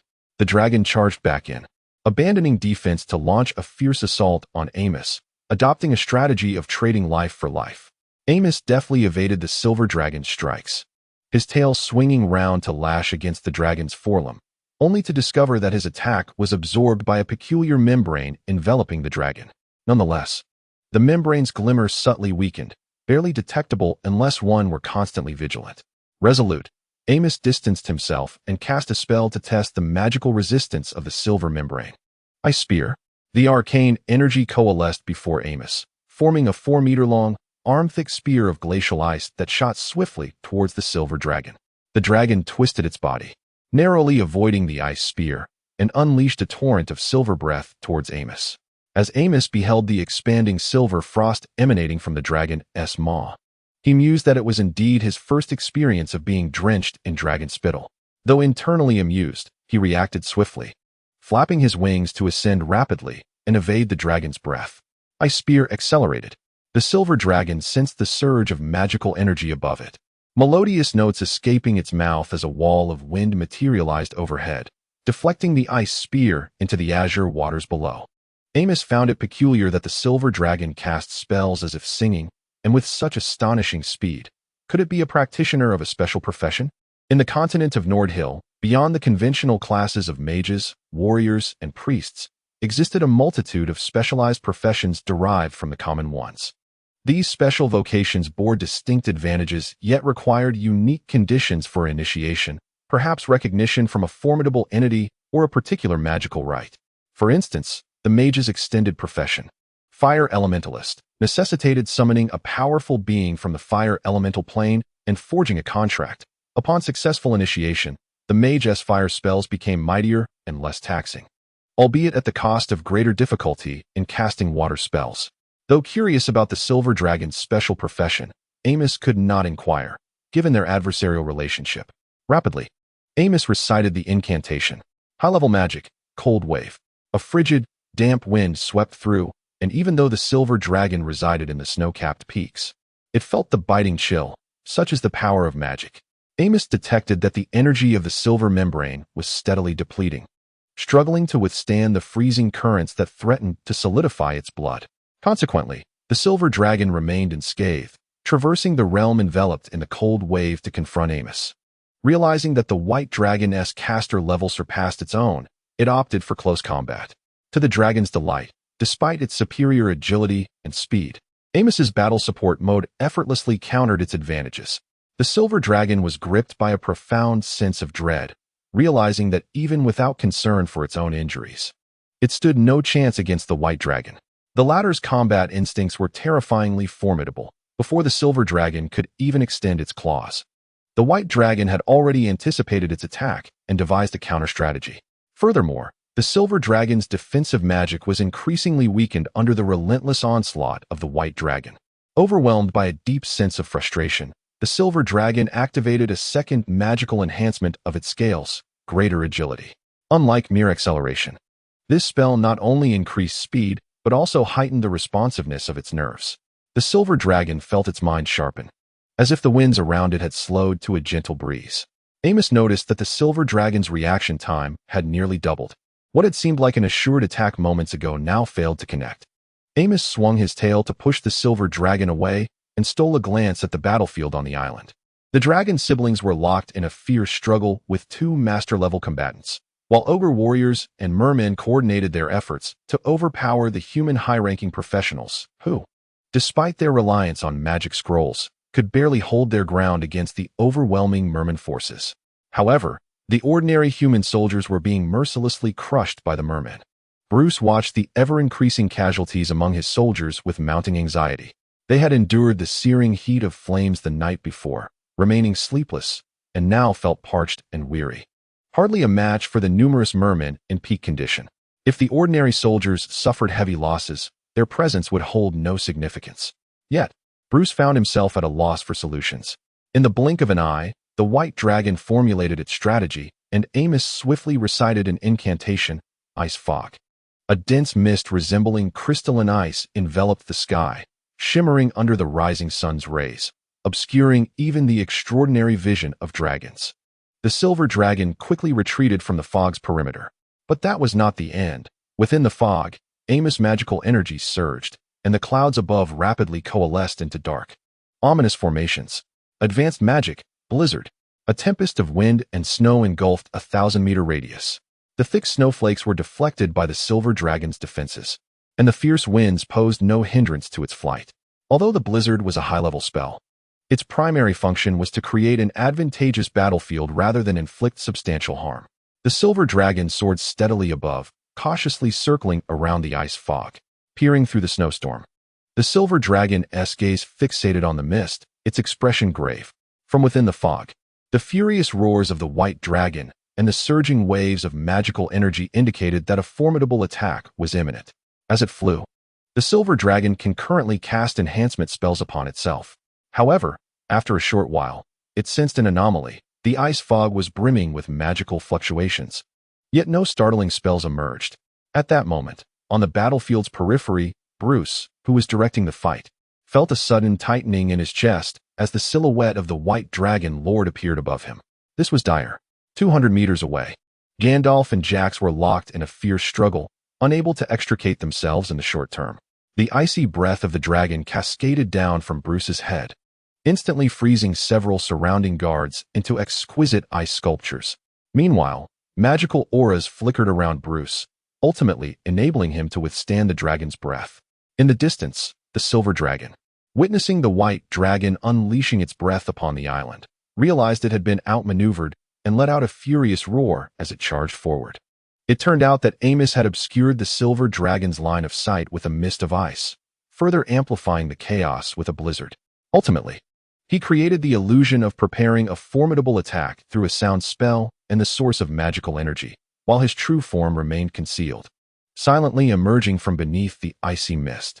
Taking advantage of the heavy snowfall and raging winds, he flew low over the sea to the battlefield on the island. Weaken.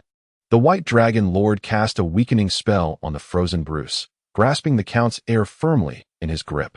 With a mere flick of his claw, he struck the back of Bruce's head, rendering him unconscious. Only then did the ordinary human soldiers react, recklessly charging forward. Amos raised the hostage in his grasp. Halt, or I shall crush him. The chaos of the battlefield came to an abrupt stop. The tension was palpable, and the human soldiers found themselves devoid of leadership, exchanging uncertain glances, unsure of what to do next. Gandalf and Jax approached, their expressions grave. White Dragon, what do you intend to do? The White Dragon Lord, clutching Bruce, disregarded Gandalf and the ordinary soldiers, soaring to the center of his own camp and landing atop the wreckage of a warship. His massive wings spread wide, casting a vast shadow over the beach, blocking out the sun. From his elevated position amidst the heavily guarded army of monsters, Amos looked down upon the humans with the demeanor of a conqueror. What do I desire? When you chose to assault my lair, you should have considered the consequences of your failure. This declaration was directed not only at the humans, but also at the approaching silver dragon. Indeed, the silver dragon, upon hearing this and observing the remnants of the warship, grasped the situation's context, halting its advance, its expression shifting between uncertainty and resolve. For all true dragons, there exists the torment of being scrutinized by intelligent beings coveting their wealth. Moreover, benevolent dragons often become targets for certain malevolent entities. However, these foes dare not confront them as brazenly as they would a wicked dragon. Though the silver dragon was virtuous, it was not naive. Its understanding of how to deal with these intruders of its homeland was clear. It knew that its actions were justified. Moreover, having initially misunderstood the white dragon as a bully of the weak, the silver dragon now felt a sense of shame for obstructing its actions. Gandalf, having regained his composure, spoke. "White dragon, what are your terms? You may state them, but should you dare harm young Master Bruce, the Dumbledore family will not let you escape unscathed." Amos narrowed his eyes dangerously, his throat vibrating as he growled, enunciating each word. "Are you threatening me? It seems you still do not comprehend the situation. You are the ones being coerced." The Amygdal's claws gently gripped, while the unconscious Bruce's bones deformed, emitting a disconcerting crackling sound, eliciting instinctive groans of pain from him. Gandalf's expression shifted dramatically, yet he dared not rush forward, raising his hands in haste. "Do not act rashly. Let us converse civilly. Everything can be negotiated. Rash actions? No. No. How could I possibly act recklessly? Return and inform your lord the Count to prepare the ransom. Otherwise, his heir shall be cast into the sea to feed the sharks." The silver dragon, upon hearing this, felt a fleeting pang of guilt towards the white dragon, muttering, "Bah! A dog cannot change its nature. A wicked dragon cannot forsake its thievery." The dragon's acute hearing was remarkable. The dragon's siblings were poised to confront the insolent silver dragon. But Amos raised a brow, halting their advance. Rather than driving the silver dragon away, it was far more prudent to extract some benefits, a well-known trait of benevolent dragons. Whenever they found themselves in the wrong and the aggrieved party approached, they could always secure compensation. Amos lifted his gaze to the silver dragon above. "My dear, what was it you just said? You have caused me considerable loss of kin. I have yet to settle that account with you." The silver dragon, realizing it had impeded Amos from joining the fray, leading to greater casualties among the fish folk, replied with a hint of shame, "Well then, I shall compensate you." That is rather accommodating," Amos thought to himself, feeling a glimmer of delight. "Then hand over the scales from your chest." The silver dragon hesitated, a sly smile creeping across its features as it replied, "You are quite the dreamer. If I give them to you, would you dare accept?" Amos truly did not dare to accept. Such items, meant for the next generation, undoubtedly possessed tracking and recognition functions. If an outsider were to take them, it would surely be a death sentence. Amos had contemplated acquiring the silver dragon's scales, so he inquired, "What treasures do you possess?" An apology must come with some sincerity. The silver dragon, upon hearing this, furrowed its brow, pondering what to offer that would not disadvantage itself while still atoning for its misdeeds. Suddenly, an idea struck, and it cast a detection spell upon Amos. A sphere of mixed yellow and white light emerged above the white dragon's head, with yellow representing lawful and white signifying neutral. This indicated that the white dragon's alignment was lawful neutral. Amos's expression darkened. Casually probing into another's alignment was exceedingly impolite. Should the silver dragon fail to provide a reasonable explanation, Amos would immediately charge forth to settle the matter with force. The dragon's siblings emitted low growls. The moment Amos took action, they would surmount the despicable silver dragon and deliver a lesson it would never forget. Ignoring Amos's displeased demeanor, the silver dragon suggested with an unexpected leap in logic, "How about I serve as your introducer, guiding you to join an organization?" Amos was taken aback, utterly unprepared for the silver dragon's proposal to introduce him to some dubious organization, and was about to decline. The silver dragon, wearing a self-satisfied expression, exclaimed, "The Nine-Eyed Alliance. It is not an organization just anyone can join." Amos was once again stunned. If it was indeed the Nine-Eyed Alliance, then the silver dragon had not exaggerated in the slightest. This inevitably brings us to the situation of the mage organizations on the continent of Nordhyl. The Nordhyl Mage Practitioners Association is a parliamentary organization akin to the United Nations of Blue Star, composed of various mage factions. The three most powerful organizations among them serve as the governing bodies: the Tower of Emerald, the Nine-Eyed Alliance, and the Order of Black Robes.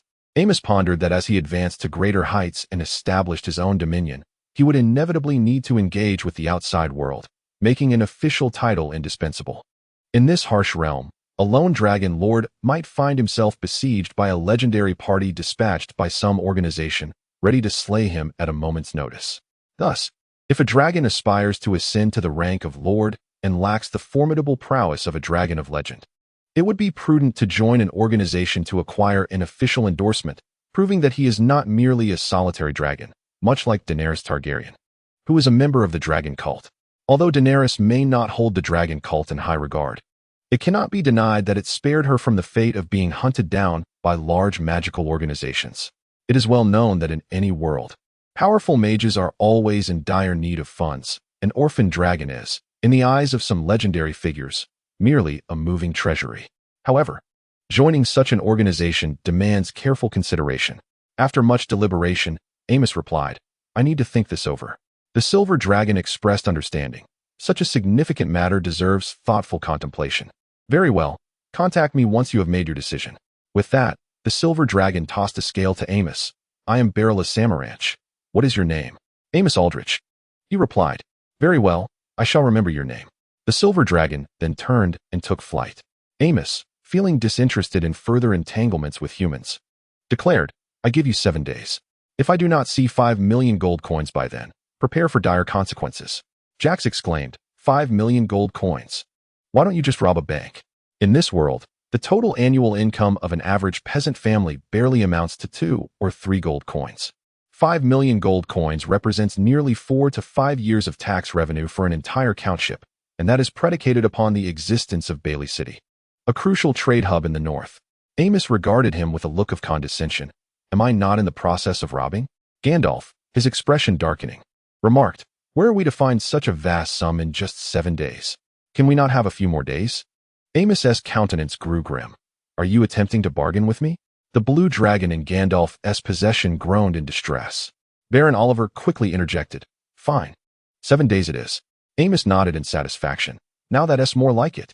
A loser must accept the reality of their defeat. Ah, if sufficient gold is unattainable, I shall also accept magical items of equivalent value. By the way, that necklace around your neck isn't yours, is it? Hand it over." Gandalf, his face dark, tore off the necklace and tossed it to the blue dragon. "Ah, this staff of yours isn't too shabby either," Jax remarked. "That ring looks rather appealing. Would you mind if I kept it safe for a few days?"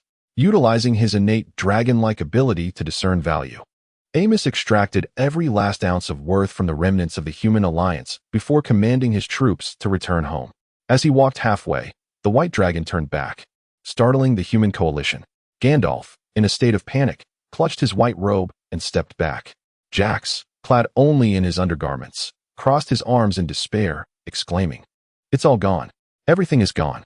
Amos, with a fierce glare, warned, "Do not let me find human adventurers around my territory, or I shall have no choice but to tear them apart." With that, Amos took flight, vanishing into the skies.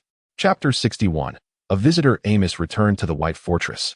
Reclining on his sumptuous velvet bed, idly playing with a silver scale and murmuring to himself about the Nine-Eye Alliance. This organization emerged after the Demon Wars, renowned for its hatred of demons and its vigilance over dimensional rifts, standing as a globally recognized bastion of absolute neutrality. Amos contemplated the implications of joining such a group. It inevitably entailed both rights and responsibilities. Enlisting with the Nine-Eye Alliance would compel him to engage in the battle against demons, yet the rewards were substantial. The Alliance boasted no enemies and possessed formidable strength, making it unlikely for any to target its members. This aspect was particularly crucial for Amos, as it would allow him to traverse the continent freely and develop his influence without fear. However, the sensation of constraint was quite irksome to the dragon. After 5 days of deliberation, Amos was taken aback when the first visitor was not Count Dumbledore, but rather the silver dragon, Belia, accompanied by another silver dragon. Despite the enmity between white and silver dragons, Amos harbored no sense of racial pride and welcomed both into the reception area of the White Fortress. In the reception hall, a shrunken Amos took his seat, flanked by the 2 silver dragons. He observed them closely. They were indeed 2 silver dragons transformed into humanoid forms.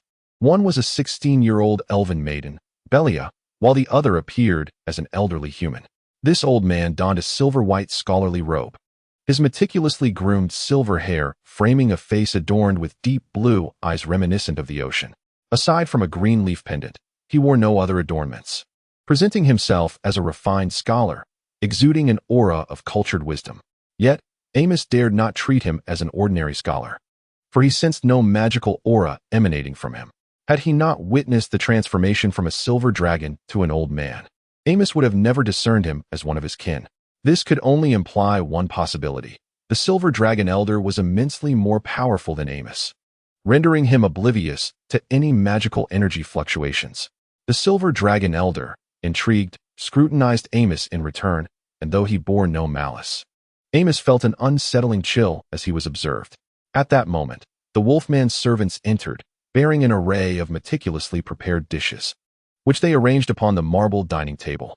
Upholding the fine traditions of the Chinese culture, the White Dragon Lord graciously proposed to share a meal. After all, one who extends a hand in hospitality often finds themselves more susceptible to the charms of the feast, regardless of the circumstance. Gathering together for a meal is invariably a splendid choice. The White Dragon Lord cleared his throat, and it was only then that the elfin figure of Berillia regained her composure. She had been captivated by the opulence of the White Fortress, not out of astonishment at its luxury, but rather due to her utter surprise that such a pristine abode could belong to the White Dragon. The White Dragon Lord extended a claw in a gesture of invitation, bidding his guests to partake freely. Without hesitation, he first grasped a plate of Moromo's marinated fish slices and devoured them, his cheeks puffing out comically.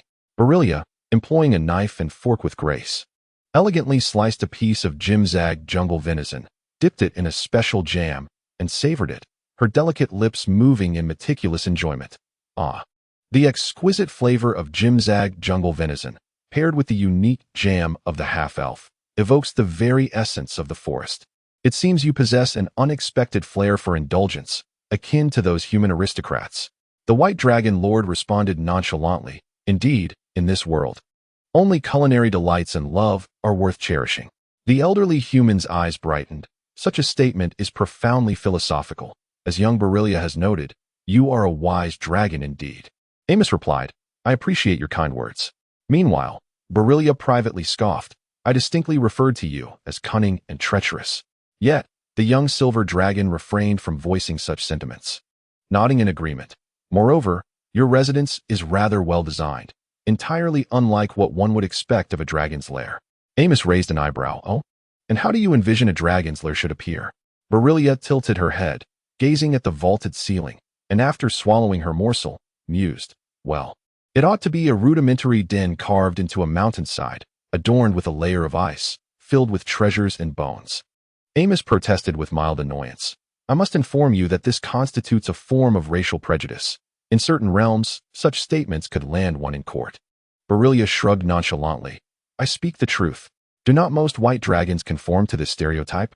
However, you have significantly altered my perception of your kind. With a teasing smile, Berillia continued, by the way, do you know what your nickname is among humans?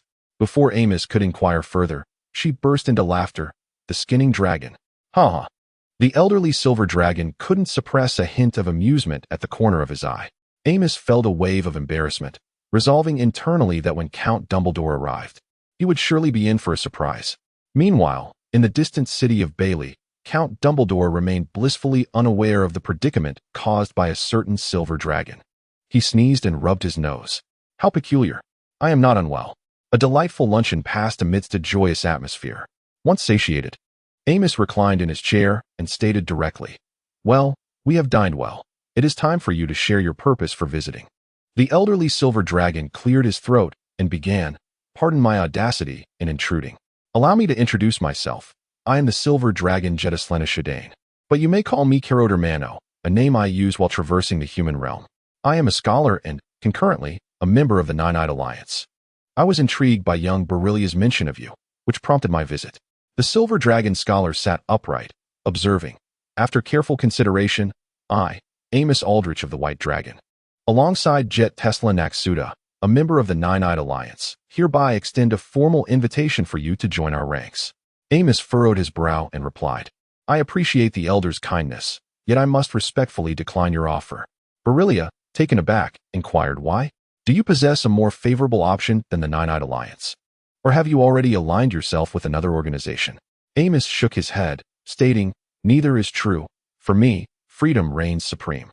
I do not wish to be bound by any constraints, thus I shall not join any faction. Berillia frowned. Then you ought not to assume the mantle of a Lord Dragon. Are you aware of the peril that accompanies a solitary Lord Dragon, especially one of the chromatic breed? Amos was genuinely surprised. He had not anticipated the young silver dragon's considerate warning. Thank you for your concern, Miss Berillia, but my decision stands.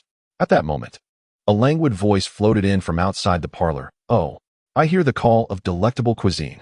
Entering was the dragonette Silver Scholar, designed by the Darkflame Dragon from the underworld. Initially, the author intended to save a chapter, but upon witnessing such support, could not resist expressing gratitude for the overwhelming encouragement. Chapter 62. News. The dragon-formed Alina strolled leisurely into the parlor, only to discover the guests beside the dining table. The young dragoness boldly exclaimed, "Ah, a peculiar combination, an elven maiden and a human elder. What brings you to the White Fortress?" Berillia wiped her mouth with a napkin, replying, "As you can see, we are here to partake in the meal." Alina raised an eyebrow. "You dare to dine at a dragon's abode? This is the first I have heard of such a thing. Are you not afraid I might consume you?" Berillia retorted, "Do you eat humans?" "Of course not. In fact, my brother forbids us from feasting upon sentient beings." Alina shrugged her wings nonchalantly, "But it matters little, as we are never short of food." Having said that, she cast a glance at Amos, who was preoccupied with picking his teeth, and continued her seemingly graceful strides towards the dining table. As Alina approached, she sensed something awry. Leaning closer to Berillia, she sniffed. "That scent. You are the silver dragon from a few days ago?" "Indeed. But why do you look so astonished, teacher?" The silver dragon scholar had been fixated on the young dragoness since she entered, his mouth agape in disbelief. Alina met his gaze, filled with a mix of fear and curiosity, and irritably queried, "Old man, why do you stare at me so? Do you harbor some ulterior motive?" Snapped back to reality.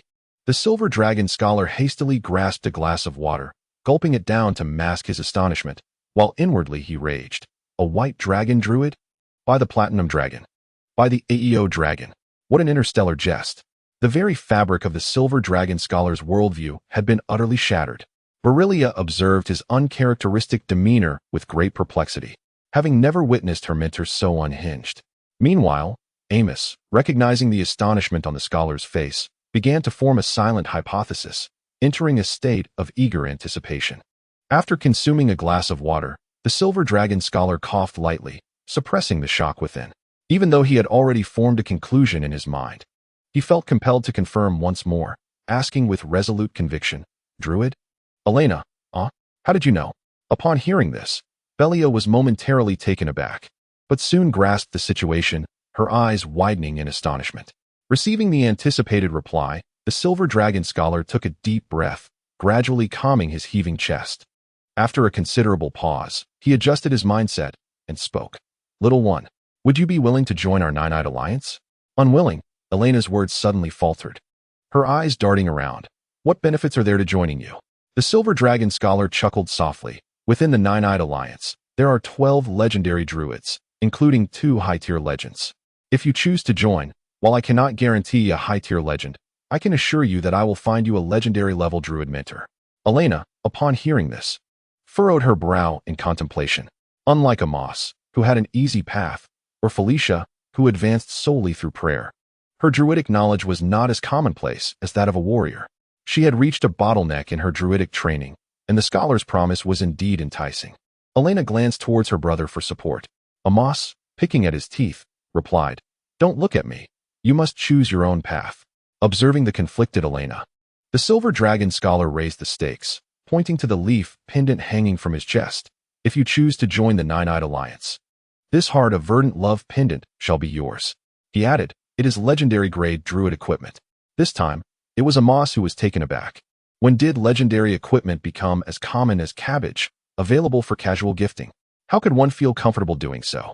Before he could finish his thought, the little dragon swiftly teleported in front of the silver dragon scholar, extending her claw. The elderly dragon, quick-witted, promptly removed the pendant to prevent it from being violently yanked away by the little dragon, sparing his neck from discomfort.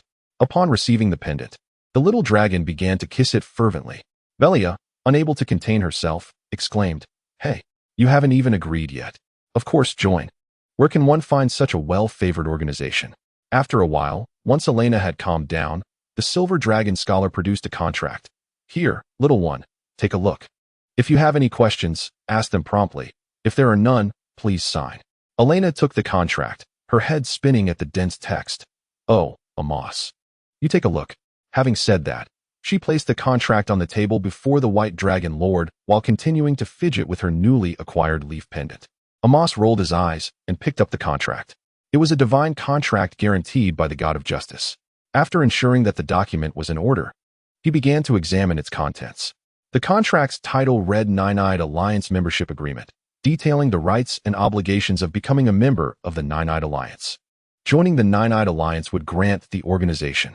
The members of the Nine-Eyed Alliance are obligated to combat all monstrous entities and demons, should their capabilities be insufficient. They must report to the organization. After reviewing this, Amos concluded, indeed, quite fair and reasonable. The contract of the Nine-Eyed Alliance is not excessively harsh. Apart from the usual stipulations against betrayal, it merely requires that all members refrain from unjustly refusing assignments to engage with demons or monsters. Given the benefits derived from their endeavors, this minimal obligation is negligible. Elena promptly signed the contract, which ignited spontaneously. The Silver Dragon, Berillia, clapped in welcome and declared, "Welcome to the Nine-Eyed Alliance."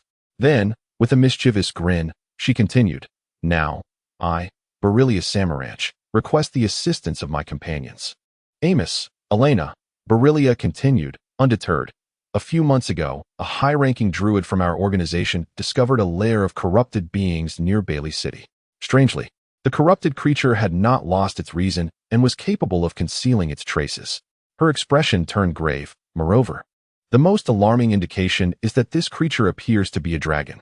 After reporting to the organization, that druid pursued the trail alone and subsequently vanished without a trace. Thus, the organization dispatched me to continue the investigation. However, upon tracing the lead to the son of Viscount Abello, Renaer Abello, I hit a dead end. And there has been no progress to date. Amos raised an eyebrow, displeased. So, is this your purpose for being here? To deceive and recruit help? The two silver dragons took flight. Although Amos was irritated by Berillia's earlier concealment, he ultimately agreed to assist in the search for the monster. After all, the contract had been signed, and the Nine-Eyed Alliance does not expect its members to work for free. By hunting demons or monsters, members can earn rewards from the organization. And the corpses of these creatures are also valuable magical materials. For ordinary members, the Nine-Eyed Alliance resembles a platform for exchanging rewards.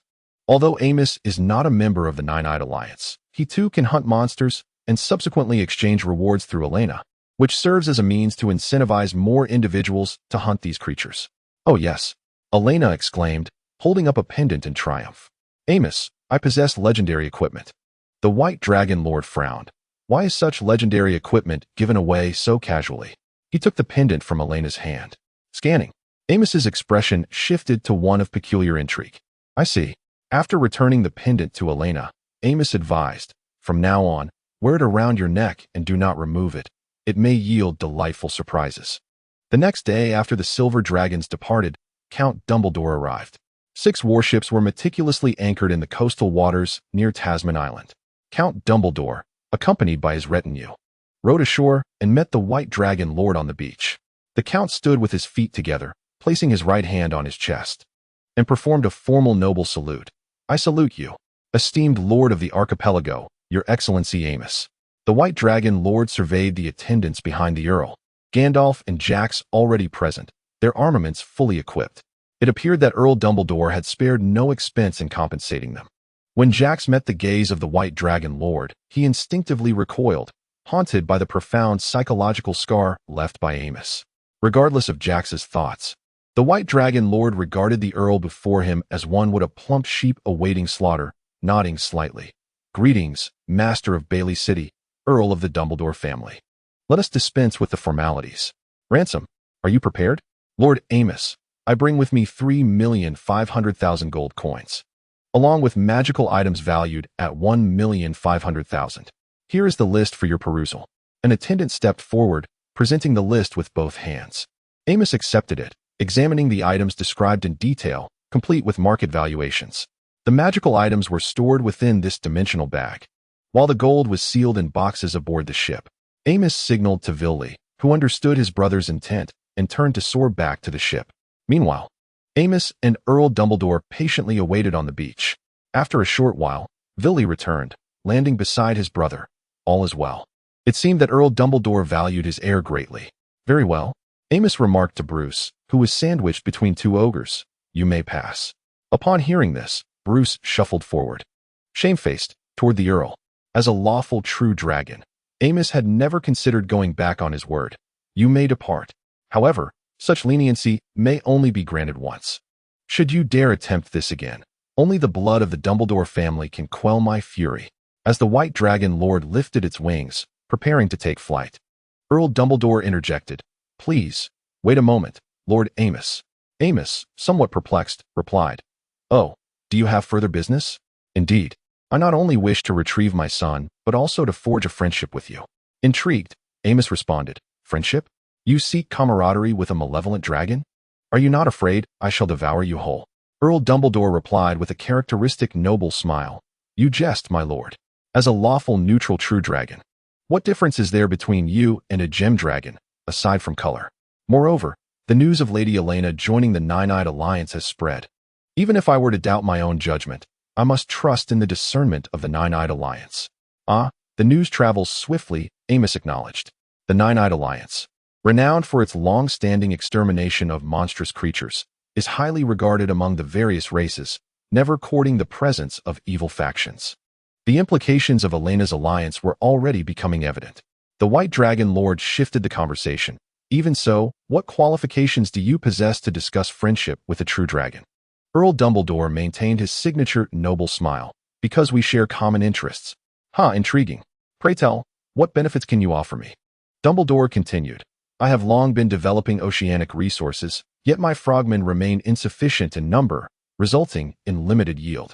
As he spoke, Count Dumbledore gazed enviously towards the sprawling aquaculture base outside Whitescale City, a dark expanse of cultivation, and continued, yet now, His Excellency Amos has developed large-scale aquaculture techniques, effortlessly accessing the abundant resources of the deep sea. Amos understood the implication of the Count's words. Do you know those goods are the exclusive property of the Black Crow Trading Association? As the Lord of Bailey City, I am well aware of the origins of those prized ingredients from the Black Crow Trading Association. Amos raised an eyebrow, intrigued. Oh, knowing this, do you still dare to meddle with the Crow's cheese? The Crow Council, alongside the three major spellcasting organizations, stands as a formidable power, and they are not to be trifled with. I dare not. Count Dumbledore candidly admitted his fear. I have no desire to awaken the next morning with a death feather from a crow beside my pillow. However, those items that the Black Crow Trading Association overlooks, I might still pursue, such as seaweed and common fish. Amos furrowed his brow. What do you want with those? In this world, noble lords typically sustain themselves through self-sufficient agriculture, and the shelf life of seafood is even shorter than that of some dehydrated grains, making it of little value for stockpiling. Given that His Excellency the Dragon had inquired, I shall not conceal my intentions from you. The Count paused to gather his thoughts. As you may know, my unfortunate sister gave birth to a son and daughter for the Baines family of the Royal House of Roe before being summoned by the Lord, leaving the two children orphaned. Now, with the old king increasingly frail and the princes growing stronger, a struggle for succession is inevitable. Although the kingdom of Roe appears calm on the surface, beneath it lies a tempest, with princes forming factions. Naturally, I must assist my poor nephew. As the Count spoke, he produced a handkerchief to dab at the moisture gathering at the corners of his eyes. Amos grasped the Count's meaning. Once hostilities commenced, food production would inevitably be affected. In such times, securing a stable food source could indeed sway the outcome of the conflict. There are no permanent enemies, only enduring interests, is a timeless truth. Amos nodded. In that case, we certainly have grounds for collaboration. I shall send my fishermen to negotiate the specifics with you. Your Excellency Amos, I have one more request, albeit an unwelcome one. Amos raised an eyebrow. If it is an unwelcome request, perhaps it is best left unspoken. The Count cleared his throat. I wish to sign a contract with you, asking for your protection of the Dumbledore family when necessary. I am willing to silence. Amos interrupted, abruptly thrusting his massive dragon head before the Count, exposing a mouth full of sharp fangs glistening with viscous dragon saliva. The icy breath of the white dragon wafting over the Count's face. The attendants behind the count tensed, instinctively reaching for their weapons, sweat beading on their brows. Fearful of the dragon's sudden wrath, Count Dumbledore raised a hand, signaling his overzealous attendants to remain calm. Amos narrowed his eyes, lifting his head slightly to look down upon the count, his tone menacing. What do you take me for? A mercenary? Human. Greed is the greatest of sins. The Earl declared emphatically, my lord, it would be prudent to consider my remuneration before forming any conclusions. The strong confidence in his words piqued Amos's curiosity. What could possibly embolden you to propose such terms? The Earl produced a slender box from within his garments, its surface adorned with intricate magical patterns, emanating a potent aura of sorcery. He personally presented the box before the white dragon. Amos accepted it, cautiously pried open a crack, glanced inside, and promptly closed it, tucking the box away. Very well. Your request is granted. Many of my acquaintances lament the lackluster updates. Yet there is little to be done. Should this tome sustain me after its release, I shall dedicate myself entirely to the craft of writing, unless, of course, I secure a stable position. Chapter 64.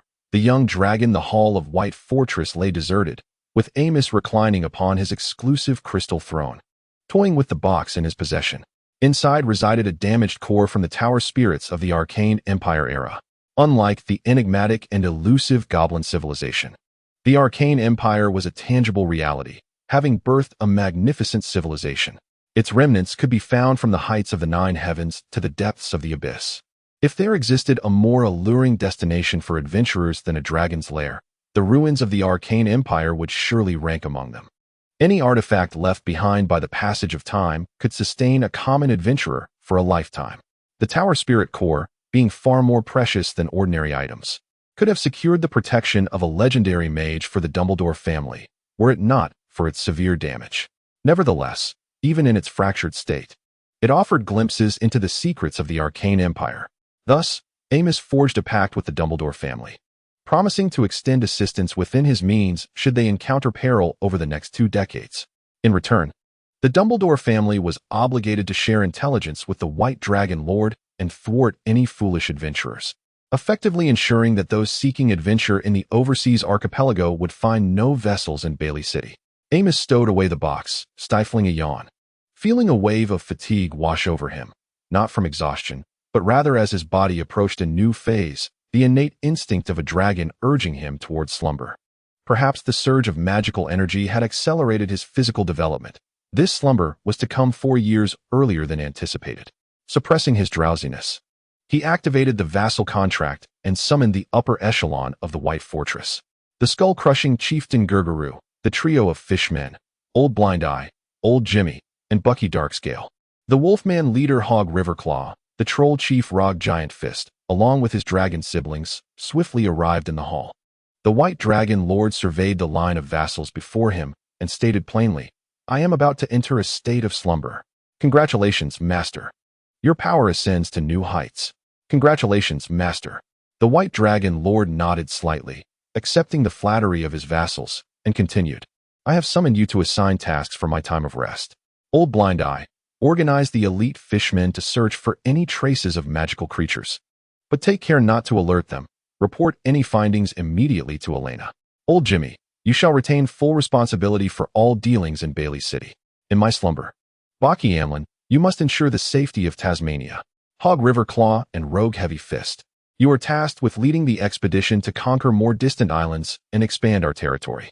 If you encounter troublesome islands, set them aside for now and wait for my awakening. Golguru, you are responsible for overseeing White Fortress and managing all challenging matters. The monstrous leaders responded in unison, their voices resounding, Yes, Master. With the meeting adjourned, the assembly dispersed, leaving only the 4 white dragons in the hall.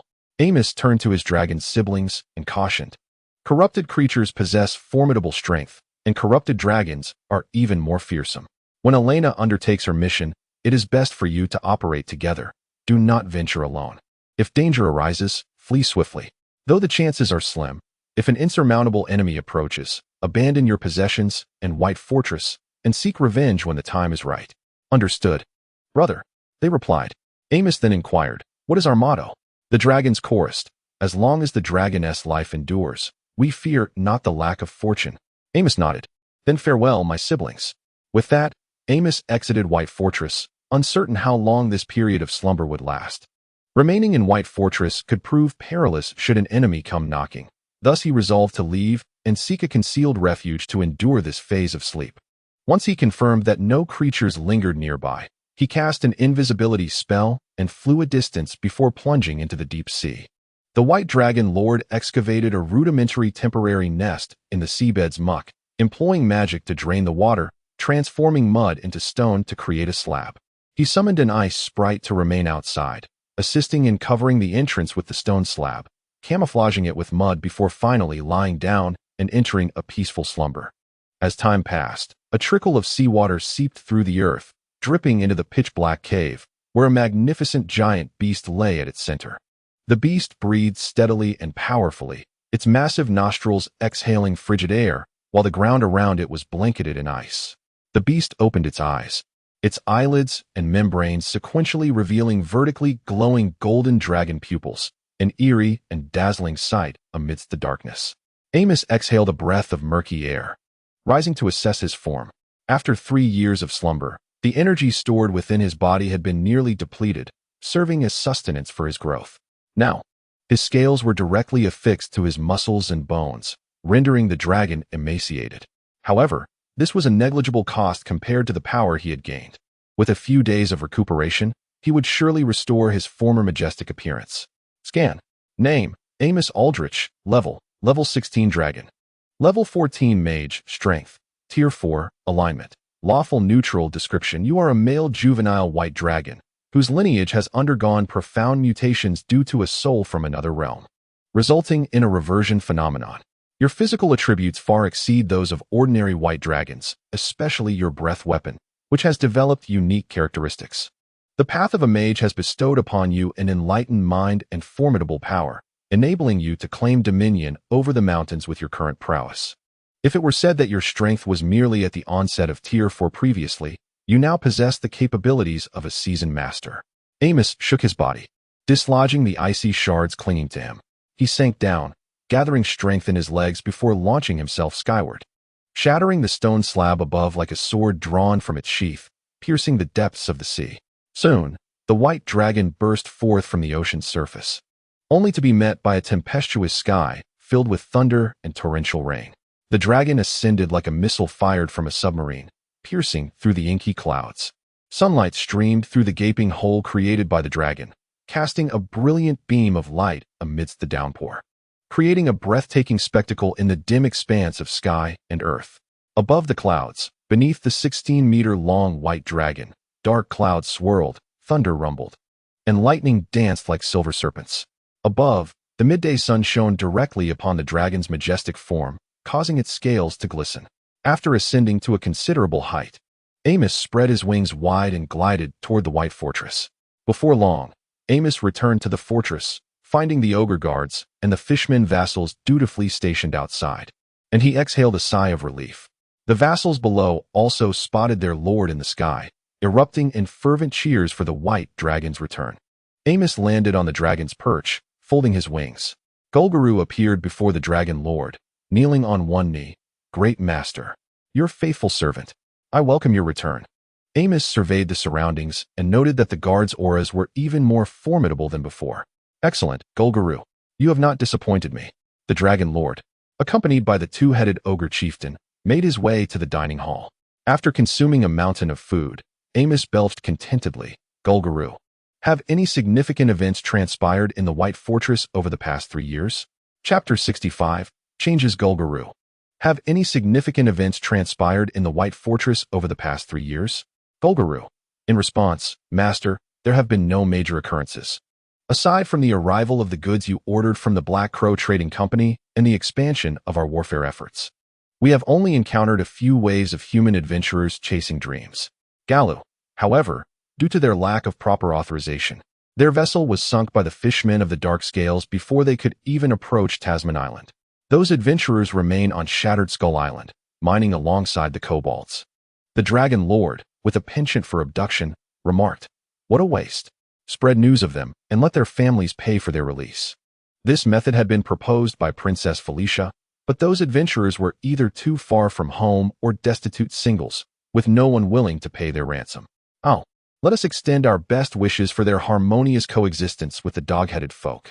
What news, if any, lies beyond the White Fortress? Our most recent concern pertains to the civil war raging in the realm of the Lion King. You have scarcely awakened from your slumber when hostilities erupted. However, this conflict bears no consequence for the White Fortress. Rather, it has enriched your treasury further. Indeed, splendid. Let the humans engage in their battles while we seize this opportunity to expand our influence. How proceeds our trade with humanity? The southern trade routes have gradually diminished due to the intermittent disruptions caused by the blood tide of El.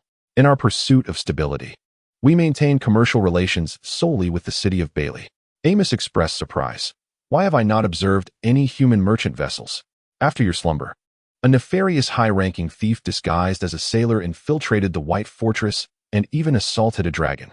Following the execution of this miscreant by Her Highness Princess Felicia, the pass system was abolished, prohibiting humans from setting foot on Tasman Island. Nonetheless, trade must persist. After deliberation, the White Fortress and Bailey City have collaborated to establish a hybrid settlement that serves as a transit hub for trade between both parties. Currently, operations are proceeding smoothly. What of Felicia and her companions? The expansion forces of the Claw of Hog River and the Heavy Fist of Rog encountered difficulties, compelling several princes to lend their aid. How fares the progress of territorial expansion? It remains relatively unimpeded. The few challenging targets encountered have been eliminated through the combined efforts of the princes, resulting in a five-fold increase in the sphere of influence of the White Fortress. Amos pondered the magical aberrations. What of the search conducted by Old Blind Eye? Is that silver dragon still in the vicinity? Old Blind Eye has scoured the surrounding waters thoroughly, yet only unearthed some ancient scraps of metal. As for Miss Beria, her trail has gone cold, with no new discoveries since her departure a year ago.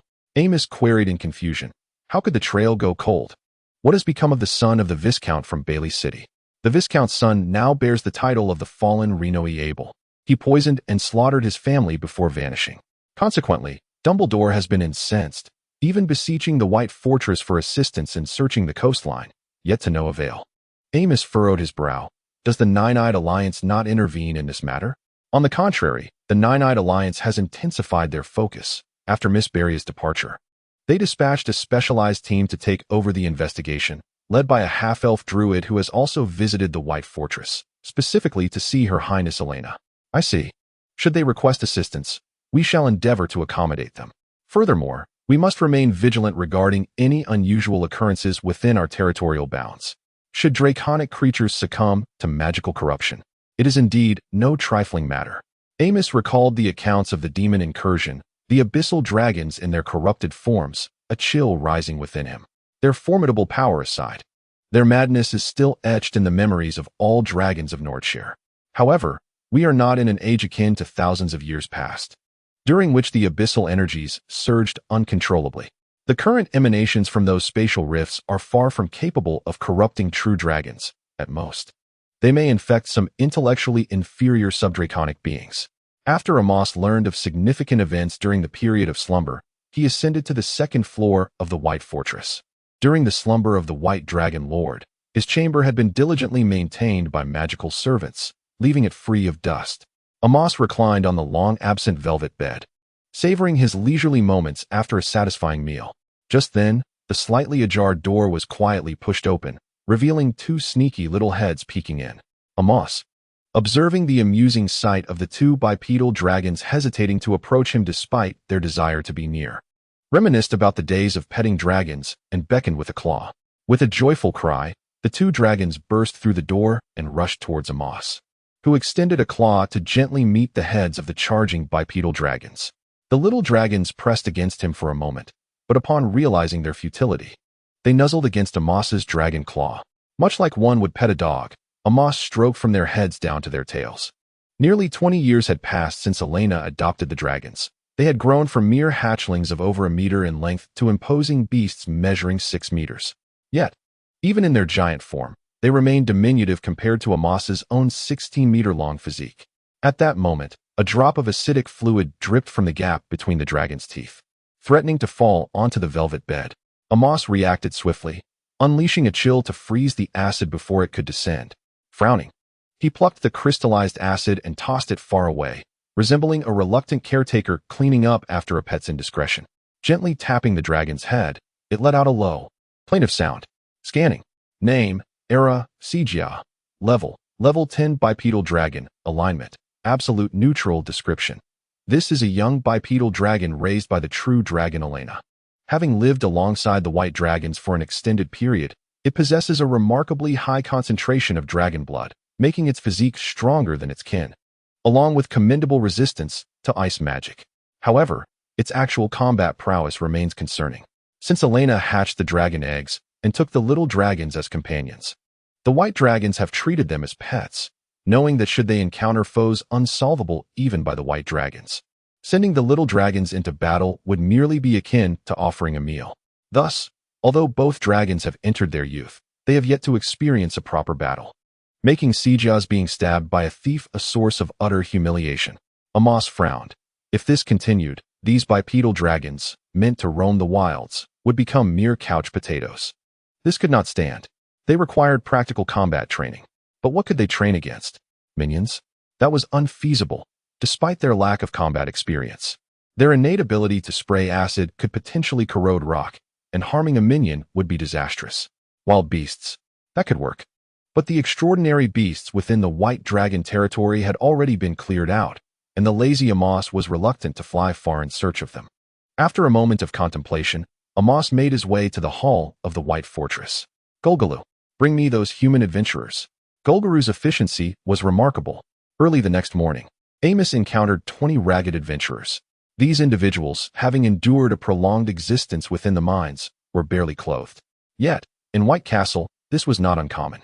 The entire tribe of fishmen were ardent followers of celestialism, and both the gnolls and ogres donned only minimal leather skirts. Amos cast a glance at Golgaru, the chief steward of White Castle, who was adorned in a striking leopard print. However, aside from their lack of decent attire, these voluntary miners were not subjected to maltreatment in other respects. Particularly in terms of sustenance, White Castle boasted ample provisions, with even the lowly kobolds receiving meat at every meal, as did these human miners. Observing the adventurers' well-defined muscles, Amos nodded in satisfaction. The combination of abundant nourishment and rigorous training had rendered them stronger than ever. Nevertheless, these brawny men resembled trembling chicks in the presence of the White Dragon Lord. Amos regarded the quaking adventurers. You dare to challenge the authority of White Castle. To labor unto death is a privilege for you. The White Dragon Lord's tone shifted. However, I now offer you a chance to regain your freedom. The adventurers began to murmur among themselves.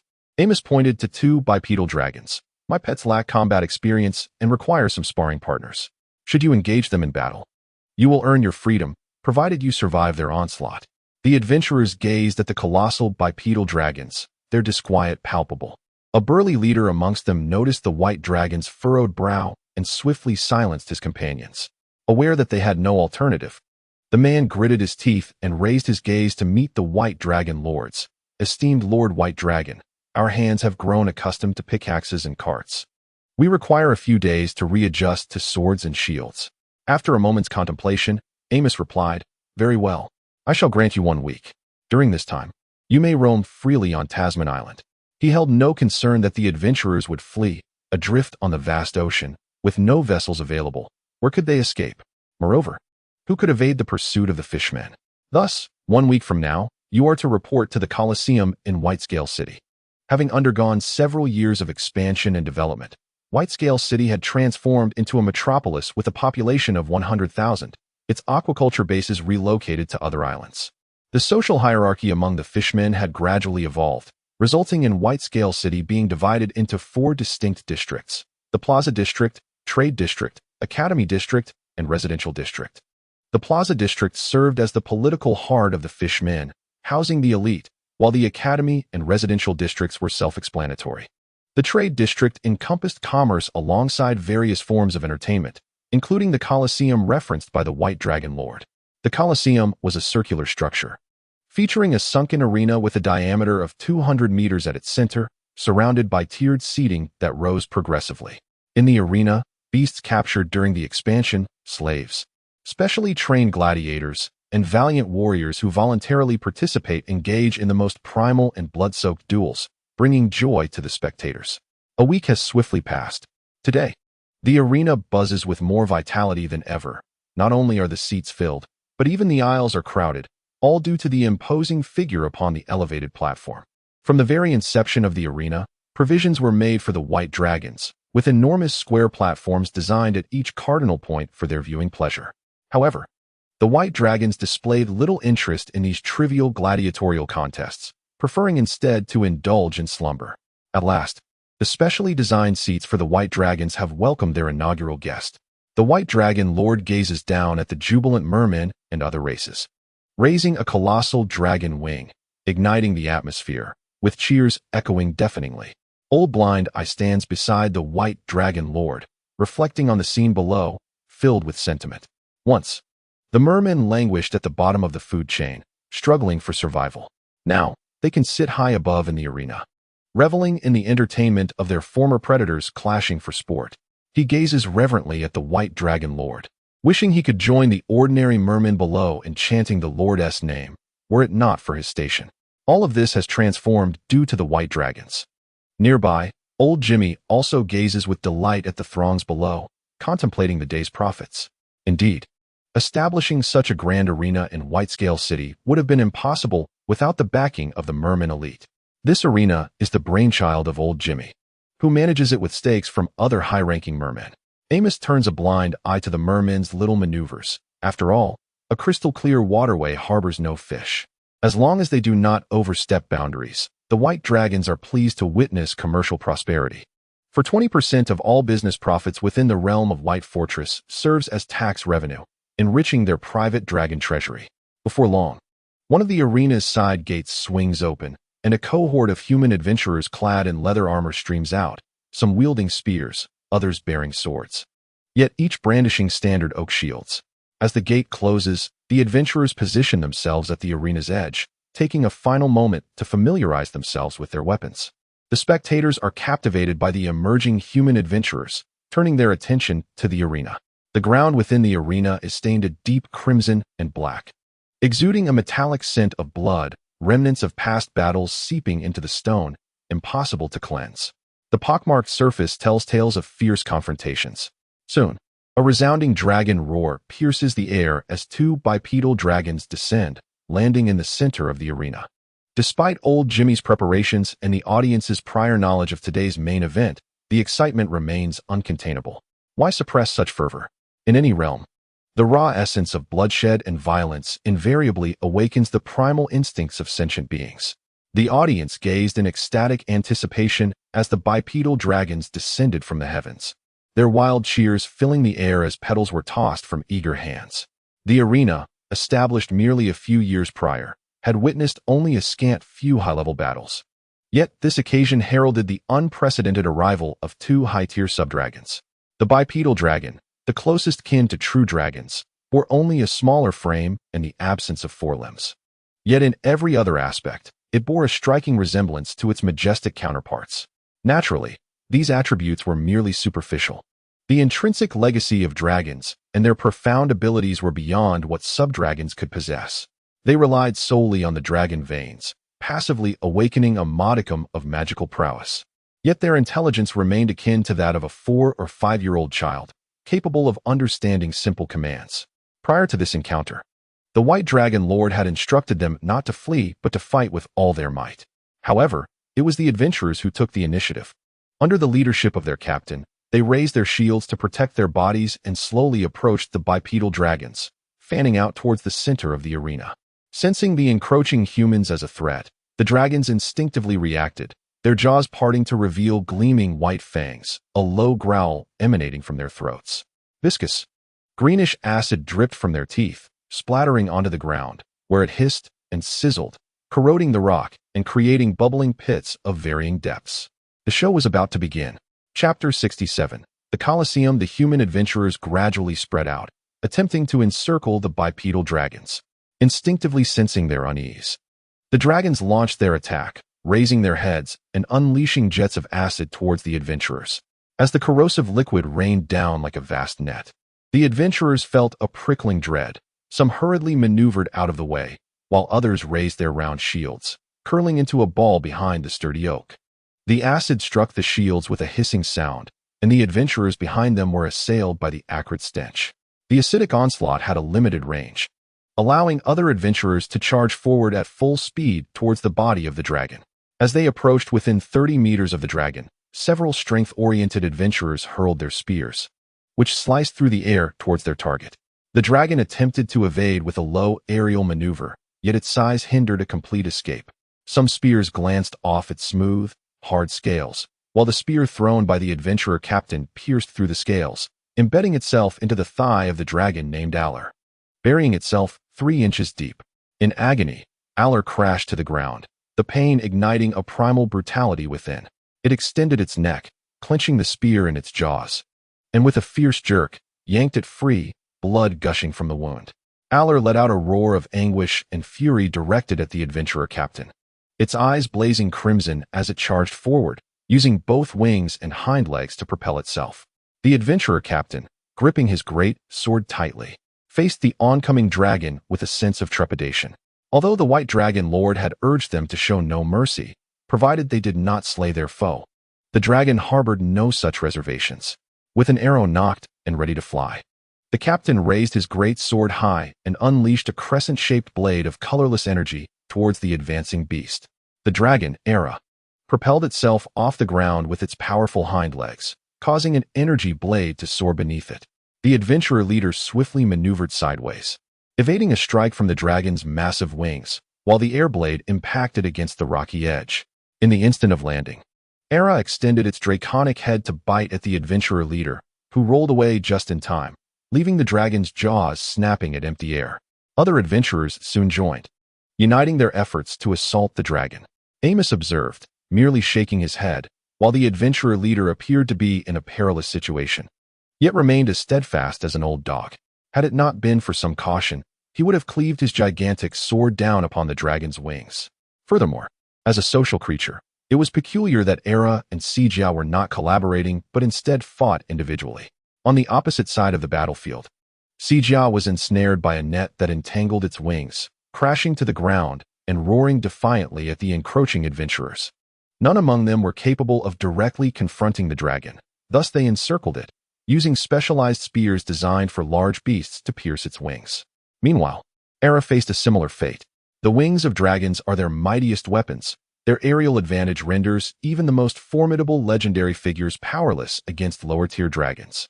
The force of a descending dragon's wing strike surpasses that of a sweeping tail, for the propulsion of a dragon's flight derives from the powerful muscles of its chest, capable of lifting its enormous form into the air. Simultaneously, dragon wings are also the most vulnerable part of these creatures. Professional dragon-slaying teams typically target the wings first, for they are much weaker compared to the hardened neck, which is shielded by muscle. By incapacitating a dragon's wings, its threat level is significantly diminished.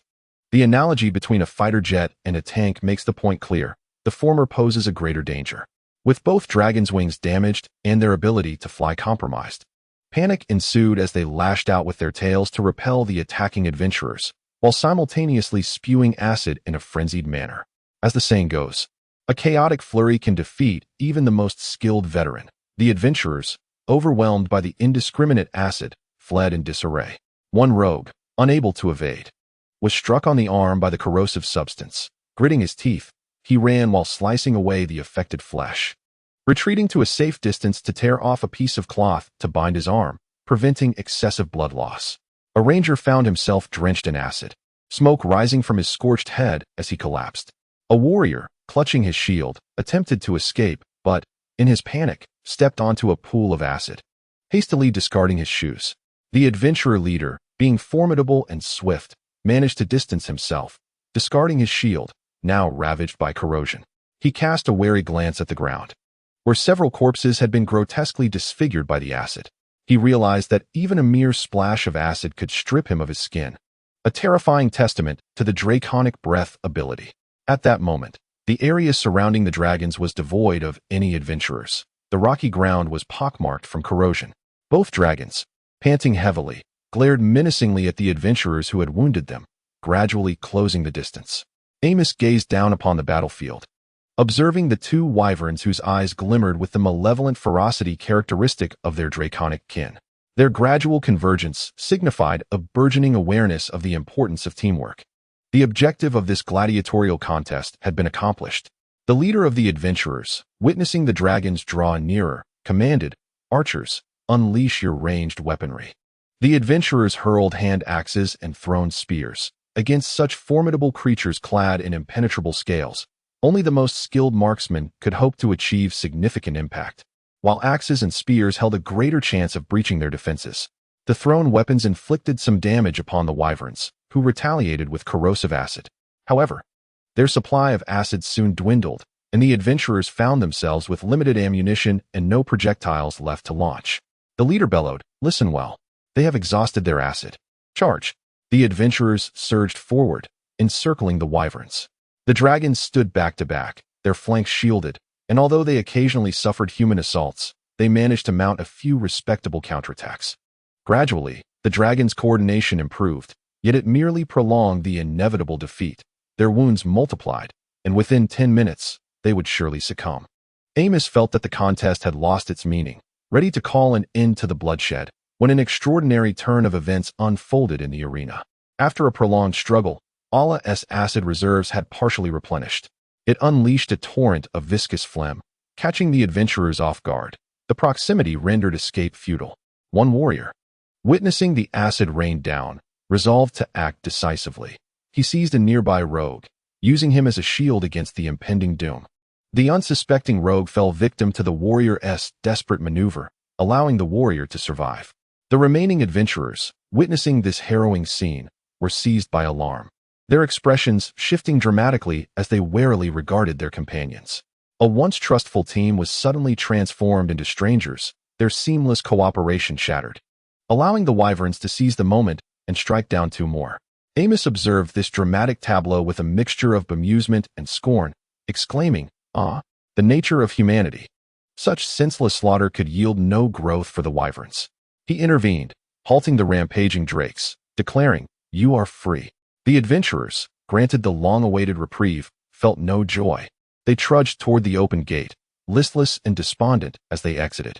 Chapter 68. The vigil. Amos spent half a month training the wyverns at home, while also alleviating the tedium of recuperation. Now, having regained his former vigor, he was ready to roam once more. No, to survey his territory. The white dragon soared through the clouds, relishing the sensation of his wings slicing through the moist air, akin to fingertips brushing against a delicate veil, uplifting his spirit. Though leisurely, Amos's flight was swift. He scanned the islands below, drawn closer to those that piqued his interest before continuing on his journey. After years of conquest, the dominion of the White Fortress has expanded rapidly, and the title of Lord of the Yamosu Isles has become a veritable reality. However, it is impractical for Amos to visit each island in person. Thus, he must prioritize his visits, directing his flight purposefully towards the city of Bailey.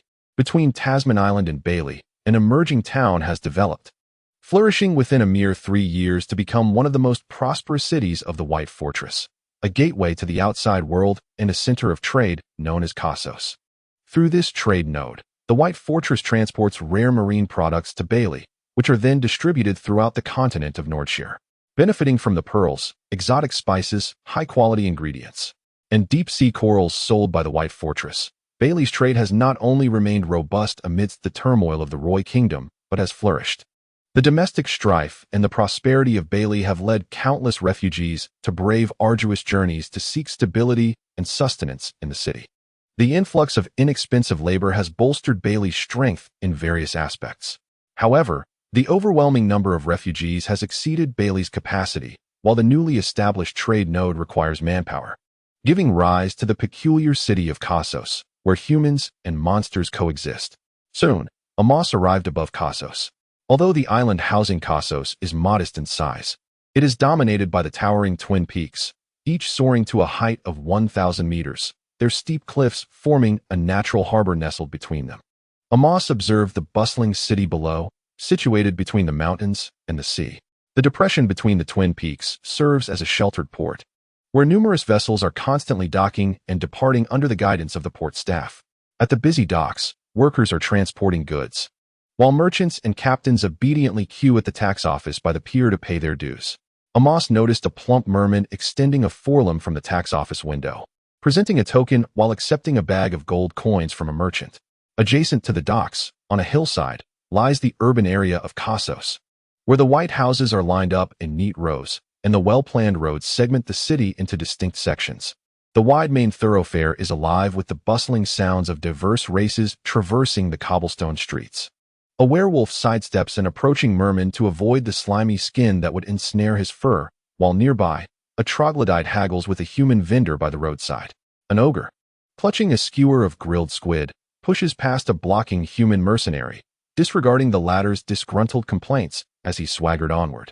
On the road, a little girl noticed an unusual shadow on the ground.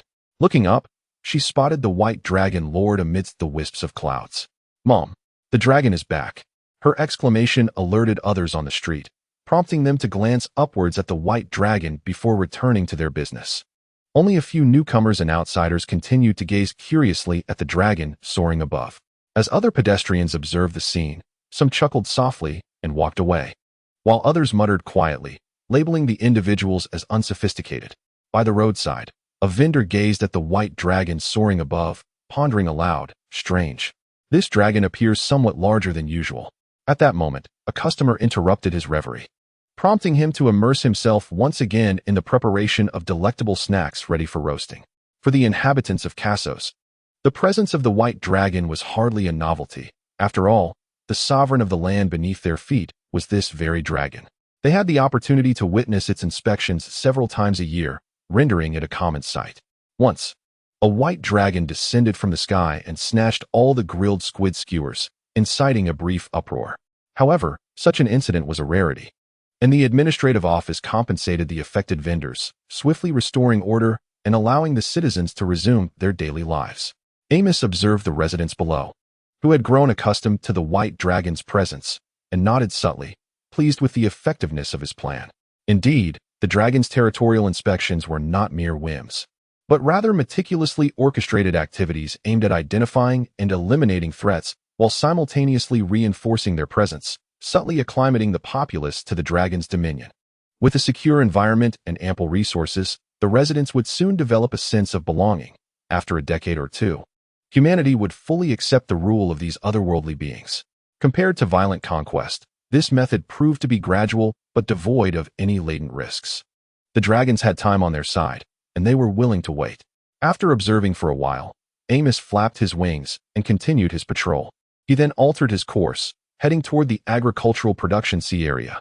Over the past 3 years, Gulgaloo and the 3 seafolk chieftains had followed the strategic blueprint provided by their dragon lord, selecting suitable maritime zones within the territory to relocate all agricultural-related industries, thus forming a substantial scale of production for centralized management.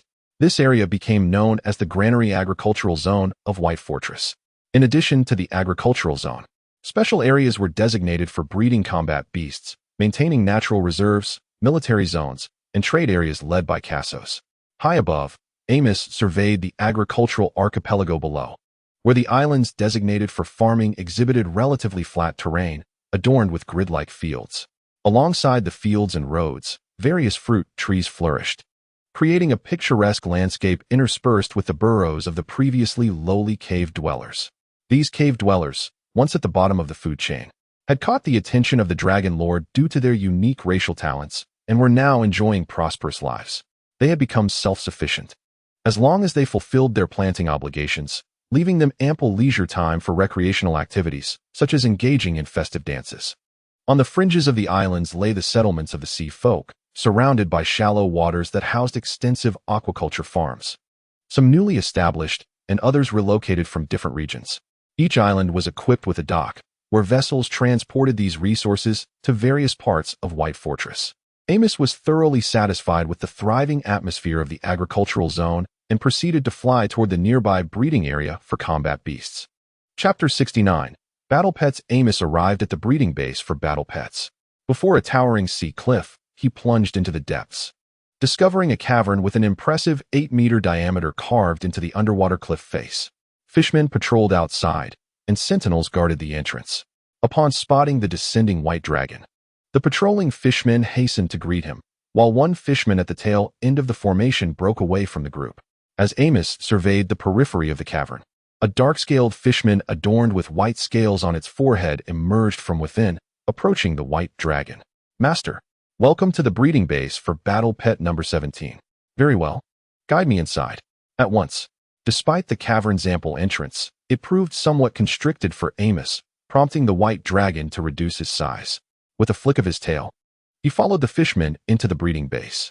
Inside the cavern, fishmen patrolled with bioluminescent lanternfish, casting a dim glow that illuminated the depths, sufficient for the fishmen equipped with dark vision. After passing through 2 gates, Amos inquired, "What is the status of the defenses here?" The fishman replied, "Master, there are always 2 teams patrolling the entrance, with 4 elite guards stationed at the mouth of the cave. Upon entry, one must traverse 2 gates, while within the base. A team of fishmen continues to patrol, with hidden sentinels placed at various corners.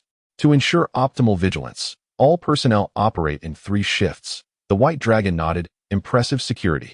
You have performed admirably. Thank you for your praise, Master.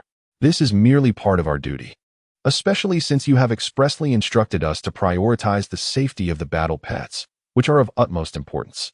Under the command of the fishmen tide hunters, these battle pets could unleash combat prowess exceeding that of the fishmen by several, even dozens of times, making them the principal force in naval warfare under the white dragon's command.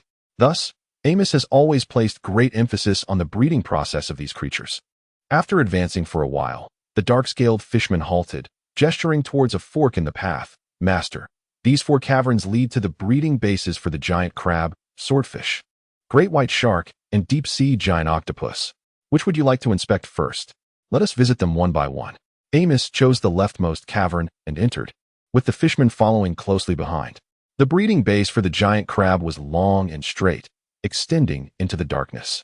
The passageway was flanked by symmetrically arranged stone chambers. Amos casually opened a stone door and stepped inside, where he observed the walls of the chamber riddled with numerous small square holes.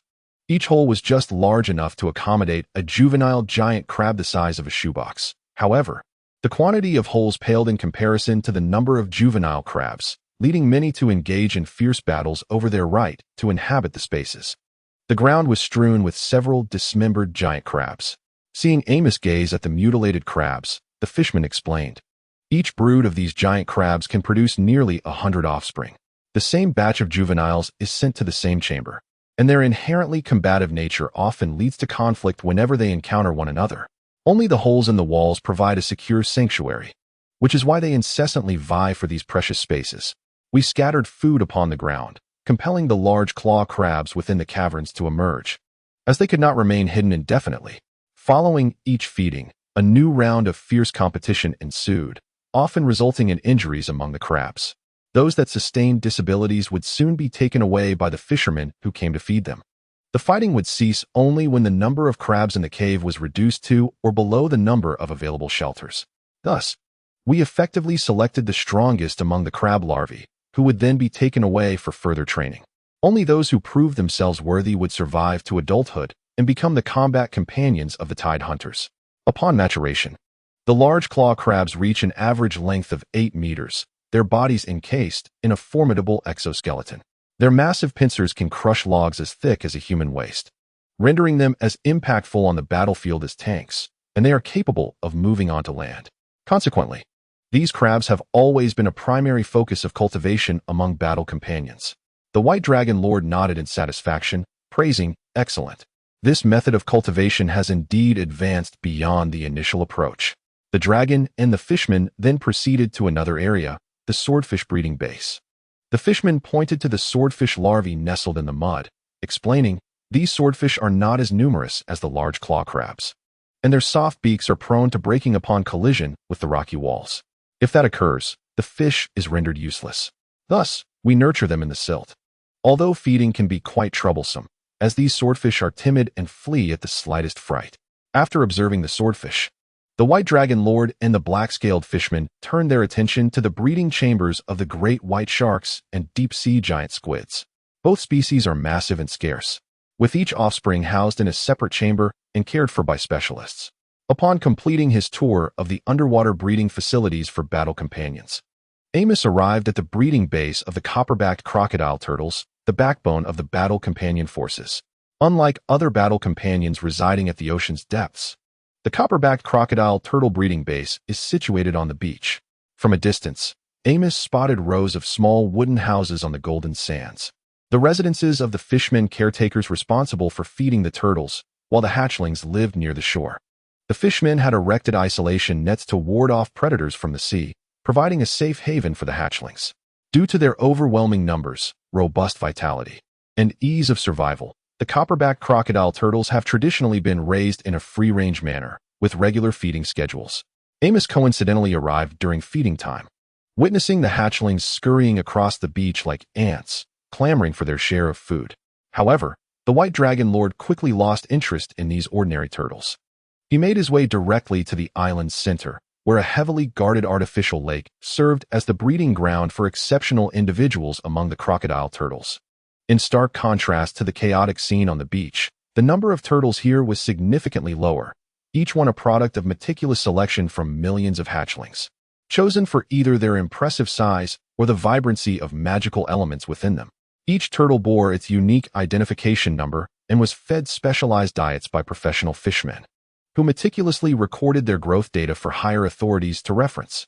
After deliberations among the higher-ups, a portion of these extraordinary alligator turtles will be bestowed as rewards upon the distinguished graduates of the Hunter Tide Academy, while another part will serve as breeding specimens, leading fulfilling lives and simultaneously enhancing the genetic quality of their lineage. Although these exceptional alligator turtles are indeed remarkable, they lack any outstanding individuals that pique the interest of Amos, as such remarkable mutations are not easily generated. Just as the Lord of the White Dragon intended to inspect the breeding facilities of the Ramos giant tortoise, lanternfish, and coral worms, he suddenly received a magical message from Gulgurlu. Chapter 70. The first signs of the enemy. Amos hurried back to the White Fortress, and upon entering, he discovered his dragon siblings and Gulgurlu gathered in the hall, their expressions somber as they engaged in serious discussion. "What has transpired?" he inquired. Vili handed him a stone sculpture, saying, "Amos, see for yourself." Upon taking the statue into his hands, Amos's expression shifted dramatically, exclaiming, "Titans? How can this be?" The object in his grasp was a 3-meter-tall statue of a colossal giant, its body adorned with bulging muscles, arms raised high, brandishing a lightning spear. This was none other than the nemesis of dragons, the Titans. If it were merely a statue, Amos would not have been so astonished. Titans are a powerful race renowned across countless realms, and it is not unusual for admirers to carve their likenesses. The crux of the matter lies in the unique power encapsulated within this statue, a resonance that reverberates through the lineage of every dragon. For the Titans and the Dragonkin share a history steeped in bloodshed. The two factions have battled since the primordial battlefield of the astral plane, continuing their conflict into the material plane. Nordhyl is but a trivial battleground in the struggle between dragons and titans, and even now, in certain realms, the outcome of their rivalry remains unresolved. The enmity between dragons and titans can be described as a profound and bloody hatred. Upon encountering each other, they are driven to fight to the death. It is precisely because of such formidable adversaries that the Lord of the North Wind and the two dragon goddesses have strictly prohibited any unwarranted internal strife between the metallic and chromatic dragons. The Lord of the North Wind is a moniker for the platinum dragon god. After the initial shock subsided, Amos regained his composure. "This is impossible. The Titans were expelled from Nordhyl 50,000 years ago. Where did you find this statue?" Eileen replied. "In a large merman tribe of around 10,000. This tribe is no ordinary one. They had a novice master-level practitioner among them. Luckily, Hogg did not act directly." Upon hearing this, Amos understood the sequence of events.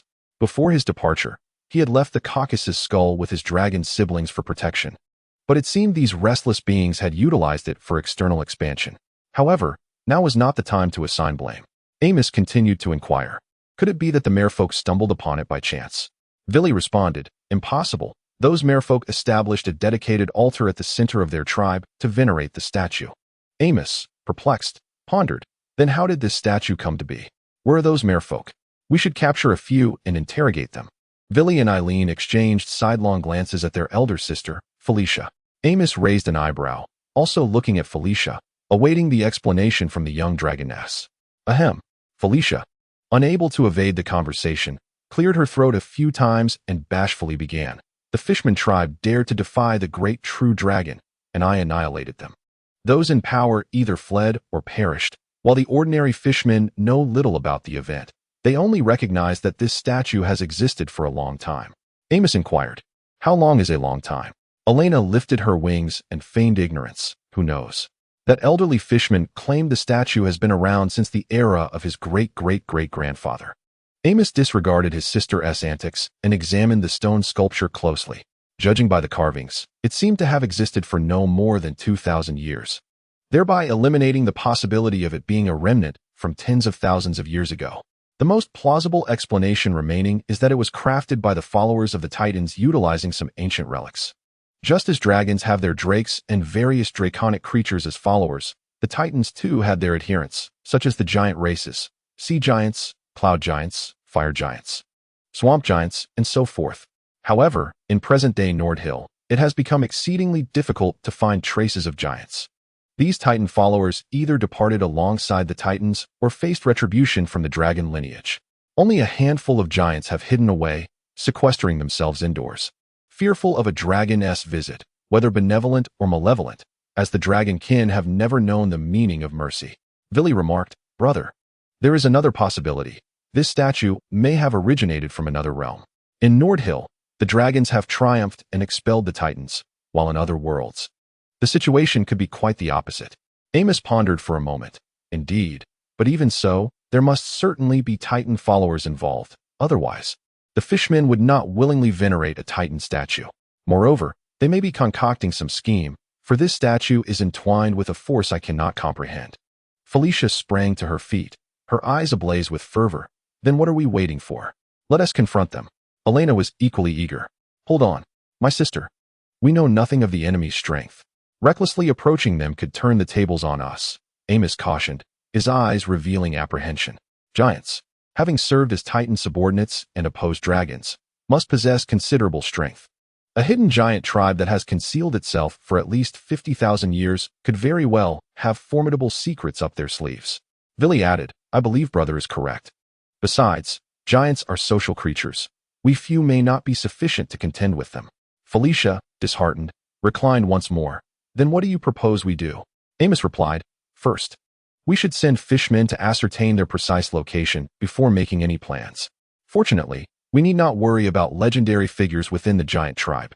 After the demonic war over 10,000 years ago, all races on the continent united to form the Nordhyl Guardians Council, with the metallic dragons being one of the principal members of this organization. The organization meticulously monitors the anomalous magical fluctuations across the entire realm, ever vigilant against a potential demonic incursion. The emergence of legendary-level magic is of particular concern to the Council, as the detection of such breakthroughs prompts the dispatch of personnel to recruit fresh blood of legendary caliber. Although the metallic dragons are aligned with the forces of good, they possess a pragmatic understanding of circumstances. Should they discover a newly ascended legend among the giant kin, they would not hesitate to act. For many of the legendary chromatic dragons have historically declined to join the Council. It is not uncommon for them to stumble upon information they ought not to possess, only to ensnare the lives of giants in their wandering. The Council, in its complicity, turns a blind eye, recognizing that one faction comprises over 1,000 legendary dragons, while the other represents a waning race. The choice is evidently straightforward. Beneath the depths of an unfathomable sea, a merman swiftly navigates into a pitch-black trench, where, at both ends of the abyssal walls, several massive caverns have been hewn by human hands. Gritting his teeth, the merman swims into the largest of these openings. What? The statue has been seized by the white dragon. A thunderous roar echoes, stones tumble, and the entire cavern trembles. "You fool!" A deep blue hand seizes the merman, crushing him into a pulp. Chapter 71. The onslaught of black water under the cool moonlight. The city of white scales sheds the ostentation of day, resembling a slumbering giant beast. However, should the enemy presume that white scales has lowered its guard, they are gravely mistaken. Vigilant merman soldiers still stand atop the city walls, and within the shadowy recesses of the outer and inner walls, merman night watchers remain alert, guarding with unwavering vigilance against any anomalies within and without the city. Yet, these precautions prove futile The invaders had plotted their assault. One merman sentinel stifles a yawn, and from the shadowed corner behind him, a gleaming dagger emerges, plunging into his throat and severing his vocal cords, as if orchestrated at the southern gate of White Scales. The merman guards and their accompanying sentinels are simultaneously struck down by daggers and crossbow bolts emerging from the shadows, silenced before they could sound an alarm. The assailants are within the city. The assassins gently lay down the bleeding merman and stealthily approach the inner gate of White Scales. However, in their meticulous planning, the invaders overlooked a merman sentinel concealed in the foliage of a nearby tree, motionless save for his keen eyes fixed upon the gate. Though the sentinel fails to detect the encroaching invaders, he senses the metallic tang of blood on the wind. Realizing the impending danger, the merman quickly sounds the whistle around his neck. Inside the watchroom, the mermen hear the shrill whistle and raise the alarm. The piercing cry of the magical alert shattering the tranquility of the night. An attack. Though it seems prolonged, the transition from shadow to light occurs in an instant. The invaders, upon hearing the whistle, comprehend their precarious situation. The leader of the assailants commands, "Shao Shi, signal. Ada, air, Asan, eliminate it. The rest of you, join me in breaching the city gate." A fishman unleashed a water arrow towards the sky as 6 fishmen invaders charged toward the inner city gate. 3 of the named fishmen rushed toward the vile lookout, who had betrayed them.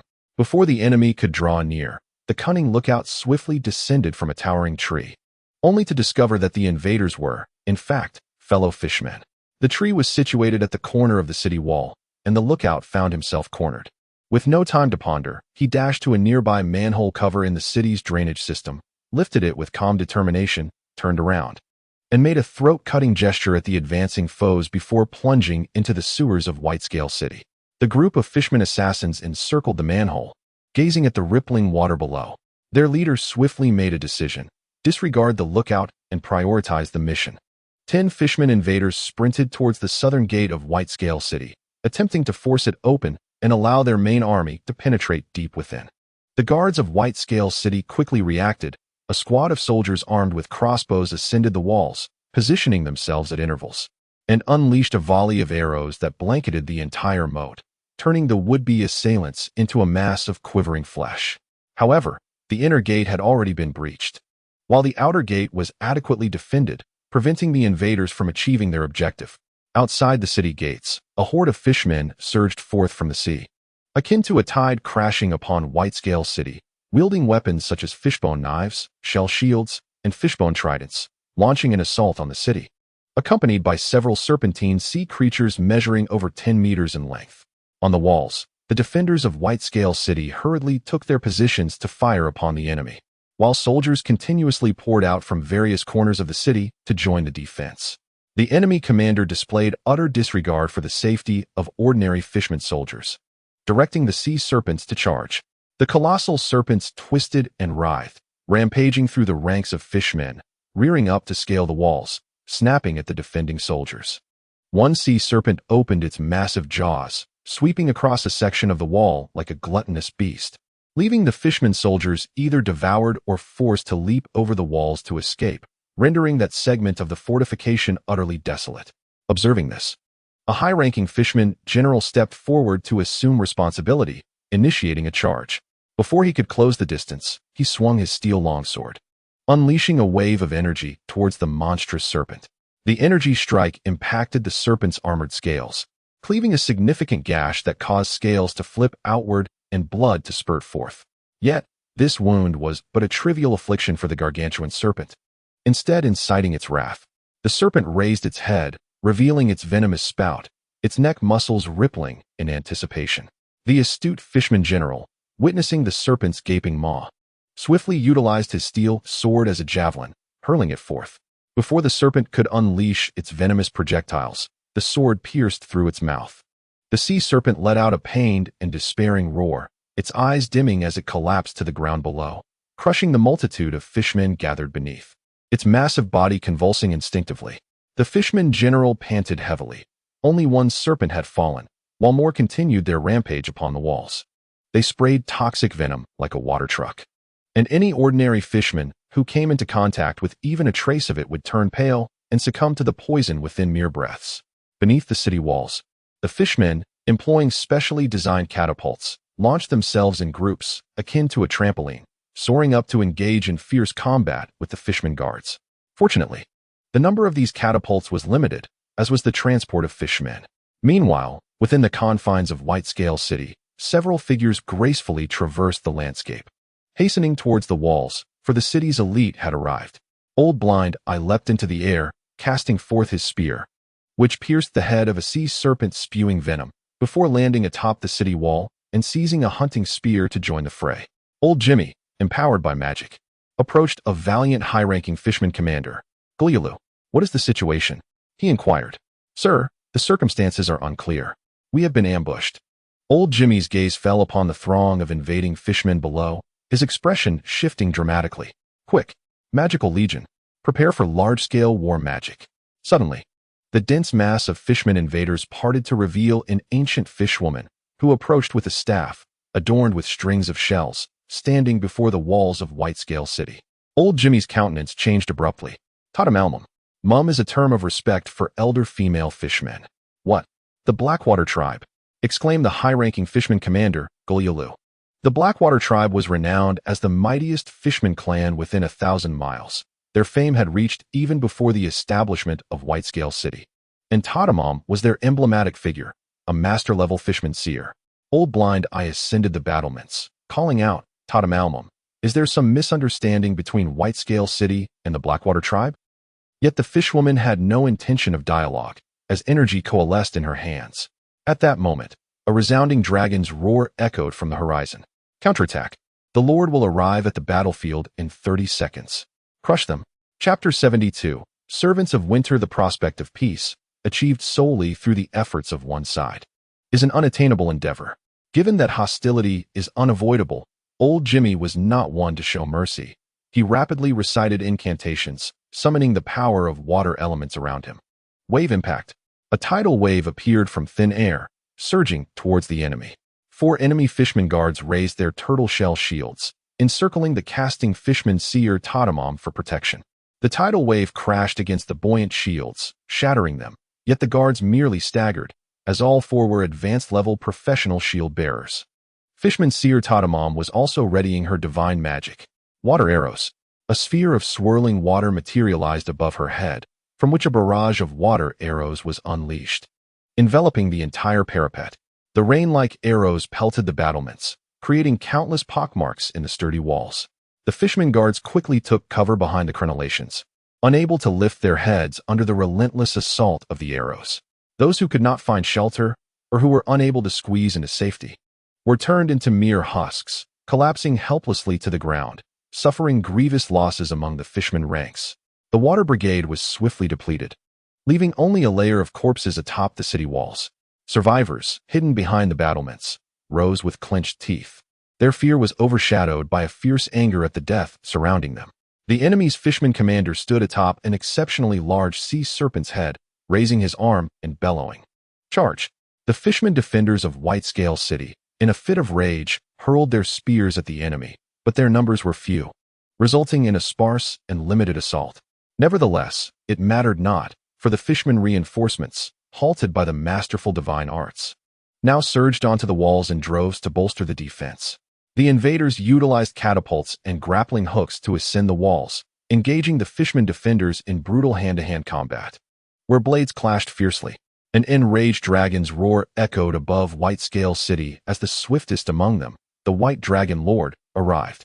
Amos was now filled with fury. Both the ogres and the city of Bailey had provoked the White Dragon's ire. Never before had anyone dared to bring the flames of war to Tasman Island, to the very doorstep of the White Dragon. According to the White Dragon Lord's reasoning, the ogres and humans had far greater justification to loathe him. Yet what of it? This world knows neither justice nor evil.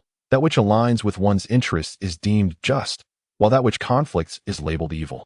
When the interests of both sides clash, the stronger party is perceived as just. Such is the nature of departure. One's position dictates one's thoughts. If the enemy seeks retribution, so be it. Amos would accept all that came his way. Should the White Dragon falter, he would accept his fate. If victorious, the enemy must brace themselves for the consequences of defeat.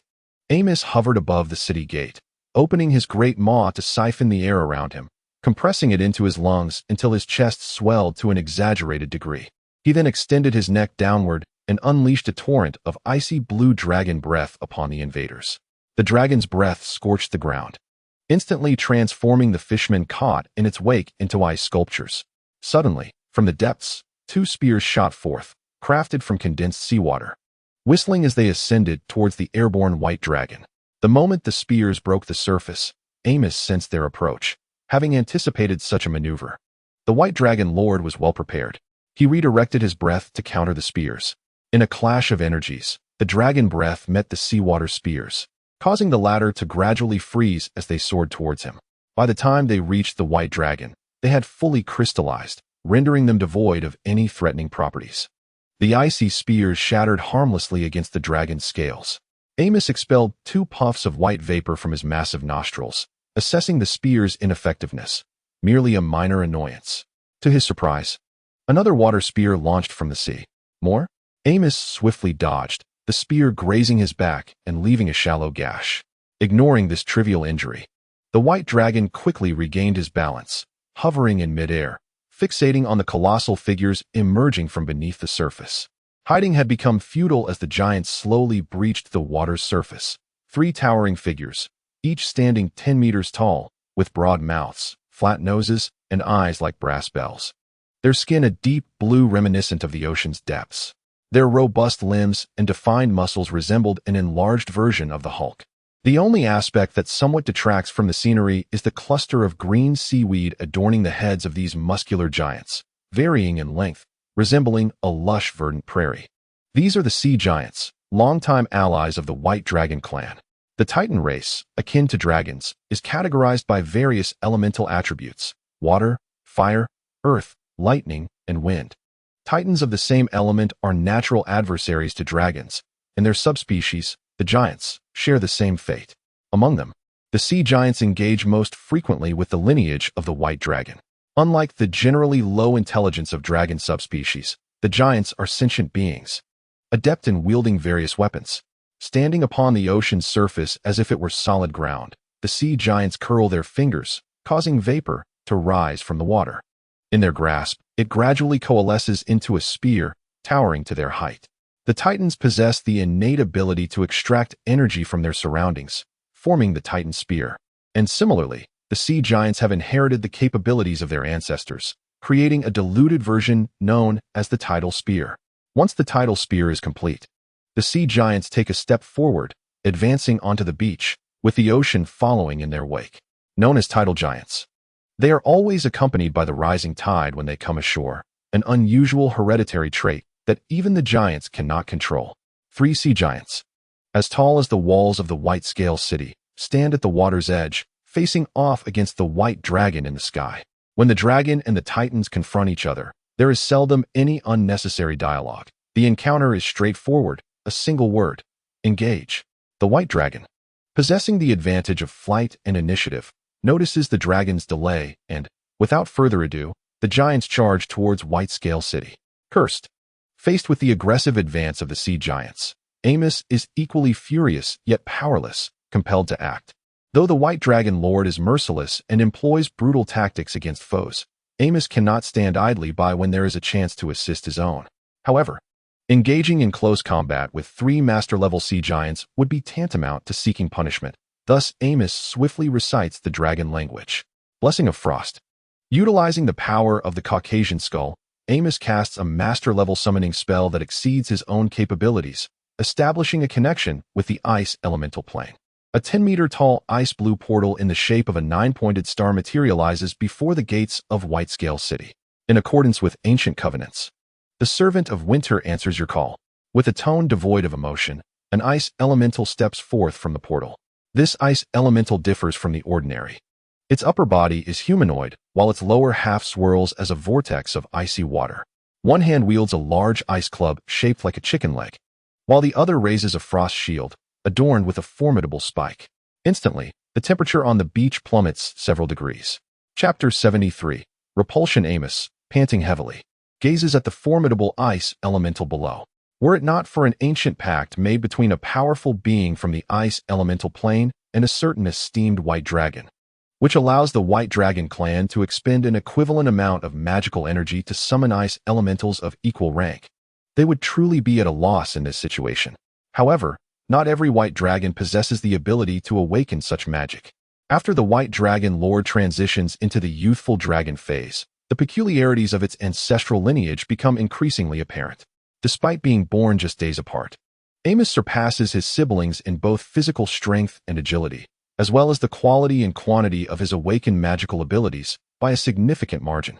It is no exaggeration to state that, aside from his mage rank, Amos could easily take on 2 opponents simultaneously and hold his ground against 3. Yet, neither the Dragon Mother nor his younger siblings perceive Amos as an ancestral bloodline. They merely regard him as an exceptionally robust White Dragon, for they have not contemplated the notion of ancestral lineage at all. It is important to note that even in the ancient era, where legends abounded and saints were as common as dust, each true dragon of ancestral origin was a formidable presence in the astral realm, unbound by the constraints of lifespan. As long as they did not meet an untimely end, they would naturally ascend to the ancient dragon phase, becoming beings of immense power comparable to divine entities. The preciousness of the ancestral dragon bloodline is evident. However, after the fall of the gods and the subsequent upheaval of the Source Sea's laws, these powerful ancestral true dragons nearly lost their reproductive capabilities. In their despair, the dragon gods opted to dilute the bloodline strength of their descendants in exchange for enhanced breeding potential. Through countless years of transformation, the dragon race has evolved into its current form, with only a handful of fortunate individuals experiencing bloodline mutations that result in ancestral reversion. Naturally, Amos's ancestral bloodline is not entirely pure. It approximates that of a white dragon from within 20 generations. According to Amos's own intuition, given sufficient time, even if he were to do nothing each day, he would eventually, one day, ascend to the ancient dragon phase.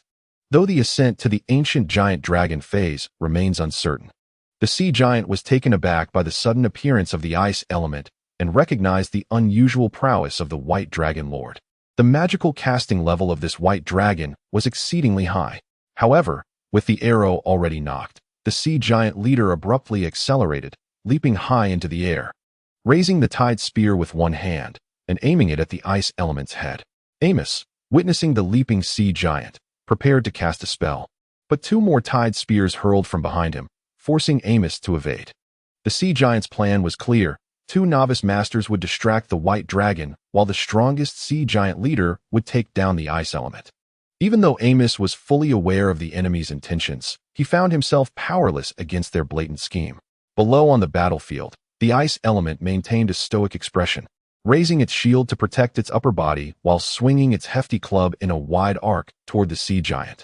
When the tied spear collided with the shield, the anticipated thunderous sound did not occur. Instead, a blinding flash resulted from the magical clash, and the tied spear gained the upper hand, leaving a dent in the shield. This was not according to script. The sea giant thought uneasily. Based on its own calculations, that charged strike should have at least pushed the ice element back a few steps. But instead, the ice element merely staggered slightly and regained its footing. The sea giant paid the price for misjudging the enemy's strength as the ice element's club swept toward him. The sea giant leader had no time to evade and could only raise his arm to block the impending blow. The chicken drumstick struck the arm of the sea giant, causing an instant rush of blood to turn its arm from blue to black, while frost spread across its skin. The giant leader was taken aback, raising a foot to kick the ice element shield, which remained unmoved. Yet, propelled by the force of the impact, the sea giant created distance between them. Amos was equally astonished, having expected that summoning a mere ice element would suffice to delay the dragon's siblings, but he was unprepared for the ice element's extraordinary strength. The ice element did not pursue. Its directive was to guard the White Scale City, rather than to eliminate foes. The sea giant leader cautioned its reckless companions, "Be wary. This is no ordinary ice element." The leader's injured arm trembled slightly as it discarded the frozen tidal spear and began to draw strength from the encroaching seawater, swiftly forming a new spear in its grasp while the sea soothed its wounds. The sea giant gazed intently at the ice element, noting that while the energy level of this ice entity was comparable to a typical one, its combat prowess was vastly superior, like a common adult compared to a well-trained elite. Observing the ice element's impressive capabilities, the white dragon descended, hovering above the walls of White Scale City, bestowing empowering magic upon the ice element. Frost shield, enhanced. Ice bloodline. Frost armor. The sea giant watched the 8 floating ice shields rotating around the ice element, the ice blue magical aura emanating above its head, and the layer of frost armor enveloping its body. Feeling a pang of despair, how could they possibly prevail? From behind White Scale City, 3 furious dragon roars echoed. The sea giant leader glanced at the white dragon on the wall. Retreat. The giant's target was the white dragon, not the city itself. If the dragon refused to confront them directly, they would resort to destroying White Scale City, venting their frustration while compelling the dragon to face them. However, given the current circumstances, not only was the white dragon untouchable, but even White Scale City was beyond their reach. Remaining any longer posed a risk, prompting the giant leader to decisively withdraw. The sea giant retreated into the sea until submerged, followed by the fishman army. Amos sighed with relief. Casting spells consumed not only magical energy, but also mental fortitude. The hurried, unprepared casting at a higher level had placed a tremendous burden on the white dragon's mental reservoir. Although Amos was not in optimal condition, he remained vigilant. He instructed the ice element to continue guarding White Scale City while massaging his throbbing head. As the headache subsided, he surveyed the corpses of fishmen on the city wall, his expression turning cold. Old Blind Eye, send the Night Stalkers to follow. Find their lair. At once, Old Blind Eye, with a somber demeanor, descended. He had not anticipated that the infamous Blackwater tribe was merely the lapdogs of the sea giants. It was a reasonable deduction, for without a powerful backing, the inherently weak fishmen could hardly thrive, much like White Scale City itself. As the summoning duration of the ice element elapsed, it dissipated naturally. Yet the white dragons did not return to the White Fortress, awaiting news from the Night Stalkers. In the plaza of White Scale City, for white dragons lay, listening to Old Blind Eye's report. What? They were all eliminated. Old Blind Man. Indeed, the enemy is exceedingly cunning, having laid a trap. Our forces were detected before they could approach. Amos pondered, having evaded pursuit for tens of thousands of years. The sea giant was experienced and more astute than he had anticipated. It seems that in the short term, locating the lair of the sea giant is improbable. However, the Blackwater tribe cannot escape the temple. Perhaps they can serve as a point of leverage. Old Blind Man. Prepare the supplies. Assemble the troops. Chapter 74. Counterattack. While the Old Blind Man attended to the preparations for war, Amos returned to the White Fortress. The White Dragon Lord diminished in size, descending to the mountainside beneath the White Fortress. Before a mundane stone wall, he recited a convoluted incantation in the dragon tongue, causing a magical secret door to materialize. The doorframe shimmered with golden runes, and at its center lay an irregular indentation. Amos produced a gemstone, placing it into the recess of the door, perfectly filling the void without a hint of a gap.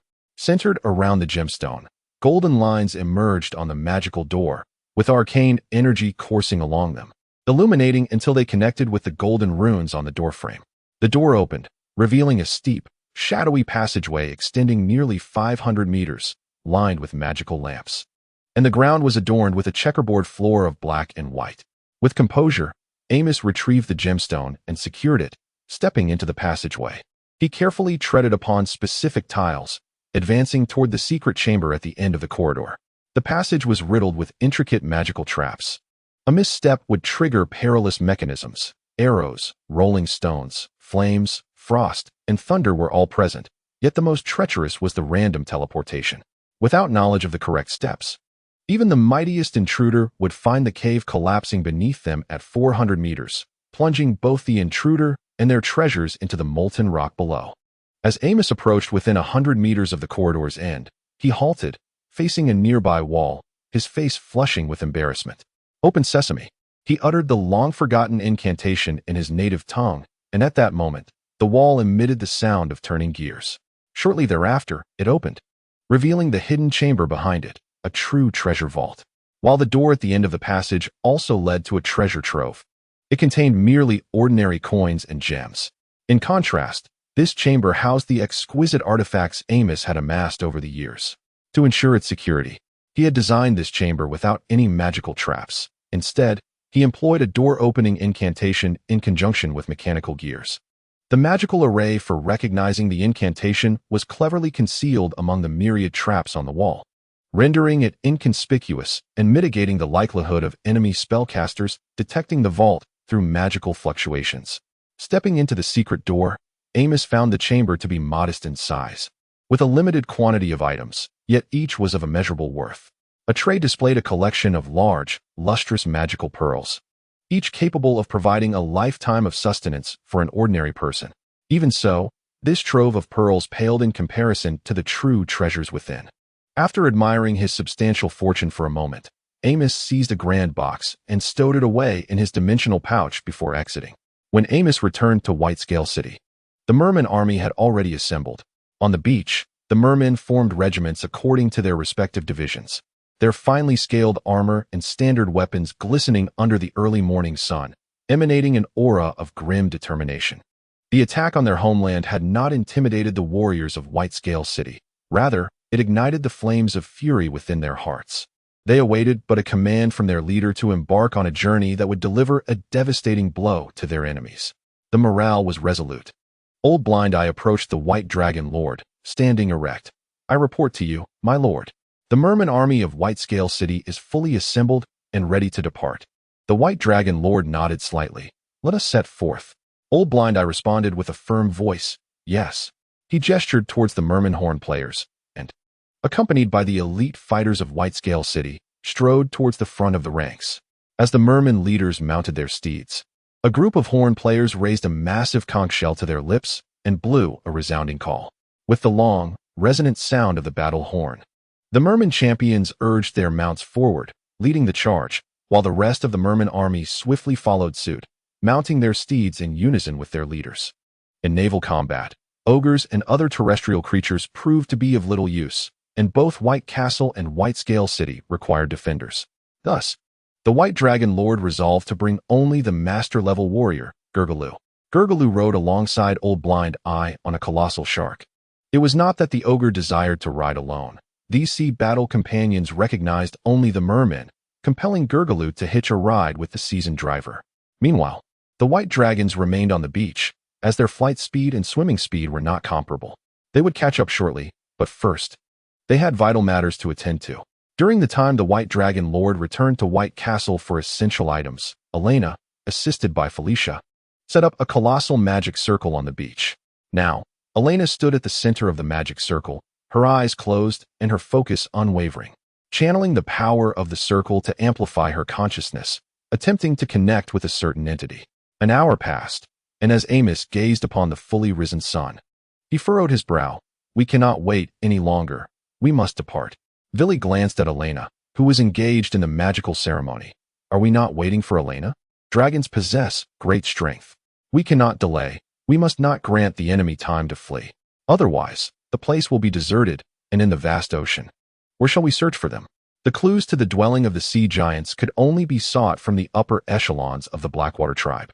If time was allowed for the sea giant tribe to retreat, even if the white dragons obtained clues, it would be in vain. The White Dragon Lord commanded, "Villy, you stay behind to look after Elena and Felicia. We shall proceed."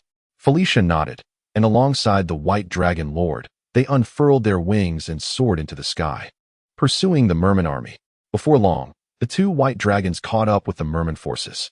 The White Dragon Lord observed ahead at the merman leader, Old Blind Eye, who stood atop the head of a massive shark, unyielding against the wind and waves, as if firmly nailed to the shark's crown. Sharks, mermen, waves, what is this sense of déjà vu? At this moment, the dark-scaled Baki arrived at the battlefield with a legion of battle beasts, ready to converge with the main forces. The morning sun cast its golden rays upon the ocean, where the water shimmered like diamonds. A school of swordfish occasionally leapt from the depths, splashing playfully, while a pod of great white sharks sliced through the waves, their dorsal fins cutting a path through the sea. Below the surface, massive shadows surged forward, the army of battle beasts aligning behind the merman forces. Accompanied by a resounding dragon's roar that echoed across the sky, the army quickened its pace. By afternoon, the troops had departed from the dominion of White Fortress. The White Dragon Lord and Felicia flew side by side, while Amos calculated the various scenarios of the impending conflict in his mind, his gaze fixed upon the horizon. Suddenly, Felicia's startled exclamation shattered the white dragon lord's concentration. Amos, what is that? Upon hearing her words, Amos lifted his head, discovering that the waters ahead were stained a disturbing shade of pale red. Blood. The two white dragons flapped their wings, veering away from the merman forces to investigate the anomalous sea. The white dragon caught the scent of blood from a distance, confirming that the crimson waves were indeed tainted with it. Descending to a lower altitude, they drew closer to the surface for a meticulous examination. Felicia sniffed the air. This scent. Merman. Amos's expression grew grave as he spoke. The fresh blood carries a faint fishy odor, without a doubt. It is the merman. Felicia gasped, to stain such a vast expanse of ocean red. How many mermen must have perished? The two white dragons raised their heads, gazing towards the sea, which was completely suffused with blood. The pale, crimson waves stretched endlessly, exuding a foul stench. An uncanny and terrifying sight that would surely rob the timid of their sleep come nightfall. Amos closed his eyes, as if he could hear the lamentations of the departed, their cries recounting the brutality of their executioners. Who had slain them? The blood tide of El. Confronted with such a scene, Amos thought of this legendary name, but soon dismissed his conjecture. Even with the prowess of the blood tide, it would be impossible to massacre so many mermen in the ocean. Though legendary melee warriors possess exceptional combat abilities, they too have their limits. If they do not flee, even 50,000 mermen could drown or exhaust them. Moreover, why would the mermen engage in a futile struggle? If they could not prevail, would they not simply dive and escape? As far as Amos knew, the only nearby force capable of such devastation would be the ancient sea giant tribe, whose legacy spanned thousands of years. Yet, why would they act in this manner? Were they merely concerned about the mermen revealing their whereabouts? Amos was no deity, unable to divine the truth. However, a premonition gnawed at him, suggesting that this expedition into the black waters might yield nothing. Yet, having come this far, turning back was not an option. After a while, the old blind one and the merman army arrived, acutely aware of their kin's blood, more so than the white dragons. This is, the mermen whispered among themselves, their ranks stirring with unrest. The white dragon lords slowly ascended. Silence. The merfolk fell silent upon hearing the voice of the white dragon lord. Their gaze lifted towards the sky where the dragon resided. Amos gestured towards the blood sea, stating, though the cause of this is unknown, we must not falter. All units, remain vigilant and continue onward. The merfolk executed their leader's command with utmost diligence, and the call to march resounded once more. They urged their mounts into the sanguine waters, where the steeds and battle pets, invigorated by the scent of blood, became restless, prompting the merfolk to soothe them. Soon, under the calming influence of the merfolk wave hunters, the creatures regained their composure, and the procession advanced silently through the blood sea. Emerging from his reverie, Amos broke the stillness, exclaiming, "Old blind man, dispatch scouts to ascertain the presence of any recorded merfolk tribes in the vicinity." Yes, the command of the white dragon lord was relayed in layers, and one by one, the swiftest riders on swordfish departed the ranks to fulfill their mission, with others returning intermittently. The reports from the scouts deepened Amos's concern. The previously documented merfolk tribes on the White Fortress reconnaissance map had all vanished without a trace. Gazing down at the blood sea, Amos feared the worst for the missing merfolk. As dusk approached, the setting sun painted the horizon crimson, casting an even deeper red hue upon the blood sea, while the army of Whitescale City carved a solitary path across its expanse. The white dragon surveyed the surroundings, but found no seabirds or fish, as if these natural spirits sensed the ominous atmosphere and had hidden away. After hours of arduous travel, the forces of Whitescale City were nearing the Blackwater tribe. Now, the Blackwater tribe came into view, and Amos and Felicia eagerly broke away from the group to seek answers.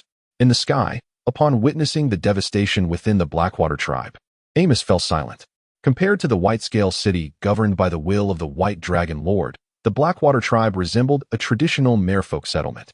This extensive enclave was established in shallow waters, where merfolk artisans had constructed numerous thatched huts of varying sizes atop wooden foundations, adorned with ropes and shells that chimed melodiously in the sea breeze. However, in this context, the once pleasant sounds resembled haunting laments of lost souls. The Blackwater tribe was strewn with an overwhelming number of merfolk corpses, arranged in a circular pattern, with the accumulation increasing towards the center. where the heap even surpassed the rooftops of the huts. Blood flowed from the wounds of at least 200,000 corpses, merging with the seawater to form a viscous plasma that continued to spread into the surrounding waters. Felicia circled the mound of bodies, her tone somber. There remains an altar and traces of divine power at the center. This was a premeditated sacrifice. Amos then noticed the shattered altar at the heart of the corpse pile, hastily destroyed by the sacrificer, leaving the footprints around it unmasked, or perhaps deliberately left uncovered. Felicia remarked, "It is the sea giants." Amos silently nodded, descending to the edge of the Blackwater tribe to observe the grim scene. The time of death did not exceed 3 days. The sea giants' swift advance towards the white-scale city, combined with our travel time, consumed nearly a day and a half. It seems that upon discovering the statue had been taken by you, the sea giant had already commenced preparations for this sacrificial offering. The White Dragon Lord felt a profound sense of difficulty. The enemy was far more decisive and ruthless than he had imagined. After a brief wait, the army of fishmen arrived. Old Blind Eyes searched for any clues, even though he knew the chances were slim. Amos could not help but attempt to see if the enemy had overlooked anything, leaving behind some valuable hint. Felicia added, "If there are no clues, let us take any valuable items. We cannot leave empty-handed." Indeed, Old Blind Eyes quickly grasped the situation, turning to the astonished fishman army and gesturing, "Search for anything unusual." Soon, the fishmen dispersed, while Old Blind Eyes, leading a portion of his men, leapt over the heap of corpses and rushed towards the heart of the Blackwater tribe.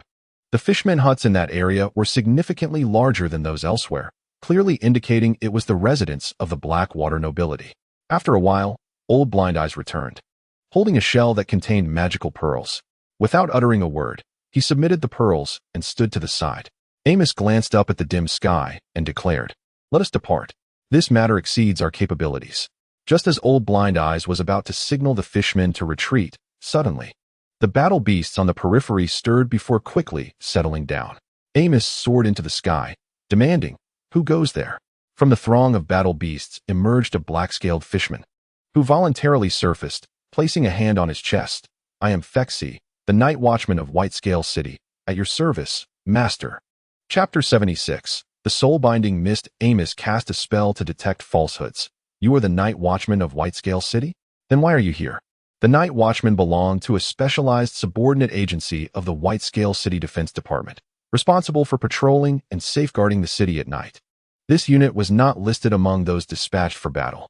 "Master, when I first spotted the attackers, I sounded the alarm and fled into the sewers. However, due to the barriers within the sewer system of White-Scale City, I could only swim out to sea. I intended to circle back to White-Scale City from the ocean, only to discover the enemy forces were launching a fierce assault on the city. I infiltrated the enemy ranks and only just found the opportunity to escape. I thought you would come to exact vengeance upon the Blackwater tribe, which is why I arrived here." The spell to detect falsehoods exhibited no reaction, filling Amos with delight.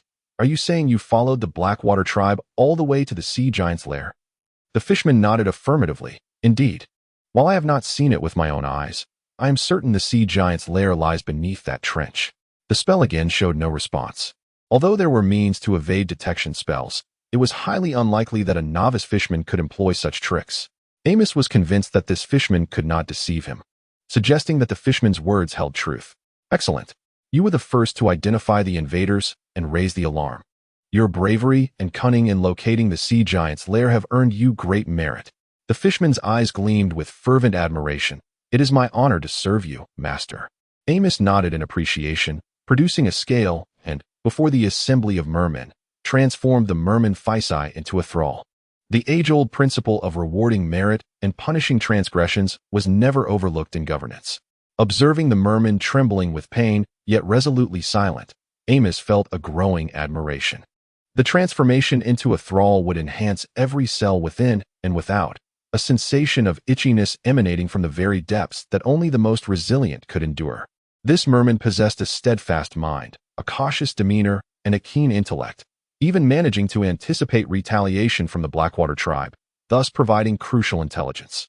Although his strength was currently insignificant, with adequate resources, such shortcomings could easily be remedied. The White Dragon Lord summoned the leader of the Night Stalkers, Baki Darkscale. "This merman shall be entrusted to you. Indeed, I shall nurture him diligently. Observing from the sidelines, old Jimmy noted Baki's evident regard for this young member of the Darkscale clan, murmuring, "Good luck, lad." Once the merman adapted to his newfound power and regained clarity, Amos handed him a map, indicating the specific location of the trench, Fisai Darkscale. In accordance with your will. The merman accepted the map and circled a spot indicating the trench's position in the deep sea, easily identifiable from afar.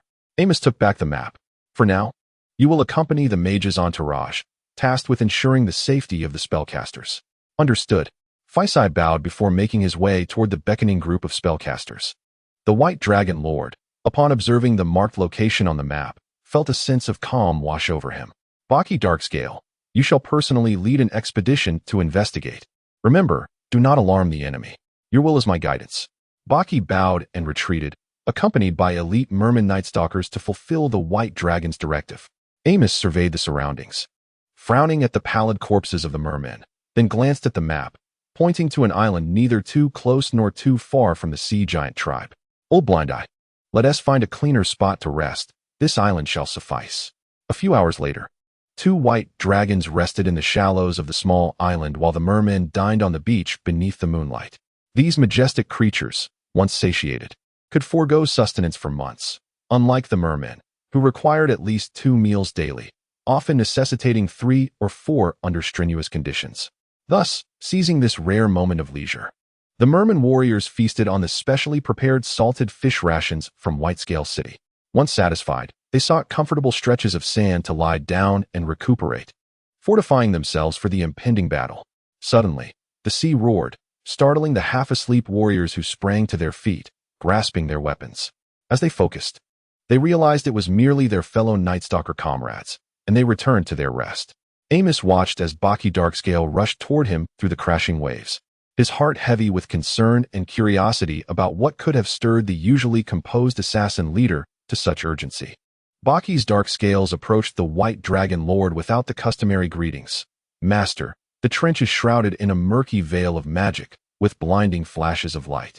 We are unable to ascertain the precise circumstances within, yet I sense a terrifying elemental disturbance. It would be prudent for you to investigate personally. The White Dragon immediately rose. Old Blind One, prepare for battle. Amos cloaked himself in invisibility and grasped Baki's dark scales as they soared into the sky, guided by the map to the trench's specific location. With utmost caution, Amos gradually submerged into the sea, his tail propelling him deeper into the abyss. After descending an unknown number of kilometers, Amos reached the trench's edge.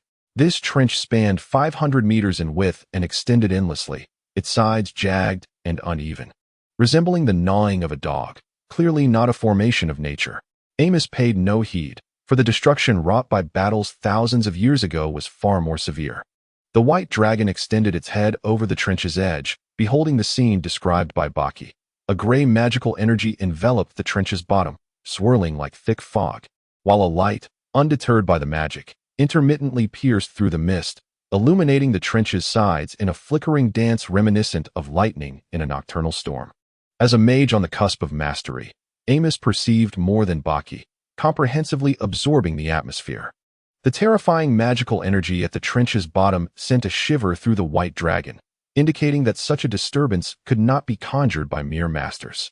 Although the intentions of these sea giants remained shrouded in mystery, it was evident to the White Dragon that they boded ill.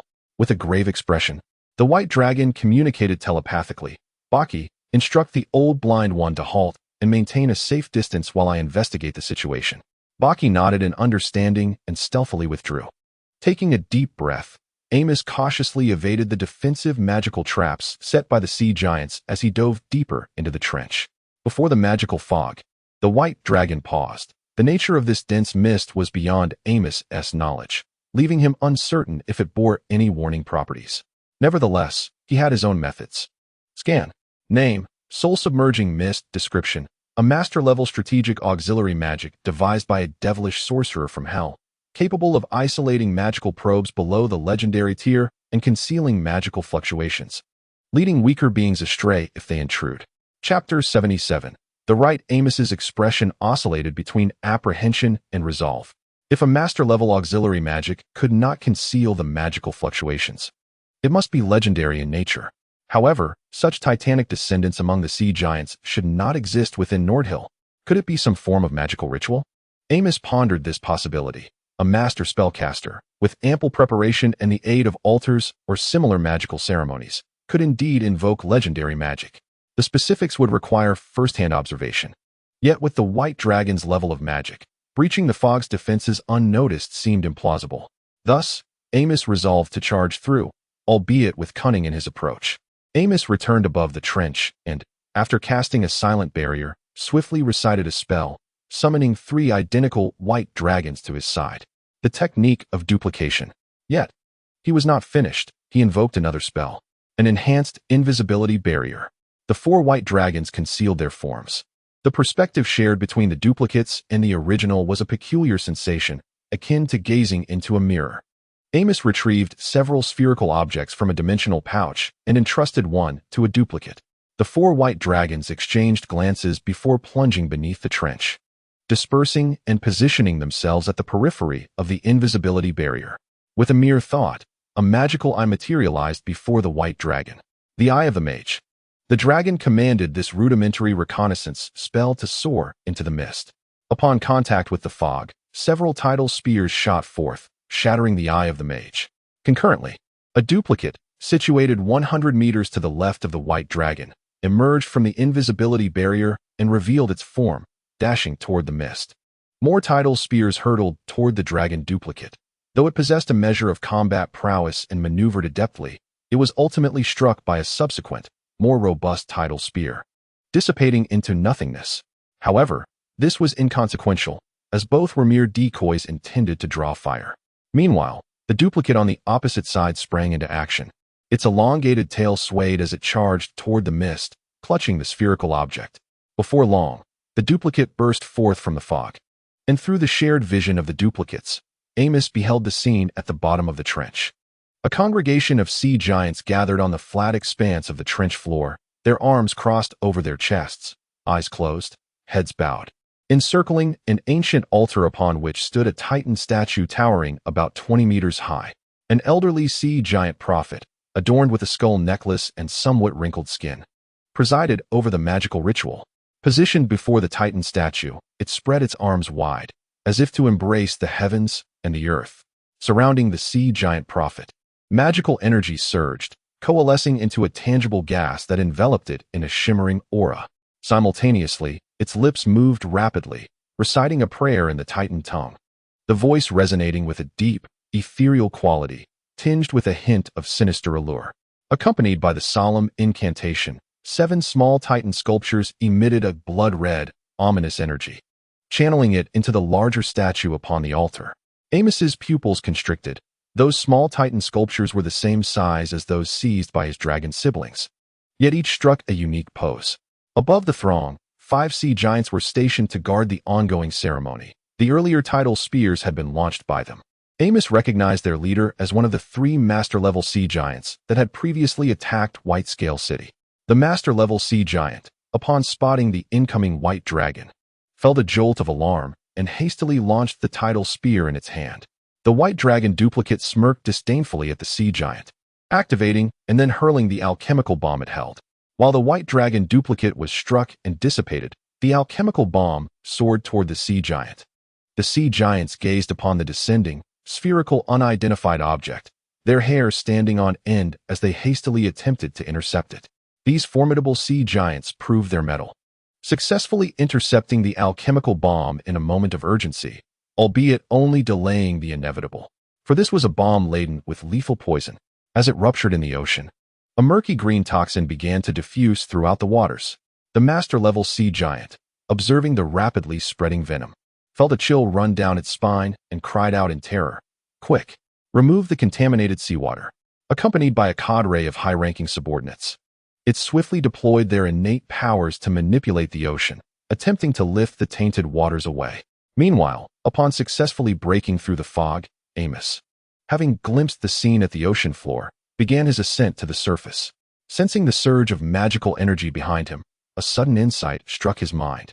He commanded another of his duplicates, initially intended to distract a multitude of pursuing foes, to return.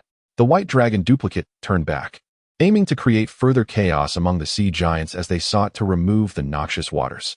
As an energy entity, the duplicate was impervious to the poison.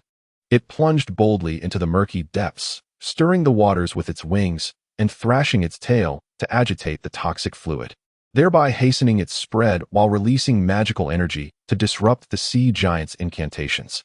The sea giants lost their grip on the ocean. Their fury ignited as they watched the white dragon frolic amidst the toxic waters, their rage boiling over. The master-level sea giant retreated swiftly, evading the poison while hurling a tidal spear that pierced the white dragon duplicate into nothingness. However, two high-ranking sea giants were not quick enough to evade the venomous waters. Yet as beings of the 12th biological level, they did not perish immediately. Still, their end was near. Their faces turned purple, eyes bulging as they clutched their throats. Gasping for breath and immobile, soon engulfed by the spreading green venom, silenced in an instant. The preying sea giants below finally arrived, working together to remove the ever-expanding toxic waters. Their eyes fell upon the two lifeless bodies suspended in the ocean, their faces flushed with rage. It was known that their tribe consisted of merely 20 members, having long hidden in the depths of the sea, living in close companionship. The sudden loss of nearly a tenth of their number ignited a fierce desire for vengeance among several sea giants, who were ready to charge into the trench to confront the white dragon. The sea giant leader quickly intervened, calling out, "Halt!" A young sea giant, filled with fervor, exclaimed, "Leader, I wish to avenge them." The sea giant leader roared in anger, "Avenge? Do you think I do not yearn for revenge? But how shall we accomplish it? We have been exposed. This white dragon was merely a scout. Other legendary dragons will soon come for us. If we do not open the passage quickly, we shall all perish." The leader gritted his teeth, gazing at the body of his fallen comrade, his chest heaving with emotion. But as the leader, he could not allow fury to cloud his judgment. He had to consider the lives of those who remained. In a subdued tone, he commanded, "Everyone, return and continue the ritual." With that, the sea giant leader ascended towards the surface. The remaining sea giants watched the solitary figure of their leader recede into the distance, falling into silence as they gradually returned to the altar, resuming their prayers. The aged prophet remained entirely absorbed in the magical ritual, his movements and expressions unchanged from beginning to end. Chapter 78. The Sea's Sanctuary. White Dragon. Aren't you here to seek revenge against me? I am right here. You scoundrel. Show yourself. The invisible Amos was soaring towards his comrades when he suddenly heard a thunderous roar from behind. The white dragon turned to see a towering sea giant erupting from the ocean's surface, sending up a massive spray of water as though a torpedo had detonated. Amidst the splashing water, the sea giant landed back on the surface, standing firmly, his hands reaching out towards the sea. Gradually, a knight's lance, glowing with a cerulean light, emerged from the depths. The giant grasped the end of the lance with one hand, drawing it forth and arching it over his shoulder. Taking a deep breath, the sea giant crouched down, his neck veins bulging, and unleashed a terrifying roar, sending sound waves rippling outward like waves on water. The battle cry of terror. This signature technique of warriors combines their own aura with a vocal attack, emitting sound waves that can disorient foes. A typical mage, unprepared and caught at close range by such a roar, would be rendered powerless. However, this formidable technique possesses a notable flaw. Its effectiveness diminishes with distance. Nevertheless, the sea giant prudently chose to employ this skill upon surfacing, anticipating the white dragon's potential ambush from nearby. A wise decision indeed. Yet, after gathering intelligence, Amos had not expected the sea giant to pursue him. As he was returning to lead the army, the giant's theatrics seemed nothing more than a display for the blind.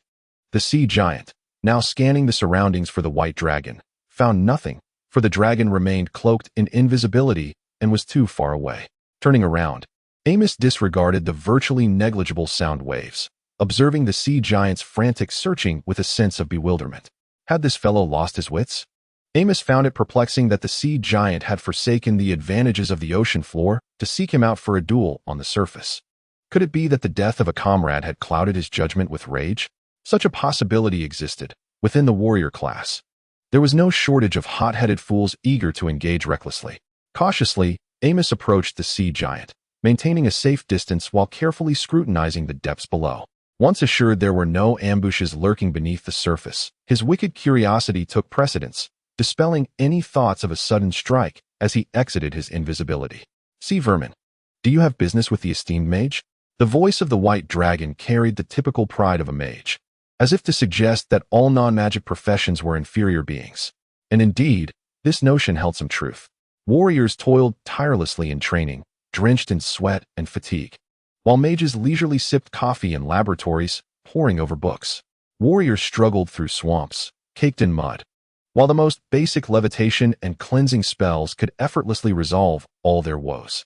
Warriors risked their lives on the front lines, while mages safely cast spells from the rear, often receiving less compensation than the warriors who fought valiantly. Isn't it infuriating? The sea giant felt the disdain emanating from the sorcerer and let out a furious roar, charging towards the white dragon. Amos, observing the approaching sea giant, retracted his mocking demeanor, despite the struggles faced by warriors. Those who ascended to the master level began to emerge from the shadows. Warriors of the master tier possess a command over their inner energy and a reservoir substantial enough to sustain prolonged exertion, enabling them to unleash energy slashes for ranged assaults. Scanning. Name, Norman Hahn, Hunter of Waves level 16 Giant, level 15 Warrior, Power, Stage 4 Alignment. Chaotic neutral description. Chief of the Hunter clan. A mature sea giant whose long years of evasion and leadership have driven him to moments of madness and calm. Regardless of the circumstance, he is an exceptional warrior. Amos regarded the sea giant with a newfound understanding, yet devoid of sympathy. Titans and dragons are mortal adversaries. Had the dragons been defeated in the ancient conflict, the dragonborn left by Nordhyl would have faced utter annihilation at the hands of the titans. Amos thought of his kin, Allah and Sika, given their intellect. Under the relentless pursuit of titans, surviving even a year would be a remarkable feat, let alone hiding for millennia. Furthermore, upon death, they would undoubtedly suffer the fate of being skinned and devoured by the titans. To feel sympathy for one's enemy is to dig one's own grave. With a powerful flap of his wings, Amos ascended into the skies. Against these flightless beings, the dragon had a multitude of methods to vanquish them once airborne. The sea giant unleashed a barrage of energy slashes to obstruct the white dragon's ascent. Amos countered with instantaneous magic. The energy slashes collided with the spell's midair, resulting in a series of explosive detonations akin to firecrackers. Disregarding the energy slashes that penetrated the magical defenses, Amos allowed them to approach. As the slashes neared within a certain distance, they were intercepted by a colorless, transparent magical shield. The slashes struck the shield, dissipating in a cascade of ripples alongside the magical energy. The white dragon halted its ascent 100 meters above the sea, maneuvering swiftly above the sea giant while reciting incantations at a rapid pace. A series of 3-meter-long ice spears were launched towards the sea giant, courtesy of the intermediate magic, ice spear technique. With Amos's magical prowess, such straightforward intermediate spells could be conjured 3 or 4 times within a single breath. Faced with the volley of ice spears, comparable in power to a crossbow, the sea giant dared not confront them head-on. Instead, he evaded while activating the innate bloodline talent of his kin.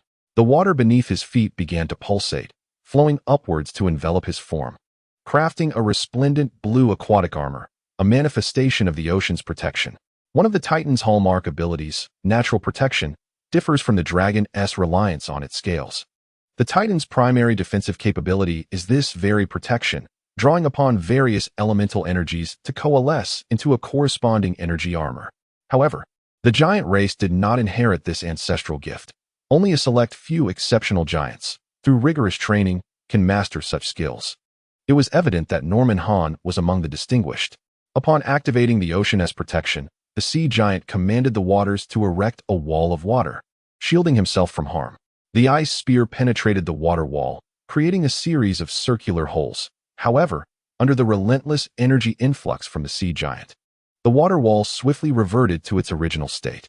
The power of the ice spears, weakened by the water wall, was significantly diminished, with most plunging into the sea or being intercepted by the long spear wielded by the sea giant.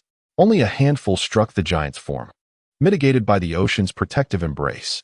Though no substantial victories were achieved, observing the sea giant's pained, slightly parted lips, furrowed brow, and increasingly furious gaze made it evident that, despite the ice spear's diminished strength, the sensation of being struck was still unpleasant.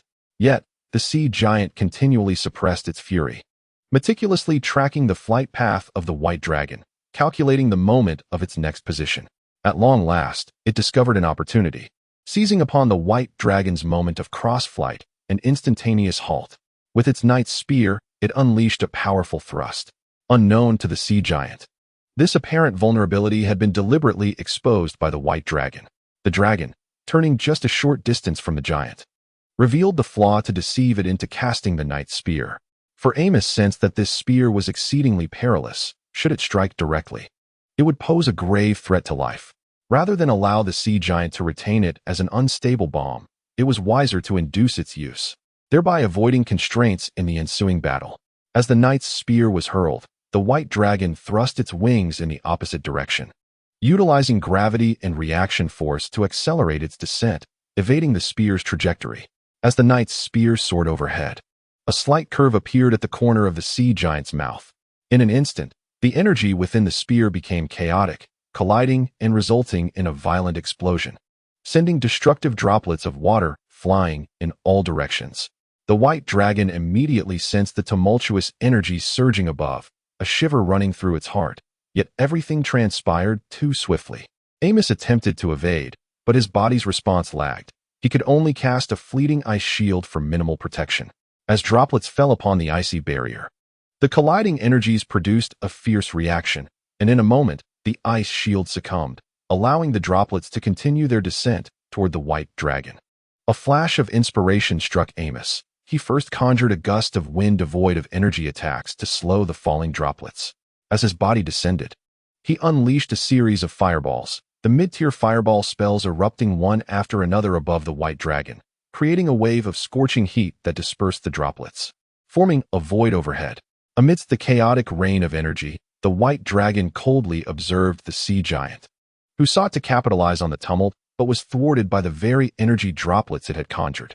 Realizing it could not strike the white dragon, the sea giant bellowed and grasped the air above the sea, conjuring two tidal spears between its hands. A blue light shimmered from Amos's mouth as dragon breath coalesced within. In the moment the droplets began to settle, both parties unleashed their long-planned assaults. After launching one tidal spear, the sea giant promptly submerged into the depths. The dragon's breath was a force to be reckoned with, comparable to the titan's spear, far beyond what a mere descendant of titans could withstand.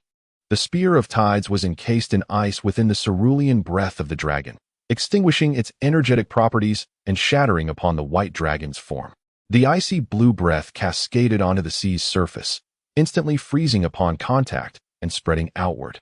Amos swung his head, the dragon's breath sweeping across the water's expanse, crystallizing it into glaciers, while the mist shrouded the surface, permeated by a chilling atmosphere.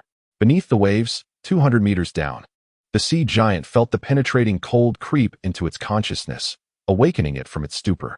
Gazing at the floating ice, it marveled at the prowess of a dragon capable of contending with titans. A mere juvenile white dragon, newly emerged into its youth, exhibited such formidable strength. Turning its gaze towards the depths, the sea giant observed the flickering brilliance within the trench, reminiscent of stars twinkling in the night sky. The magical ritual was still in progress. A surge of resentment welled within as it recalled that the surging wave tribe only needed a week's time to collect the fully charged statues from the fishmen tribe, adequately preparing to use these statues as a source of energy to discreetly open a dimensional portal and migrate to other realms, thereby escaping this bleak existence of hiding. This ambition embodied the toil of generations of the surging wave lineage. And now, the sea giant leader thought of the venerable prophet who had sacrificed everything for the tribe.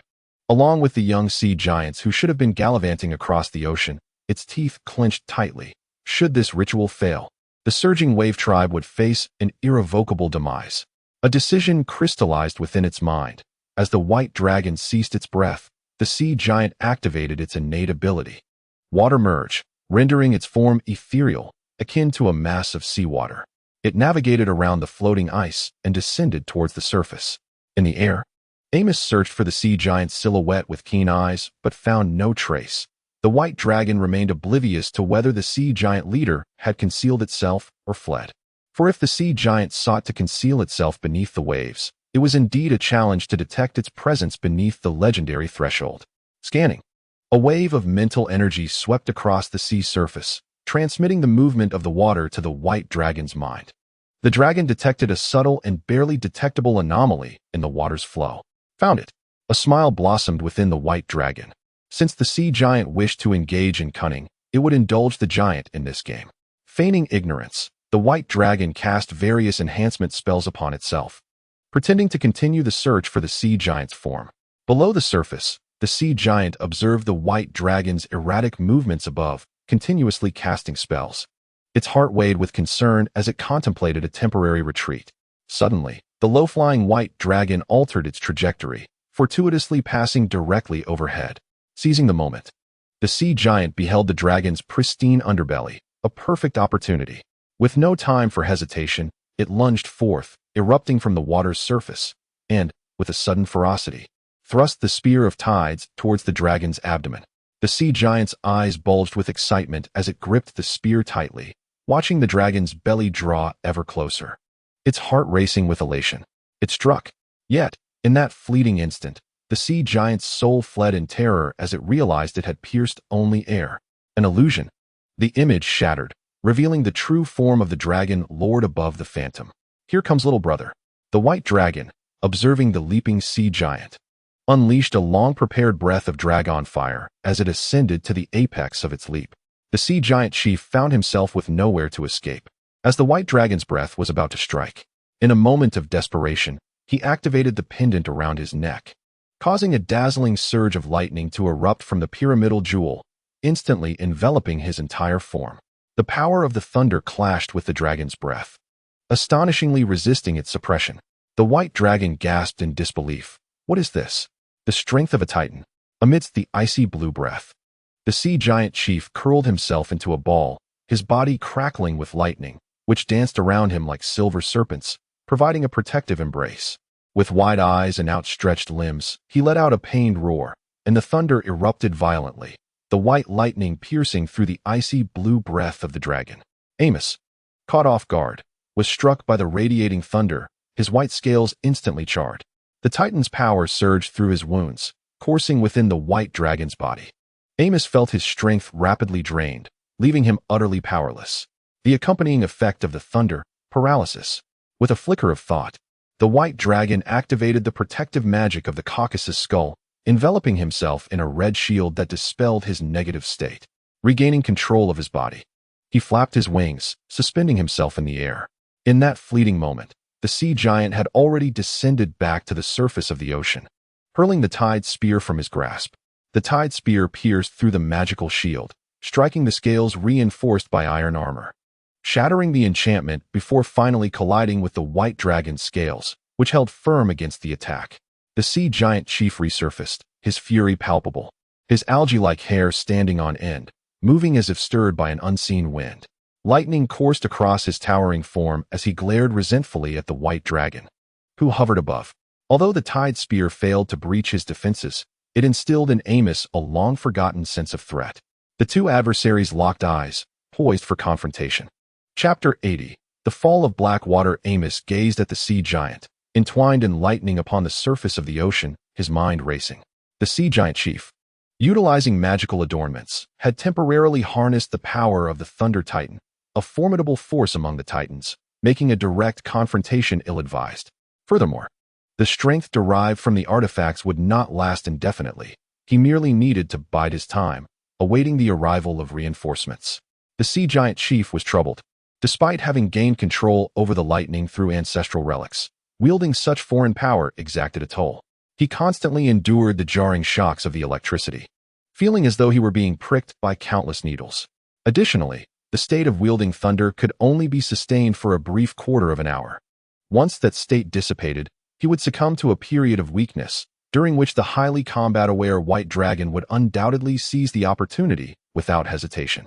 He recalled the ongoing magical ritual. Should the exceptionally skilled white dragon inflict severe damage upon him, the consequences would be dire.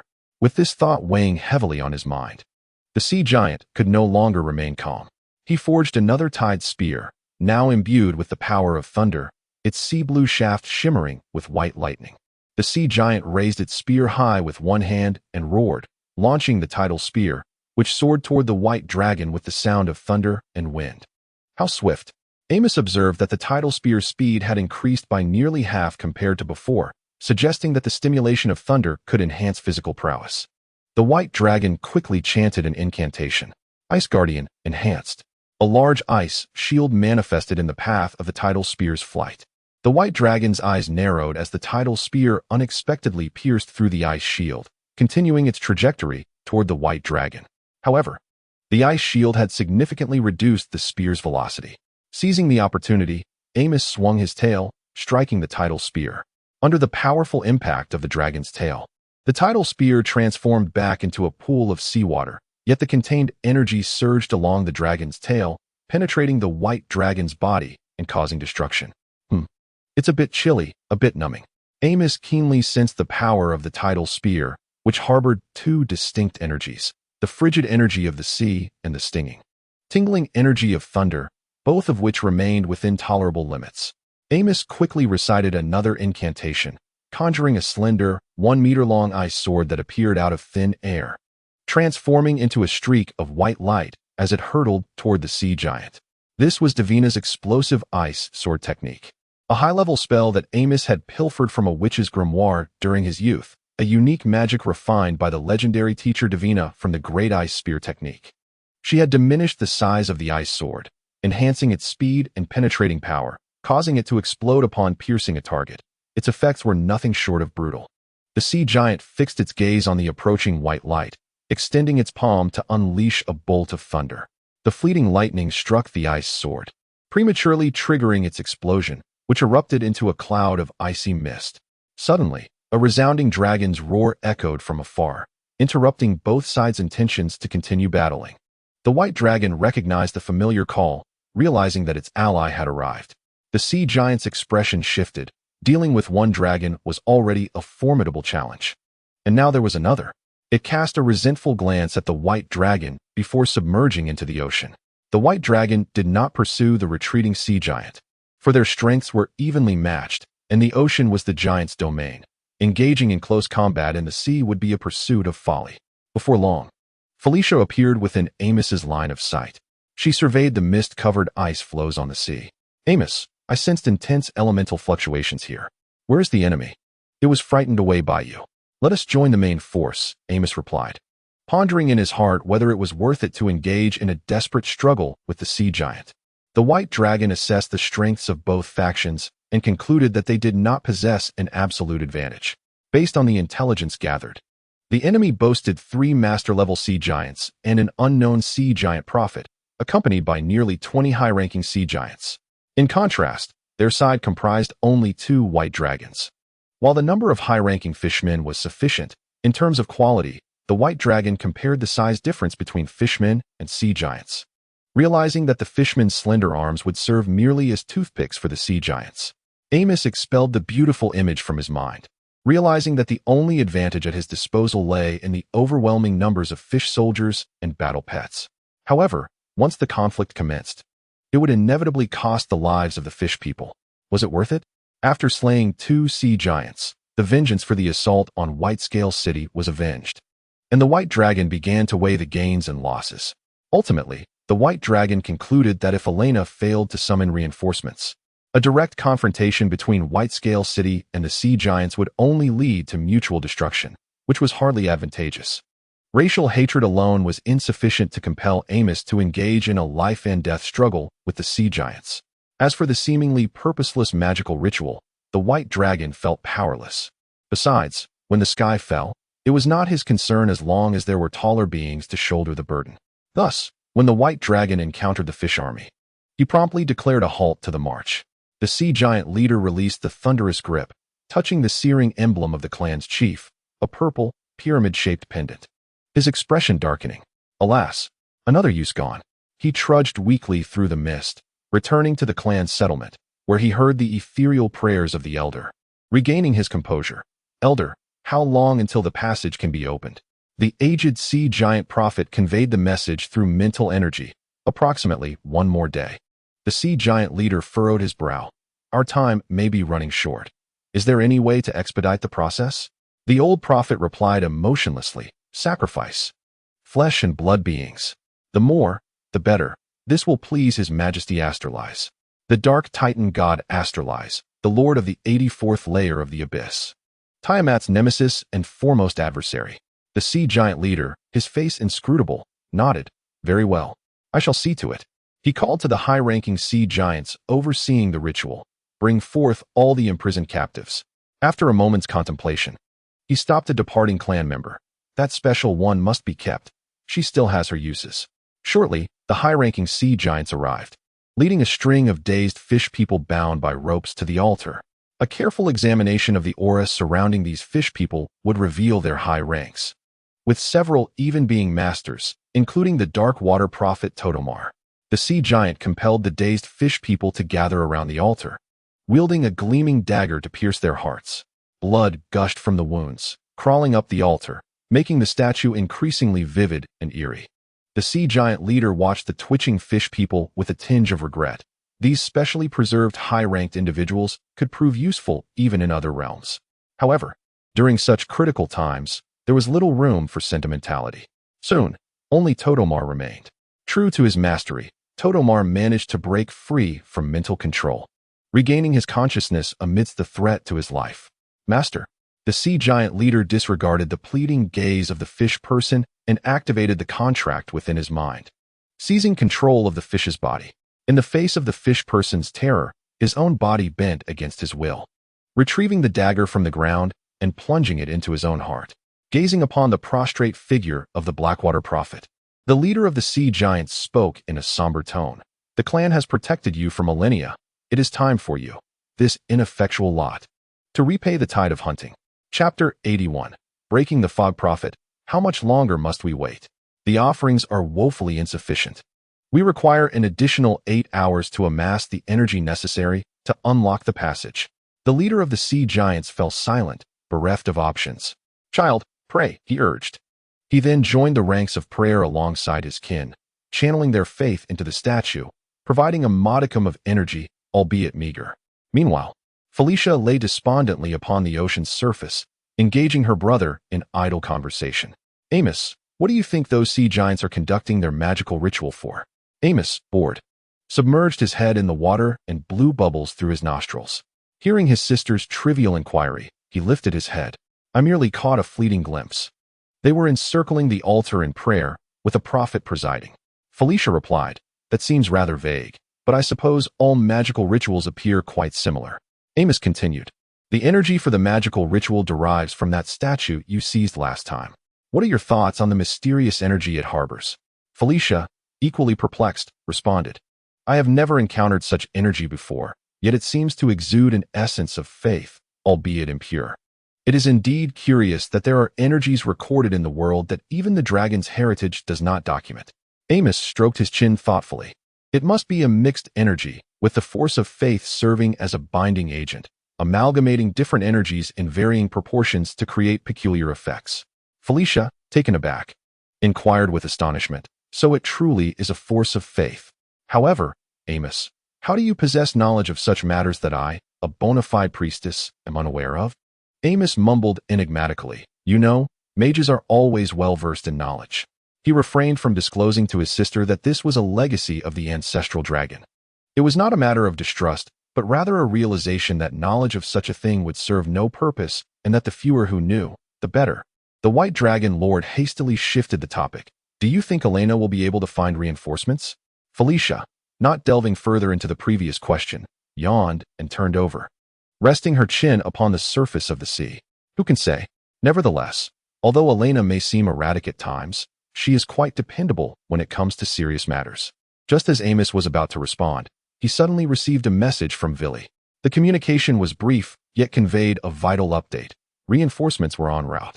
Amos lifted his gaze to meet Felicia's, who had also received the same message. The two dragons exchanged a knowing glance and nodded. All troops, prepare.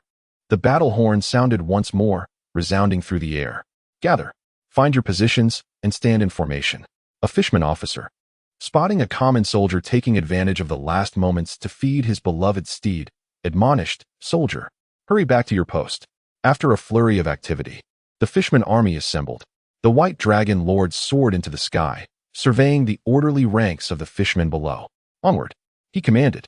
A delicate veil of clouds obscures the luminous moon above, casting a soft, ethereal glow upon the surface of the sea, illuminating the arc-shaped trails left by the advancing army. Reminiscent of a dream. A quarter of an hour later, the forces of Whitescale City arrive at the underwater trench, where the fishmen encircle the White Dragon, safeguarding it at the center, while various sea creatures patrol the periphery. The White Dragon gazes into the trench, where flickers of intense light penetrate the magical mist, indicating that the magical ritual persists, suggesting that the sea giant has no intention of emerging to engage. Old Blind Eye. Instruct the Tide Hunters to command the 8th Crocodile Turtle Legion to carve a path. All Great White Shark Legions, be poised for immediate assault. In Whitescale City, the number of battle pets continues to swell. For the sake of efficient management, they are organized into a structured formation. Each 10 battle pets form a small squad. 3 squads constitute a medium unit, 10 squads create a large unit, and 10 large units comprise a battle pet legion.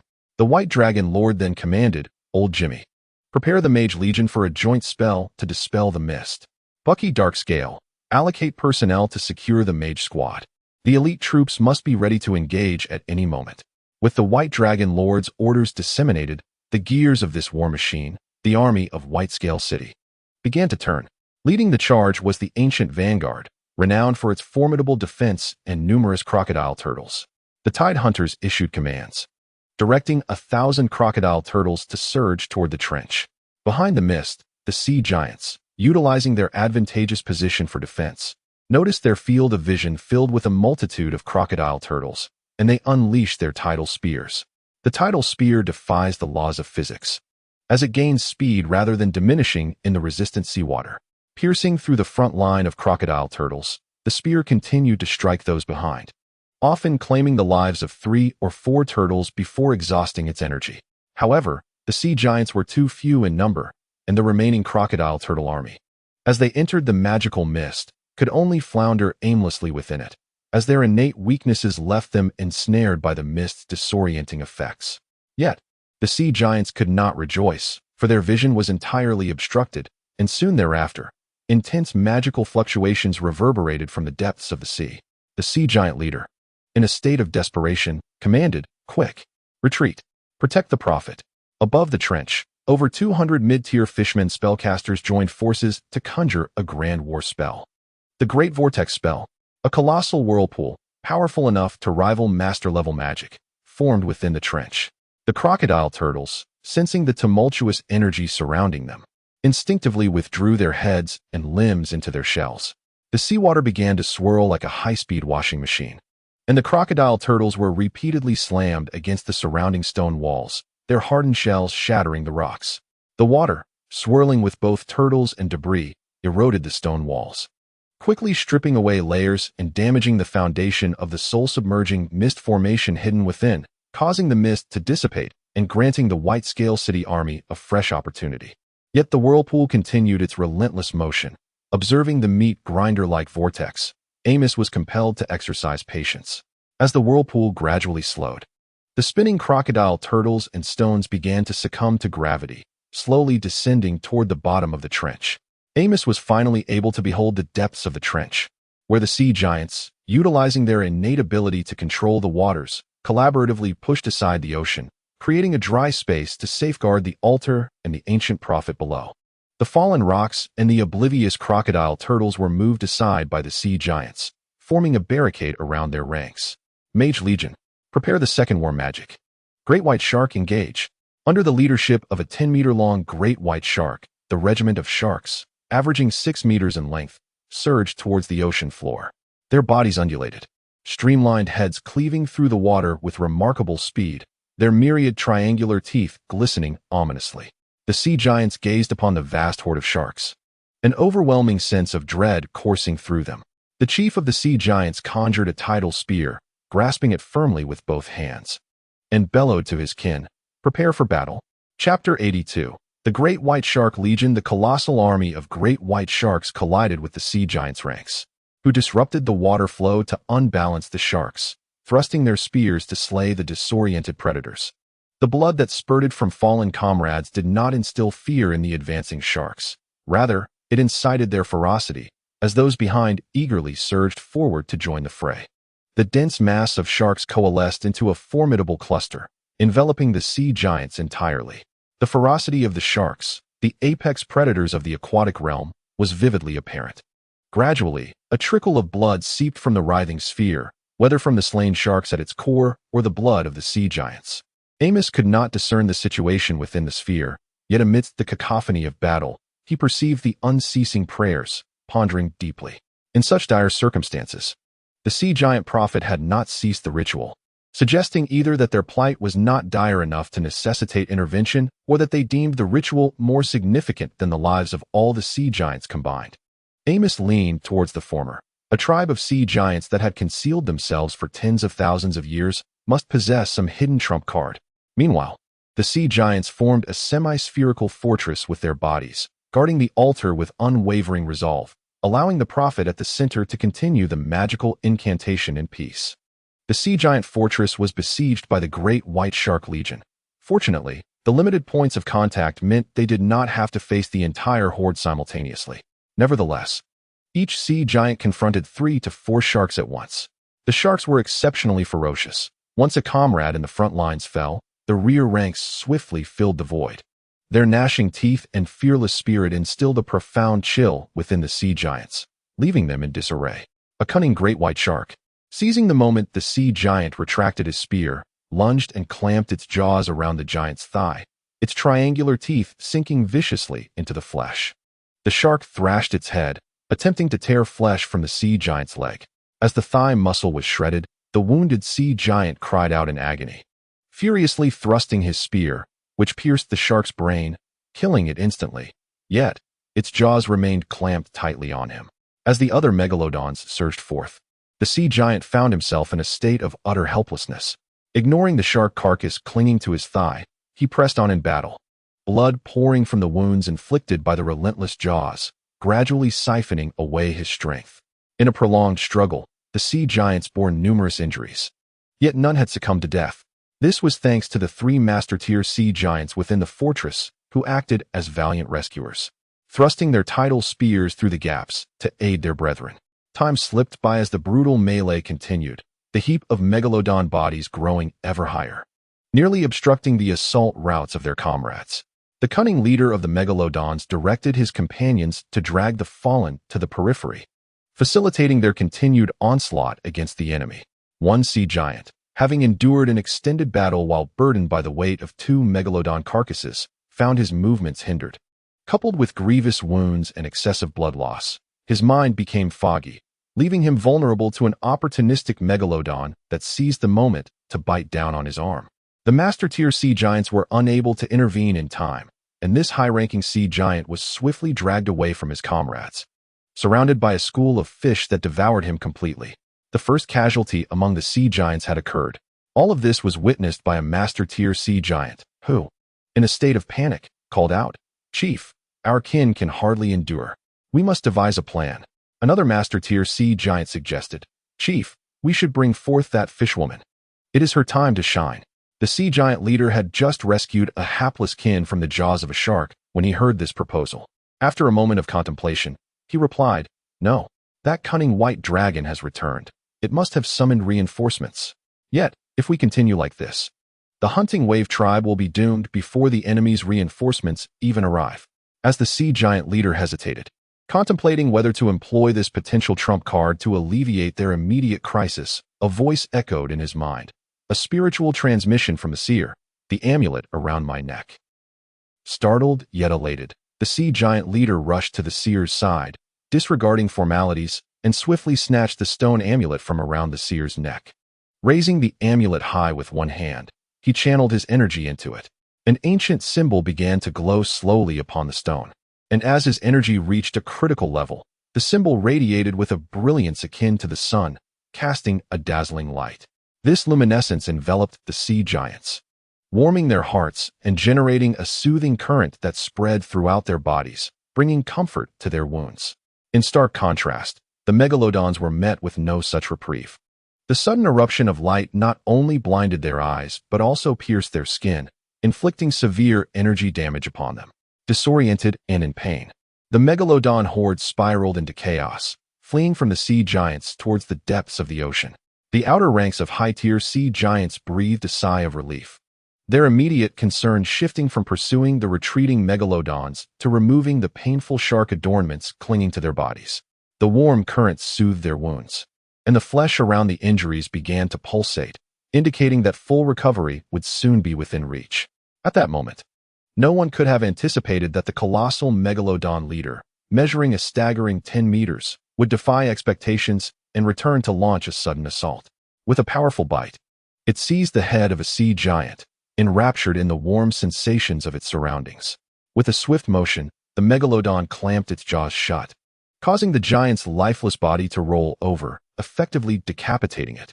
Nearby, an enraged high-ranking sea giant unleashed a spear of tides, but the megalodon deftly maneuvered its tail, evading multiple strikes from the projectiles at an unexpected angle, escaping amidst the furious glares of the sea giant. This astonishing scene was witnessed by Amos, the White Dragon Lord, who turned to his companion, the One-Eyed Elder, and remarked, "Old Blind Eye, your pet possesses remarkable intelligence." The Elder's solitary eye crinkled with delight as he replied, "Indeed. I never imagined I would have the opportunity to bond with such a rare creature." The megalodon leader returned to the Elder's side, remaining quietly in its presence. Scanning. Name, Blood Tooth Level, Level 13 Aberrant Megalodon Strength, Tier 3, Faction, Absolute Neutrality. Description: this is an adult aberrant megalodon that has undergone a rare and benign mutation. Compared to its ordinary kin, it possesses a more intelligent brain, a stronger physique, and tougher skin. Its eyes have evolved to develop a thin membrane, rendering it impervious to bright light. From a young age, it was taken in by the One-Eyed Lord of Whitescale City and trained to become a proficient hunting companion. The White Dragon suddenly comprehended the situation, realizing, so that is the case. Soon, Amos sensed something amiss, recalling that during his last inspection of battle pets, he had specifically sought out exceptional specimens, but found none satisfactory. It seemed the upper echelons of the fishmen had monopolized them. However, the White Dragon Lord quickly regained his composure, recognizing that he had granted the fishmen authority over all matters related to battle pets. Having fallen into a trap of his own making, Amos shook his head in frustration, gazing at the receding glow beneath the abyss. Chapter 83. Thunder Titan Within the Trench. The light gradually diminished as the White Dragon Lord commanded, "Old Jimmy, prepare the war magic." Yes, elements began to coalesce above the trench, causing the sea giant leader considerable distress. This multi-participant war magic, with its extensive coverage and terrifying power, posed a significant threat. If they charged recklessly, the numerous fishmen and sea beasts would not be easily subdued. Bound by their duty to guard the altar, they found themselves unable to evade the impending danger. A situation fraught with frustration. Suddenly, a resounding dragon's roar echoed across the battlefield, causing discomfort to all and disrupting the fishmen's elemental gathering. In quick succession, a tremendous crash erupted from the surface of the sea. Amos looked up to behold a massive golden dragon breaking through the water, swimming toward their ranks. The golden dragon soon reached the forces of Whitescale City, and Amos stepped forward to greet it. The golden dragon scrutinized the approaching white dragon, astonished to discover that its physical development surpassed that of ordinary white dragons, and its magical elements were more vibrant than any contemporaneous dragon it had encountered. Amos scrutinized the approaching reinforcements, a fully grown male gold dragon measuring 28 meters in length, nearly double his size. Its body was adorned with a matte golden scale armor, exuding a majestic strength, with two twisted horns rising upwards, etched with vertical patterns. The White Dragon Lord felt a surge of satisfaction. It seemed the Elder Silver Dragon indeed valued this matter, dispatching a prominent member of the metallic dragon lineage. The White Dragon was the first to speak. "Greetings, Lord Gold Dragon. Your arrival guarantees the annihilation of our draconic adversaries." This formal greeting indicated a balance in the White Dragon's demeanor, neither distant nor overly familiar, summoning kin only in response to the emergence of a common foe. Upon hearing this, the Gold Dragon ceased his contemplation and nodded calmly. Their unfamiliarity rendered the White Dragon's demeanor entirely appropriate. His voice was courteous yet aloof. "I am Herbert, representing the Metallic Dragon clan. I appreciate your trust, and may the Lord of the North Winds watch over you." Typically, Juvenile chromatic dragons would refrain from seeking assistance from their kin when faced with the offspring of titans, opting instead for silence until they matured enough to reclaim their honor. However, the titan scions had already relocated, leaving no trace behind. Thus, it was indeed rare for a chromatic dragon to exhibit such sagacity in requesting aid from the metallic dragons. Herbert recalled Elena, a fellow member of the Nine-Eyed Alliance, and found this behavior less surprising. The gold dragon glanced at the ocean trench, grasping the general situation. There would be time for discussion later. First, they must eradicate these loathsome vermin. Amos had no objections, yet he recalled the ongoing ritual and cautioned, "My army has been assaulting for nearly an hour. And those sea giants do not flee. They are steadfastly protecting the central altar." The gold dragon, puzzled by this, gave it little thought, in the face of overwhelming strength. All schemes were but paper tigers. "Thank you for your reminder," he replied, flicking his tail and diving directly toward the ocean floor. Such commotion above could not have escaped the notice of the sea giants. The arrival of an adult gold dragon felt like adding a massive stone to a burdened camel. The psychological defenses of the sea giants crumbled utterly, despair spreading among their ranks. The sea giant leader sensed that the world had lost its vibrancy. He had contemplated numerous possibilities regarding the white dragon's reinforcements, yet had never envisioned that they would be a legendary adult gold dragon. Had he known, confronting the white dragon directly might have been preferable, at least leaving behind a scar. Alas, there are no remedies for regret. The sea giant seer felt the unmistakable aura of legend, and his previously serene visage grew solemn, though devoid of despair. "Norman, hold steadfast. Look to the ground. It is nearly time." The seer's mental message resonated in the mind of the despairing sea giant leader, awakening him. He glanced at the ground, first astonished, then filled with elation. It turned out that the blood of the slain megalodons, concealed by the ocean's sediment, flowed toward the altar, continuously energizing it. They had just dispatched no fewer than 1,000 megalodons. The energy would undoubtedly suffice. The seer added, "However, the corpses are too distant, and their magical potency is insufficient for rapid energization. You must endure for at least 10 more minutes." The leader of the sea giants appeared pallid, pondering how he could possibly endure 10 minutes in the presence of a legendary golden dragon, especially with 2 other white dragons lurking nearby. Trembling, he implored, "Prophet, even if I exert every ounce of strength, I cannot hold off a legendary dragon. Do you possess a solution?" With a sigh, the prophet's response momentarily tightened the leader's heart, yet his subsequent words brought a sense of relief. "There is indeed a method, albeit at the cost of your life. Are you willing?" A tumult of emotions surged within the sea giant leader, his countenance shifting between hope and despair, but he soon came to a resolution. After all, he had no other choice. He thought to himself, "I am destined to perish. I might as well strive for the hope of my kin." With solemnity, he declared, "Prophet Hammer, I implore you to ensure the survival of my people. If possible, slay a few more dragons. Now, reveal to me the method. The answer lies within the emblem of your lineage, the Heart of Thunder." Upon learning the method, the leader quickly adjusted his mindset, removing a bracelet from his wrist and handing it to a nearby master-level sea giant before swimming upward towards the abyss. Though the other sea giants could not discern the prophet's words, they clearly understood their leader's intentions and could surmise the impending events.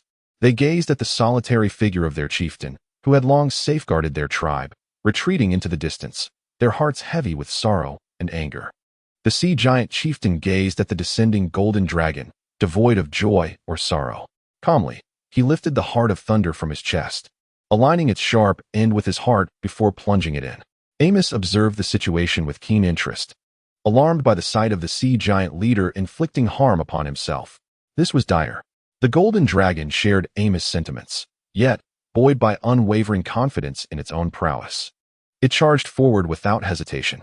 The pointed pendant embedded itself fully into the sea giant leader's chest, yet no blood flowed forth, as it was all absorbed by the Heart of Thunder.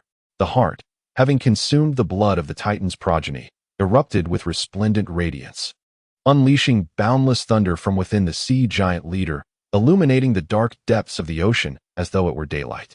With a tremendous roar, the sea giant leader raised his head, the thunder dancing like silver serpents around him. Thunderous armor enveloped his entire being as he lifted his hand, feeling the thunderous power coursing through his palm, as if it were an extension of himself. He recalled the old prophet's words. The heart of thunder was distilled from the essence of a legendary Thunder Titan's heart. Inserting it into his own would transform him into a true Thunder Titan, but only until the energy was depleted. Thunder Titan Norman gazed up at the astonished golden dragon, and with a mere thought, he summoned the thunder from his palm, forging it into a spear of Thunder Titan, and launched himself into the fray. Chapter 84. The mermaid Herbert observed the sea giant transformed into a Thunder Titan, feeling a twinge of discomfort in his teeth. Initially, he had expected to bully a mere child, delivering one punch after another, only to find that the child had metamorphosed into a true force, capable of unleashing electricity. Yet, the golden dragon remained undaunted. Both the Thunder Titan and the golden dragon were titans of their respective clans, neither willing to yield to the other. The golden dragon rapidly recited incantations: electricity shield, instant death protection, legendary agility. The golden dragon shimmered with a myriad of magical lights, bolstering itself with various enhancement spells before it lunged forward, claws bared, engaging in fierce combat with the Thunder Titan.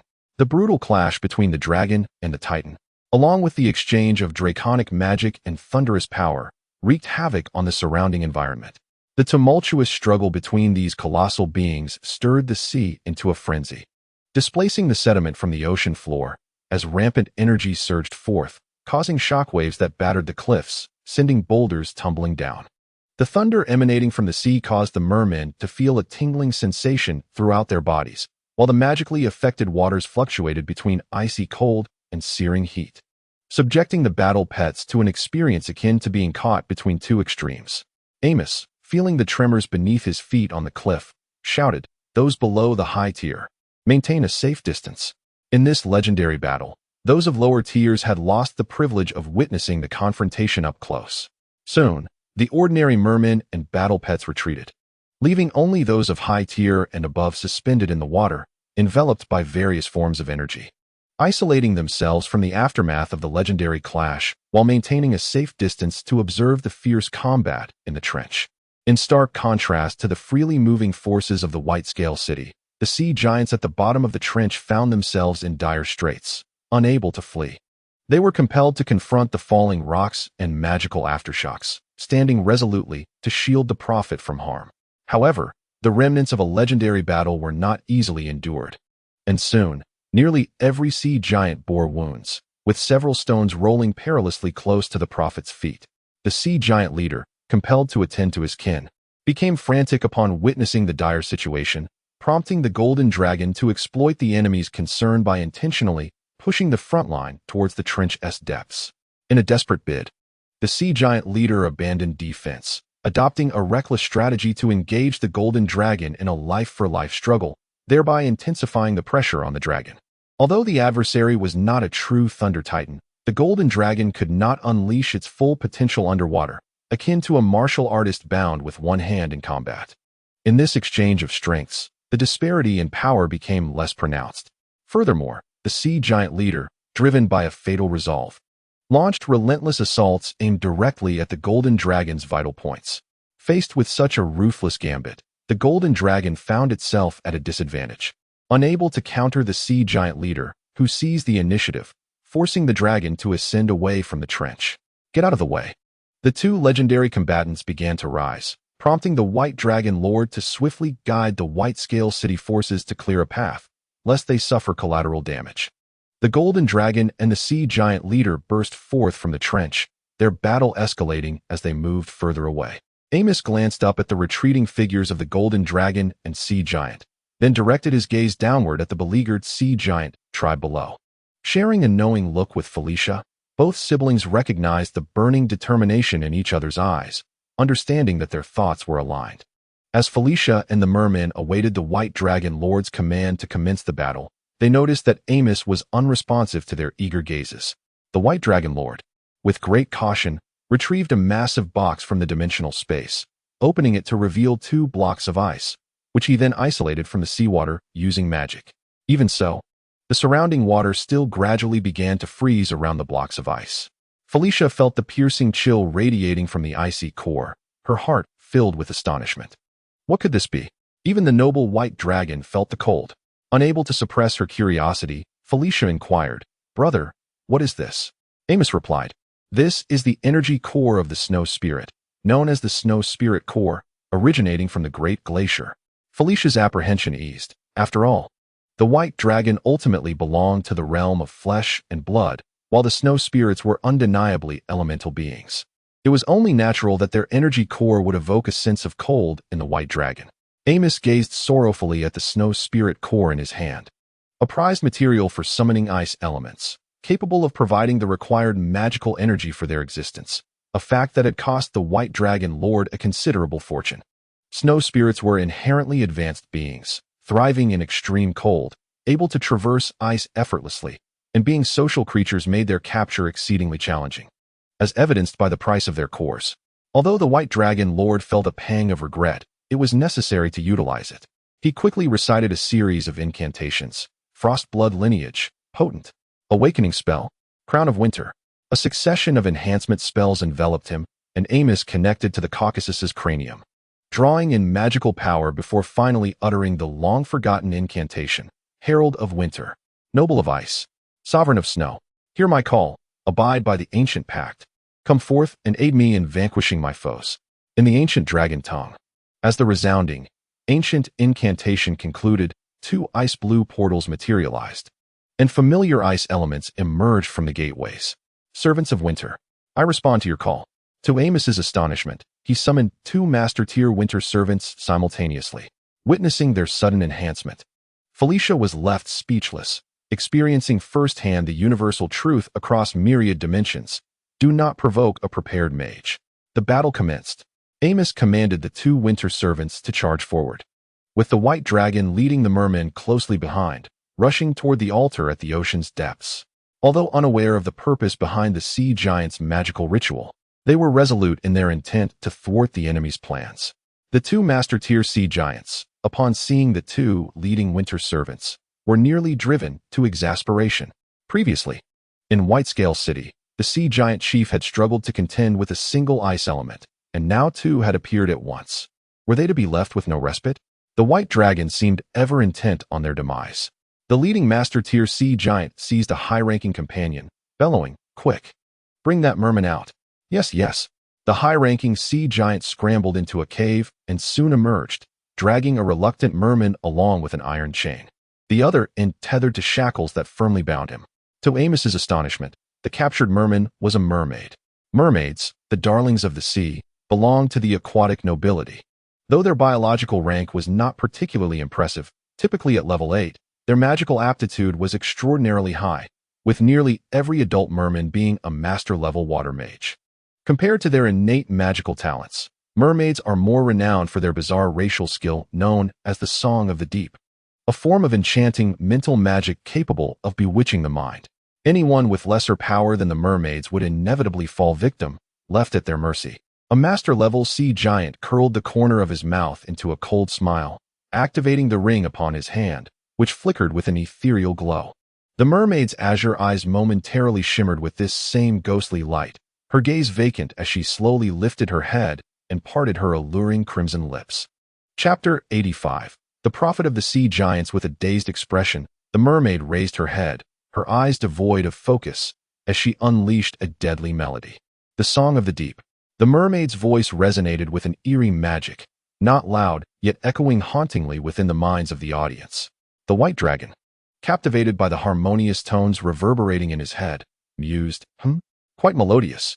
The song of the mermaids was crisp and enchanting, akin to golden pearls cascading upon a jade plate, its cadence flowing smoothly like the melodies of a hidden forest spring, surpassing many celebrated stars of his past life. However, the song failed to exert its intended effect. Not only did the white dragon remain unaffected, but even the lesser beings among the fishfolk merely stiffened momentarily before shaking off the enchantment.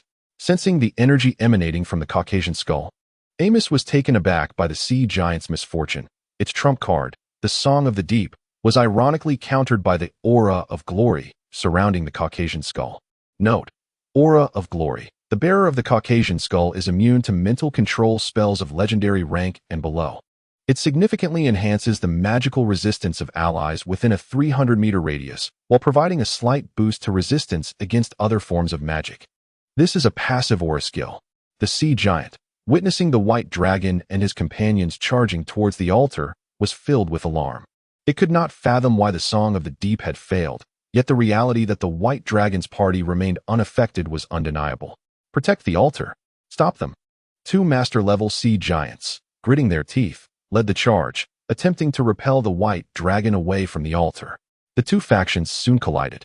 An ice elemental swung its club-like weapon downwards with ferocity towards the sea giant's head, prompting the giant to hastily raise its tidal spear for defense.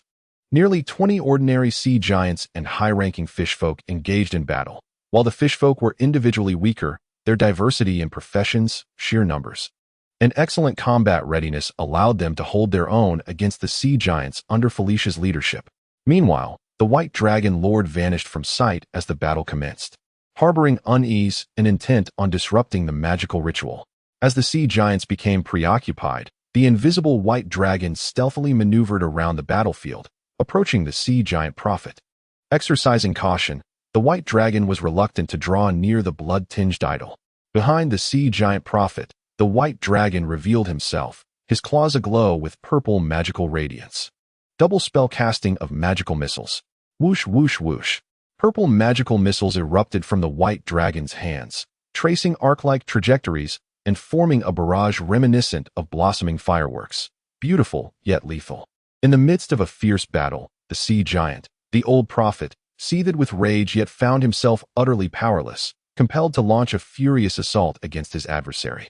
Reluctantly, the old prophet ceased his incantations, letting out a heavy sigh as he turned, his aged visage etched with suffering and fatigue. With a single, decisive gesture, he conjured a hemispherical magical energy shield. The barrage of magical missiles struck the shield, sending ripples across its surface, yet produced no sound nor residual energy. For the forces of the magical missiles and the old prophet's magic annihilated each other in a silent clash. The relentless purple missiles battered against the translucent shield, but regardless of the number unleashed by the white dragon lord, the old prophet meticulously calibrated his magical input, perfectly intercepting each missile without expending an ounce of energy. Amos narrowed his eyes, perceiving a glimpse of brilliance in the old prophet's exquisite control over magical energy, leaving him in awe. Alas, given their adversarial stance, Amos could only wish for an opportunity to discuss magical insights with him. Continuing this futile exchange was meaningless. The objective of disrupting the magical ritual had been achieved, prompting the white dragon to cease its missile onslaught. The old prophet dissipated the magical shield, his expression neutral, yet his gaze towards the white dragon burned with an intense fury. In a flat tone, the old prophet declared, "You must die?" The white dragon, hearing the old prophet's seemingly factual assertion, raised an eyebrow, adhering to the principle that if one could act, one should. Magic surged within him as he swiftly recited a convoluted spell. Frost Spike enhanced. The old prophet felt the surge of magical energy beneath his feet. Magic annihilation. The white dragon's ice-infused spike faltered, extinguished before it could take form. With this initial clash, Amos recognized that not only did the old prophet excel in controlling magical energy, but his mastery of spells and casting speed surpassed his own, far exceeding that of an ordinary master.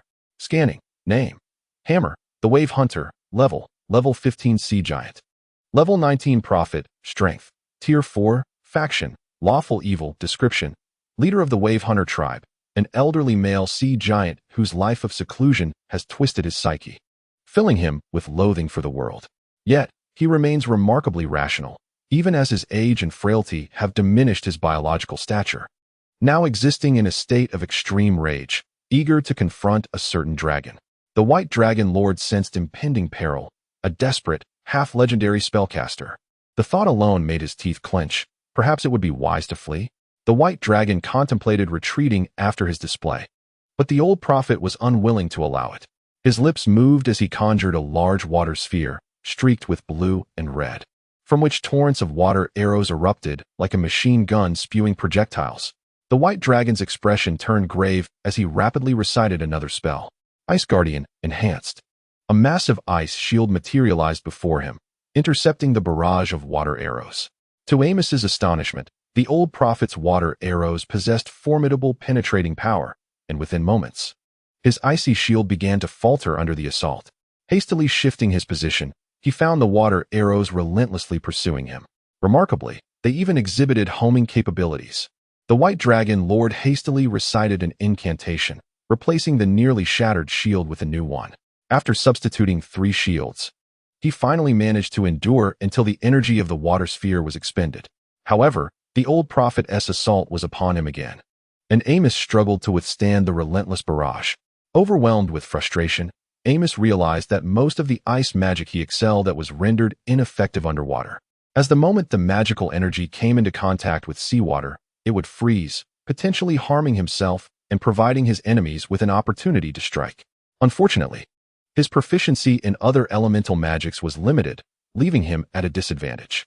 After contemplating his options, Amos resolved to issue a command to his golden finger. Activate battle assistance mode. In an instant, he perceived the world with newfound clarity. The swirling currents of water around him and the blood writhing in the mud beneath his feet became vividly apparent. Blood? Amos was taken aback, realizing that the flow of blood was directed entirely towards the statue of the deity upon the altar. The magical ritual had not ceased.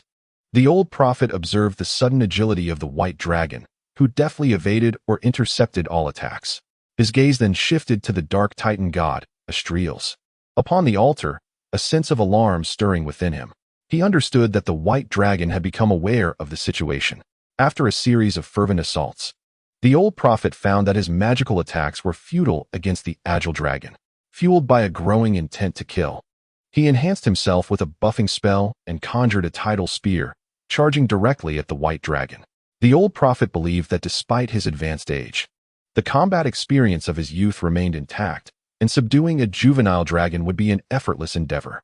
Seeing the advancing sea giant, Amos recognized that in terms of physical prowess, even dragons were no match for titans. Thus, he summoned his strength and surged forward. Both combatants held absolute confidence in their abilities. Upon reviewing the voting records, he discovered that the majority of votes came from a group of elders. He finally comprehended the wisdom of his predecessors, regardless of how many collections a book amassed or its achievements. The most precious readers would always be those who accompanied the work from its inception. In gratitude for the unwavering support of these readers, he decided to indulge himself with a triple update tomorrow, breaking his usual rule of no more than 2 chapters daily before the official release. This would be a rare exception. Chapter 86. Blood Infusion. The 2 colossal beings charged forth, trampling the muddy seabed, causing sediment to rise and obscuring the waters in a murky haze. Yet, their speed was so great that before the mud could fully rise, they had already covered a significant distance, leaving the murky waters in their wake. As the sea giant reached a certain distance, he thrust the tidal spear forward. Although the spear was composed of energy, it transformed into a tangible lance capable of piercing foes after being solidified by the sea giant's innate abilities. Its touchable nature, however, diminished its energetic properties, making it susceptible to external forces and susceptible to destruction. The tidal spear sliced through the seawater, its swift tip generating a cascade of bubbles. The white dragon unfurled its majestic wings, executing a sudden halt before the spear, halting in the midst of the sea giant's astonished gaze. Its cavernous maw opened wide, presenting a scenario where it seemed that the sea giant could simply reach out and pierce the dragon's throat. Though Amos appeared to be in a perilous situation, the reality was far less dire. Through meticulous calculations, the white dragon had perfectly timed its maneuver. A delay of merely a moment would have resulted in the spear piercing its throat, while an early strike would have left it unable to grasp the weapon. The dragon's jaws closed, its razor-sharp teeth clamping down fiercely on the tidal spear, producing a resounding crack as the spear shattered under the pressure. The energy structure of the tidal spear was obliterated, instantly dissipating into the surrounding seawater. The sea giant's prophet was filled with dread, devoid of its weapon. It could inflict little harm upon the mighty dragon with mere fists. It sought to distance itself from the white dragon, yet its body, propelled by the momentum of its charge, continued to lunge forward uncontrollably.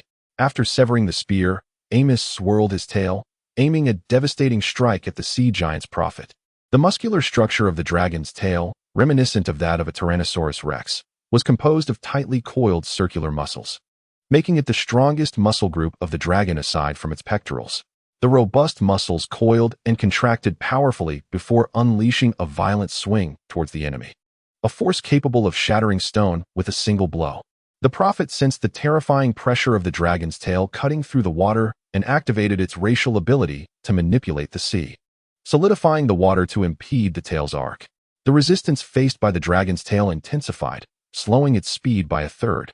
Yet it continued its relentless assault towards the prophet. The sea giant quickly leaned back, collapsing to the ground as the tail swept past its forehead, stirring the water and causing a painful sting. As Amos's tail struck nothing but air, inertia caused the dragon's body to tilt, causing its head, which was meant to bite, to veer off course. However, the dragon's wing was perfectly positioned. The white dragon's wing sliced through the air, aiming to strike the downed sea giant's prophet. The prophet executed a deft roll to evade, the dragon's wing crashing into the muddy seabed, sending a spray of muck into the air. Seizing the moment when the white dragon momentarily lost its balance, the prophet scrambled to its feet, but was only able to brace itself on the ground, half kneeling. For at that moment, the white dragon had regained its equilibrium, opening its great maw and lowering its head to bite down. The sea giant propelled itself off the ground, but the dragon's jaws closed upon empty air. The snap of its jaws echoed sharply, sending a chill of dread coursing through the prophet. In the water, the prophet used its limbs to propel itself upward, striving to create distance and gather the energy for the tidal spear. Without the spear in hand, engaging in close combat with a dragon, equipped with sharp claws and impenetrable scales, would surely spell doom. However, the gathering of the tidal spear required the surrounding natural energies to coalesce, necessitating that the prophet remain stationary. Thus, it needed to distance itself to ensure safety while conjuring its weapon. Yet, having fought the dragon for countless years, the Titan was all too familiar with the prophet's habitual tactics. Amos's strategy was to disrupt the gathering of the tidal spear, thereby gaining the upper hand in close combat, and would not allow the prophet the opportunity to reforge its weapon. The white dragon, with its powerful wings, relentlessly pursued the sea giant prophet, maintaining a close proximity behind him.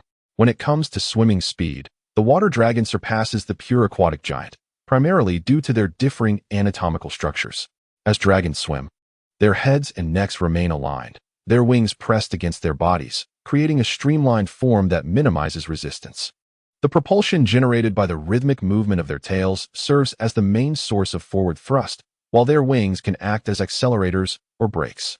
By slicing their wings forward and then sweeping them back through the water, they can accelerate. Conversely, spreading their wings horizontally acts like a sail, allowing for deceleration. With judicious control over the width, angle, and duration of their wing movements, water dragons can maneuver with unparalleled agility, even more so than fish. The sea giant, being a humanoid creature, derives its swimming propulsion primarily from webbed extensions between its hands and feet, akin to a frog. It is evident which swimming technique holds superiority.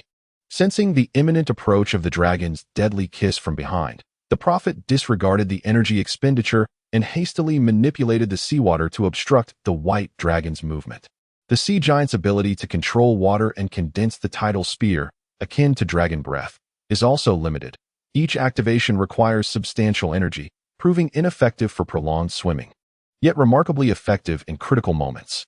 Each time the dragon nearly closed the gap, the surrounding seawater tightened around Amos, and once the white dragon broke free, the sea giant prophet would once again create distance, resetting both to the starting line, which greatly frustrated the dragon. This endless chase was yielding no results for Amos, prompting the white dragon lord to decisively turn and charge towards the altar. Upon witnessing the dragon's retreat, the sea giant prophet began to relax, only to see the white dragon veering towards the idol, prompting him to hastily cast a spell to intercept, ignoring the depletion of his magical energy. The prophet transformed into a magical cannon, unleashing a barrage of water arrows, magical energy, and debilitating spells at the white dragon. In that moment, the prophet realized how vastly mistaken he had been to feel superior based on his extensive combat experience. The white dragon seemed to possess an uncanny awareness, skillfully evading the magical bombardment. Only when its path was obstructed by magic would it counteract, clearing a new route, while the negative status spells proved utterly ineffective, neutralized by the protective magic enveloping the dragon. In a state of panic, the sea giant prophet raised his head, releasing his mental energy to gather the elemental forces of nature. His hair stood on end, flowing through the water as he spread his arms wide, fingers splayed, fervently channeling his magical energy. Ancient and profound incantations flowed rapidly from his lips. Sensing the terrifying elemental power converging behind him, Amos turned in alarm. Astonished to discover that the old prophet was leveraging his own magical energy as a fulcrum and his mental force as a lever to manipulate the very forces of the sea. The white dragon was taken aback. Such a maneuver was the hallmark of a legendary entity, a power that could only be attained through the sanctification of elemental laws. Amos was unaware of how the old prophet achieved this, but he understood that the impending attack would be formidable, likely reaching legendary proportions. Amos dared not be negligent.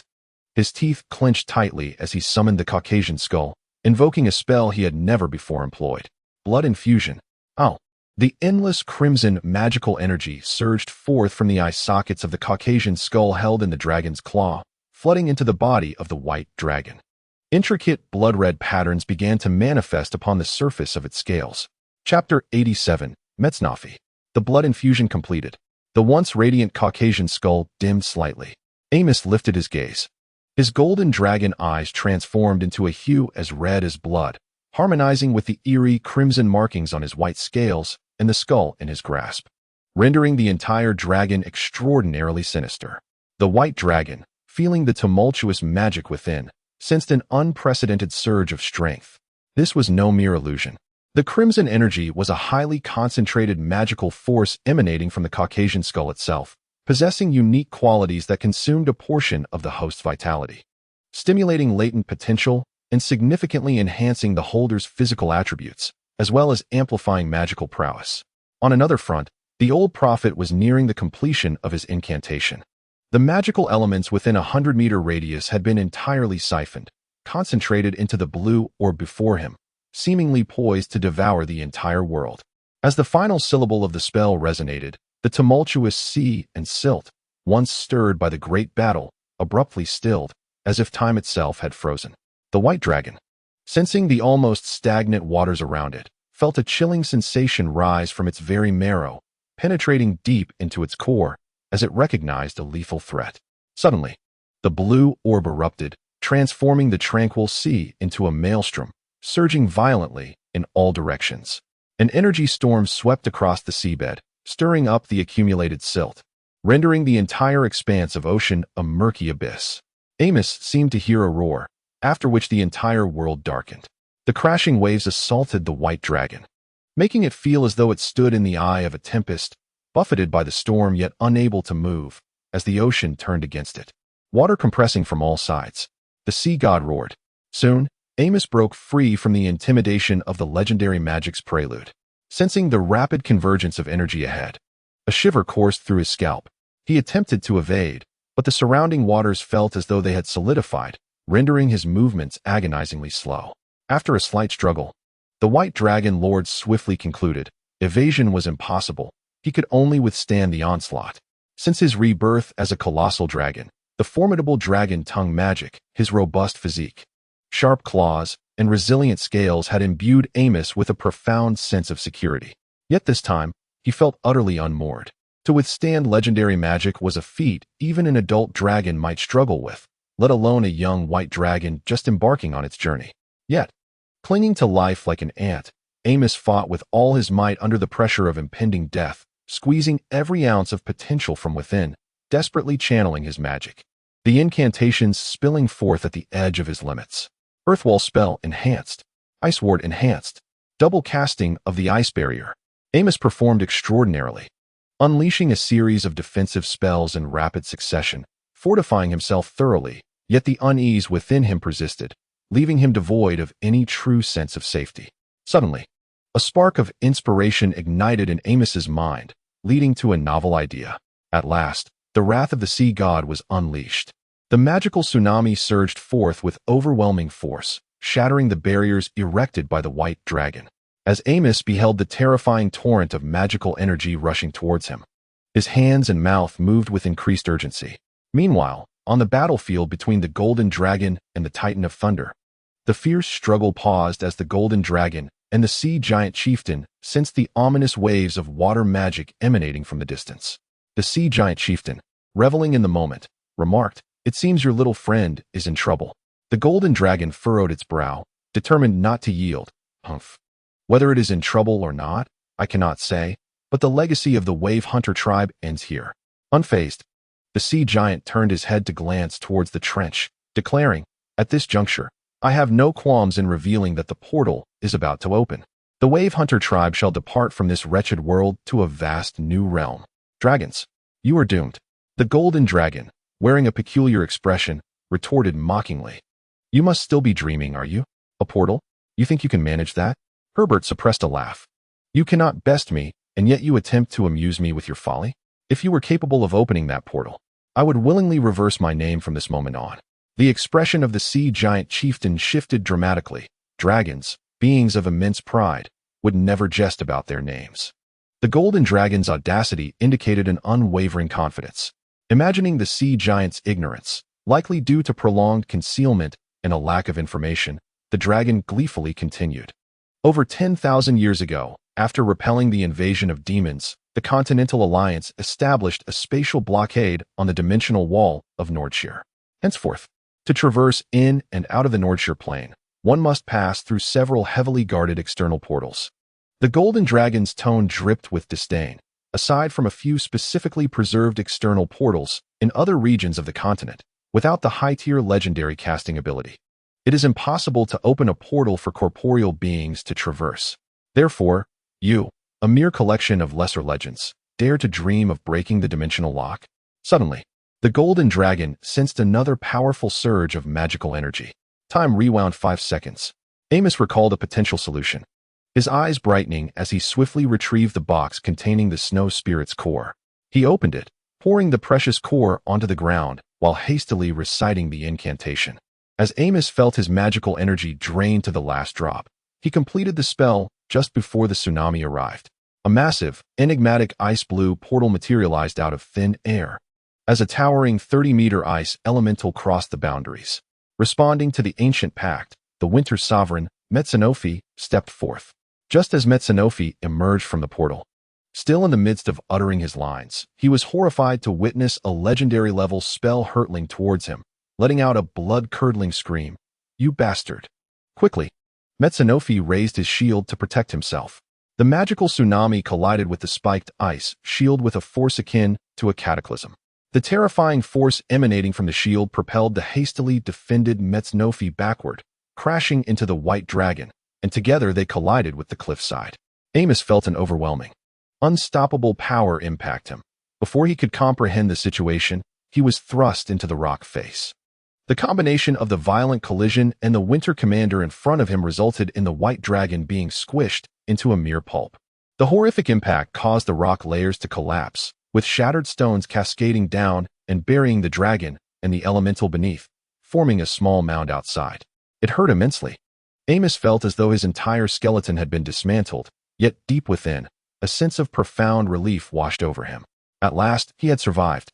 With a triumphant shout, Metsenofi soon regained his strength, suddenly springing up and casting aside the debris that had accumulated upon him.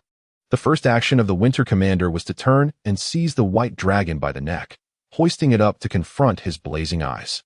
Amos observed Metsenofi's predatory gaze fixed upon the dragon and instinctively recoiled. "You little white lizard, how dare you use me as a shield?"